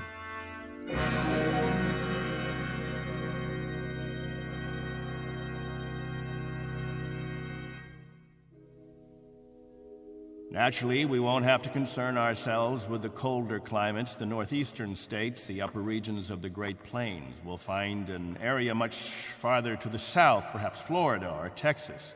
Southern California has a temperate climate. Captain, you better tell us about frostbite treatment, because I'm moving to Wisconsin. That's where my family settled originally. What about Oregon, Captain? That's where Joan and I plan to settle. I've heard about the forest there. New York. Please, wait a minute. You don't understand. Let me make this clear. All of you will have a chance to meet your relatives. I see no reason why visits can't be arranged, perhaps even for a week or more. But naturally, we'll remain together as a community in whatever land grant we obtain from the government, or whatever given area we can arrange. I can assure you of one thing, and I hope put all your fears to rest. I'll remain as your guide, your consultant. And I guarantee that no one will lack for my help or my advice. Captain, Julie and I were thinking of farming. Why, that's a fine idea, Al. We'll farm just as we have farmed, but much more easily. The rainfall back on Earth is so plentiful. And as I told you, there's only one sun, so you won't have to shield the crops. Of course we'll farm. Certainly, we'll farm. Julie's got relatives in the state of Washington. You couldn't take the cold. None of you could. But I guarantee that wherever we settle, the farming will be good. I'll see to that. What's the matter? Don't you understand? We don't plan to stay together. You don't understand, Al. You've never understood much of anything. If we split up, I seriously doubt that we'd survive. Al, explain it to him. Go on. We'll survive, Captain. If anyone wants to stay together, that'll be their right. But if they want to go their own way, that'll be their right too. Am I wrong, Colonel? You're not wrong. We're to take you back as a group. Once on Earth, you can do as you please. Colonel, let us settle our differences in our own way. There are no differences, Captain. There are differences. There are. Changes that have taken place on Earth. Things we aren't prepared for. Oh, the Colonel has made it sound like a big holiday. The good life just plucked off a tree. Well, friends, I don't want any of you disillusioned. Wherever men live, they grub, they scrabble. They have to dig to stay alive. It's a fact. But together, that's the word, together. We've got to stay together. Think of that word now. Let's say it out loud. Everybody, now. Together. Together. Together. Together. Together. Looks like the congregation isn't with you anymore, Captain. What's the matter with all of you people? Wait.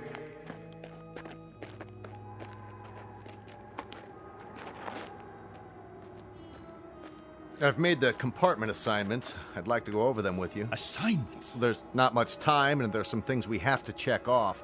There's a decompression problem that we've got to tell them about, and a moment of weightlessness shortly after we leave the atmosphere that I want to explain to the children. Do you know what we called you while we waited for you to come?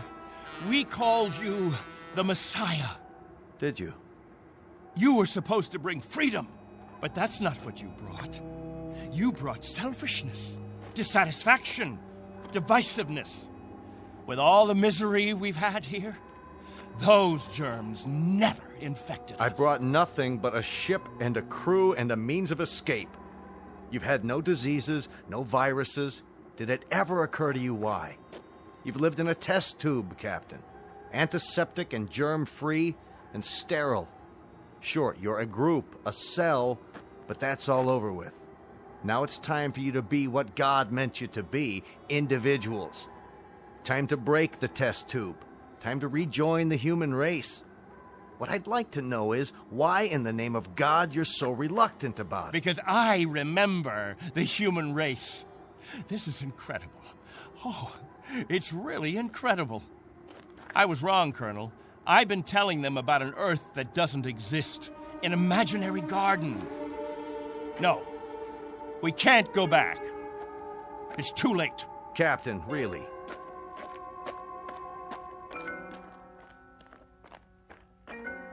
Everybody, gather around. I've got something to tell you. Listen to me, all of you. I want to tell you all. Listen to me, all of you. I want to tell you about the real Earth. Captain, are you all right? Let's talk about the diseases. What? The viruses, the cancers, the floods and the freezing, the wetness and the cold. And there are other miseries, worse than anything we've experienced. Hatred, jealousy, violence. Listen to me. It's an Earth we don't know. We can't leave here. We'd be committing suicide. We'd die of things we've never been exposed to before. We'd die of the loneliness that animals get in a zoo. Because we don't belong. We don't belong to his kind. Do you understand me? We don't belong there. Captain Benteen, why don't you let your children vote on it? Only if they know what's waiting for them. Only if they understand that Earth isn't any garden. It's never been, and it never will be. That's fair enough. I'll tell you what Earth is. The same as it's always been. It's a race struggling to survive, just as you have survived. Captain Benteen is right when he tells you that it isn't all a place of beauty. There may still be wars and prejudice and strife. I suppose there will always be jealous men and angry men and unforgiving men. But it has one thing you don't have. Every man is his own master. There won't be anyone telling you when to eat and when to sleep and when to meet, what to sing and how to play. Instead of heat, you may feel cold, and instead of thirst, you may feel hunger. But you'll be men and women. You won't be sheep. You won't be a kindergarten. And when you pray to God, his name won't be Benteen.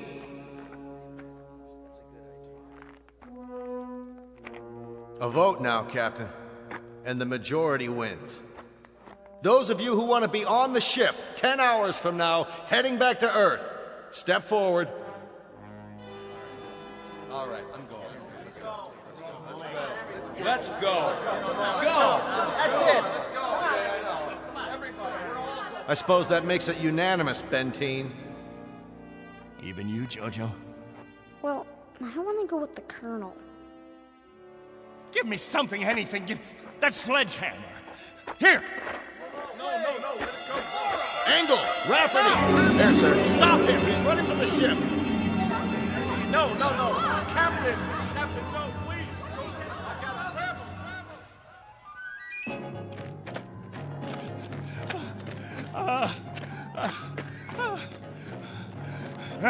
We'll see how far you get. Without a tail fin. Put it down!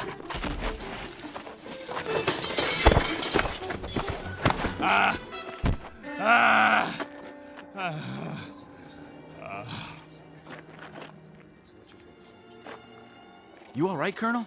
I'm fine. What about the ship? Just a couple of dents, nothing serious. Lucky you stopped them when you did. Captain Benteen, let go. For everyone's sake, loosen your grip and let go. God help you. God help you all. Tomorrow you think you're getting on a ship headed for paradise. What you don't realize is you're heading for hell. What about you? I'll stay here. That's right. This is my home. This is where I belong. This is where you belong. You just don't have the brains or the guts or the sense to know it. This ship leaves at 0800 tomorrow. If you're not on board... I want no special privileges, Colonel Slow. No special treatment. If you're to blast off at 8, you blast off at 8. As for the rest of you, you can go on the ship or you can remain here with me. I'll be at the cave. Any who want to remain can meet me there.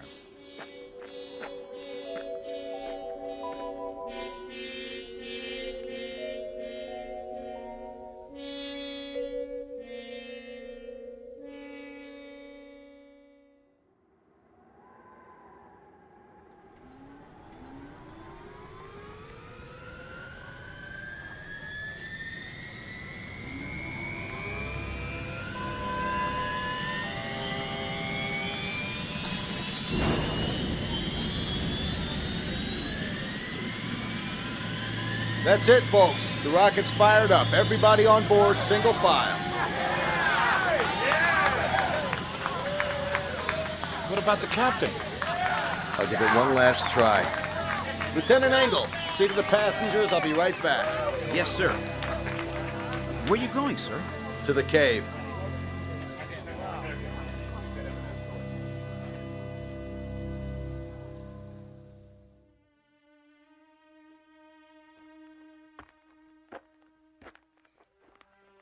Captain? Benteen? Benteen, we know you're in here. Please, let us talk to you. He's not going to show himself, Colonel. We're leaving now. We have to blast off in 5 minutes. If we don't, we'll have lost our orbital position. Benteen, it has to be now. Captain! Captain, please, come out! Remember this. If we leave without you, there'll be no other ships. This is where you'll live the rest of your life. And this is where you'll die. All right, Benteen. As you prefer. Let's go, Baines. Goodbye, Captain.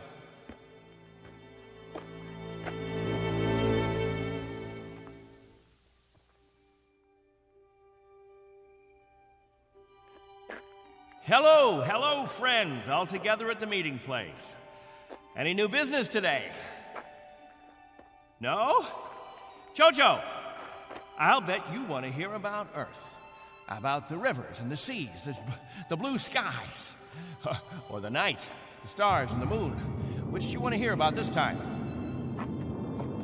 There's color on Earth, the change of seasons, and the wind brings the smell of the ground, the plants, the seeds, the roots, flower petals, sap from the trees, and the smell of the weather, the rain or the mist or the fog.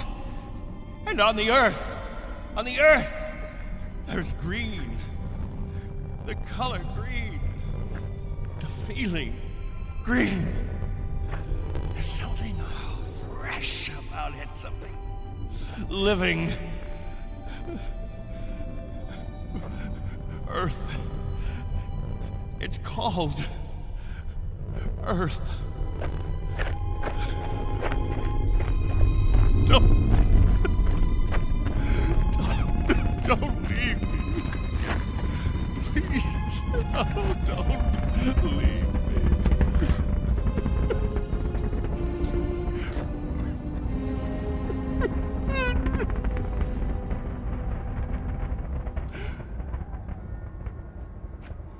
No! Don't leave me behind! Don't leave me.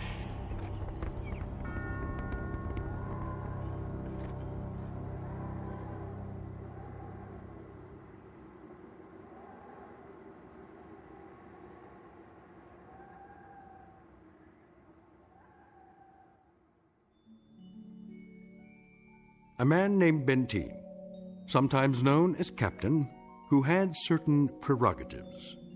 He could lead, judge, legislate, even dictate. It became a habit, and finally, a necessity. William Benteen, once a god, now a population of one, on a distant outpost in the Twilight Zone.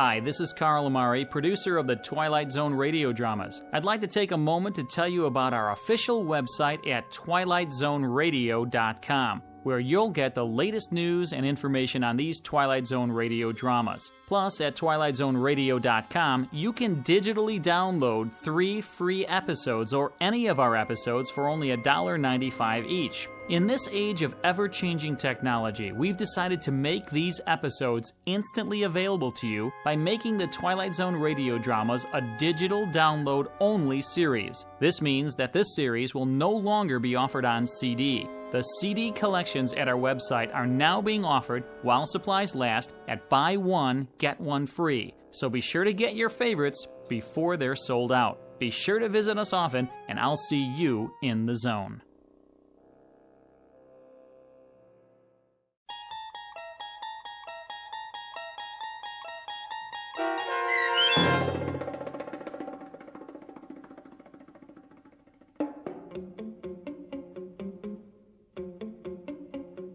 On Thursday, We Leave for Home, starring Barry Bostwick with Stacy Keach as your narrator, was adapted for radio by Dennis Etchison and written for The Twilight Zone by Rod Serling. Heard in the cast were Mike Starr, Christian Stolte, Elizabeth Lido, C.J. Amari, Richard Hensel, Justin Kaufman, Kurt Nabig, Joby Cerny, Jennifer Joy, Meg Thalken, Tracy Hernandez, Jake Salins, Doug James, Jeff Lupetin, and Amanda Amari. The producers of The Twilight Zone wish to thank CBS Enterprises and the Rod Serling Estate for making this series possible. This copyrighted radio series is produced and directed by Carl Amari for Falcon Picture Group. Sound design and custom Foley effects for The Twilight Zone by Cerny American Creatives Bob Benson, Craig Lee, Michael Slaybach, and Matt Sorrow. To learn more about the Twilight Zone radio dramas and to contact us, visit our official website at twilightzoneradio.com. Doug James speaking.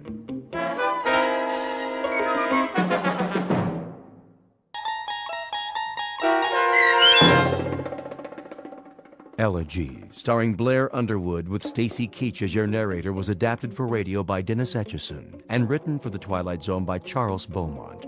Heard in the cast were Jeff Lupetin, Christian Stolte, and Joby Cerny. To learn more about the Twilight Zone radio dramas and to obtain audio cassettes and CDs of these programs, visit our website at twilightzoneradio.com. The producers of The Twilight Zone wish to thank CBS Enterprises, Carol Serling, Dennis Etchison, Dick Brescia Associates, Claire Simon Casting, Terry Jennings, XM Satellite Radio, Sirius Satellite Radio, our sponsors, and our radio affiliates for helping make this series possible. This copyrighted radio series is produced and directed by Carl Amari for Falcon Picture Group. Doug James speaking.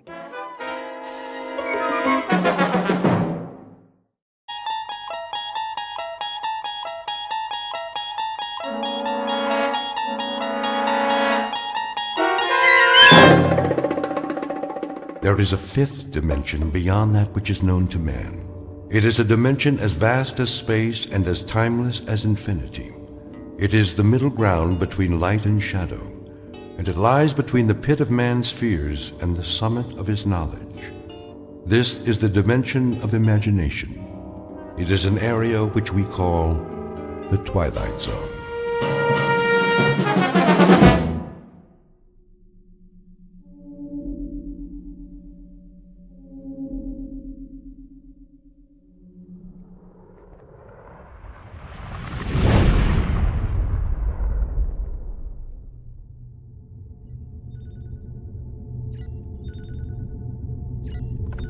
Kirby. Yes, Captain. Give me the readings. Course stable, 7.9 off vertical axis. That's why I can't stand up straight. Speed 2650, steady she goes. How close are we to that asteroid? In range, gravity detector starting to read. Say 100,000, give or take. Piece of cake. We still have to maneuver for a landing. Fuel supply. Well, Captain, let me put it this way. If I was back home in my car, I'd pray for a steep hill so I could put her in neutral and coast all the way down. That bad, huh? I think the expression is running on fumes. What's the terrain? Spectrographics coming in. And? Not too hot, not too cold. Volcanic activity, 1 million or so years ago. We are hitting atmosphere. At least it's got an atmosphere. How much oxygen? I'm trying to get a reading. Deceleration chairs. Just a minute. Now! Better do it, Pete. All right, Myers, I'm going. Firing retro rockets. The fuel tank's empty, Captain. Anybody got a parachute? Hang on.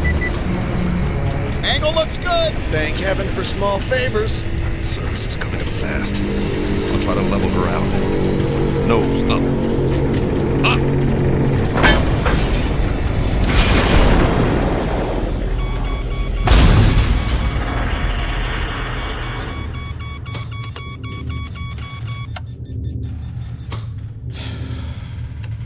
Nobody say anything. I want to remember this magic moment. Oh. Ooh. Everything seems to be in one piece, except for the communications module. And it sounds like we damaged the tail assembly. Instruments are still working. How's the atmosphere? Take a reading. 20.95 parts oxygen. Yeah, right. 78.09 parts nitrogen. That's impossible. I don't get it. That's air. Don't look a gift horse in the chops. Gravity? 1 unit to 0.99. Are you sure? See for yourself, Captain. I don't believe it. You got something better to believe, Myers? But that's incredible. Conditions identical to Earth, and yet we're 655 million miles away from Earth.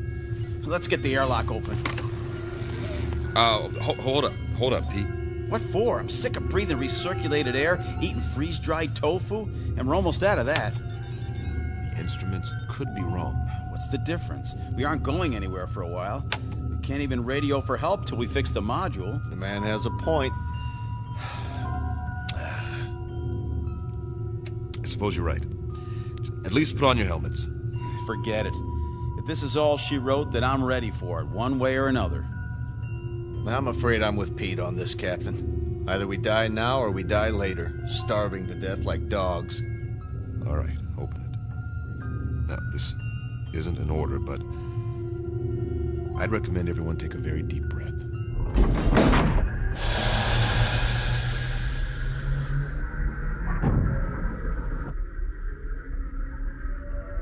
Time, the future.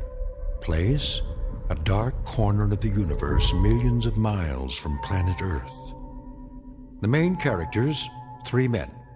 William Weber, captain. Peter Kirby, navigator. Carl Myers, geologist and science consultant. Each distinct from the others, but all sharing a common dilemma. They are lost. And like any long-haul explorers, they want to go home. Not their home necessarily, that would be too much to hope for. But at this point, any old port in a storm will do, especially for those who have veered off course and into the Twilight Zone. And now, The Twilight Zone, and our story, Elegy, starring Blair Underwood, with Stacy Keach as your narrator.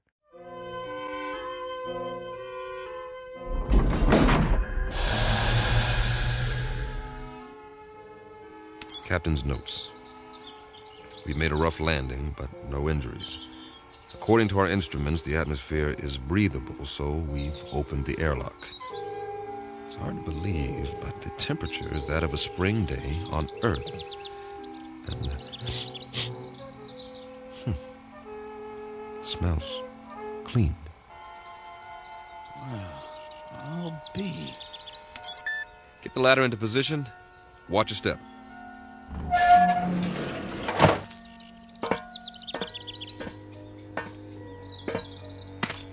How many miles did you say we were from Earth? Too many. Time for a reality check. You see the same thing I see, Captain? What do you see? Open country, farmland. Kirby? Affirmative. Acres of grass, trees. I grew up in a place like this, in the Midwest. And those hills, they're settled granite, I'm sure. Eroded over thousands of years of wind, rain. I don't get it. Neither do I. Wait a minute. I do. Don't you see? We're back on Earth. Come off it, Kirby. I'm serious. The instruments are all screwed up. Some way or another. Don't ask me how. We got turned around, and now here we are, right back where we started. Oh, man, that is rich. Only one thing's missing, a brass band. Maybe they forgot about us. It's an interesting theory. Except for one thing. As far as I know, Earth has never had two suns in the sky.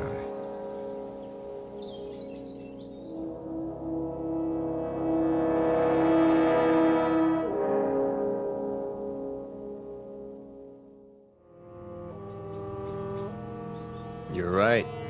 But the temperature's perfect. That means they're smaller than our sun. Added together, they put out just enough energy to duplicate conditions on our own planet, including evolution. And the people learned to build farmhouses exactly like ours. What?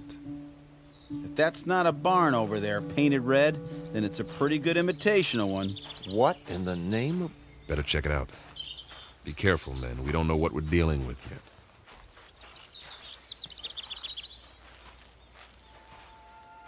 What do you call this? A Martian? I'd call it a hound dog. Hey there, boy. How come he's not moving? He's taking a nap in the shade. I don't blame him, do you?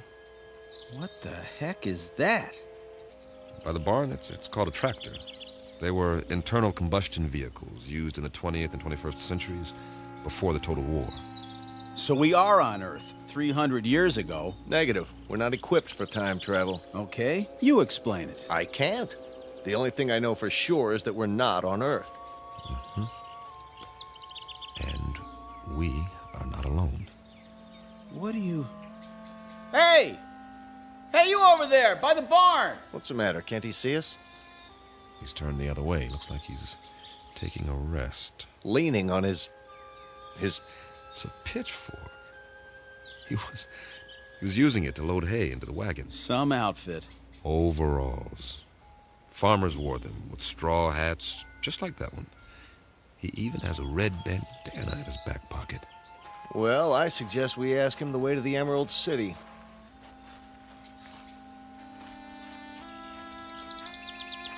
Excuse me, sir. My name is Captain Weber. My men and I... Sir? Sir, I hate to bother you, but that's our ship over there. We've crash-landed. If you can tell us, sir... Sir, can you hear me? What's the matter with him? Seems to be in some sort of trance. Are his eyes open? Yes, but... Move your hand in front of his face. Nothing. As if he's... Don't touch him. It's all right. His skin's warm, but there's no respiration. He seems to be frozen in place. Well, let's move on. Say that again. This is giving me the creeps. We'll recon the surrounding area. There may be others.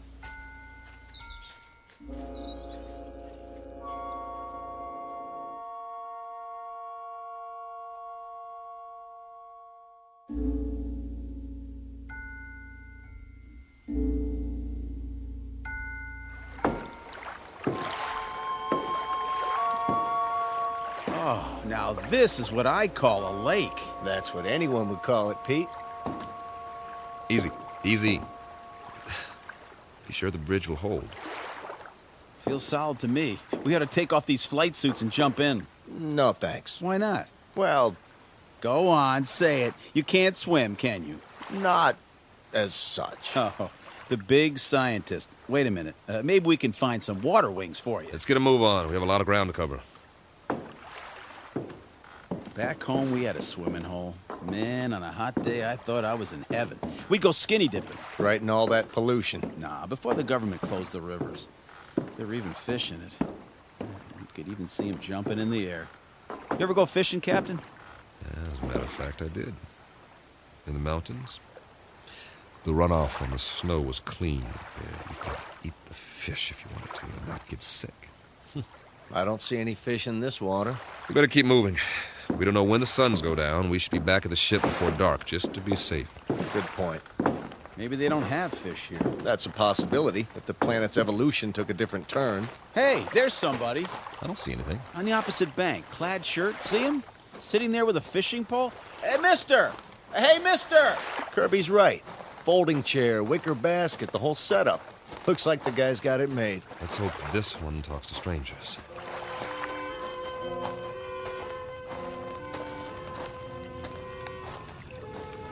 Hi there, fella. How's it going? Fish biting today? Mum's the word, huh? Let me try. Sorry to bother you, sir, but you might say we're lost. If you could give us directions to the nearest town. Don't waste your breath. This one's a stiff, too. Maybe he's asleep. If he is, he's done well for himself. This basket is called a creel. It's full of fish, quite a haul. Fresh? Smells like it. Hold on. Is that a bottle of beer next to him? It is indeed. Only, it's empty. Well, where's he got the cold one stashed? Fella, can you hear us? Do you even know we're here? Can't see his face. Lift up the brim of his hat. Okay, here goes. Sorry, nothing personal. I just like to look a man in the eye when I talk to him, even if he doesn't talk back.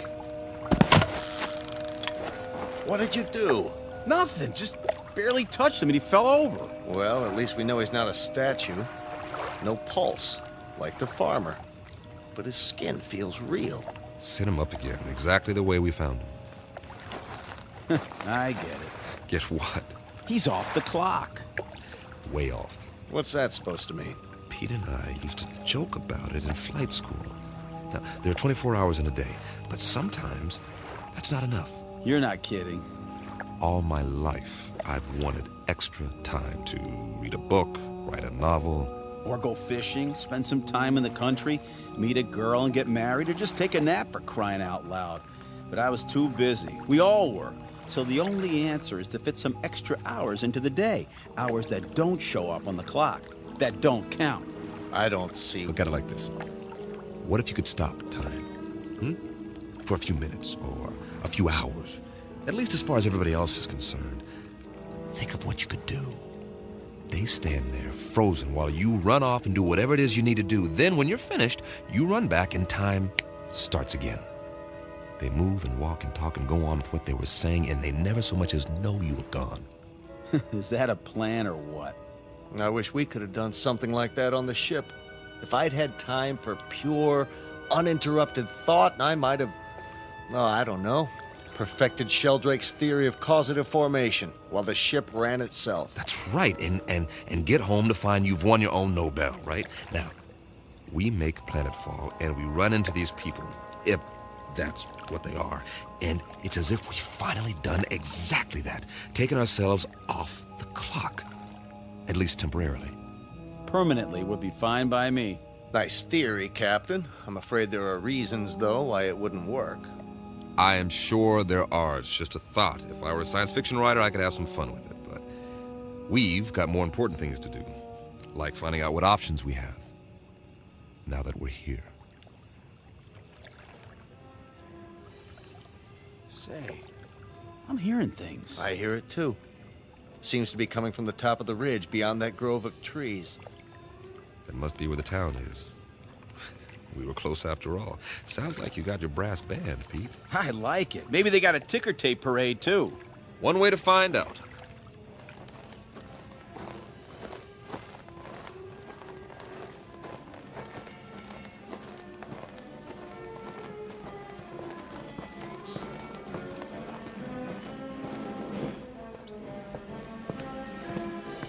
Captain's Journal. We appear to be on the main street of a Midwestern American town. Ahead of us is the square, complete with steeple, clock, and ivy-covered walls. Captain, did you notice? What's that? There are no hands on the clock. Duly noted. The music's louder. I hope this recorder can pick it up. Sounds like a Sousa march.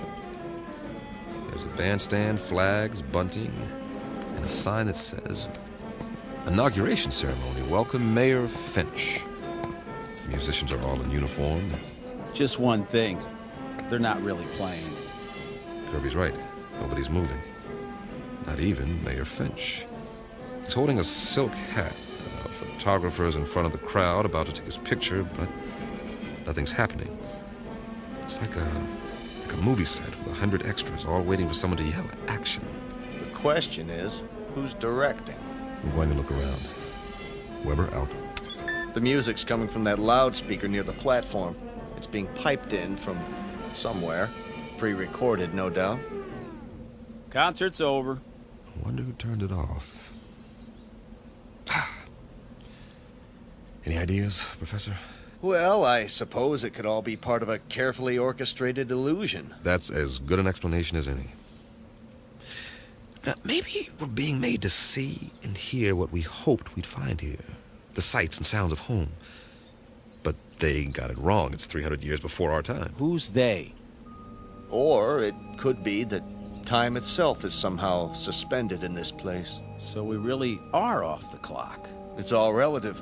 Time may have, in a sense, speeded up for us or slowed down for them. You mean they might actually be moving? It's possible. Why can't we see it? You can't see the movement of a clock's hands. Nevertheless, they move. Yeah, when there are hands.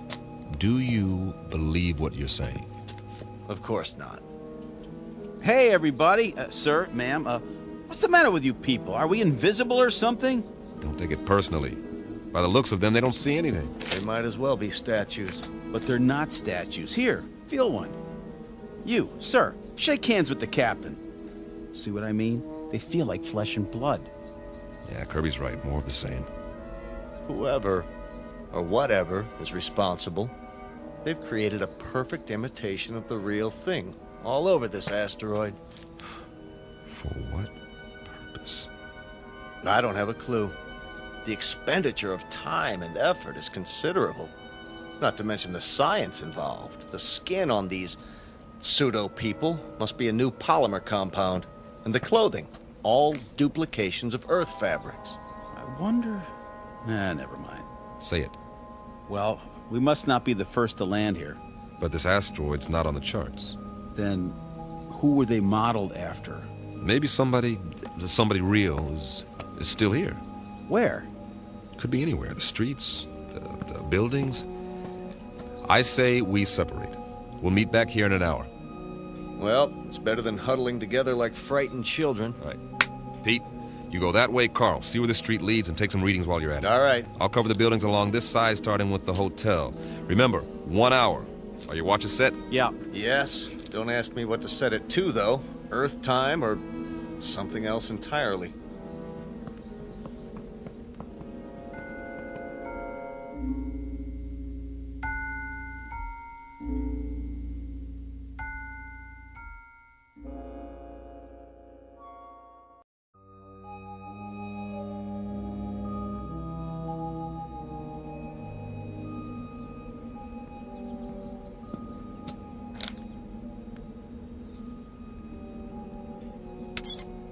Captain's notes. The awning says the hotel is called the Ritz Arms. Kind of quaint. It would be considered ritzy, I guess, in a small town. Glass front. Nothing moving inside that I can see.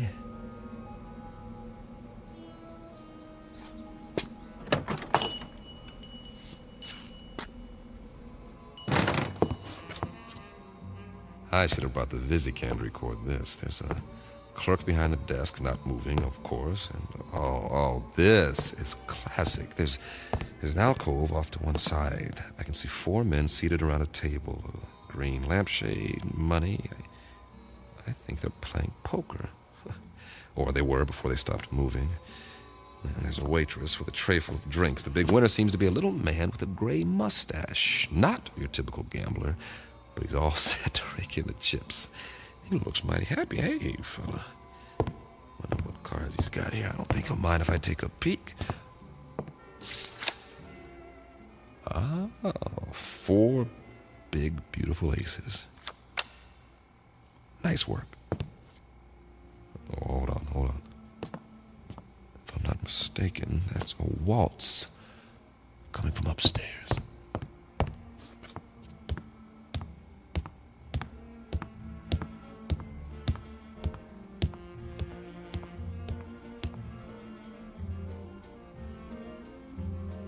seems to be in one of the rooms. Hello? Hello? Anybody here?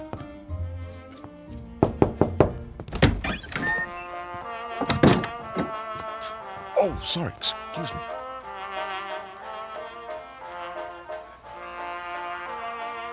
This room is definitely occupied. There's a candlelit table, I see an ice bucket, and a bottle of champagne. The music is canned. The couple is posed in a slow dance. She has a rose in her teeth, and he's got her bent back in a dip, kissing her throat. But what is she doing with him? A short, ugly man. Looks like he's never had a girlfriend in his life. But she's a real beauty. I don't know what's going on here, but I'm beginning to see a pattern. The theme seems to be dreams really can come true. But whose dreams? Who's fulfilling them? For what purpose?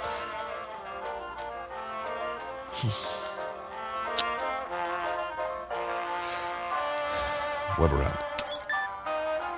For now.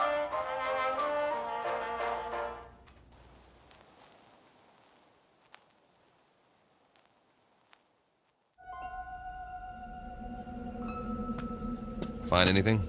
No, at least nothing that moves. Pete? Not really, except for... What? You guys better see this for yourselves. Come with me. Where is it? Just around the corner. You're not going to believe this, but I think it's what they called a carnival.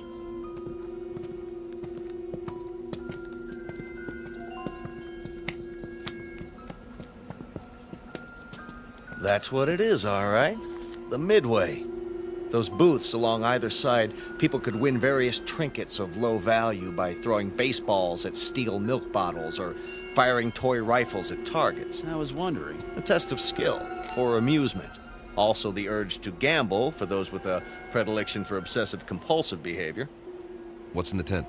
Oh, just some men in swimming trunks. Win $500. Go 2 rounds with Tiger Loomis. Oh. It's not a real tiger. No kidding, genius. Let's have a look inside.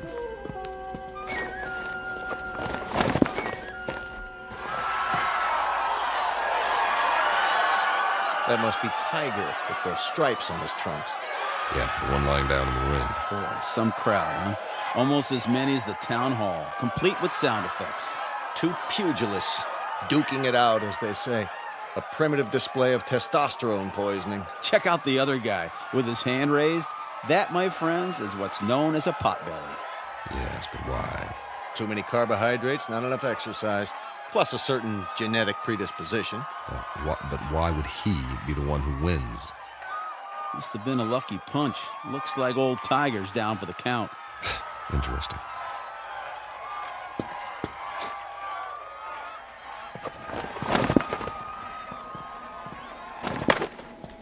I think it's creepy. All these imitation people posed every which way. What do we have over there? I believe it's called a sideshow. Scantily clad young ladies who dance for the crowd, which is primarily male. That's nothing. Check out the stage at the end. See? I was saving the best for last. Get an eyeful of this. Some sort of contest, a sign. Beauty queen chosen today. Step right up, gents. You got your blondes, your brunettes, your redheads, your tall ones, your short, stubby ones. Take your pick. I'd say the judges have already made their selection. Cast your eyes on Miss Lakewood County. Some bathing suit, huh? It was called a bikini, after the location of the first atom bomb test. Of course, if you like them a little more curvy, there's always Miss Midvale. A little on the hefty side for me. Personally, I like Miss Vernon County in the strapless white two-piece. And they all lost. Kind of breaks your heart, don't it? The one they've chosen with the ribbon and the crown. Miss Wanda Bertolini from Stockton, California. A little long in the tooth, isn't she? 39 if she's a day. Freckles, frizzy hair, the whole bit. And yet, she's won against all those beauties. There ain't no accounting for taste. Perhaps the competition was rigged. Yes. But why? Your Majesty, my compliments to the judges. I don't blame them. They think you're the prettiest one of all. Wear it with pride, but tell me something, Your Majesty. What's wrong with you? I mean, you can't even move a muscle, like everybody else in this crazy asteroid. Answer me. Go on. What's the matter? Cat got your tongue? Answer me. Easy, Pete. Ah, you can have it. Everything about this place is nuts. Where are you going? Wait!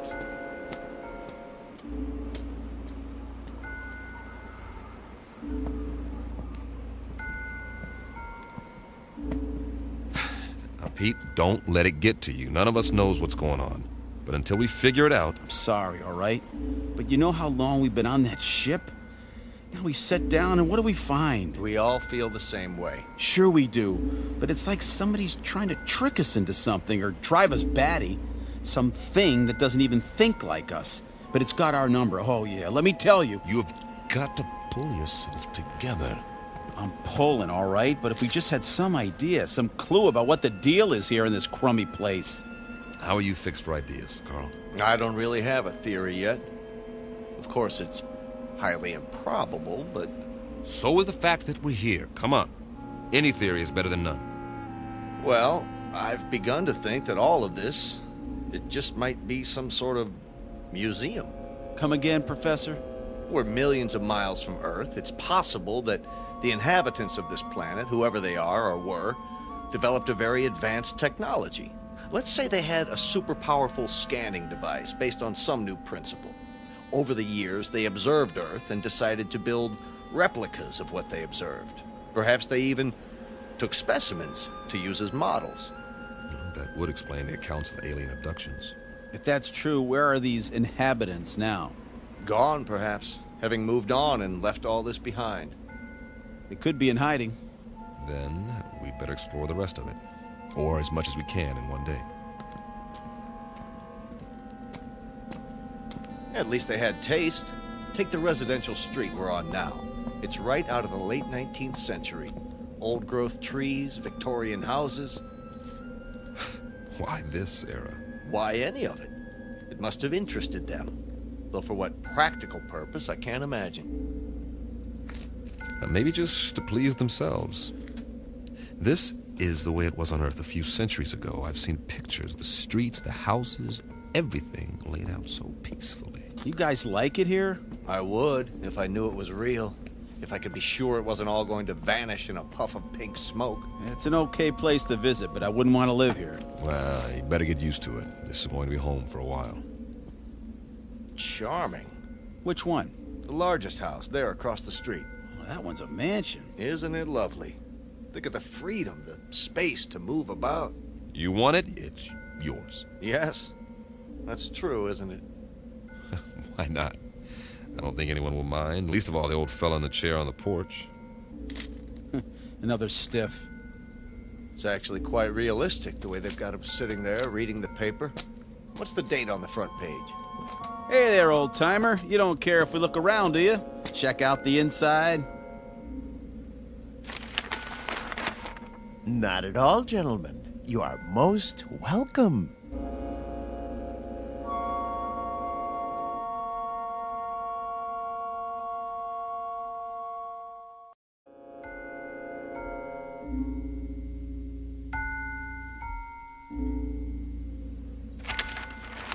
Jeez Louise! He talks! Forgive us, sir. You all look as though you've seen a ghost. We assumed that you were like the others. Oh, no. I'm Captain Weber. The name is Wickwire, Jeremy Wickwire. Ah, our pleasure. Peter Kirby, my navigator. Hi. Carl Myers. How do you do? Can't believe you're real. Isn't everybody? We used to think so. Not around here. Oh, the others are nothing to be afraid of. Really, they're not. We have so many questions. I don't know where to start. We can talk inside. Some tea, perhaps. Please, gentlemen, won't you come in?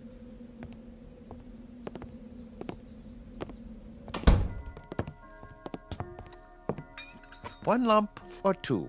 Oh, don't go to any trouble. It's better than what we're used to. Believe me. I don't know about you, Captain, but I must have my tea this time of day. I wouldn't feel complete without it. Oh, it tastes great. Nice and hot. Beats the heck out of that tang. I'll say. A remarkable collection of artifacts you have here. Artifacts? The oriental rugs, the tapestries, all this furniture.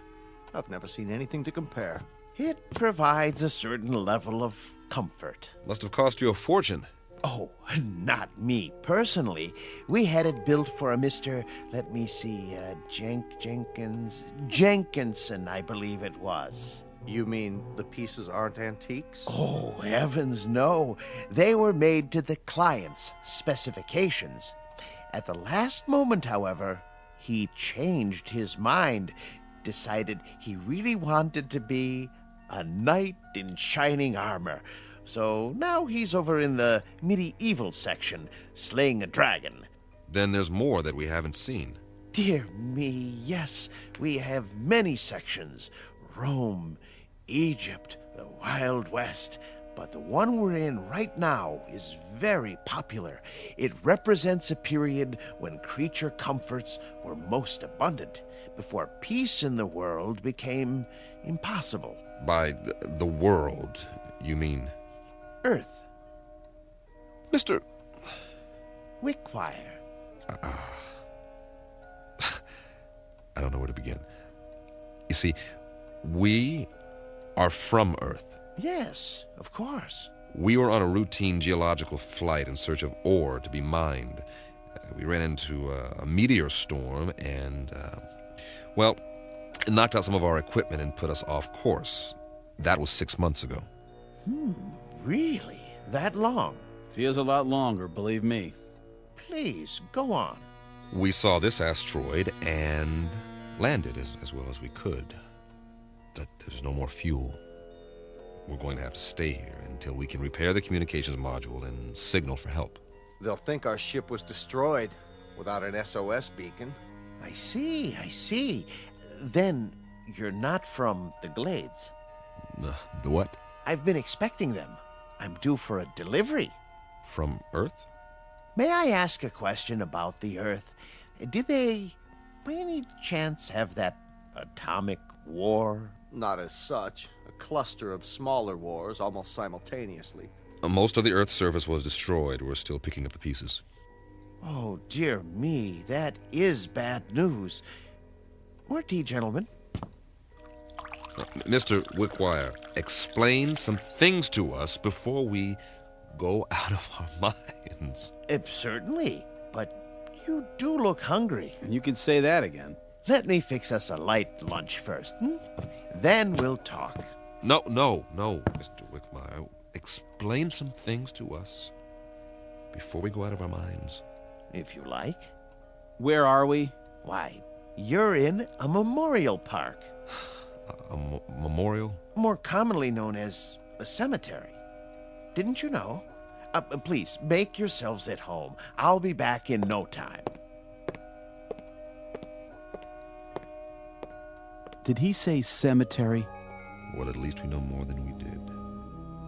You act like nothing's happened. Nothing has happened, yet. Just give it time. What would you suggest we do? I'd suggest that you... Settle down, fellas. Getting upset isn't going to help. Help who? There isn't anybody to help us. That old man's off his rocker. This place is some kind of loony bin. Shut up and sit down. Yeah, well, I tell you, I don't like it. We're sitting around having tea, and we don't even know where we are. It doesn't make any difference where we are. This is where we're going to stay until we can send a distress signal. Unless he happens to have some rocket fuel and a tail fin assembly lying around. So for now, all we can do is make the best of it. Yeah, we don't have to like it, do we? Be patient. Everything will be explained, I'm sure. You mean you trust that guy? A little more trust might have saved our world, Pete. I say something about him is screwy. What's he so happy and well-adjusted about? Well, look at the way he lives. He's got everything he wants, even if it is a reproduction. Quiet. Here he comes. I've brought some sandwiches and a bottle of wine. I trust we'll make quick work of it. You can say that again. I haven't had a drink in I don't know how long. And after that, coffee.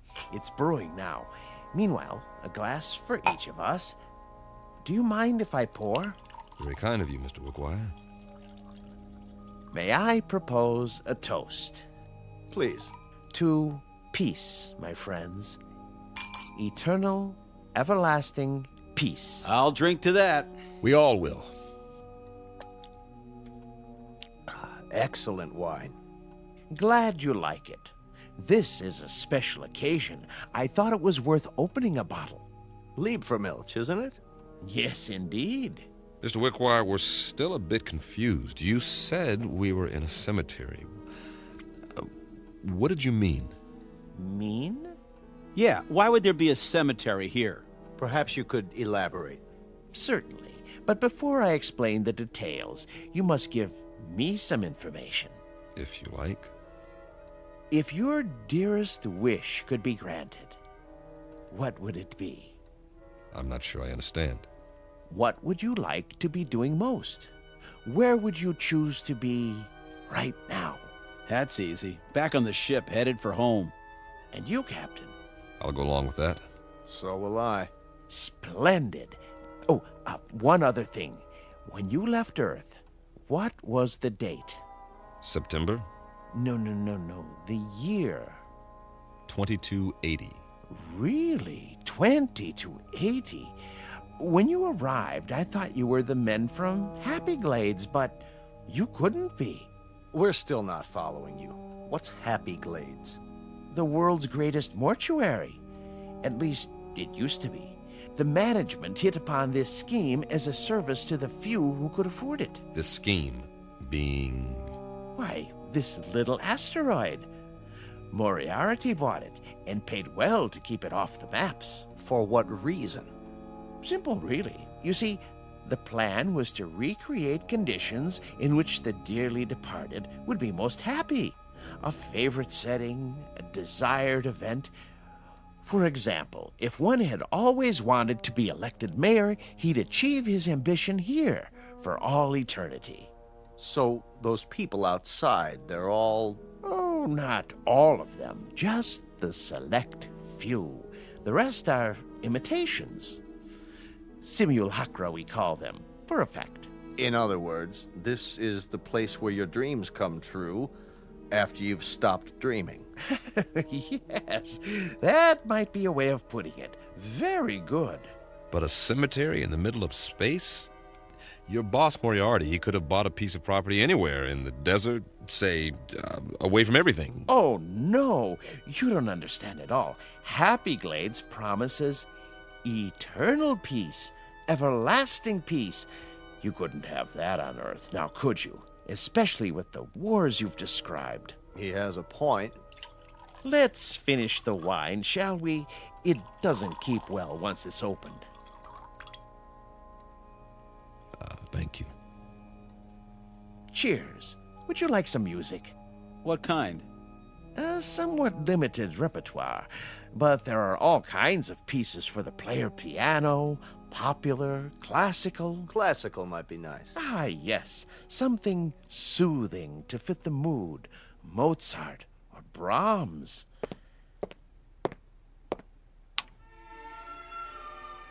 A good choice. I thought so. Drink up, gentlemen, before I bring the coffee. Unless you'd like something more to eat. I have some tea cakes in the kitchen. What about you? Me? Yes. How do you fit in? Why, I'm the caretaker. It's my job to make sure that our guests are not disturbed. This mortuary, or whatever it is, when was it built? Let me see. The year was 2177, I believe. It's almost 100 years ago. That makes you a little on the elderly side, doesn't it, Mr. Wickwire? Oh, you force me to an embarrassing admission. You see, I'm not actually human. When you're gone, I'll go back to sleep, as it were, until I'm needed again. I go on and off, like a machine. You understand now? Sure. Nothing complicated about that. He goes on and off. I've apparently been turned off for several decades. One thing, Mr. Wickwire, we're not going anywhere. We can't. We're staying here, at least for the time being. Yes, I know. You said something about when we're gone. Oh, a figure of speech, Captain. I meant departed. Gone on, as it were. Jim, you know what he's saying. What's the matter, Carl? You're pale. And you're perspiring. What in the... Something wrong with the wine. The old man. He didn't drink any of his. You're right. Why? Why didn't you, McGuire? I told you not to trust him. I told you. Oh, he's poisoned us. We meant you no harm. I realize that, and I'm sorry. Truly I am.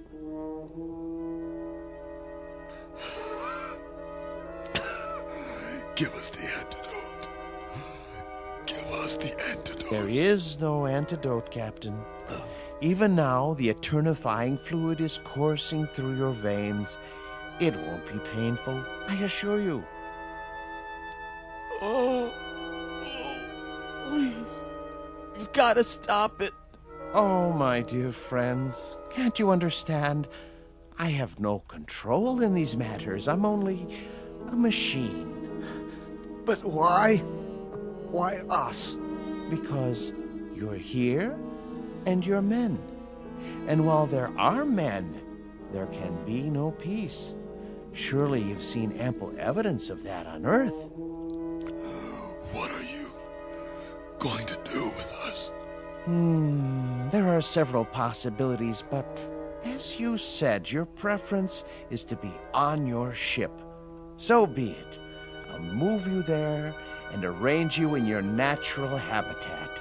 And every day for a while I'll come by and check on the display, your poses, the instruments and other details, and I'll touch them up if need be with a feather duster so that the scene is absolutely perfect before I retire to this house and turn myself off until the next ship arrives.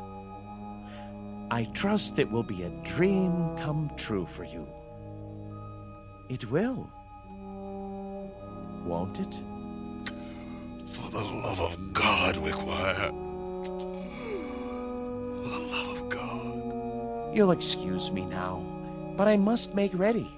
Oh, and gentlemen, I do most sincerely wish that you rest in peace. Captain. Goodbye, Captain. Easy, Carl. Easy, Carl. Don't fight it. It'll only work faster. Bill. I'm scared. Try not to be beat. I'll be with you. I'll be back on the ship soon. For all eternity. See you over there.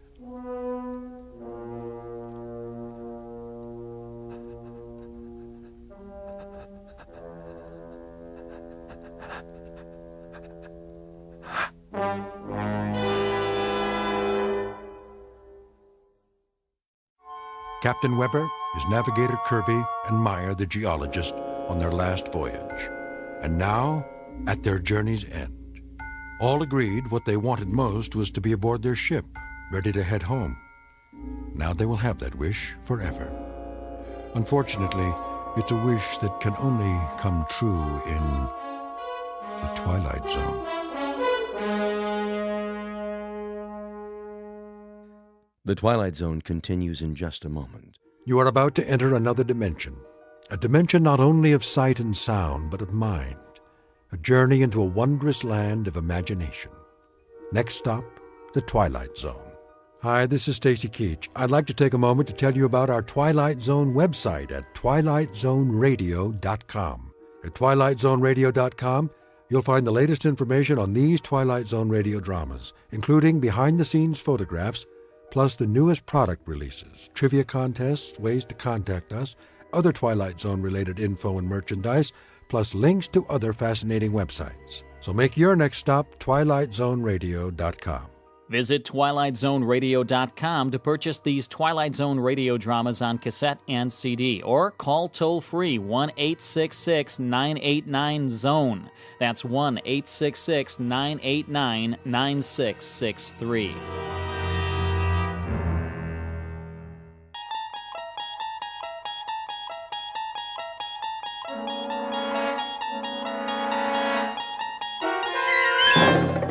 You unlock this door with the key of imagination. Beyond it is another dimension, a dimension of sound, a dimension of sight, a dimension of mind. You're moving into a land of both shadow and substance, of things and ideas. You've just crossed over into the Twilight Zone.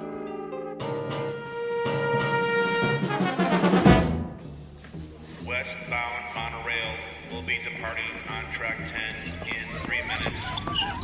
Hurry. We can't miss the monorail. Make way! Coming through!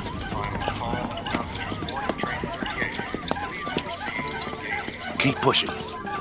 I'm doing my best. Ah, wait a minute. One of the wheels fell off again. Get it while I hold him up. Okay, I got it. Here. Let me slip it back on. Westbound monorail Hurry. will be departing on track 10 in 2 minutes. All aboard for all points west. Excuse me, conductor. Yeah? Is this the monorail to Kansas? Sure is. Better get on board, though. But you know, you should have checked your cargo. This ain't cargo. It's a B-2. A what? A B-2. Whoa! What is that? Is that a man? Is he alive? That, sir, is a B-2 boxing robot. Wow. He sure looks real. Yeah, he looks even better in the ring when we activate him. Westbound monorail will be departing on track 10 in 1 minute. Conductor, we bought a ticket for him. Here you go. He's fighting tonight. We have to keep an eye on him so he doesn't get damaged. Well, he's got a ticket, so get him on board. We're pulling out. Sure thing. Okay, I got this end. Okay, ready? 1, 2, 3, lift. Come on. Oh, my goodness. How much does this guy weigh?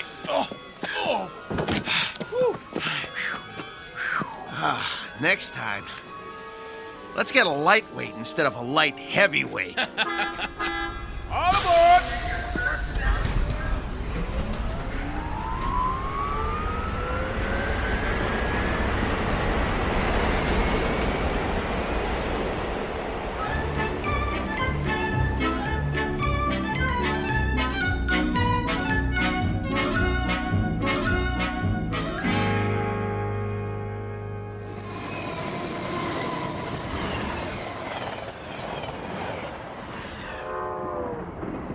Ladies and gentlemen, kindly observe the no smoking sign and ensure that your seatbelts are securely fastened.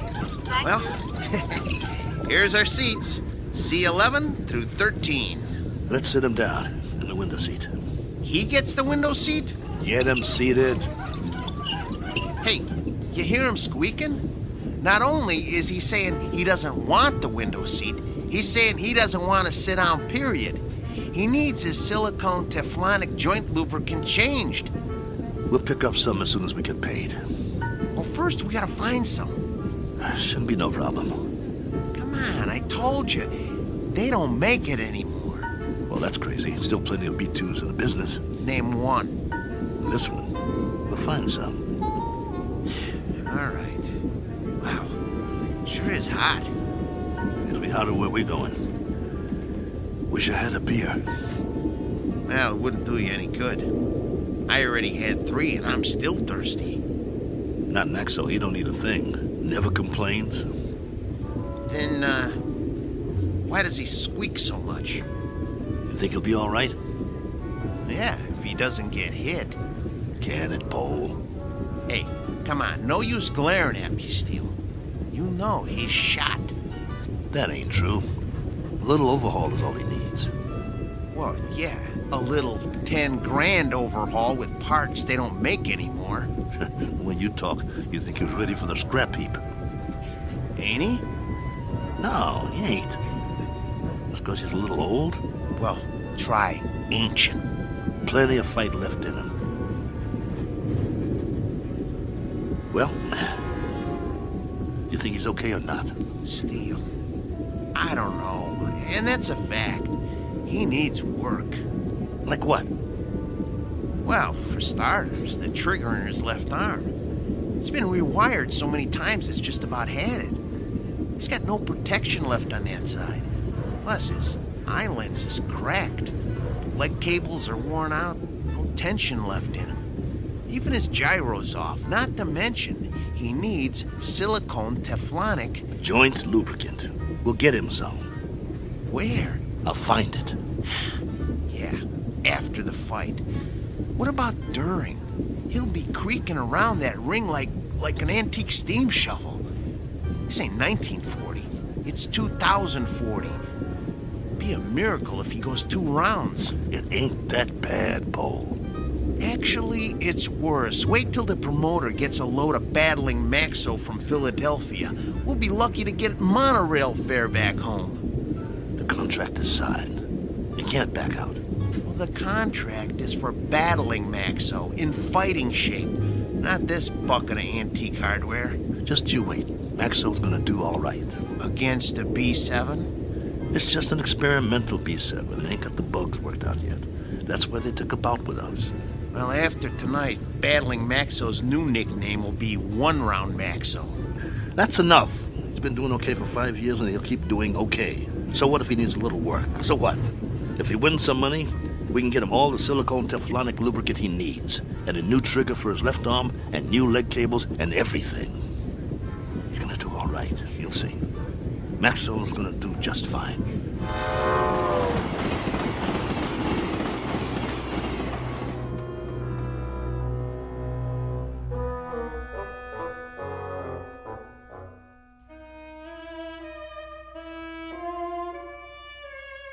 Sports item from the not-too-distant future. Battling Maxo, B2, light heavyweight, accompanied by his manager and handler on his way to Maynard, Kansas for a scheduled 10-round bout. Battling Maxo is a robot, or to be exact, an android, resembling a human being. Only androids have been permitted in the ring since prize fighting was legally abolished. This is the story of that 10-round bout. More specifically, the story of 2 men shortly to face the remorseless truth that no law can be passed to abolish cruelty or desperate need, or, for that matter, blind animal courage.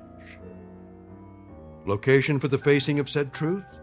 A small, smoke-filled arena just this side of the Twilight Zone. And now The Twilight Zone and our story, Steel, starring Lou Gossett Jr. with Stacy Keach as your narrator. You were right. It is hotter here. Told you. Hey, taxi! What are you doing? It's 6 o'clock already. We better get a move on. Well, we got no money for a taxi. We can't push him through the streets. We don't even know where the stadium is. What are we supposed to eat with then? We'll be loaded after the fight. I'll buy you a steak 3 inches thick. Hey, fellas, need a taxi? Thanks, pal, but no thanks. Oh, come on, where are you headed? Stadium. The stadium? That's 6 miles away. You can't push that thing that far. He's right. I told you, we ain't got the dough. Ooh-wee, what is that thing? A boxing robot. Oh, man. He is something. I've never seen one up close. Come on, I'll drive you to the stadium for free. It's on my way. You want a hand with it? Careful. He's got a bum wheel on the bottom. He's real heavy.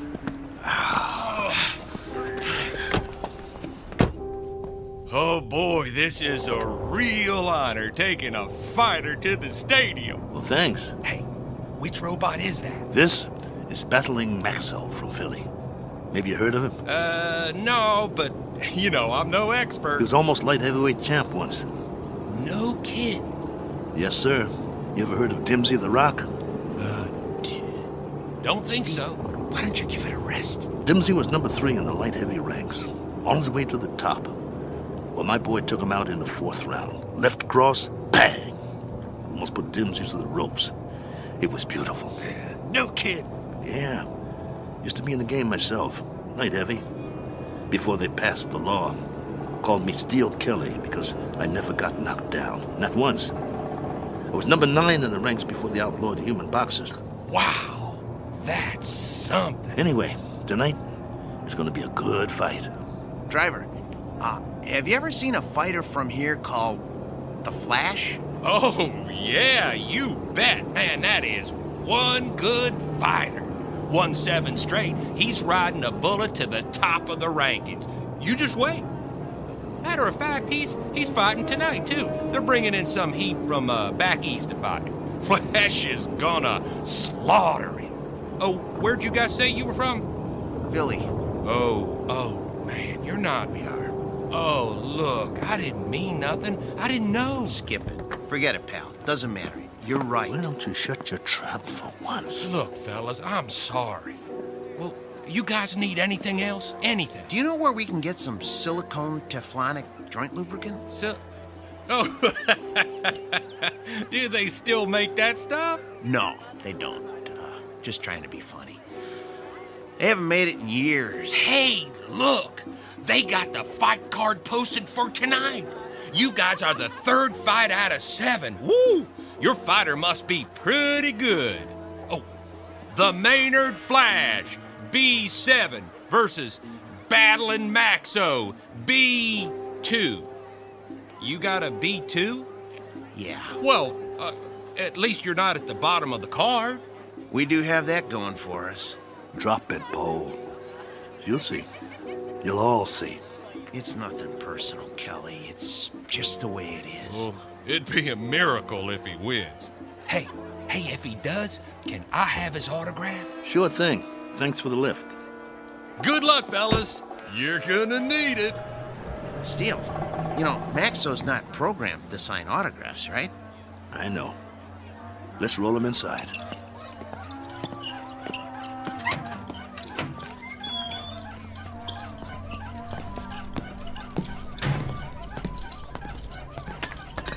The wheel fell off again.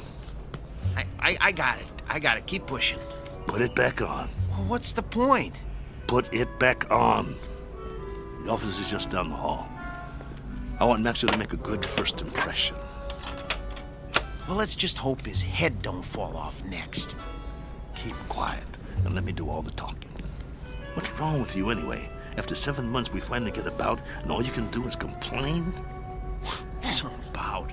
We're in Maynard, Kansas. What's this, the prize-fighting center of the nation? It's a start, ain't it? It's our first step on the comeback trail. The purse will give us enough to get Maxo back in shape. And if we win, it would mean we get fights all over the place. Oh, spare me. We don't have a chance. I don't get you. He's our fighter, and we stick behind him no matter what. Why are you writing him off before he even gets in the ring? Don't you want him to win? I'm a Class A mechanic, Steele.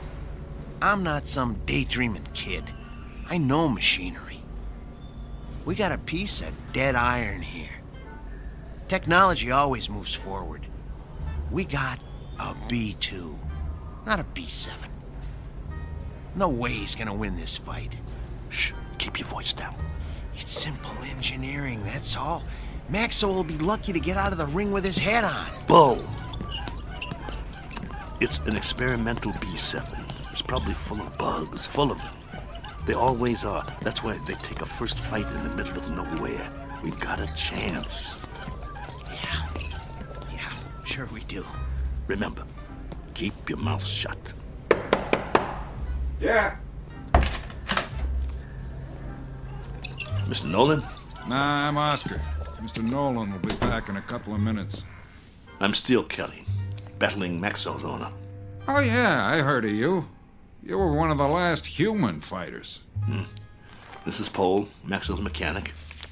Hi. It was getting late. We were wondering if you'd make it. Never missed a fight. Yeah, pull up a chair. I got some paperwork to do. Thanks. What was that? It was this folding chair. Okay. Sign on all the X's. You heard of my fighter, Mr. Oscar? What's his name? Battling Maxo. You must have heard about him. Can't say as I have. He knocked out Dimsy the Rock, a ranked fighter in his prime. Uh-huh. Sign here, too. It was all in the East Coast papers. New York, Boston, Philly. Got quite a spread. Biggest upset of the year. Good. Initial here. And here. And a couple more here. Right here. And over there. He's the B2, you know. That's the second model Malling put out. The B2 is one of the best fighters they ever built. The best in my opinion. Maxo is still going strong. I don't go for these new ones, you know. The ones made out of steel, aluminum with all the doodads. Too flimsy. Nothing solid. Nah, Malling don't make them like Maxo anymore. Oscar, who are these guys? Mr. Nolan, I'm Steele Kelly, and this is... Is that your fighter? Yes, sir. Battling Maxo. Fighter in shape? You bet. Prime condition. Paul, my mechanic here, is a Class A mechanic, and he took Maxo apart and put him back together just before we left Philly. Oscar, cigar me. Yes, sir. Ain't you forgetting something? Huh? Light me. Yes, sir.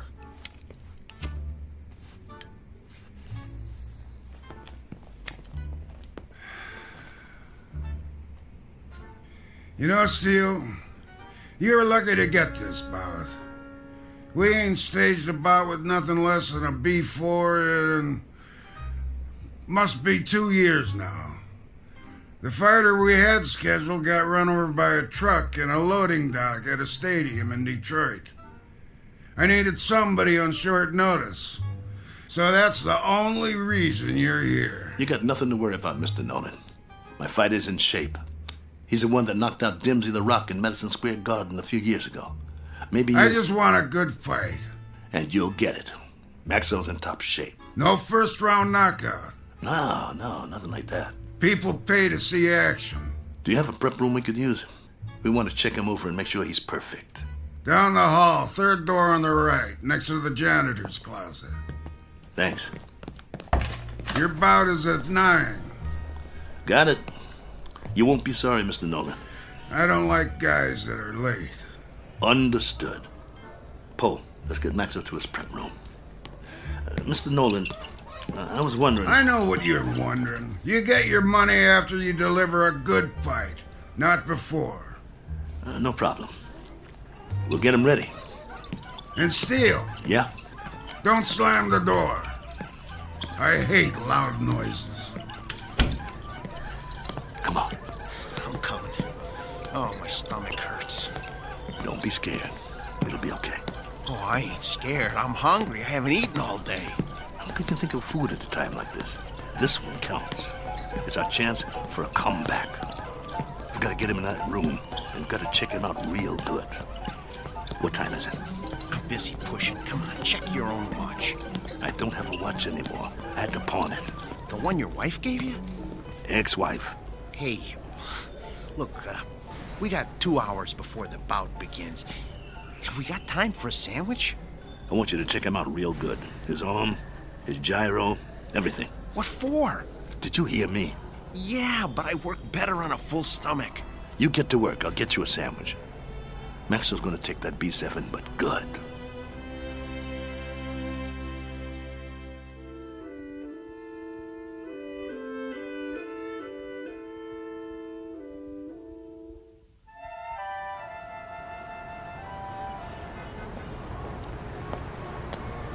Excuse me, sir. Do you know where I can get a Philly cheesesteak?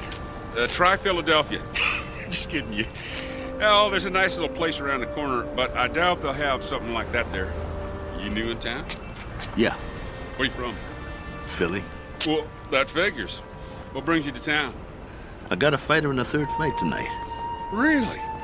Well, you must have one good fighter if you brought him halfway around the country for a fight. He's a great fighter. He's fighting an experimental B7. A B7 fighting a B6 could be interesting. He's not a B6. A 5 might stand a chance. He's better than a 5. He's a classic B2. A B2? Oh, well, I've never seen one of those, but I hear they're great bleeders. Good luck. Oh, by the way, at the diner, I recommend the roast beef on rye. Bloody rare. We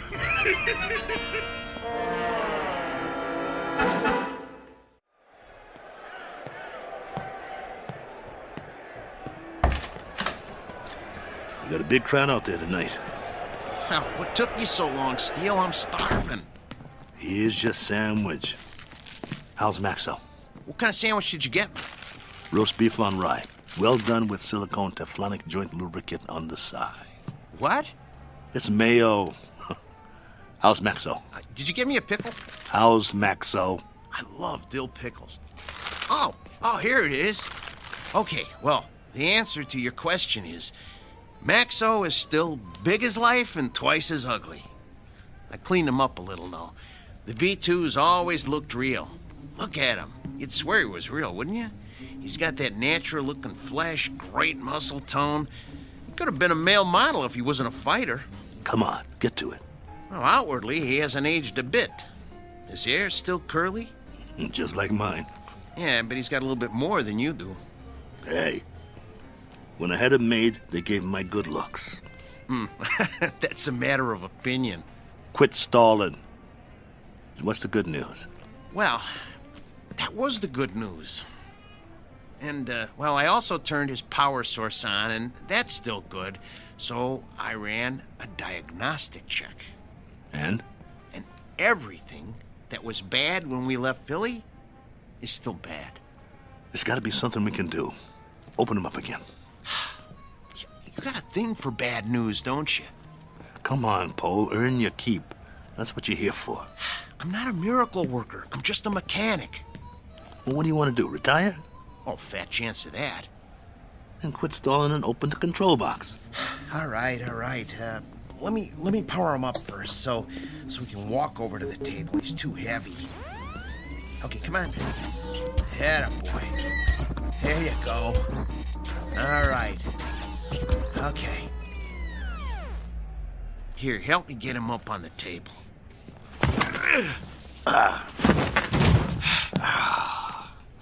That's my boy. The doctor will see you now. Lift his arm.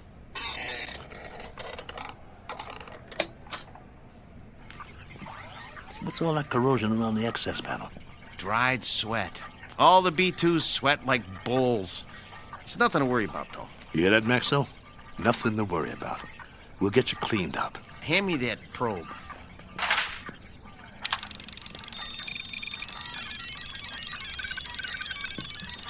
Well? Well, all electronic systems are functional. Well, I hope the circuit board doesn't blow. Why should it? Well, if you recall, he got knocked out of the ring in the last fight 8 months ago. It jarred all his electronic systems. The connections are all still operational, but, boy, I wish I had more time to manually double-check the connections. Well, you don't have time. Sometimes you just have to suck it up and have some faith in your fighter. All right, then. Okay.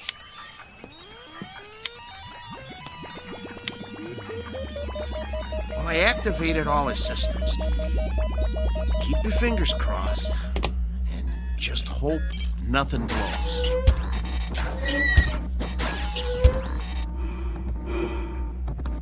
See, his breathing sounds good. His arms are creaky, but they'll quiet down when he warms up. Look, beads of sweat are forming on his forehead. I told you these were good sweaters. Can you hear me, Max?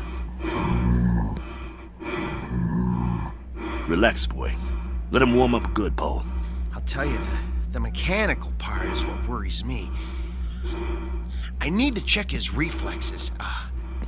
Look, Steele, go put on the gloves, will you? Let's see if he can zero in on you, okay? Maxo, get your legs loosened up. Move around a little. Loosen up your jab, big boy. Don't rush him. If it don't work now, it won't work in the ring. All right. But just enough to check the jab. Set his controls so he doesn't counterpunch. Good idea. Okay, hold still, Maxo. This won't hurt a bit. Okay. That's as low as it'll go. I don't think your systems like it, though. You know, if that cracked eye quits, he'll be very vulnerable. Look, Steele, start circling him and see if he can follow you. Come on, Nexo. Look at me. I'm moving in. Want to get you. Block my punch. Oh, man, they're gonna hear that in the back row. That's good enough for now. We know it works. Steele, he's gonna get more than one punch thrown at his head. He'll outdance him to keep clear. Give him more power to his legs. Those cables are bandy. I don't like doing this. There's not much tension left in him. He seems to be moving all right. Yeah, but, boy, a heavy wind might knock him over. Put him on automatic. Oh, no. Come on. Let's not push our luck. Do it. All right. Here goes nothing. Maxo, gloves up. That's it. Beautiful. Now, let's see if he can move in for the kill. Kelly, Steele, no. Leave his systems on defense. He might have a couple of rounds if we leave him on defense. It takes less energy. You know, he's gonna get beat to pieces if we let him move in. No, do it. You use your head? He's a B2. He's gonna get slaughtered anyway. Look, if we let him go on defense, we might be able to salvage him for pieces. Nolan paid to see him on offense. It's in the contract. Activate his jab. Come on, it doesn't have any lubricant in it. Do as I say. All right. Activating the jab. Shut him down! Shut him down!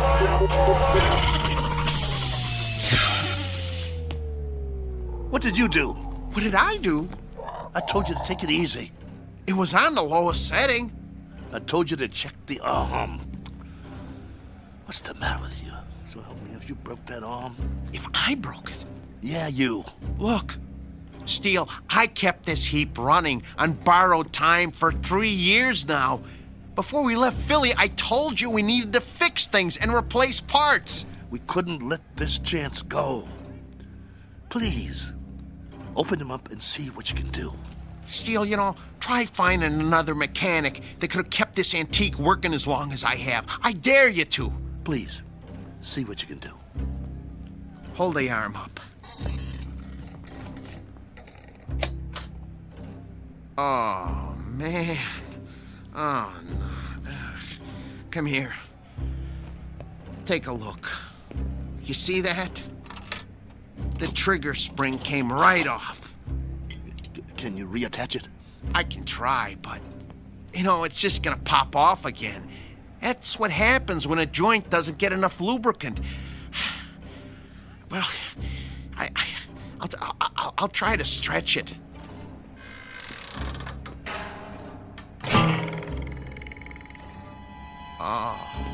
Oh, nuts. Oh. Well, that's that. No. One jab too many. We gotta do something. What? Fix it. I can't. You just can't fix a spring. Once it can't spring, it ain't a spring no more. I told you it was getting ready to break, and to get a new one last year. He's got to be fixed if he's going out there, and he has to go out there. They fronted me the monorail fare. Steele, he needs a new spring. Nothing else will work. Well, can't you get another spring? Where? They don't make them anymore. It's a special spring. I can't just take one off a washing machine or something. Quiet. Yeah? 10 minutes. Something wrong? Oscar, can you make out about the one after the next one? Mr. Nolan does not make changes.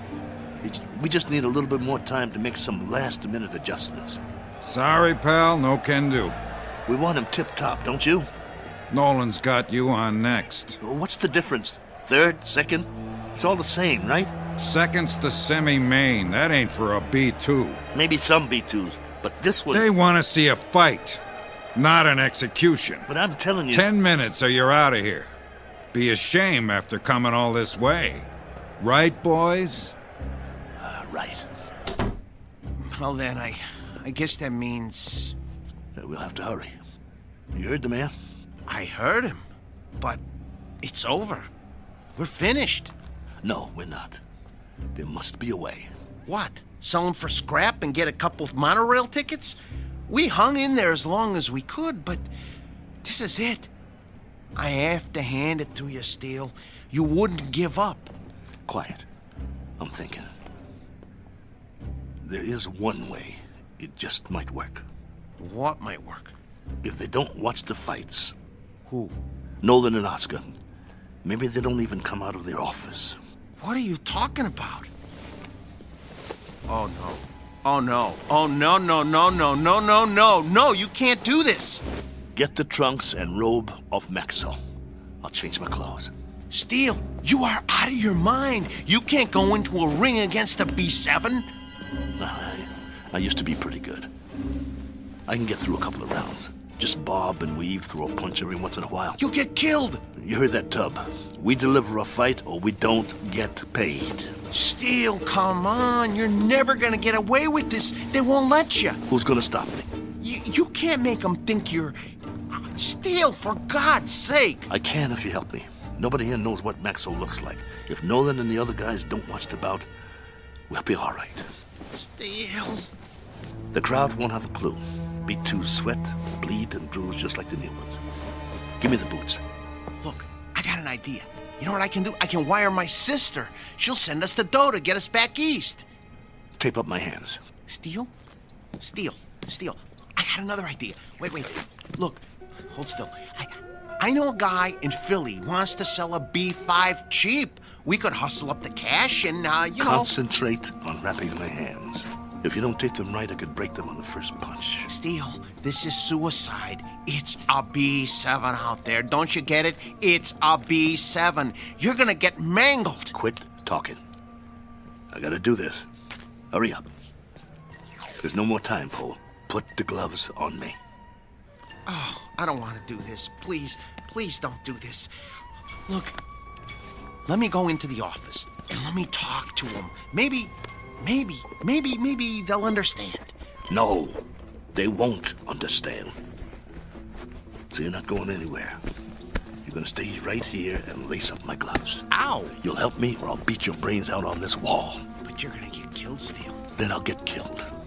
Better me than you, right? I got us in this mess. I'll get us out of it. Get the heap out of there! You heard the boss. Lace my gloves up tight. We gotta fight.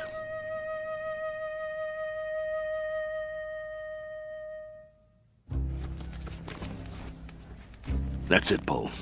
Tie him off tight. Oh, you really want to go through with this? Yes. Let's go. How do I look? Like a broken down old fighter. So I'll pass for a B2? That's what I said. You look like a broken down old fighter. Here. Let me put a towel around your neck. Pull up the hood on my robe, too. I'll keep my head down so they can't see my face. You better do that in the ring, too. Let's go.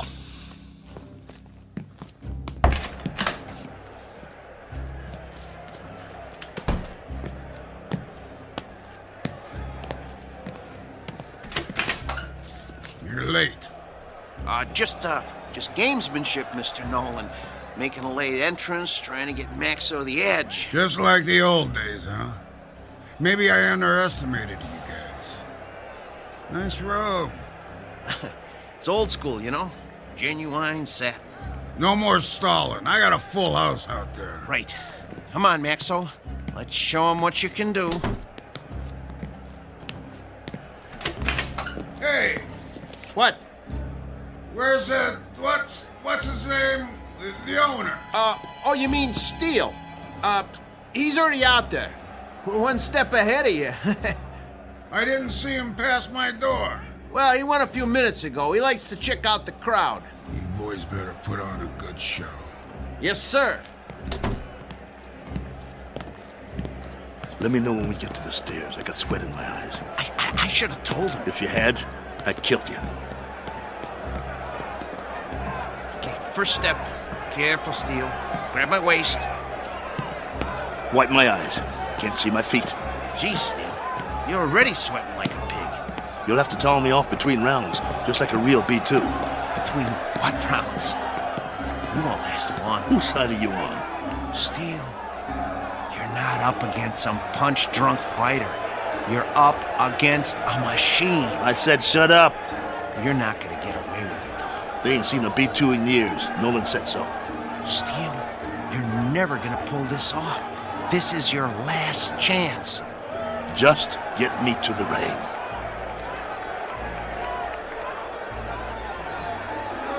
Hey, if it ain't battling that zone. Go back up, Billy, you bum. Rattling Maxo's more like it. Terrible! What is it, a bucket of balls? Okay, Steele, here's the ring. 2 steps to the apron. I can see them. Okay, I'm gonna pull the ropes apart. Hey, send him back to the junkyard! Ladies and gentlemen, the next contest of the evening, a 10-round light heavyweight bout featuring out of Philadelphia, the B2 Battling Maxo.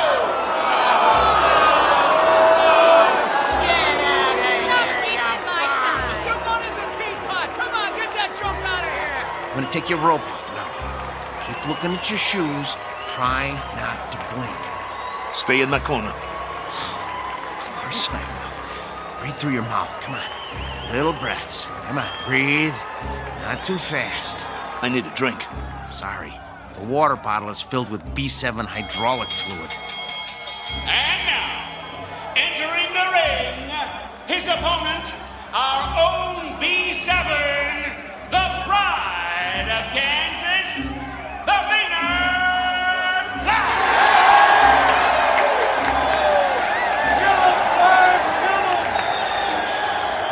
What's he doing?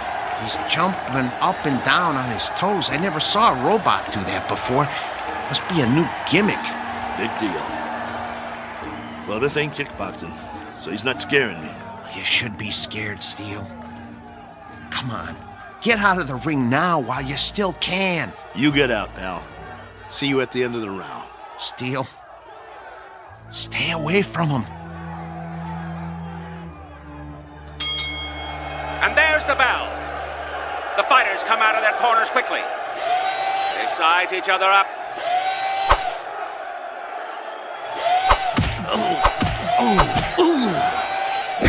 Oh, the Flash landed a vicious right. And another. And another. Come on, get away from him. Get away from him. Maxo backs away. Come on, I got money on this fight. Come on, I can take it. The Flash is the aggressor. He backs Maxo into the ropes. Hey, no holding. Get your B2 off the ropes. See how you like this? Bring it, you bum. I can take it. There's thunder in those punches. Your mother's scrap metal. Maxo backpedals. The Flash swings wildly. If he lands one of those, he'll take Maxo's head off. The Flash is coming in for the kill. That one was lethal. Stop the fight. Come on, somebody stop it. Stop it. Maxo is down. It's over. It's over. It's over. Come on, stay down. It's over. Just get me up. I've never been knocked down. I'm Steele Kelly. In the time of 1 minute and 22 seconds of the first round, your winner, the Maynard Flash! That's it. Haul him out of here. Move it. Is he broken or what? No. He's okay. Just a second, okay? Steele, can you stand? Come on. Talk to me. Are you bleeding? Put the towel over my face. Yeah, sure. Get the robe. What? The robe. I want to walk out of here like a man. Come on, before they start throwing things.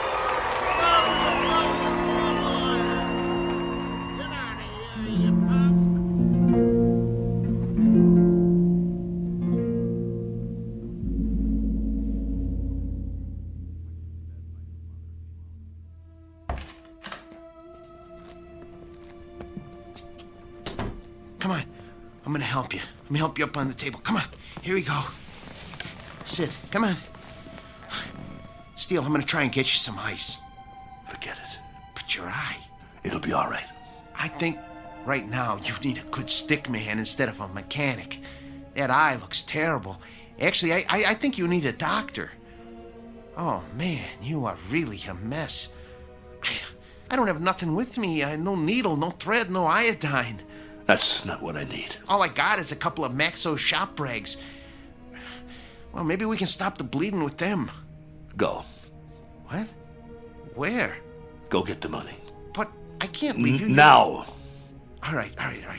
Look, but just lie down. I don't even try to move, okay? I'll be right back.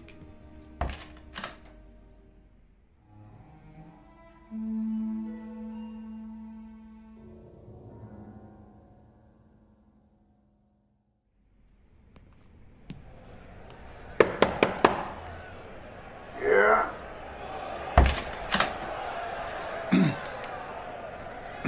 Mr. Nolan?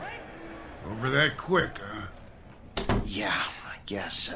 Maxo did the best he could, though, Mr. Nolan. Your strategy didn't work. Did you really think arriving in the ring late would upset a robot? Well, you never know. But that B7, it must have been tweaked or something. I never saw anything like that. Me neither, and I hope I never do again. Get your boy and clear out. Yeah, we will. Only first. You heard the boss. Well, you see, my boss Hiding out, huh? Don't even want to show his face. Something like that. Come here. What? Mr. Nolan says you should come over to the desk. Okay. I want you to deliver something to your boss. Yeah? Piece of advice. Can you handle that? Yes. Now listen real close.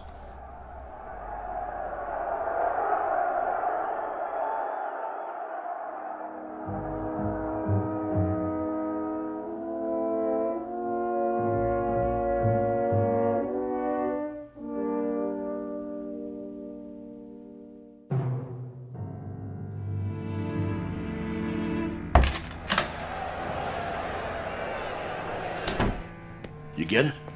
Steele. Well? Here. This all he gave you? Where's the rest? Well, that's what he gave me. This is just enough for monorail fare back to Philly. Well, he said he wouldn't pay for a one-rounder. What do you mean? Come on, take it easy. No. Here, let me see your hand. Oh, man. Did you break your wrist? He can't do that. Steele, that's it. He's got a bunch of thugs in that room now. I'll go in there. You can't. If he sees you, he'll know what you done. But the contract says... I'm supposed to deliver a message to you, too. He said to tell you. You're lucky he doesn't run us out of town on a monorail. And if you ever show your face in town again, he said you won't be so lucky the next time. Help me up. Just stay seated. I'll get you a drink of water. I don't need water. That's all there is. Look, we gotta get that wrist set. I can make you a sling. For now, just try not to move it. We'll go back by bus. By bus? Come on, you're not listening to me. Look, just hold still. If we go by bus, we'll save money. We'd have enough to get Maxo a new trigger spring and a lens for his eye and some silicone Teflonic joint lubricant. He'll be good as new again. All right, Steele. Anything you say. Then we'll be all set.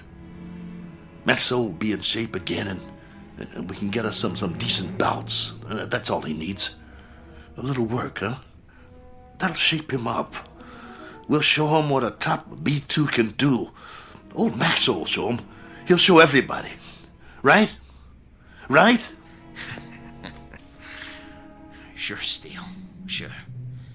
Now let's get out of here. Take it slow. I can walk. I know you can. You're a tough guy.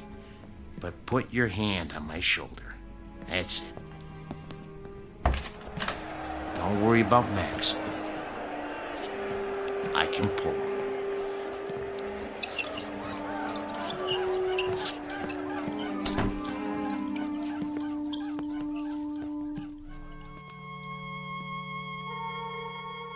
Portrait of the Losing Side.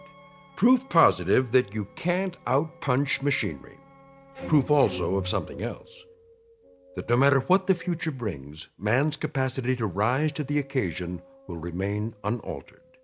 His potential for tenacity and optimism continues, as always, to outfight, outpoint, and outlive any and all changes made by his society. For which 3 cheers and a unanimous decision rendered in the Twilight Zone.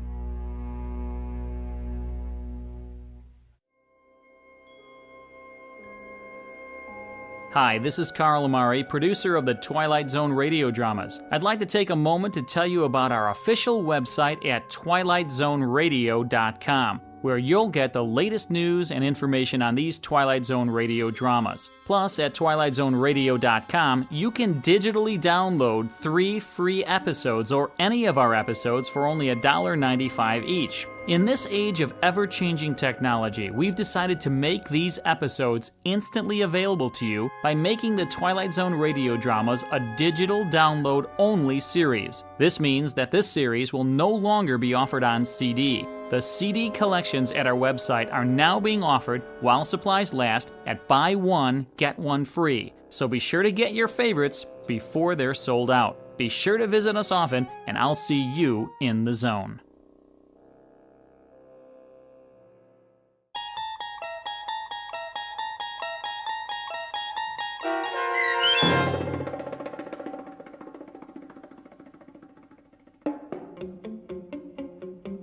Steel, starring Lou Gossett Jr. with Stacy Keach as your narrator, was adapted for radio by Dennis Etchison and Joby Cerny, and written for The Twilight Zone by Richard Matheson.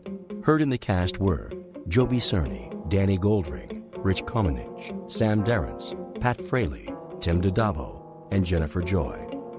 This copyrighted radio series is produced and directed by Carl Amari and Joby Cerny for Falcon Picture Group. Custom Foley effects, sound design, and mixing are done in the Cerny American Sound of Picture Theater by Cerny American creatives Bob Benson, Matt Sorrow, Tim Cerny, and Todd Beyer. To learn more about the Twilight Zone radio dramas and to contact us, visit our official website at twilightzoneradio.com. Doug James speaking.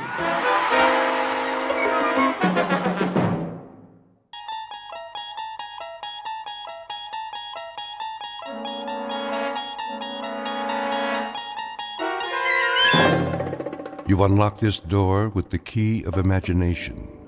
Beyond it is another dimension, a dimension of sound, a dimension of sight, a dimension of mind. You're moving into a land of both shadow and substance, of things and ideas. You've just crossed over into the Twilight Zone.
Probe 7. Log entry 1411. Another waking period. Ship seems to be functioning perfectly as usual. Wish they could make cars this reliable back home. Oxygen supply, right on the button. Food supply, a little over. Something wrong with my appetite. Not enough exercise, I guess. I know. More workout time. Gotta stay in shape. Never know who I might meet in space.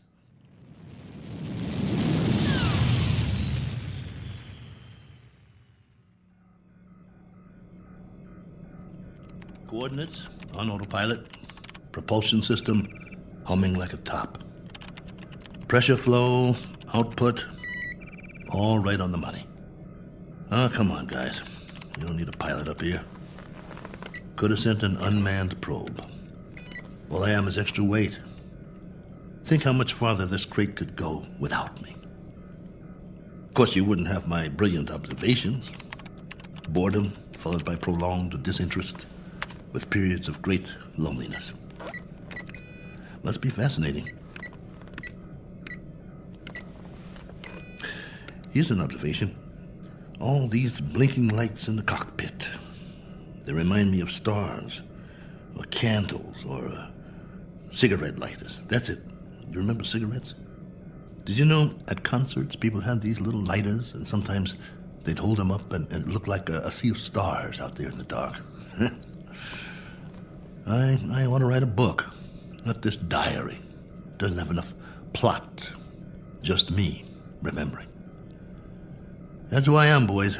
He who remembers. Oh, well. Better send you the numbers. Here goes the download. Transmitting now. Till next time, this is Colonel A.L. Cook. Over and out.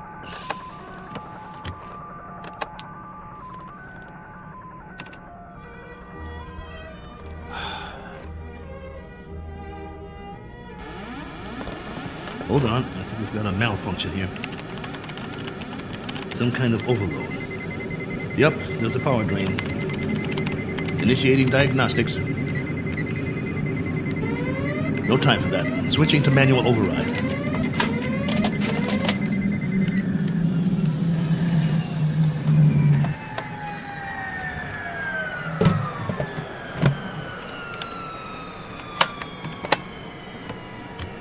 Base, this is Probe 7. Probe 7, calling base. Come in. I've just lost a rocket tube. Can't handle this baby. Controls won't respond. Losing power fast. Have to set down on the nearest planet.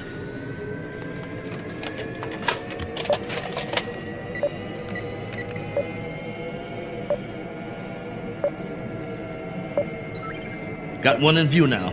Not much choice.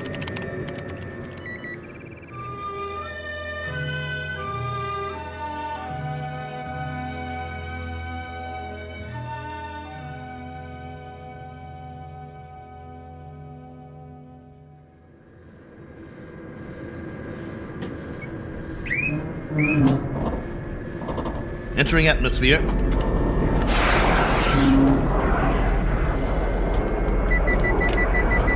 Surface coming up fast.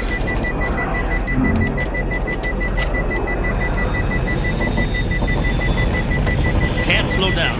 No retro rockets.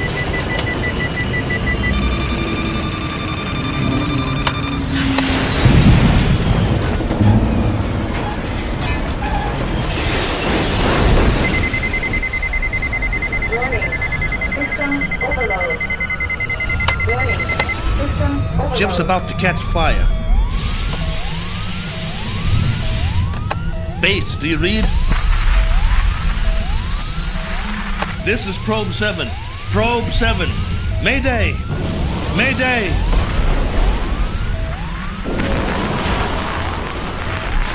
Mayday! Mayday!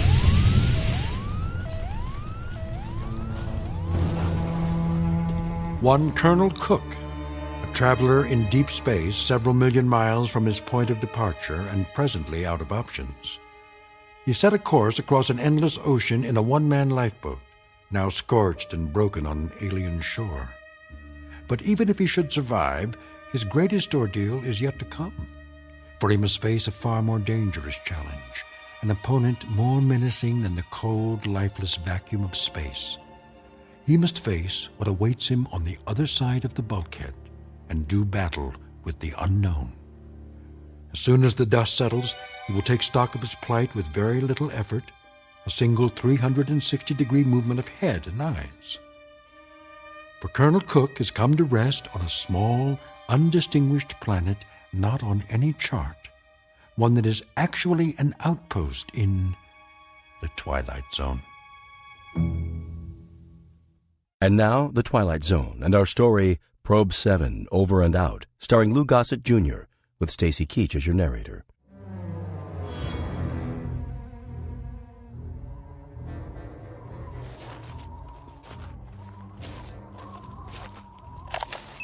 Log entry 1412. I'm alive. That's all I know for sure. The ship is wrecked pretty badly. It might be possible to realign the main drive, but not without help. So far, I'm holding up. One badly bruised head and a broken right arm for which I've made a sling. A few more painkillers in the first aid kit, but after that, I'm on my own. The planet has an atmosphere, so I don't need the pressure suit. That's another stroke of luck, if you can call it that. The terrain is desolate. Sand, rocks, some low-grade plant life. That means there's water.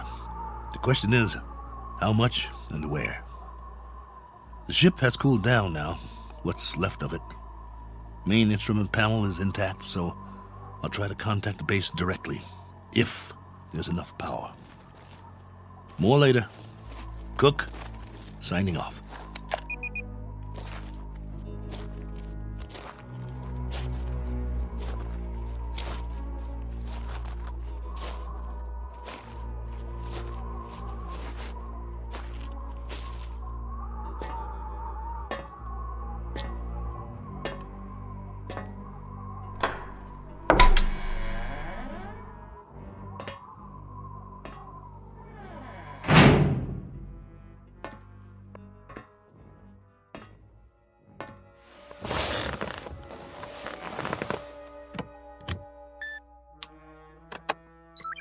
This is Probe 7. Do you read? Probe 7.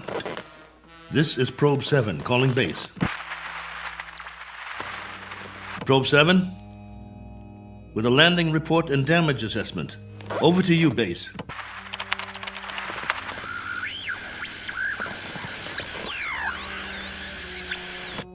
This is Probe 7. Come on, base. I'm waiting. Probe 7, this is base. You're coming through low, barely audible. Blaine, is that you? Yes, this is Lieutenant Blaine. We read that you're... This is Cook, Probe 7. I'm glad to hear you. Cook? Cook, we thought we'd lost you. Your transmission was interrupted. Everything was interrupted. I'm lucky to be alive. Probe 7 made unscheduled landfall approximately 7 hours ago. What? Come again. Can't hear. I thought you said... I've crash-landed, Blaine, in another planetary system. Didn't have much choice. One of the thrusters broke off the ship. This planet is 92,900,000 miles from the nearest star. Good Lord, Colonel. We're having trouble seeing you on the monitor. Sorry, but I can't send or receive a visual. Most of my equipment was fried in the crash. Okay. How's your oxygen? And that's the least of my worries. There's an atmosphere here. I don't know its density or composition, but it's breathable. Probe 7? Probe 7, your signal's drifting. Can you increase power? Not much chance of that. Far as I can tell, this is the last of my juice, at least for now. I've got half a generator and 3 solar cells working. I was afraid it wasn't enough to get through it all. Okay. Can you effect repairs? Say again? Repairs. Can you make repairs? If you give me maybe 20 years, a good right arm, and a new head while you're at it, I might make a start. The bottom line is, I need help. Got that, Base? Help. And right away. Probe 7, you're breaking up.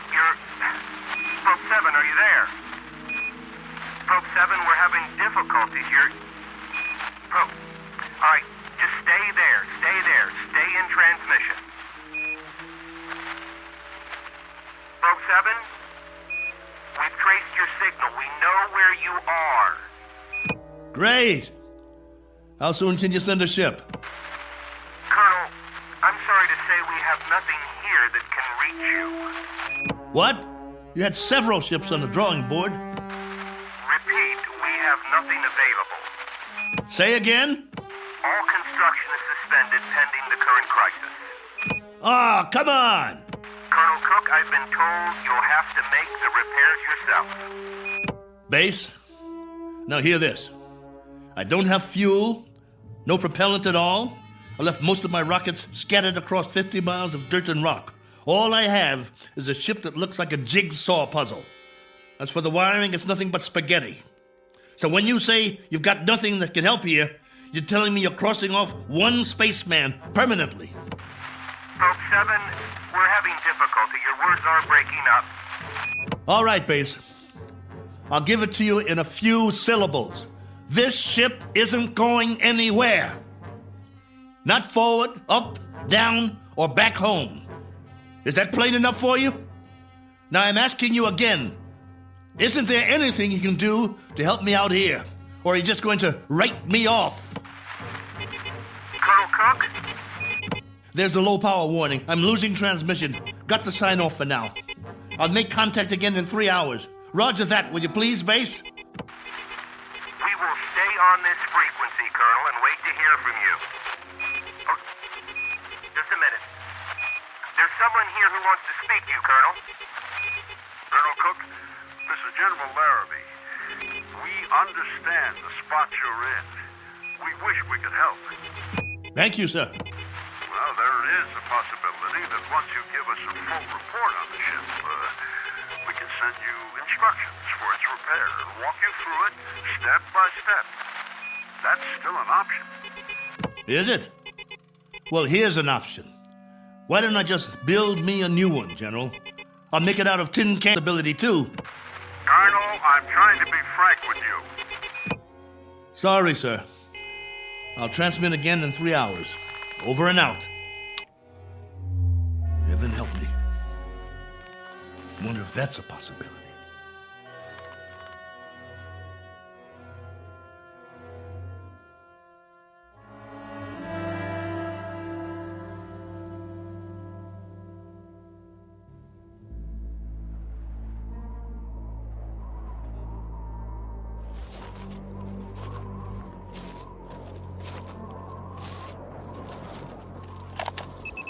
Log entry 1413.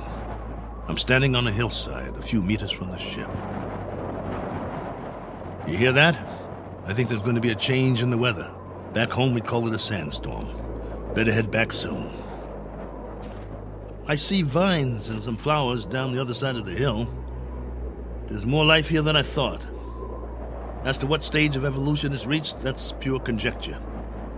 No sign of animal life, but the vegetation grows thicker in certain areas, like the valley. Can't trust my leg yet. Better stay close to the ship. I've picked some plants for analysis. We'll see if there's anything edible. Hey! Anybody! Hey! Take me to your leader. I've got beads and wampum. Is anybody here?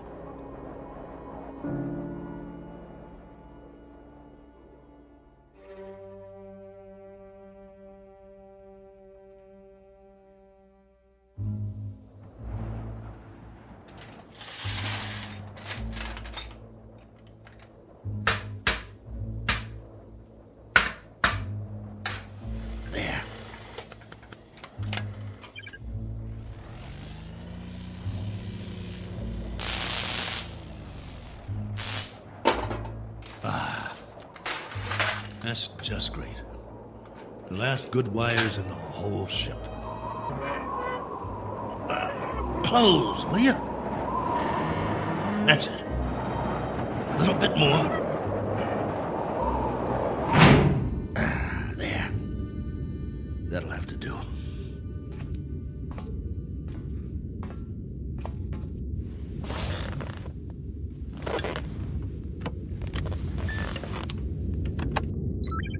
This is Probe 7, calling base. Probe 7, calling base. Over to you. If you read. We read you. We read you very well, Colonel. Ah, you've got the video going. For now, General, I've wired all the solar cells in the series. At the moment, I'm running off the storage batteries, though. It's almost night here. All right, tell us your situation, please. My situation? Yes. Any change, Colonel? I've done what I can, but I'd have to call it unchanged. The power level's higher as long as I charge up during the day, but I don't know how long that will last. At least, I've got you on the screen. Got to see another face, both of you. You should be used to solitude. You've been in space a long time. Yeah, I should, but that was different somehow. I was a big something in the middle of nothing. This, though, I've landed and it feels like I'm supposed to be somewhere, and I'm not. My memory of home is fading fast. Colonel, and the condition of the ship, still a total loss? Probe 7 is no longer probing, General, unless it's the few feet of dirt I tore up when I crashed. There is life here, like I said, vegetable life, pretty elementary. I've explored the surrounding area in all directions, but I can't get down to the valley with this leg. The gravity is roughly the same as ours. From what I can tell, the atmosphere is similar as well. At least, there's no pollution. I haven't started coughing yet. Describe what's left of the ship. What's left of the ship, General, is a few feet of bent-up metal. I told you, it's unrepairable. You're sure, Colonel? You're absolutely positive? There isn't one other section that's still intact. She'll do for a museum or a junkyard. Take your pick. As for me, I don't have the luxury of making a choice. Nor do we, Colonel. Nor do we. Right. The crisis. Listen to me, Cook. We've got a major problem here. Oh, you do? Since you left, we've had an international incident. A serious one. There's talk of war. The next 24 hours will be crucial. As long as I can remember, there's always been a crisis, and there's always been talk of war. Well, hasn't there? Yes. But this time, I'm afraid. You'll forgive me, General. But I've got a crisis, too. And it's a very immediate one. I have the remainder of my rations and 2 broken bones in one arm. You have my location. I need to know that help of some sort is on the way, or would you call that unreasonable? Now listen up, Colonel. The rest of the fleet's been taken out. There isn't another ship, unless we build one. And if we go to hydrogen war in the next few hours, there'll be nobody left to do the building. Do I make myself clear? You're serious? That's the realistic view, Colonel. It may go down hard, but I'm giving you the facts of life. 10 hours from now, maybe 6, maybe 4, we'll be fully committed. I'm talking about 500 million people, not just one man. That's about as clear as I can put it. Very well then, General. I guess that's it. We don't see any alternative.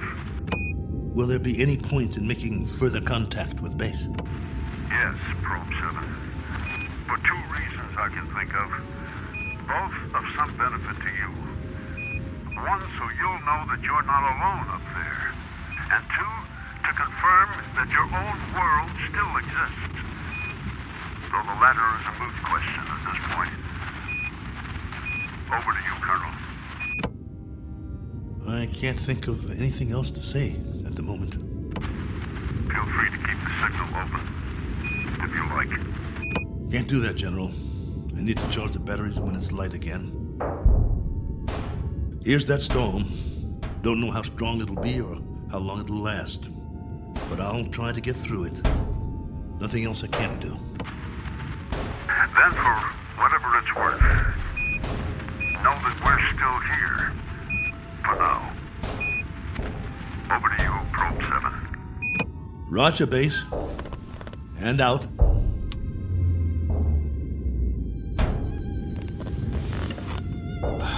It's going to be a long night.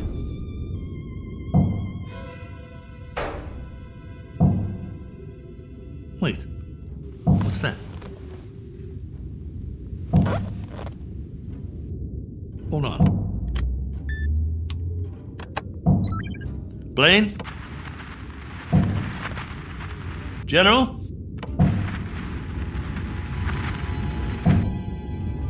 I wish you could hear this.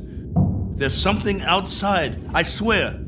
Something or someone.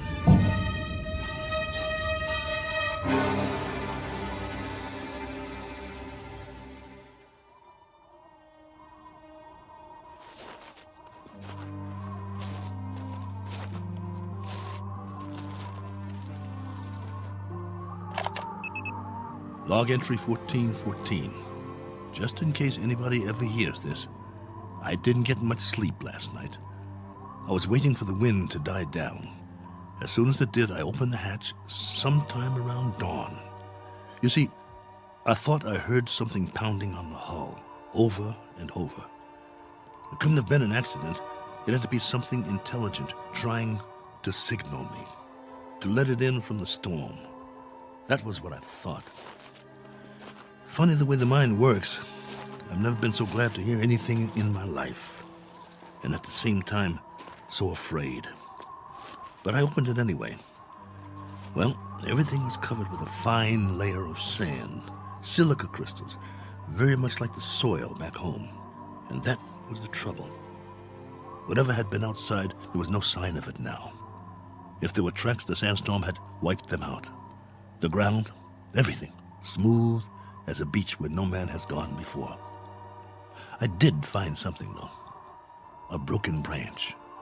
So, it was only the wind, after all, blowing it back and forth before it broke off.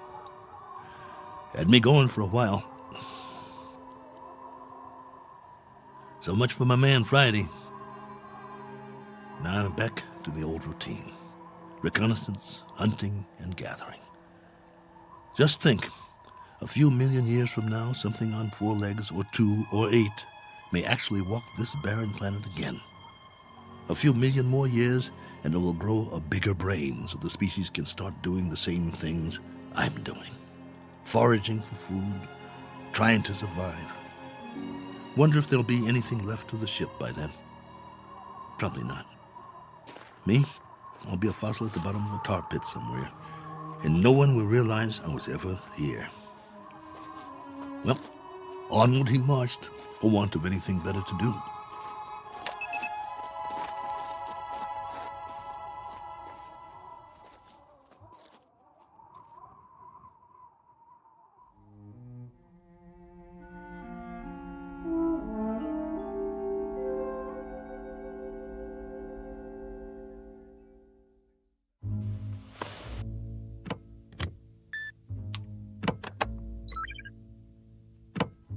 Blaine?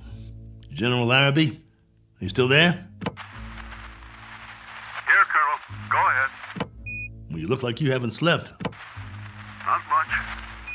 And you? Not really. Up at dawn to do some hiking, north, east, south, and west. I had been hoping. Yes? Just a crazy dream I had. No sign of anything? It's a primitive planet.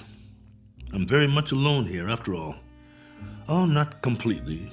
I've got a wind that sings sad songs and some scrawny plants that check me out every now and then as I walk by. There might be some fruit trees that are edible down in the valley, if they're not poisonous. But that's it.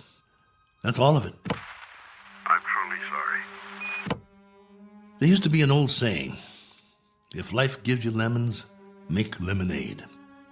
The only thing wrong is I can't even find lemons, but don't worry, I'll keep trying.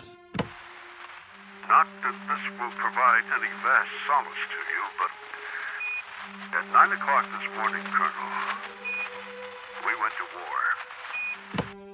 And? The whole eastern seaboard went up.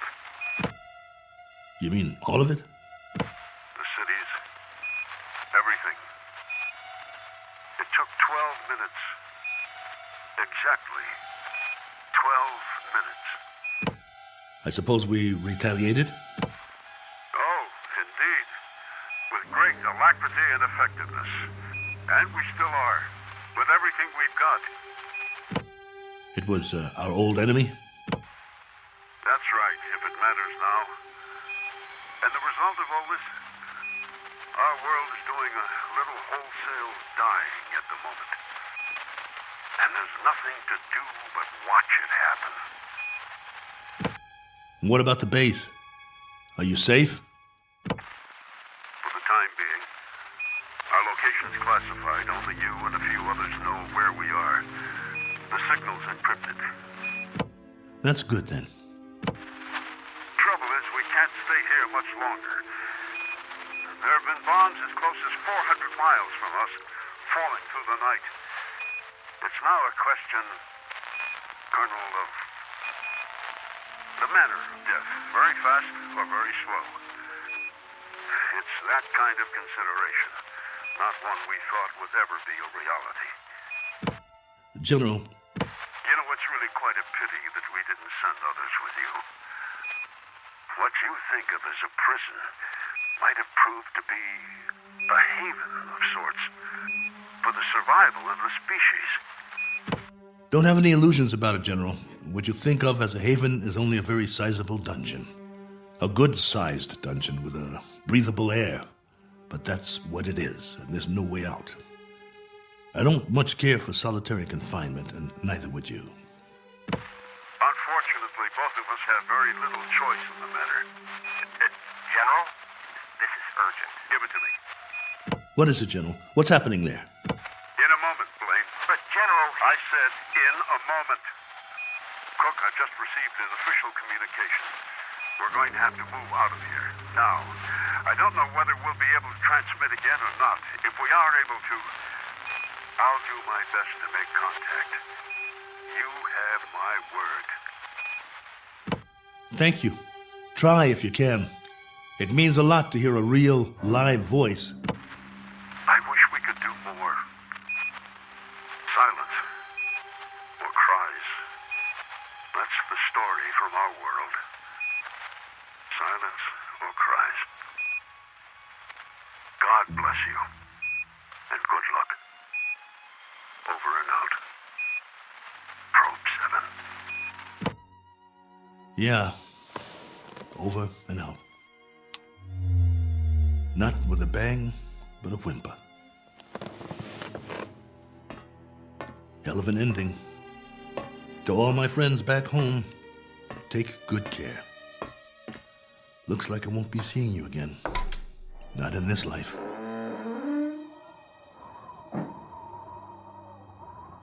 Time to start a new project. Chapter 1. The Memoirs of Colonel A.L. Cook. And I've got a very good memory. You wouldn't believe the stories I could tell. Who knows? After I'm gone, maybe someone else will crash here and find it. A lifetime of memories. Every sight, every sound, all the way back to the beginning. The kids I knew, the girls I dated, my friends, mom and dad, the first job, all of it. Every detail recorded for posterity. Has anyone ever done that before? Maybe people who keep diaries their whole lives, except that no one ever got it all down. Didn't have the time. But I do. All the time in the world.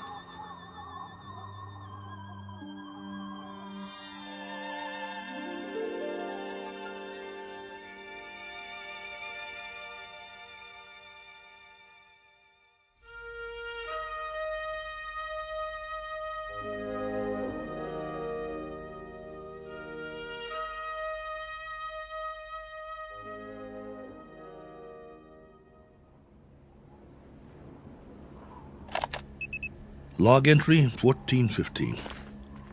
This one's for the record. A final official entry. From here on, it'll be the life story of Colonel A.L. Cook.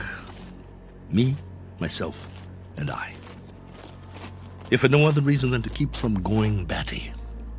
But for now, it's a beautiful day, here on Primordial World. Ship still standing, of course. You'd never know that's what it was. More like something from a scrap metal yard. The cost that went into building it, the man-hours, and for what? To come to rest here. A little way station that isn't even on the map. I'd call that a waste. Exhibit number 1 in the elephant's graveyard. Ever hear of that? They used to say there was a place where elephants go to die. Hundreds, thousands of them.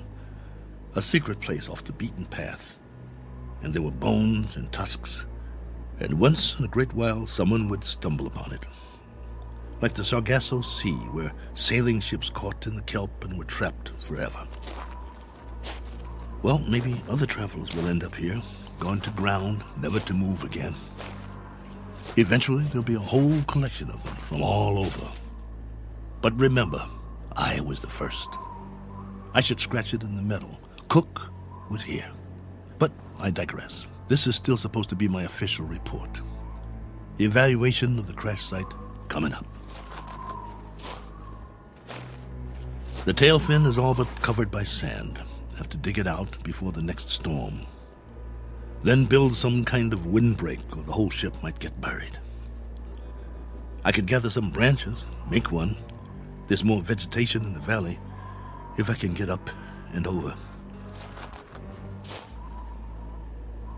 Now, that's odd.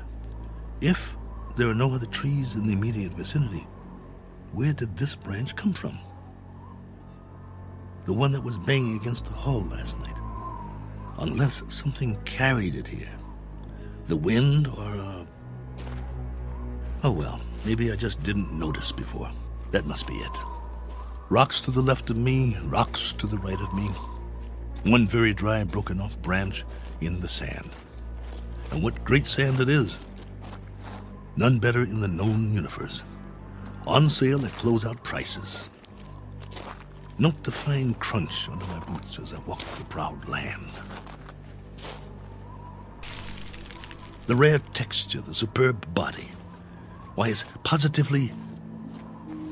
What in the name of... It can't be. It looks exactly like... No, I must be hallucinating. But this... impression... I could swear it's a footprint, a boot print, to be precise. A lot like my boot, in fact. But it's not one of mine, about 4 inches shorter. But that's what it is. It is! Now hear this. Now hear this. I've got company. I've got company. Hey! Whoever you are, come on down. It's open house at my humble abode. It isn't much, but it's home.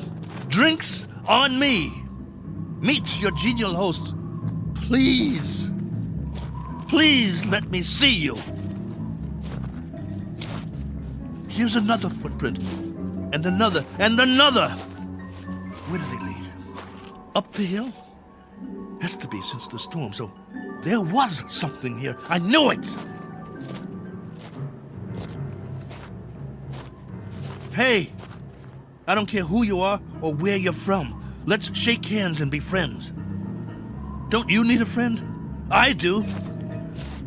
Come on, friend. We can talk. I've got some stories, believe you me. Where you hiding? Behind that bush? Ugh!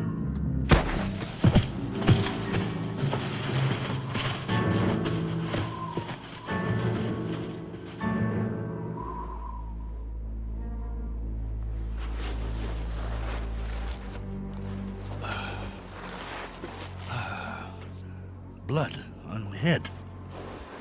Something hit me. Why'd you do that?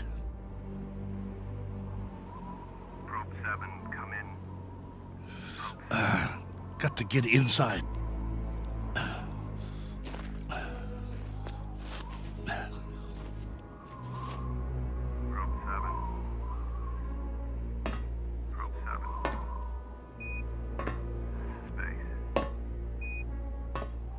Get the hatch closed before they come after me.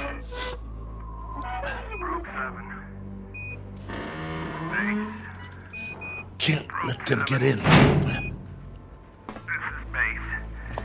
With our last transmission, we got ours a few minutes ago. A 500% increase in radioactivity. Not much hope for us. Colonel, this is General Larrabee. I wanted to wish you well. From what we can gather, the enemy got it just as bad as we did. We wiped them out. And they wiped us out. One last forlorn wish for you, Colonel. If you ever meet someone where you are, whoever they are, and however it happens, in whatever circumstances, I hope it can come without fear. I hope it can come without anger. That's what they're going to have to put on the stone. The one we'll all be buried under on our world. Here lies a race of men who flex their muscles one time too many. I hope your new world is different, Cook. I hope there's no such word as hate. I hope there's...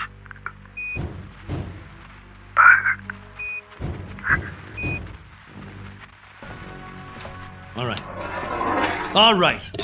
I'm ready for you. You want in? Maybe I'll let you, and maybe I won't. It's up to you. You can be friendly, or you can be dead.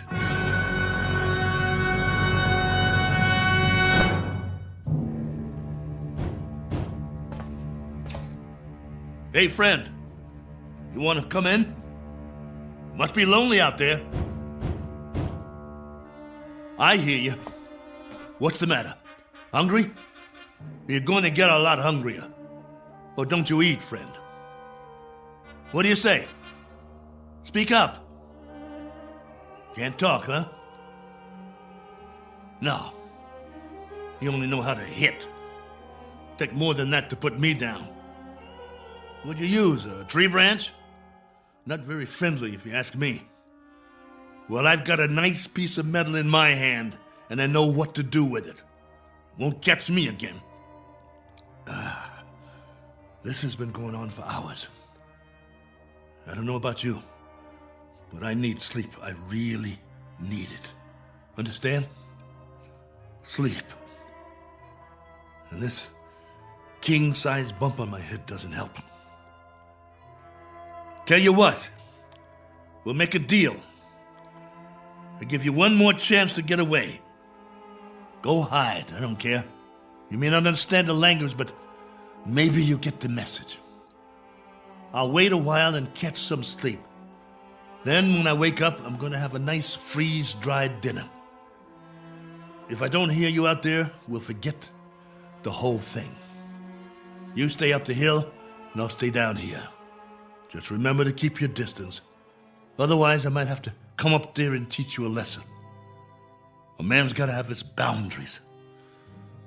Oh, God, I hurt. Want to sleep just for a while.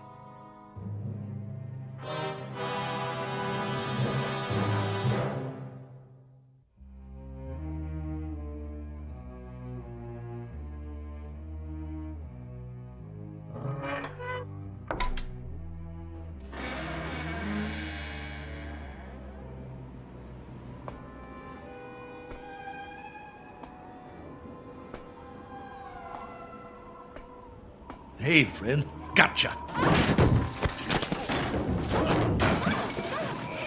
Stay down. Pretty weak, aren't you? Let's see who you really are. Ito ko. Miyana. Manda. Manda. No. You're a woman? No, wait. Let's talk. Can't we talk about it?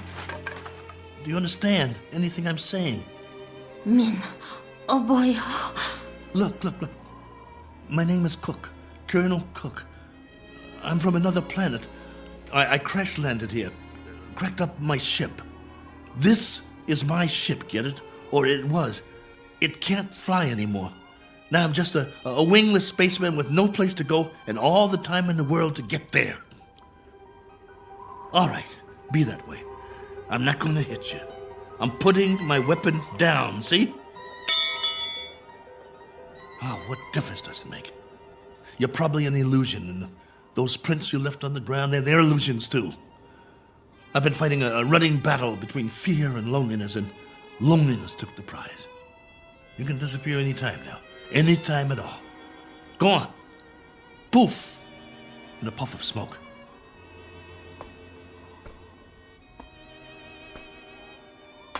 No, wait, please. Are you real? This knot on my head certainly is.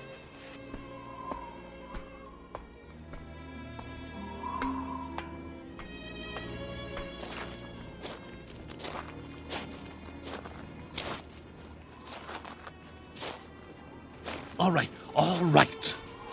Do whatever you want. Just don't go. Not yet. If you can't understand, I'll draw you a picture. Where's the stick? Look. Right here in the sand. This is my solar system. The sun in the middle, and this is my world. See? Omida?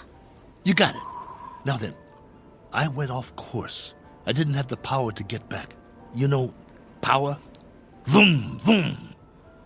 No good. So, I tried to land here, where we are.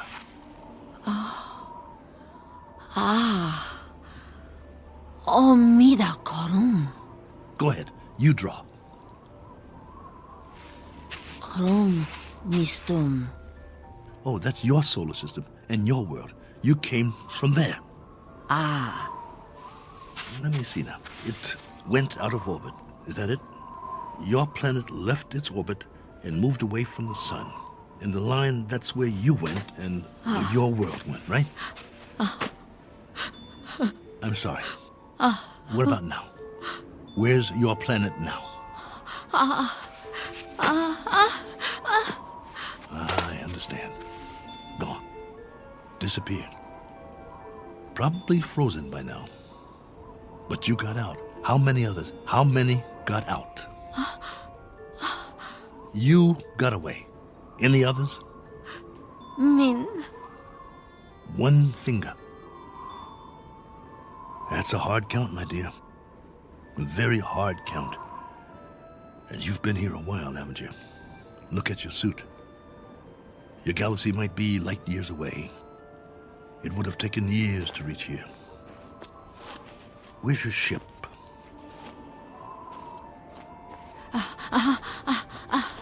Ship. Where's your ship? It crashed too, didn't it? So you've been here a long time. A very long time. Me, Cook. Colonel Cook. You? Korava.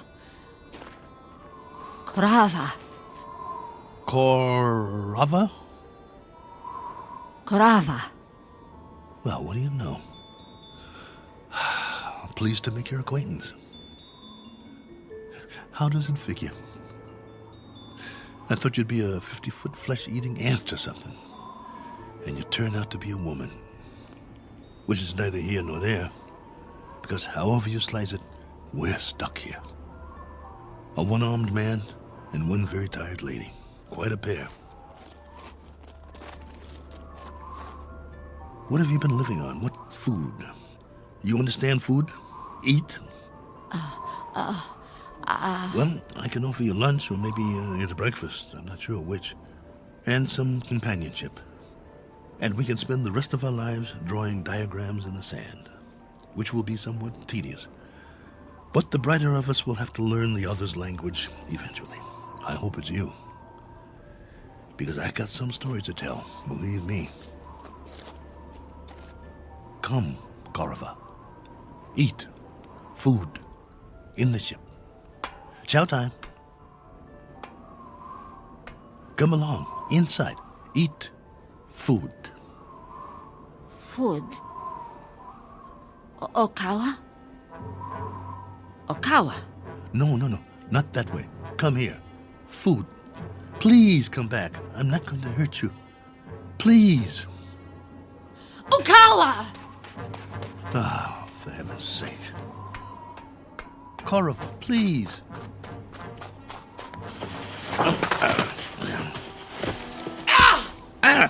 You scratched me. What did you do that for? That's all you know how to do, isn't it? Draw blood. Well, go ahead. Get away from me. It's not just language, is it? It's our animal nature, the way we instinctively respond to one another. In that case, there's not much hope. Go on. Go. If that's the way you want it, go.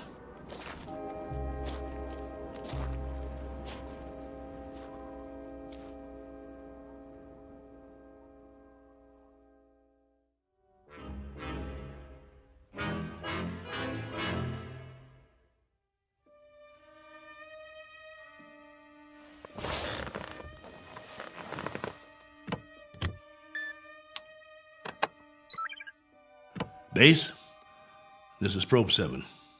The following is sent on faith, which is appropriate since this transmission is in the nature of a fairy story. I don't know under what heading you would classify it. Very likely space medicine or space opera. The long and the short of it is that I'm not alone here. There's a woman from another planet. Her name is Korova. I don't know much about her. I do know that she comes from another planet in another galaxy. A planet that left its orbit and moved out of space away from its sun. I suppose the inevitable happened. They just froze. She's not very old, so she must have been sent in a spaceship as a little girl. But now that ship is no more. They probably sent others too. God knows what happened to them. Died en route, lost their way, landed elsewhere, who knows. But somehow or other, she made it. Perhaps as a child on a preset course. She was here alone until I came. If by some chance you're still there, I can't send you any soil tests. I can't send you data about plant species or anything like that. But I can give you an observation about the psychological makeup of the animal kingdom. They're a frightened breed, a very frightened breed. It must be a universal trait wherever there are advanced life forms. Though it's questionable how advanced we really are, so I guess we aren't alone in that regard, which is really quite a pity, as you may understand all too well, if any of you survived. Base, this is Probe 7. Last call. Absolutely, positively, the last. Over and out.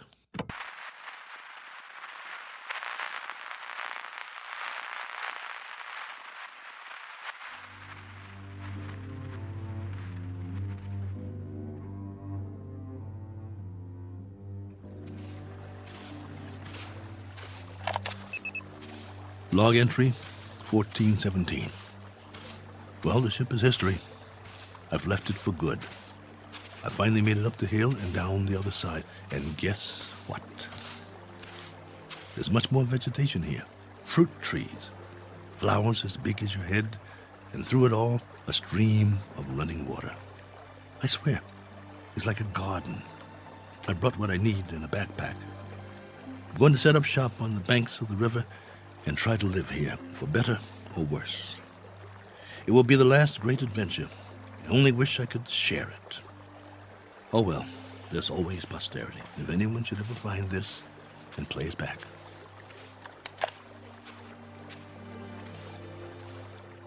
Cook. Oh, you. Never mind. Talking to myself. But you wouldn't understand. Why don't you just keep your distance? Cook? Ah. Cook. Not going to hit me, are you? No? That's a surprise. Well, you're just in time to say bon voyage, friend. I'm going that way. There are even more fruit trees over there. No reason to get in each other's way. Cook. You want to come? You may, if you like. We'll eat and we'll live. I don't know how or for how long, but we can try. Cook. What? Dirt? Soil? What do you call it? Earth. Earth? What does that mean? Earth. Is that the name in your language? All right. We've just given this place a name. We'll call it that. We'll call it Earth. Cook. Korava. Earth. That's right. My name's Cook. My first name is... But there's plenty of time for that. No need to rush things. Okay, Korova. This is our home now. This is Earth. What's that? Food. So that's what you've been eating. Some kind of red fruit. Any good? Food. Eat. All right.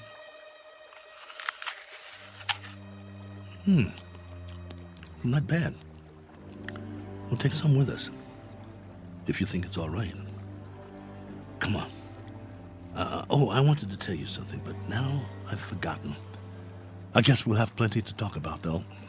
This place, a new life after all. And after a while, we'll have new memories to talk about. Things we can share. Come along, then. Let's go.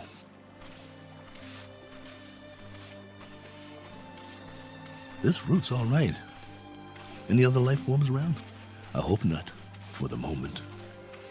But if there are, we'll make the best of it, won't we? Pleasant enough place, don't you think? My leg's better. We'll explore as much of it as we can. No need to set up any boundaries, I guess. There's plenty for everyone. For you and for me. And it's a beautiful day.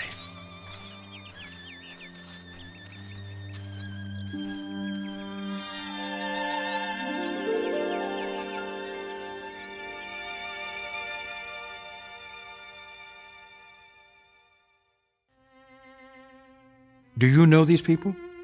Their names might be familiar were you to hear them. They lived a long time ago. Perhaps they're part fable, perhaps they're part fantasy, and perhaps the place they're walking through now is not really called Eden. That's for you to decide. We offer it only as a possibility and a presumption in the Twilight Zone.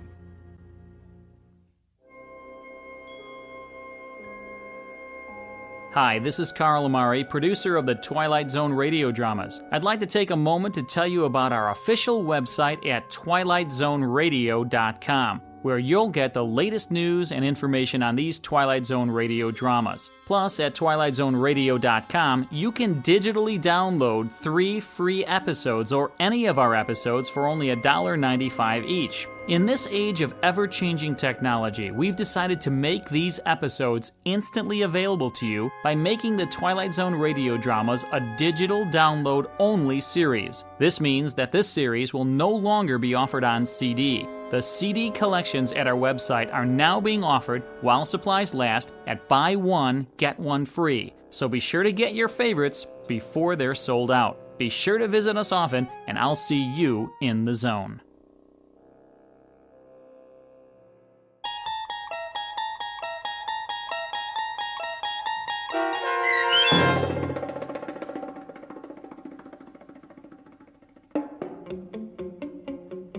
Probe 7, Over and Out, starring Lou Gossett Jr., with Stacy Keach as your narrator, was adapted for radio by Dennis Etchison and written for The Twilight Zone by Rod Serling. Heard in the cast were Tony Makis Sr., Sam Derrence, and Oksana Fedanushin. The producers of The Twilight Zone wish to thank CBS Enterprises and the Rod Serling estate for making this series possible. This copyrighted radio series is produced and directed by Carl Amari and Joe B. Cerny for Falcon Picture Group and Westwood One. Sound design and custom Foley effects for The Twilight Zone by Cerny American creatives Bob Benson, Craig Lee, Matt Sorrow, Tim Cerny, and Todd Beyer. To learn more about the Twilight Zone radio dramas and to contact us, visit our official website at twilightzoneradio.com.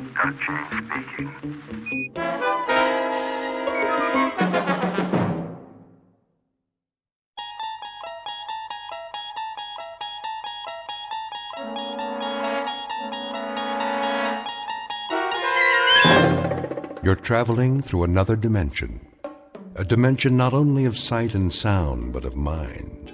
A journey into a wondrous land whose boundaries are that of imagination. Your next stop, the Twilight Zone.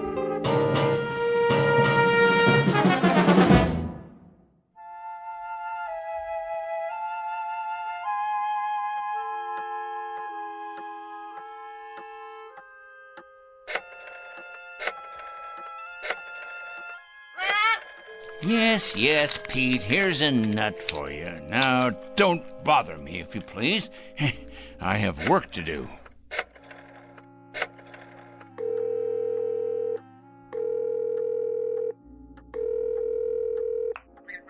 I'd like to speak to Mr. O'Connor, please. That's right. I'd rather not say. It's rather personal.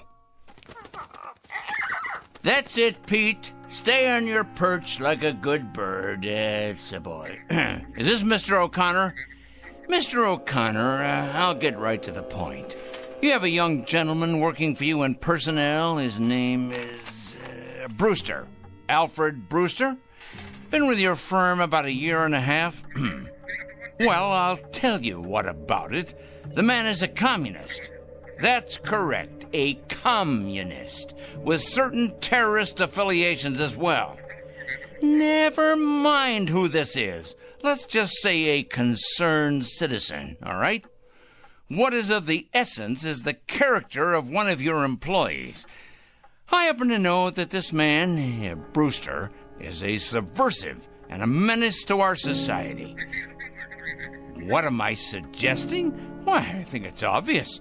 I'm suggesting he should be discharged immediately, given his walking papers and shown the door. Never mind how I know. I know, that's all. That's all. Now I'm going to check back in a few days, and if he hasn't been discharged, I'll be forced to take this matter to a higher authority. That's right, to the corporate office. Correct? Goodbye, Mr. O'Connor. Rather a full day, Pete, wouldn't you say? 11 so far. 11 names on this list. I better sharpen my pencil. And scratch off one more. Of course, it's questionable what concrete results we can expect, but at least the seeds have been planted. Oh, yes. The opening guns fired. The first salvo, so to speak.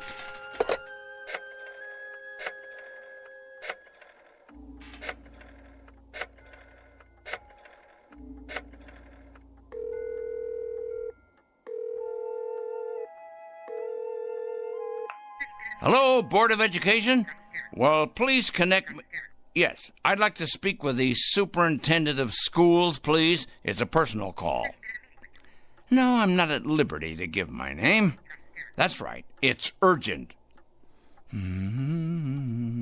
Is this the superintendent? This is a concerned citizen. I'm calling about a teacher and your employee. That's correct. His name is Farwell. William J. Farwell. He teaches at your North End High School. That is correct. The man is morally objectionable. He's a drinker, a carouser, and I have it on good authority that his relationships with students are questionable at best. The man should be investigated immediately. Oh, yes. Never mind who this is. I happen to be giving you facts, and that is what is at issue here. Well, you best check on him. You most certainly should, and without delay. Quite right. Here you are, Pete. There you go. That's a good bird. You know, I'm rather tired. It's been quite a full day. You don't realize just how tired you can get during a campaign. But a dedicated man isn't concerned with physical discomfort or fatigue or anything else for that matter. No, a truly dedicated person is interested only in victory, in the conquest of morality over the forces of immorality.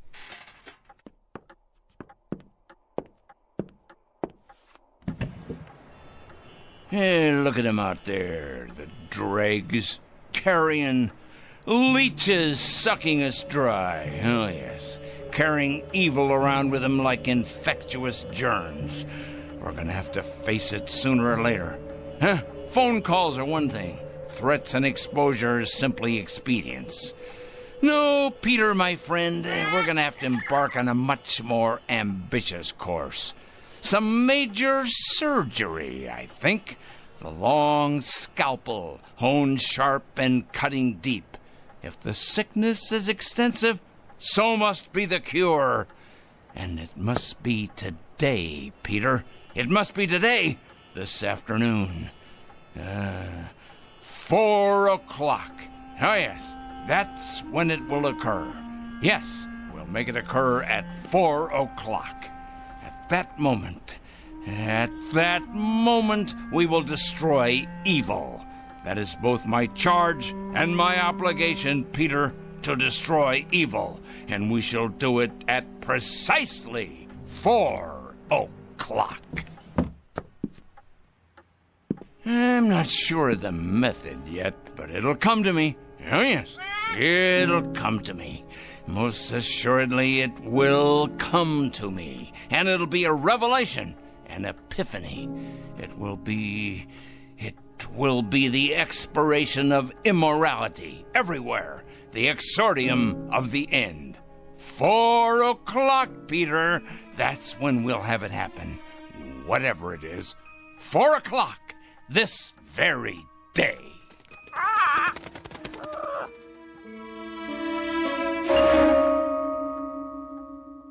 This is Mr. Oliver Krangle, a dealer in petulance and poison, a self-appointed, self-designated, self-ordained vigilante whose jaundiced eyes peer out at an unholy world and find it undeserving of anything but judgment and punishment. And Mr. Oliver Krangle is both the judge and the executioner. He has rather arbitrarily chosen 4 p.m. as his personal Gotterdammerung. We are about to watch the metamorphosis of a twisted little fanatic poisoned by the gangrene of prejudice to the status of an avenging angel, upright and omniscient, dedicated and fearsome. Whatever your clocks say, it's almost 4 o'clock. And wherever you may think you are, at this moment you happen to be in the Twilight Zone. And now, The Twilight Zone and our story, 4 o'clock, starring Stan Freberg with Stacy Keach as your narrator.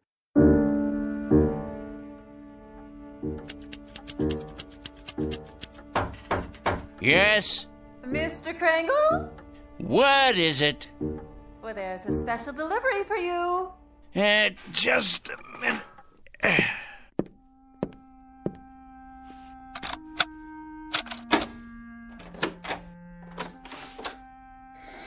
Here you go. A whole lot of stuff, 8 or 10 envelopes at least. Thank you, Mrs. Williams. Something else, was there? Something... Oh, no, nothing else. Then in that case, why do you stand there trying to read the contents of these envelopes as if you were an X-ray machine, Me? Read your mail? Oh, I can assure you, Mr. Krangle, I have many more things to do than trying to read my tenant's mail. Your mail in particular. I feel reassured. You sure get enough of it. Somebody'd think you were running some sort of mail order business or something. Just look at that desk of yours. So much mail and papers and I don't know what all. What is your business, Mr. Krangle? What I do is none of your concern. I pay my rent on time, and I keep to myself. A respect for privacy you should learn, Mrs. Williams. Well, I never. You never? That's good to know. Now, have you any more comments to air? Because if not, I would greatly appreciate your leaving me alone. I have a great deal of work to do. I believe that. The question is, what kind of work? You should believe it. You may thank me one day, Mrs. Williams. Oh, yeah, you and everyone else. Assuming you're still around, and assuming you retain the capacity to feel appreciation. What's that supposed to mean? Assuming I'll be around. Are you threatening me or something, Mr. Krangle? Threatening you, Mrs. Williams? I don't threaten people, my dear lady. I compile files on them. I compile them, and I analyze them, and I investigate them, and then I categorize them, and I judge them. Oh, yes. If they're impure, they must be punished. If, on the other hand, they are simply misled or naive or unsophisticated, I point them to the right way. I lead them by the hand, Mrs. Williams. I show them the proper course, the path to redemption. Is that... what I mean is that what you do? For a living? Indeed. In short, I check evil, Mrs. Williams, and I eradicate it, inoculate it, wipe it clean, and sponge it away. And you know where these evil people are? I most certainly do, Mrs. Williams. Can you give me an example?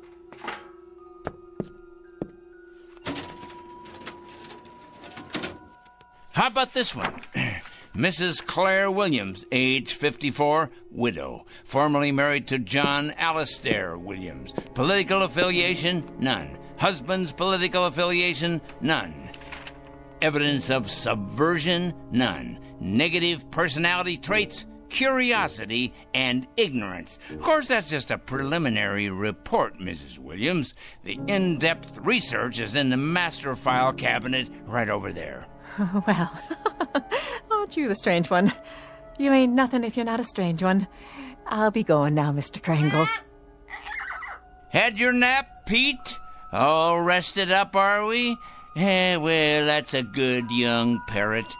It's going to be an exciting afternoon, Pete. Big things are going to happen at 4 o'clock. Yes, they are indeed. 4 o'clock? What's going to happen at 4 o'clock? Interesting question, Mrs. Williams. A very interesting question. Very much to the point. What's going to happen indeed? At 4 o'clock, we're going to expose evil, strip it bare, push it out into the light, dissect it, pinpoint it, and eliminate it. You are? Exorcise it, denude it, confute it, destroy it. Oh, now careful, Mr. Krangle. You're gone and broken your lamp. What? Oh, the lamp. I see. Sorry. Well, no matter. Would you like me to clean that up for you? No, I'm quite capable of cleaning up after myself, madam. That's one thing I'm very good at, cleaning. Something else, was there, Mrs. Williams? No, I don't believe so. If it's all the same to you, I'll be on my way.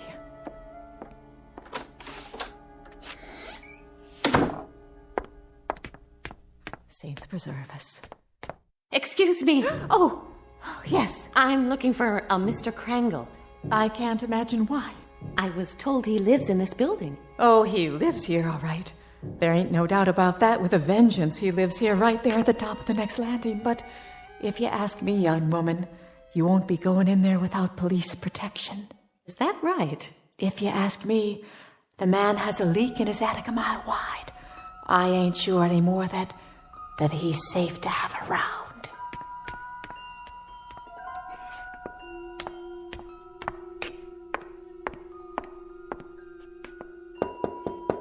Mr. Krangle? Mr. Krangle? Well?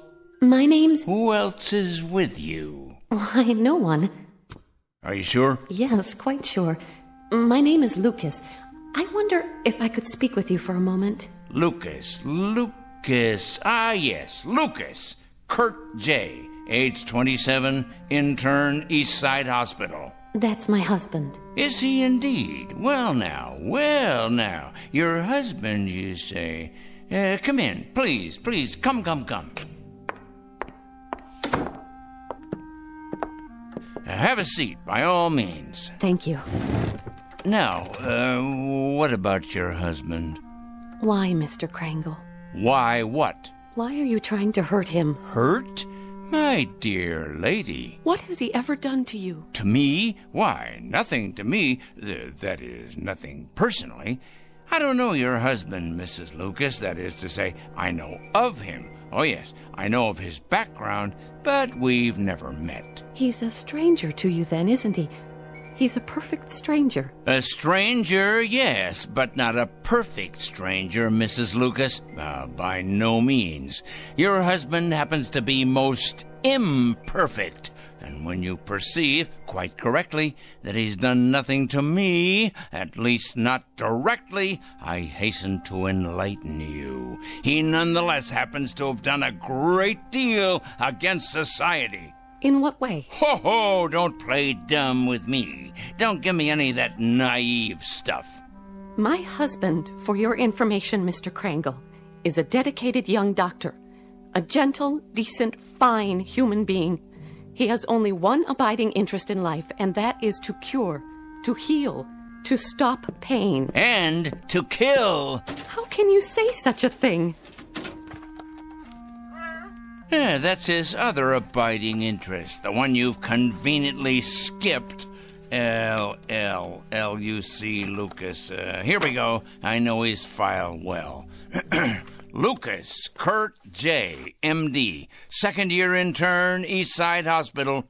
This year, on the night of March 12th, while serving in the emergency ward, he permitted the death of one Mrs. Angela Rienti by failing to relieve pressure accumulated as a result of a brain injury sustained in a traffic accident. It wasn't his fault.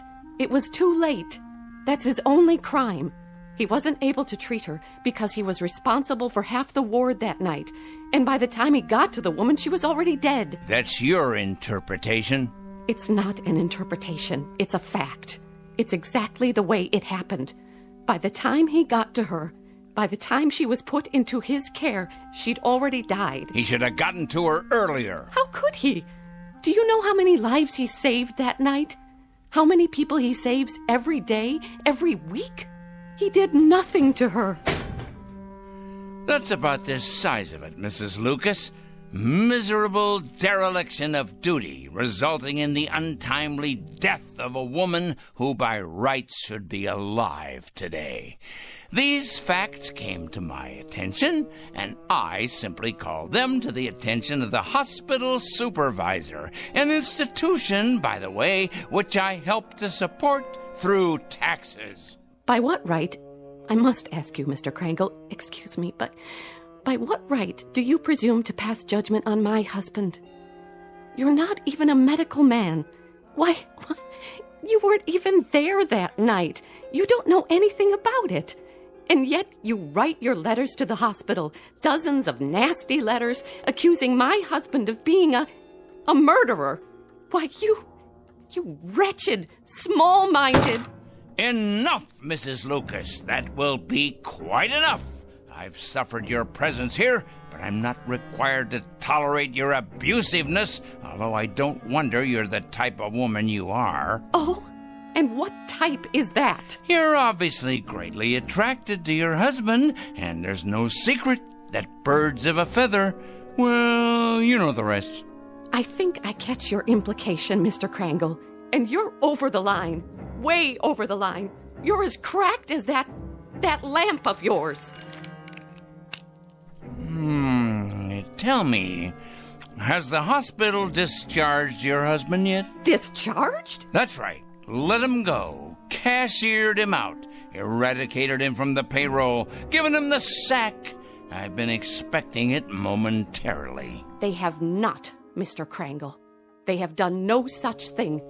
It'd take more than a letter-writing campaign from a a crank like you to make that happen. Your husband is an evil man. He is no such thing. And I will not put up with evil in any form.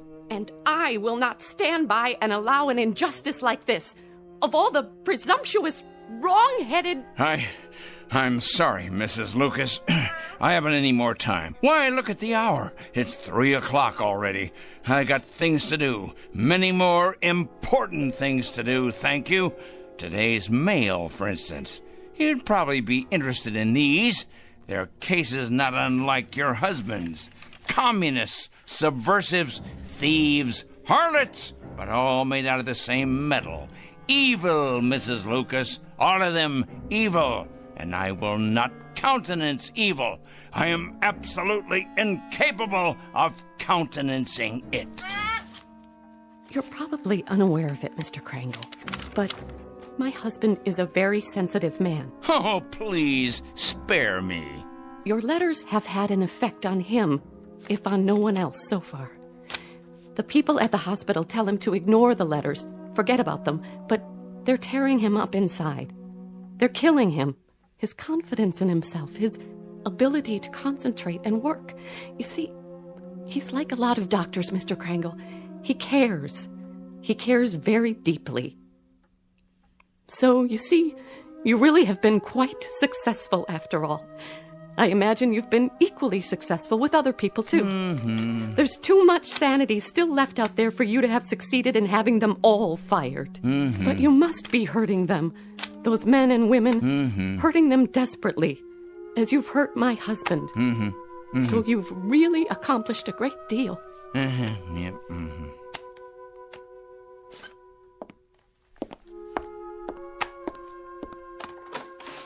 Tell me, Mr. Krangle, if you can, that is.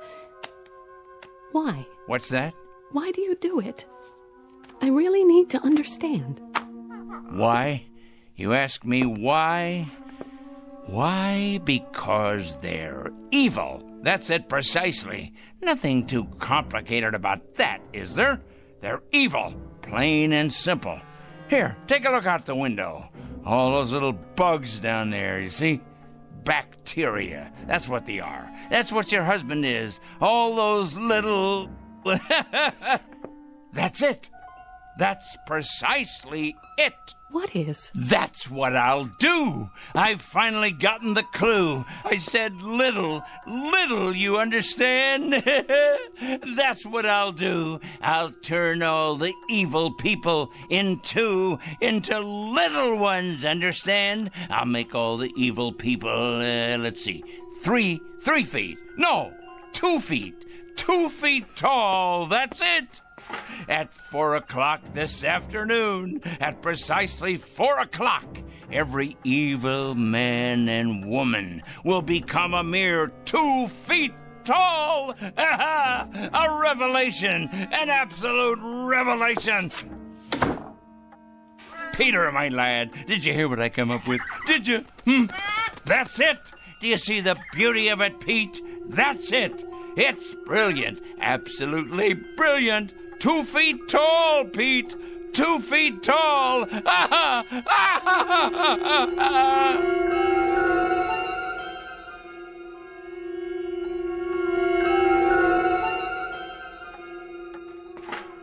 At 4 o'clock this afternoon, I'm going to turn all the evil people, the wicked, morally stunted troublemakers everywhere, into tiny little freaks for all the world to see. I'll make them all 2 feet tall.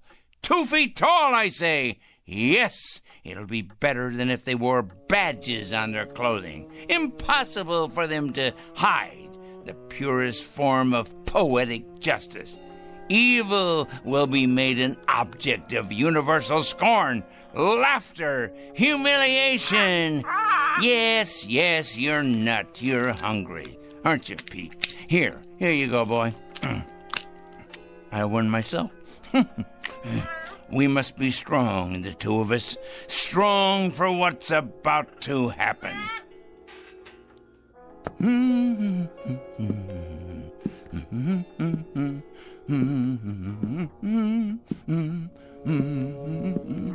That's That's right, Petey.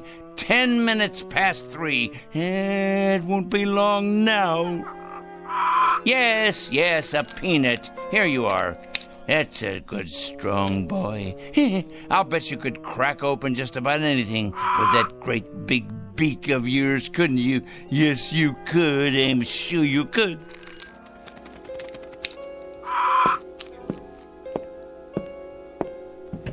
Look at them down there, all those wicked little people.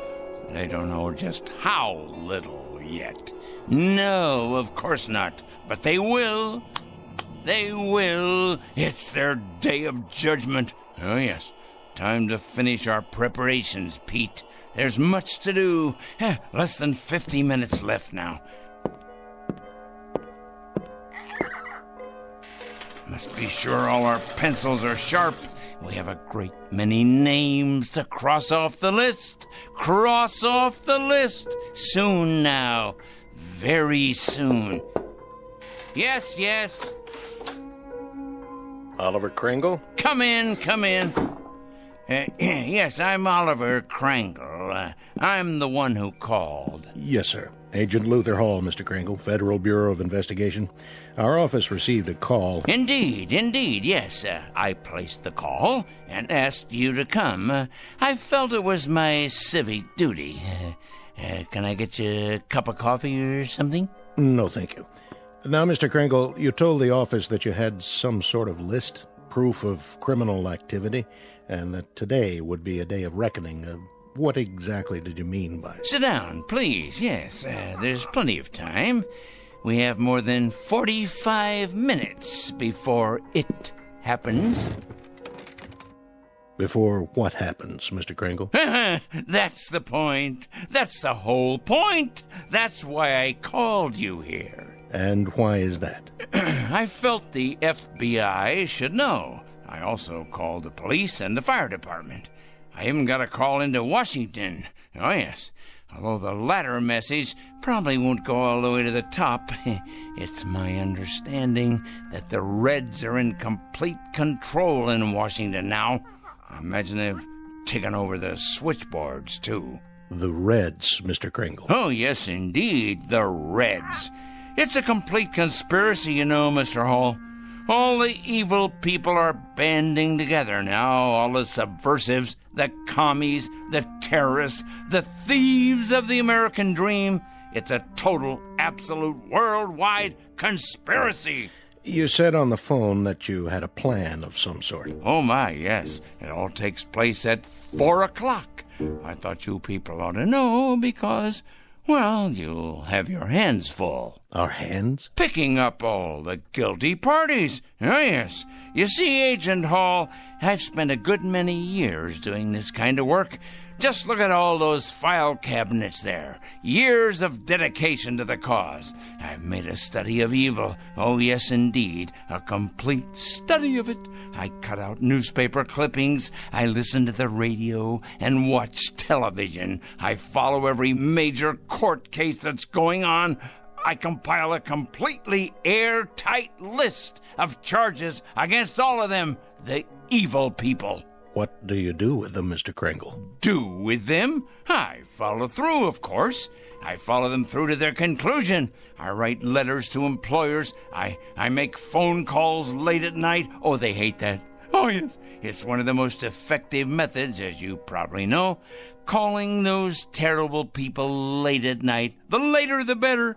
Getting them up constantly, waking them, enumerating my charges, speaking out, and then hanging up. They hate it. Very frustrating for them. I'll bet. Oh, yes, indeed. They go out of their minds with fury. They don't like to be awakened late at night, I can assure you. Who does? Yeah, but with these people, it's absolutely necessary. The evil people, you understand. The destabilizers. The enemies of order. But to get to the point, Mr. Hall... The point... And what is the point? The clock on the shelf there tells the story. The entire and complete story. It's 3:20 now. In exactly 40 minutes, all the evil people in the world will be reduced to half. No, No, a third of their present size. Oh, it'll be glorious. All the unpunished murderers and the tyrants, the proud and the sinful, the schoolyard bullies, the cruel teachers and faithless friends, the wrongdoers, blackmailers, and the nicotine fiends, too, and the thieves, and the harlots, and the transgressors. All of them. Every one. How does that sound, Mr. Hall? How do you propose to go about doing this? I mean, shrinking people. I merely will it, that's all. I will it. I've been giving it a great deal of thought. Now, in the past, various other plans have crossed my mind. Other plans? Well, for example, I didn't approve of our entering any of the wars, you see, and I had it in mind I might take the stiffness out of airplane propellers. Do you understand? I'm not sure I do. Well, when the crews came out in the morning, bundled up like children against the cold, and then went into their planes, they'd find the props hanging limp like great empty banana skins. Then the war ended and, it seemed like a waste of effort at that point. After that, jets became the order of the day, and so I thought, what would jam up the intakes on those jet engines? Huh? What better than a flock of birds? Oh, not you, Petey. Not the beautiful, brave, loyal parrots of the world. Oh, no. Just your low-class country cousins. You read about it from time to time. Seagulls that get sucked into jets, cause them to fail. So, naturally, I thought, chickens. Chickens. Ignorant. Can't speak. An army of them bred to sacrifice themselves for the greater good. Release them on runways just at the moment of takeoff. That would ground those bombers and cargo planes, but fast. Of course, there'd still be trucks and overland supply routes. And then I read in the paper a year or so ago about an accident, a bad traffic accident. 3 people were killed. So I decided I would change all the wheels in the world from round to square, or maybe even triangular, so they'd stub in the asphalt and stop in their tracks. You mean sabotage interstate commerce? I devised another method later on. Terribly interesting, I thought. Mark all the evil people on the forehead, or better yet, turn them all one color. Say, purple. But then it came to me that they'd simply be able to recognize each other more readily and band together in their collective wickedness. I see. Well, Mr. Hall, this is hard to believe, but I hit upon this latest idea about the change in size just this afternoon. Some benighted woman was in here, and she quite inadvertently gave me the clue I needed. Make them all 2 feet tall. Now, what could be simpler? Think of it, Mr. Hall. Think how ineffectual this will render them. They can't handle delicate scientific instruments, or typewriters, or computers, or telephones, because they can't reach them. They won't even be able to open a window or turn a doorknob to escape once we know where they are. Why, pretty soon they'll be as extinct as dinosaurs. Here's a peanut for you, Petey. I think, Mr. Hall, that the most interesting place will be, let's say, a murder trial, where nobody knows whether the accused is guilty or not. And then at 4 o'clock, if he's guilty, or watching the drunkards in a saloon, or, there's so many places to be. Mr. Kringle? Yes? I'd like to ask you a question, sir, and I hope you don't take offense at it. Go on. Have you ever had any psychiatric help, sir? What? Psychiatric help. I don't think you're rational. I think you've developed some kind of obsession here, and I think you need some help. Help? Me? I need help? Why should I need help? I'm not evil. You obviously don't understand any of this, do you? I'm not the evil one. It's them. It's all of them out there on the street. Just take a look out the window. See? They're the evil ones. They're the ones who are going to be 2 feet tall in just 30 minutes. That's when it's going to happen. In just 30 minutes. Well, I'm sorry, Mr. Kringle, but there doesn't seem to be very much we can do about all this. What do you mean? Why, the law enforcement agencies are going to have round-the-clock schedules from now on. Do you realize how many evil people you're going to be able to find? Why, they'll be all over the sidewalks, all over the streets. You'll have to build more jails. You have to build more electric chairs, gas chambers, gallows, penitentiaries. Well, what about it? What are you going to do? Nothing, Mr. Kringle. Not a thing. And if you'll forgive a suggestion, that's what I think you should do, too. Nothing. These letters you write, these phone calls, there happens to be something in this country that precludes all that, makes it unnecessary. And what's that? Law, Mr. Kringle. There happens to be law. We like support from citizens. Support, help, cooperation. But interference is quite another thing. Oh, I get it now. I understand. At last I understand. You're part of the conspiracy. That's it. You're one of them. Why, of course. I'm an idiot not to have realized it. Of course you people have gotten into the FBI. It stands to reason you would. You've infiltrated every other place. Well, I'm going to tell you something, Mr. Hall. Good day, sir. You'd better enjoy yourself for the next 20 or 30 minutes. You hear me? You'd better enjoy yourself to the utmost, because you're going to be 24 inches tall. You and everybody like you.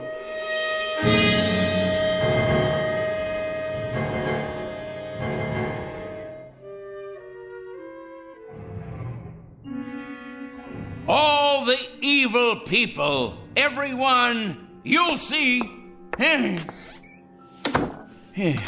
Good riddance to bad rubbish, eh, Pete? To all their kind, the righteous will rise up, and the weak will fall before their terrible wrath. It's as right as rain. In a minute, Pete. It won't be long now.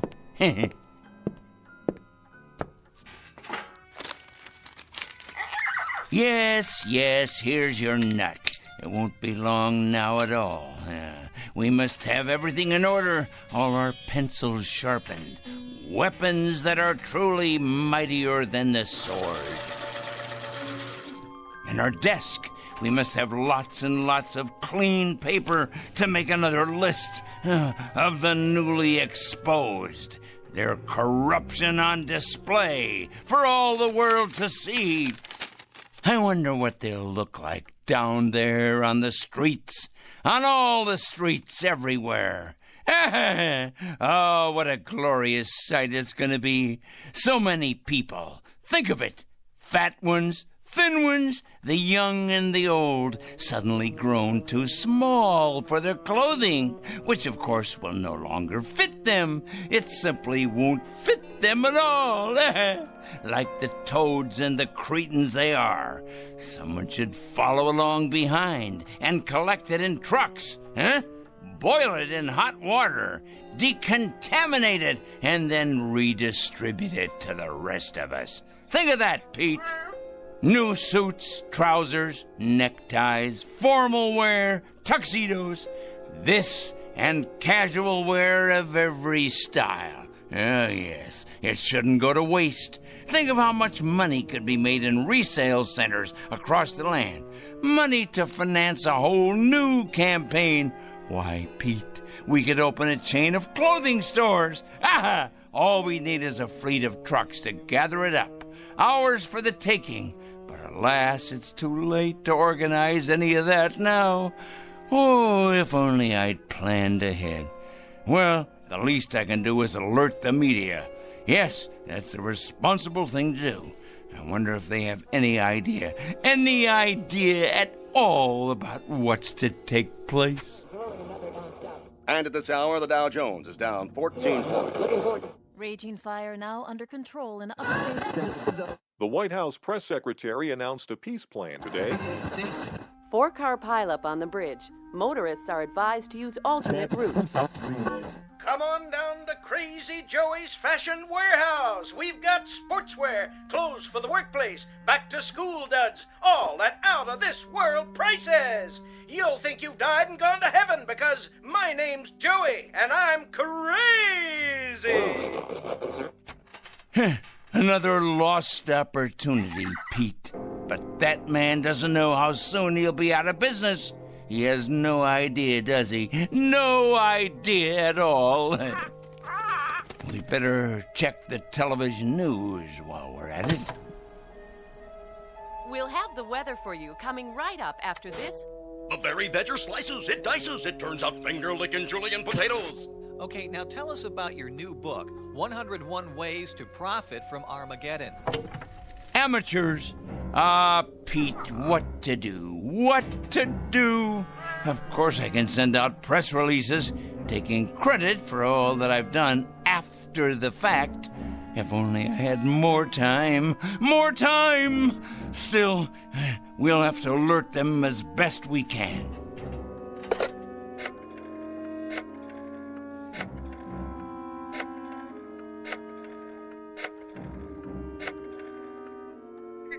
Yes, put me through to the news department, please. Never mind who this is. Wait. This is Oliver Krangle speaking. Crangle. Yes, that's right. I'm calling with an important bulletin. Yes, for the afternoon broadcast. That's right. You ought to break in right now with a news flash, you know. Oh, it's something big, all right. Something huge. Believe me, it is important. When? No, you don't understand.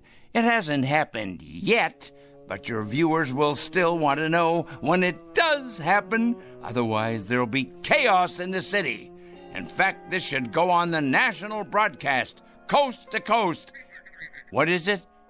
Let's just say a new perspective on the world. Hello? Hello? Hello? Petey, obviously they've infiltrated the local news channel as well. Of course they have. I should have known. They're everywhere, like insects, like vermin. Well, they won't be in control much longer, because Judgment Day is upon us. The strong will rise up to take what is theirs, while the subhumans are exterminated. It's the law of nature. But for now, there's precious little left to do, except make sure the clock is wound and to prepare ourselves for the occasion. Just try to be patient, Pete. Just a few minutes longer.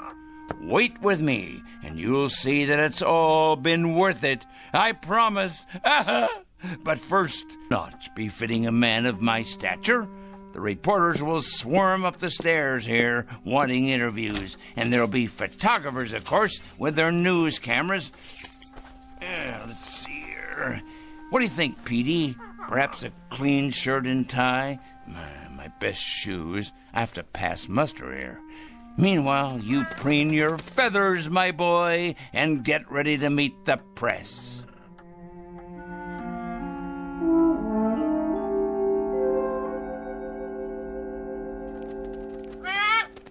There! It's happened, Pete. It's happening right now. This very second. Can you feel it? Something in the air. The next phase of evolution for the human race. Oh, nothing will be the same after this. Nothing! The new order has come at last. Yes, but first, I can't wait to see them all down there, turning into tiny little gnomes. Just 1 second, Pete, as soon as I take a look out the window. Certainly, Peter. You may have a nut, as many as you like. You must be hungry. I'll have something, too. We'll make it a celebration. This is our day. Of course, but you must be patient. I can't wait to look outside. I can't wait. But for some reason, I can't see over the windowsill.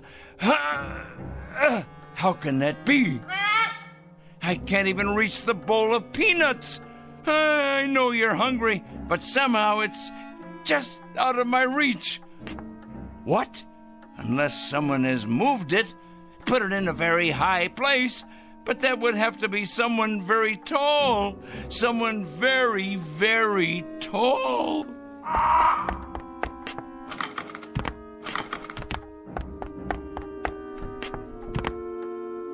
Pete, what's happened? You've grown so large, and I'm so close to the floor. These shoes don't fit me anymore, and these clothes, whose are they? Must get out of this ridiculous costume. Pete, why are you looking at me like that? Your eyes and your beak. Close it. Please close it. You're not still hungry. You can't be. Pete, you're frightening me. You know me, Petey boy. You must. That's a good bird. Yes, yes. Calm down now.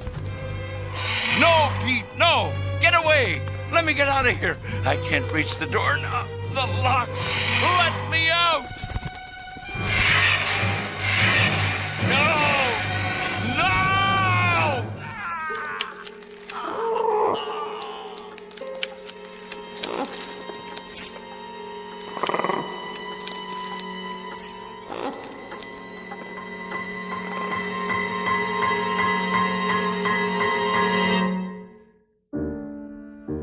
At 4 o'clock, an evil man made his bed and lay in it. A pot called a kettle black, and a stone thrower broke the windows of its glass house. Not a pretty picture, perhaps, but for this poor, misguided fellow, quite unavoidable. A simple matter of supply and demand. He was right about one thing, though. In a world where the strong get stronger and the mighty feed upon the weak, you can run, but you can't hide. Look for this one under F for Fanatic and J for Justice in the Twilight Zone.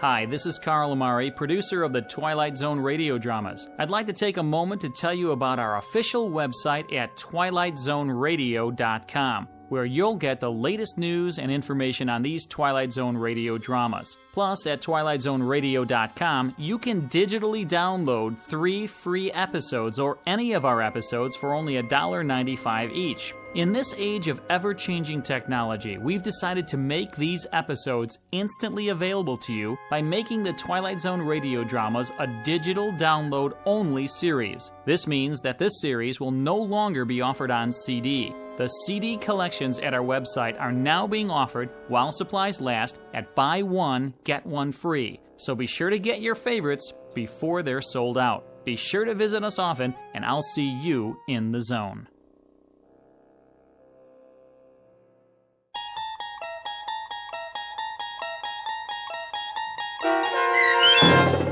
"4 O'Clock," starring Stan Freberg with Stacy Keach as your narrator, was adapted for radio by Dennis Etchison and based on a script by Rod Serling. Heard in the cast were Taylor Miller, Maggie Carney, Rick Peoples, Doug James, Paul Patch, and Carl Amari. To learn more about the Twilight Zone radio dramas and to obtain audio cassettes and CDs of these programs, visit our website at twilightzoneradio.com. The producers of The Twilight Zone wish to thank CBS Enterprises, Carol Serling, Dennis Etchison, Dick Brescia Associates, Claire Simon Casting, Terry Jennings, the American Forces Radio and Television Service, our sponsors, and our radio affiliates for helping make this series possible. This copyrighted radio series is produced and directed by Carl Amari and Roger Wolski for Falcon Picture Group. Doug James speaking.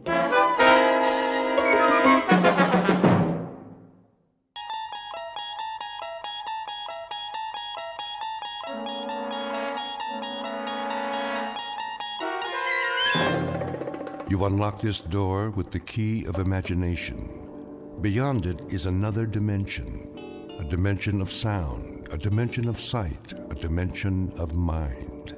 You're moving into a land of both shadow and substance, of things and ideas. You've just crossed over into the Twilight Zone.